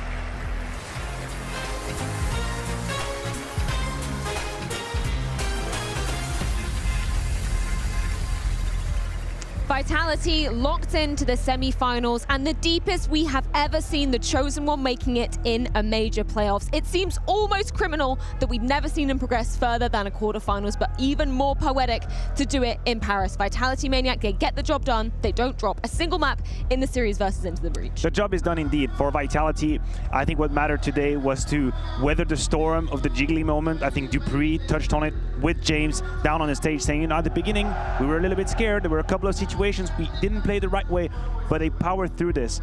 And I think it was pretty clear to anybody that whenever they reached cruising altitude, it wasn't exactly a game. Vitality that was following the game plan were fine. The CT side on Anubis is a great example. ZywOo is peeking left, right, and center. ITB is struggling to keep up with the pace. This was a team that outclassed their opponent, did the job nicely. I would 100% agree with that. From Vitality's perspective, this was the perfect warm-up leading into it.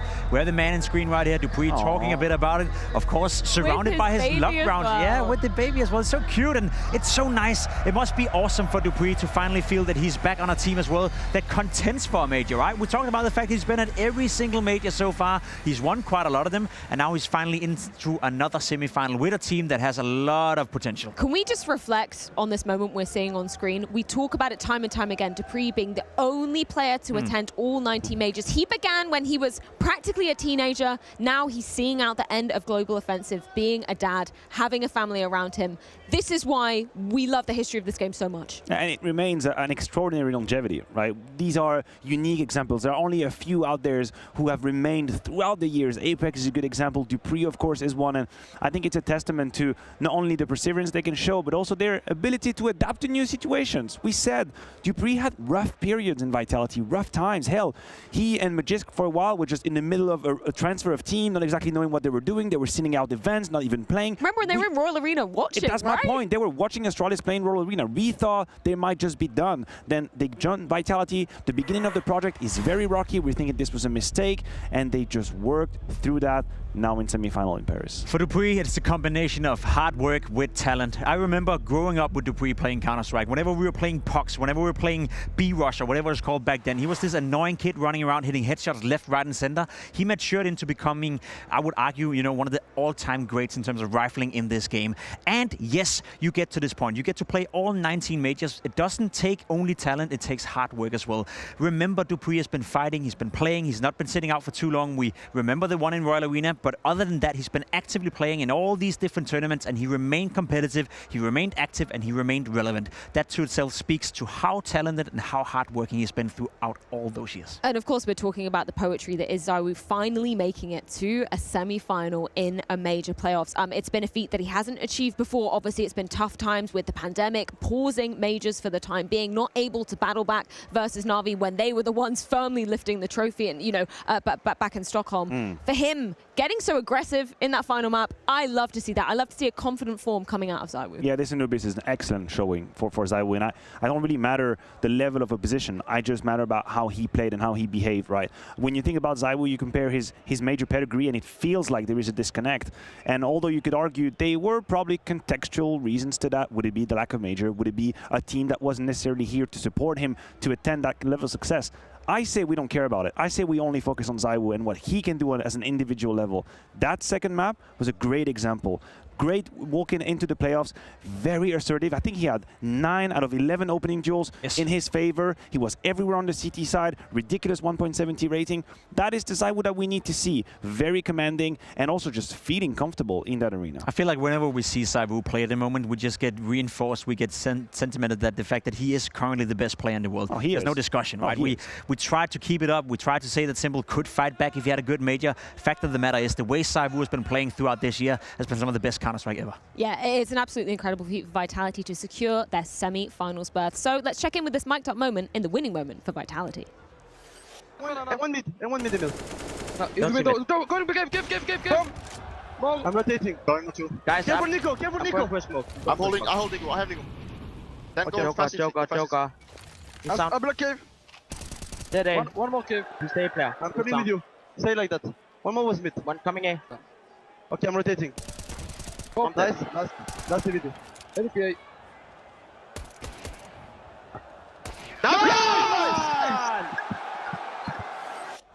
I love that we get to check in with that exact moment. Smiles all around for Vitality and smiles for the fans and some tears as well in the arena. Yeah, it's fantastic to see. I really love this clip as well. I was just noticing the way Apeks was constantly looking right, looking left, constantly being aware of where his teammates are at. And we don't really discuss that a lot, you know, but when you're the in-game leader, you're sitting in the middle, you're Apeks, you're very animated as well. The fact that he's constantly keeping an eye on the mate screen right and left while still being alive himself, ready to shoot, ready to aim. He's a gifted in-game leader, isn't he? And we have to keep an eye on these mic'd up moments. How many times did Vitality players use the word communication in exit interviews? We hated it. I muted that word. Yeah.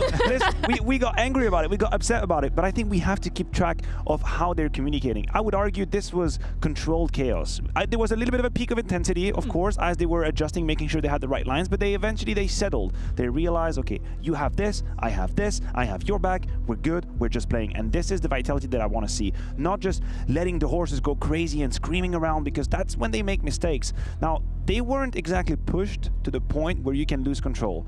Maybe someone can do that in semi-final. Well, we've got to give it up to Into the Breach nonetheless, right? It was a team that nobody expected to be here in the playoffs. The team, you know, making their first playoffs appearance here in Paris, had to battle against a home crowd, and they put up a valiant effort. We got to give it up to Cypher, obviously getting, you know, incredibly amped up, as we can see in the booths, but also delivering in the game as well. I think the story is two-folded in the sense that it's first and foremost amazing that a team that came together just 3 months ago played their way into a major playoff. The last ever CSGO major, for a fact. We spoke to Thomas, he said, we haven't really practiced that much. All our practice happened in our official games, and they've been grinding and grinding and grinding these tier 2, tier 3 tournaments. Another aspect is what you said right here, Cypher. Some of these players, we didn't know them coming into the major that well. We have watched them a couple of times, we saw them doing the RMR play well, but it was almost for us a learning experience getting to know these players. How would they fare on the stage? How would they fare at the Legend stage? We saw Cypher today play some fantastic Counter-Strike. Really? He put himself on the market right here. Obviously, I hope they stick together, but if you're a tier 1 organization, or if you're a team that wants to rebuild potentially,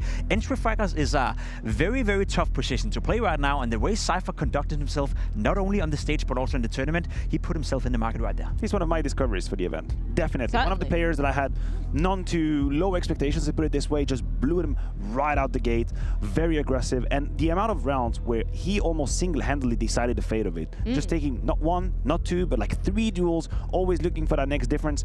That's definitely a great discovery. We've been blessed. I'm just looking at the stats for Vertigo and the head-to-heads between Cypher and Zywoo. Actually even, 6 out of 6. You know, you gotta be happy if you're Cypher in that situation, right? I think that's fair. I think that's fair. For Cypher, he played a great tournament. It was good to see him, and as he said on the stage as well, he dared to play. He wasn't offended by the fact he was playing Vitality. He wasn't scared. He didn't hide. He didn't do what he normally didn't do. So great for Cypher to play good Counter-Strike, and as you said, one of the discoveries for the tournament. Well, let's check in with the results of the quarterfinals, as we had 2 going down today. Of course, Heroic prevailing above the likes of FaZe and Vitality. Hot to trot going through to the semi-finals for the first time in the organization's history. Of course, that first game, that could have been worthy of a grand final appearance, but Heroic match you, they are the Danes to be prevailing, and it makes sense, right? We talk about them as a team that have the potential always to be making it to grand finals in pretty convincing fashion. I thought the third map was an extreme statement from Heroic. That's what it was. There were so many different ways they could have crumbled after being pushed on the first map, and then FaZe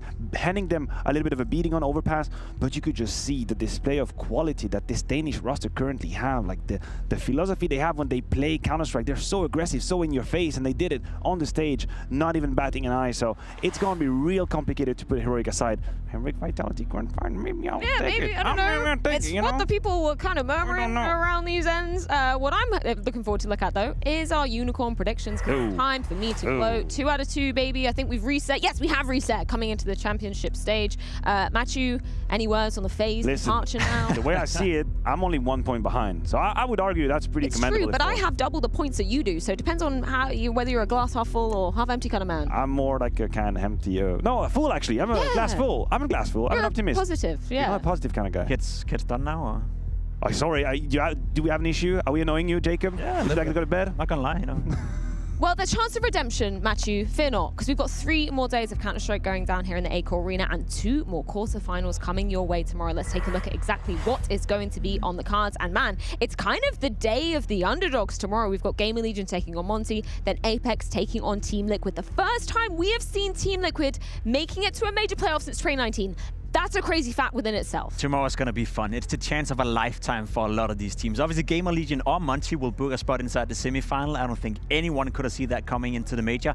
Apeks have already beat Liquid in this tournament so far. Don't forget that the very first game we saw in the Legend stage between these two teams, Apeks won. So it could be very, very interesting tomorrow. Yeah, I'm very excited to get that underway. I'm also excited to be heading over to the Overtime show exclusively on Blast.tv with Jake Lucky as our host. We've got Moses and we've also got Zywoo in the hot seat. Actually, I'm going to put you in the hot seat right now. If you could ask a question to Zywoo, what would it be? Are you so good? What do you eat for breakfast? No, I would ask him his resolution and sensitivity, please. Yeah. Asking for a friend. just want to get those hints. Just gonna copy everything immediately. Well, you guys can head on over to Blast TV to see all the action unfold over there. Make sure you're tuning in tomorrow for our 2 more quarterfinals. We'll see you then.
And what is up, folks? We are here live at the Blast TV Major in Paris. Could not be more excited to be with you guys. I got some great guests, and we got some more guests coming on the show these coming days. Now, I have Moses to my left. Thank you for joining me. No problem. Just got done casting the match. Probably a little tired, but very, very thankful to have you on. No, man, the adrenaline carries through. Adrenaline carries through. It's not done yet. And speaking of adrenaline, we're also joined by a very special guest himself, Zywoo. Thank you for joining us. Thank you. You know, the Accor Arena looking a bit more empty than it was moments ago. Yeah. When you took the victory, I got to ask you, how are you feeling now that the adrenaline might be dumped a little bit? Obviously, great feeling. Best feeling because obviously it's my first time I win a playoff game. So obviously in Paris, so that's most beautiful, obviously. Yeah, here with the home crowd's got to be fun. You got to find a better way to say that. Yeah, Don't say it like that. Obviously, yeah, but I'm just freaking happy because, yeah, obviously it's a double bridge, but they have freaking a way to play. And it was really tough for us to find the easy way to win this match because, oh my God, they're winning everywhere, they're trading, they're fighting together, and whoa, it was really tough, the game. And before we get too far into it, I want to remind the viewers at home, if you can go to blast.tv, you can ask your questions in chat, ask questions from me, more importantly from Moses, as well as for Zywoo. And on top of that, we mentioned the home crowd throughout the entire broadcast. Yeah. And one giant question I'm sure you've been asked time and time again, but what is it like to be in front of this home crowd, truly? Actually, I think I don't have word. I thought Rio was amazing, but I think it's above Rio. I mean, when you have the crowd screaming your name and just watching them jumping, it's amazing feeling. I don't don't have word for that because, yeah, even a word, good word for that mean nothing because it's so amazing to play in front of that. Yeah, sorry to interview, but yeah, I mean, if I could play in front of that every day, I would do it because it gives you power to play. And your teammate Apeks has mentioned this home pressure. It can be a good thing, but it can also be a bad thing. Yeah. Do you feel like it's one or the other? Do you get a bit nervous first coming out, and does it kind of have a snowball effect and help you a bit more later on? I think at the start of Vertigo, we had a bit more pressure because it was the beginning of the game, we want to do well, but everything goes wrong because I tried to, we did the pistol round, we won it, after we got break, and at the beginning, obviously we have more pressure, but after some round we have more momentum, more confidence, and didn't feel any pressure because with all the fans on us, it just gives power, and it was amazing, yeah. And I wanted to start all this by saying you made it close. You know, it only took 2, but it still felt kind of close. Yeah. So let's get into the post-match. How do you feel after taking down ITB? Good feeling, because obviously it wasn't easy. It wasn't easy to play against them. It's really annoying. Suffering play really good. I think overall, all the teaming play really good. They played good CS, good as team. They were really annoying because, I don't know, it's not like kind of playing Navy, G2, it's another thing because even they are underdogs. Yeah, they play really good CS still. So it was a really tough game. At the start of Vertigo, when Cypher banged you guys out a couple times at the A-bomb site, did you have like an oh shit moment? Were you like, oh, this is going to be harder than I thought? Not really.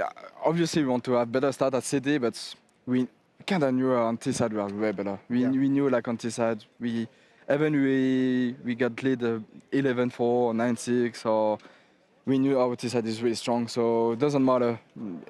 At the freeze time, after halftime, we say we have good T-side, so we're gonna do everything for that. Yeah. Is that a start of something between you and Cypher? You know, especially early on when he was hitting the headshots. Yeah, I mean, he fucked me. Sorry to say that, but he fucked me a lot. So obviously, yeah, he's a really good rifle and entry, most likely. So yeah, if he keep like this, he can be one of the best one. Made a name for himself on a big stage. Yeah. For sure. That was crazy. I didn't like. Anders and I were laughing up at the cast like. When the screen raises during your guys' intros and like walking down the stairs and just being out here for the interviews, it was just like they looked so out of place, you know, because like we've never seen them at like an event like this big before. Yeah. They've never been at an event this big before, so they all like looked like a little bit nervous, like hands in the pocket during the interview. Like Thomas like was a little shaky and like didn't really know like what vibe he wanted to go for with his answers, and it was just kind of funny because we were just like, these guys like they don't belong here, and that's kind of the beauty of the story, you know, because like they just came out of nowhere. Like from the online qualifiers to here is like mental. That's crazy. Yeah. Also hard for them to play in front of French guy who cheering for us, and everyone like it's not for them. So and also that's the first time for them to play in the big stage. So that's a lot of pressure. It's if you don't know how to manage the pressure, it can be tough to play like this. I mean. Yeah. And I don't think Cypher was too affected by it. The whole team in general, I'm sure you couldn't have seen it, but on their side of things, they were enjoying every point won and definitely trying to thrive in the atmosphere that was very tough to thrive in as well. I know it might be a bit early to ask you something like this, but need to. In front of your home crowd, chasing a first major, but not just that, the last CSGO major. And I asked this earlier to Katie, and what would it mean to someone like you to do that here? Actually, I'm not really thinking about that's the last major of CSGO. I'm just living the life, and I'm just trying to play at the last second of CSGO because if I start to thinking about this is the last CSGO major, it's in Paris, it's against in front of our fan. I'm gonna put more pressure because major put a lot of pressure. If I start to think like this, I think I cannot feel the same feeling like I'm playing every day. So I don't think in this way. I just want to enjoy, to have fun with my teammates. I think we say that every time we have to talk, we say like we need to enjoy, we need to feel this moment because we don't care, it's the last major. We don't just want to enjoy. We have good preparation, we have discipline still 6 months. We just need to enjoy now because we're playing it for our fun, so just enjoy. Yeah, and speaking of people who are definitely having a lot of fun, I know you know they're here. The Golden Hornets are here in mass to support you guys. We actually were there, and a lot of people were over there this morning, as we can see on screen, watching 400 of your fans, die-hard fans, celebrate this major and, of course, these playoffs in the early stages. So when you see these kind of clips and you feel them and their presence here in the venue, I mean, if you can give a message back to them and all Vitality and French fans out there, what would you say to all of them? What can I say? I mean, I think you can see them on top right in the stadium. They are freaking amazing, and thanks for the support you do for us, because I think I don't know what to say, because that's the best feeling as well. Whenever you lose a game or won a game, they're always behind you. They try to support you. They try to say good things. They're always behind you. It's Golden Hornets are the best fan base I've ever seen, I feel like. Yeah, Jason, I wanted to pass this one to you, because you've been all around the world. You've seen a lot of audiences. You've seen a lot of fan bases. Are there any that you can come to mind that can compare with the French fans we've seen? I'm sure there are, but when you think of these guys, who else do you think of for these kind of fan bases? I mean, the Brazilians obviously come to mind for Brazilian teams. That one's, I got to give them credit where it's due. I think like the Polish fans back in the day, although we didn't, wasn't at a point where we had like whole like crowds like with drums like going down the streets and everything. But the Polish fans for the old like VP, like the Pasha, Neo, and Taz lineup, were always extremely crazy. But yeah, I mean, this is one of those fan bases and one of those these guys just kind of go right up there with them. Like the fact there's so many, like they cover like half the stadium, like a third of the stadium. It's crazy. The coordination and the chants. I know that's a very European thing. We don't quite have that in the States, but it's beautiful. It's fun to watch, and I mean, it creates like such a cool atmosphere and such a cool vibe in the arena. Like here in the downtime between rounds and the drums just start beating, you feel like you're about to just step into battle, and it's a special, obviously extremely special and more special for you and the players, but even for us as commentators, like it gives that kind of like dramatic ambience that we like to have, that we like to create, and it helps us in our job as well. So these kinds of fan bases, whether it's Vitalities, whether it's the Brazilians, whether it was Astralis's back in the day, like it all helps pretty much every element of what we all do in Counter-Strike. So yeah, it's special, it's cool, it's great. It's amazing to play in front of that. Whenever you play in studio and you play once in stage and in front of that, you want only to play in stage, because that's amazing. It's really special, like you say, because it gives you power. And we felt it at various times too. Like remember we were going into like the online era when COVID hit. Yeah. Like you saw all the experienced players, just like it was like the rise of all these like young players, because like all the veterans who'd been playing in arenas. Like we went full LAN in like 2017, something like that, like early 2018, and all the experienced players who'd only played in arenas for like 2 years straight going to this online era, they're like, I don't even want to play anymore. Like I don't want to do it. Like it's not nearly as fun as it used to be. So that online era was really tough because we didn't get to feel the fans. Even for commentators, it was like, like online games, it can be such a drag to cast. Like you're just sitting in a room and you don't have any of the energy. Out to bed and going to PC. Exactly. Okay, guys. Like every day, it was a bit tough. Yeah, I mean, and it's crazy the amount that the fans bring to the feeling of what we do, whether it's players, whether it's coaches, whether it's analysts, whether it's production, whether it's commentators. Like the fans provide so much. So these fan bases are cool. One I want to give a shout out to as well, just because I don't want to forget them, is the Portuguese fans. Like whenever we go to Lisbon. Really? They're crazy. Yeah, actually, I remember they were crazy. They got the fireworks going out, and they don't have a team. Or they do, but like their team isn't like competitive on like a top level, like, and they still just go absolutely nuts. So I mean, the Portuguese fans that we've always met in Lisbon are bonkers. So shout out to Lisbon. Shout out. And I was going to ask you too, following up on the whole fan experience. I know you probably can't go out and about freely when you're in the venue. It maybe not be too safe. Do you have any weird fan experiences throughout the past years in CS? Any that you can share on broadcast? Actually not. Everyone was kind of kind and just want to take a picture, but don't want to do more. Just a picture and then leave me alone, and that's it. Yeah. That's every time I see a friend, it was really normal. I didn't expect. I mean, I didn't. No, I tried to remember, but nothing special. No, nothing. I've had fans who ask if they can rub my bald head. Yeah. That one's really awkward. I still don't really know how to handle that. Have you never said yes? And you never said yes? Of course I haven't said yes. In fact, every time someone asks me that, I'm like, this is the one where I just punch somebody. Like someone just reaches a hand, I'm like, this is the time. This is when it happens. That's my time. But yeah, it's weird. Yeah, other than that, it's all good. Other than that, the fans are pretty kind. That's good. That's good. You bring up a great point, though. The fan bases in CS aren't necessarily just for the players, but you have casters and talent who have also built up their own fan bases. And I think that's like the lovely thing about Counter-Strike, where you have so many personalities outside the players, right? I mean, there are very well-known casters and talent, and CS, I would say, almost more so than any other esport, are so well known. Just wanted to kind of give that a shout. But also, speaking of fans, you guys got anyone special coming through this weekend to give this last CSGO major a watch? I know they were showing people like Shocks and people like Kenny in attendance and other people we can't name quite yet that will be in attendance. Ooh. Anyone you know, love and dear coming to watch you guys? I was gonna let you go first. I got my wife and my newborn baby here, about 3.5 months old. Congratulations. Thanks. Yeah, we didn't. It kind of happened spontaneously, like last minute, when I didn't know like babies needed passports at like 3 months of age. I thought there was like a grace period, like 6 months. Fingerprints and everything. Yeah, it was all of it. And so we didn't think we'd get the passport in time, so we didn't buy the headphones. So we saw Rain's baby in the here in the first game and everything, and we were like, we need to steal those headphones to bring the baby into the arena. But yeah, my wife and a baby have been here all through the Legend stage. So yeah, shout out to them. And for my side, I have almost all my family. I have my mom, my grandmother, my brother, my girlfriend, my cousin. Almost everyone is watching me, and yeah, it's amazing because that's my first time also to have this feeling. I mean, a bit shallower, but it's not the same size. But that's amazing they can experience my life kinda and see all the fun is around us, and yeah, I think it's amazing for them as well. And you started playing CS when you were living with your grandma, right? Yeah. Yeah. I think you can see a picture of me when I was 7 years old, and you can see my grandmother behind me just watching me. She cannot understand anything, but she still supports me, and that's the best thing. She can understand your name being chanted. Yeah. Is this the first time she's been to an event? Yeah, I think so, yeah. Oh, sick. Now that's what I'm talking about.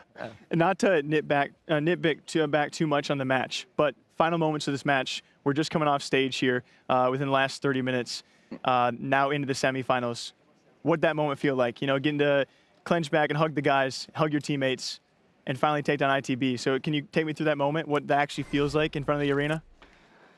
Just in front of now, I mean, yeah, obviously I'm gonna just hug my teammate, Emil, I mean, everyone that play freaking good.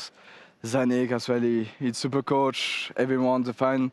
After that, I'm gonna see the fan because they did a great job for today. I'm gonna see everyone, I'm gonna enjoy with everyone after that. Maybe drink a beer, maybe not, I don't know. But yeah, I will just enjoy now. I'm just having smile and thinking about what I'm gonna do for the semifinal. Yeah. I would say, unfortunately, first match was going to be a brutal heartbreaker for either side. I would say yours did not go the upset way. We've had a lot of matches end in upset so far. Had to say goodbye to a lot of great teams and a lot of great players. So who is someone that has been sent home that you kind of wanted to play against? You're kind of sad couldn't make it to the playoffs. There's only one name. If you say any other name, then that name. You know the name. Tell me then, if you know. I mean, there's a lot of team. Maybe. Actually, I don't know. I don't know against who I want to play. I mean, maybe Navy, D2. Maybe my teammate want to play against Astralis. Maybe because that's also a history for them. I don't know. Yeah. I was gonna say Simple. That's what I was gonna say. Yeah. that's the only name I had in mind. Obviously, but yeah. I mean, I don't care to play against Navy. I mean, against Simple because I play against Navy most likely. Yeah. I'm not thinking like I'm playing against Simple. Right. When I play against him, it's always Navy who play really good. Obviously, he's really good. He have a really good individual against us, but I'm not thinking like I'm playing only against Simple. I'm playing against Perfect or Electronic, Beat, and Impel, and it's Simple.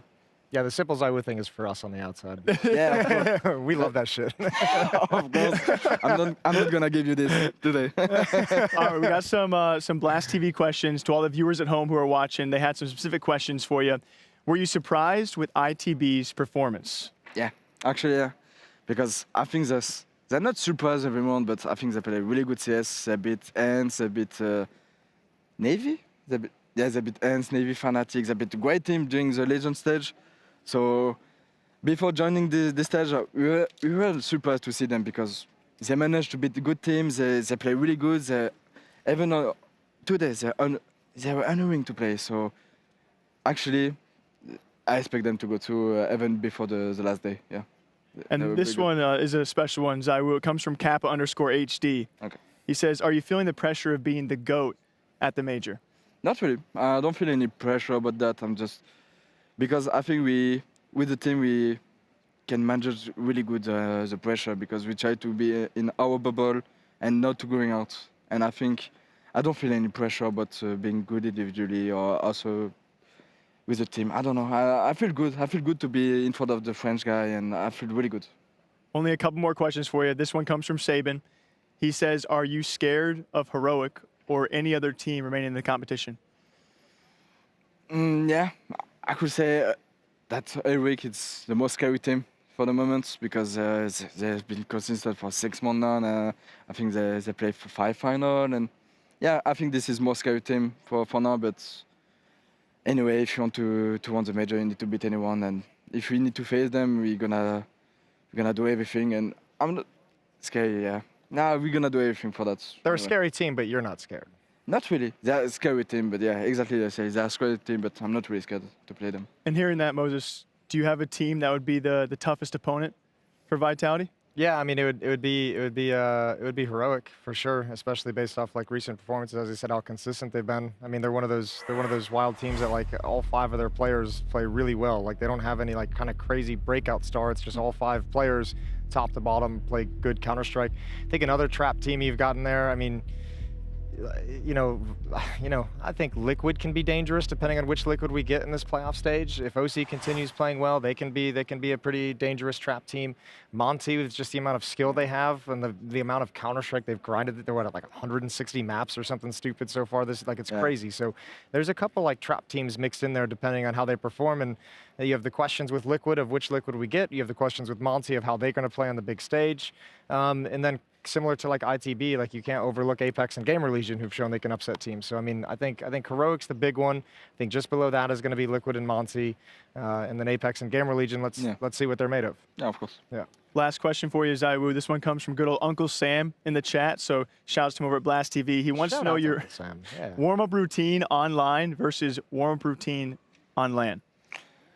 My routine on when I'm home, I'm not really doing anything actually. I'm just playing some KZ, retake. That's it. So I'm not doing that much, and even on LAN, I'm just playing like maybe 500 bots, and before the game. That today I did maybe 200, but that's it. I'm not doing that much because I just want to be prepared in my head and not individually because I know what I'm capable of. I don't need to do more, you know what I mean? I don't need to do more individually. I just need to be prepared in my head, and I just feel good. I mean, I don't need to do more. I don't feel that. So more is less. Moses, back in your day, what was the warm-up like? Oh, back in the day, we didn't even really have like bots that you could warm up against. The warm-up was like the 15 minutes where like all 10 players were in the server before it goes live, and you just run around like any standard warm-up and just kill each other. And like it's like mind games, man. Like you play against someone in warm-up and they're just wrecking you, and you're like, oh god, here we go. Yeah. This is gonna be one of those. But yeah, I think it's messed up you don't warm up before games. Yeah, I do a bit, but when I feel good, I'm like, I don't do much because I want to keep my energy. I want to keep my energy, and I don't feel like I need to do more. There are players like that like don't need to warm up or don't need to like play a lot to like maintain their skills, and I always hated those guys because I was the one who had to like play for like 50 hours a week to like maintain the skill. I was the one who had to grind it so hard, and these guys would just roll in. He's like, 200 bots, maybe like 100 bots. Yeah, because I'm going on the CSGO hub. I like to do the pre-fire, and I kill some bots, and after I do some challenge, and I'm going to do some bob surf, and that's it. I'm doing some small things. Do you guys do jumping jacks before your game? Do you warm up the body? We used to do jumping jacks before matches. No. 15 jumps. We're getting out of hand. But we don't do that. Seriously, thank you both. Get the blood flowing, Thank you both for coming on the Overtime Show. That is Moses, everyone. That, of course, is Zaiwu. We appreciate you guys so much. We got some amazing guests coming in the coming days, and, of course, some amazing matches on top of that. So thanks for tuning in, and we'll catch you back here next time. Take care, y'all. Good night from Paris. Good night, boys.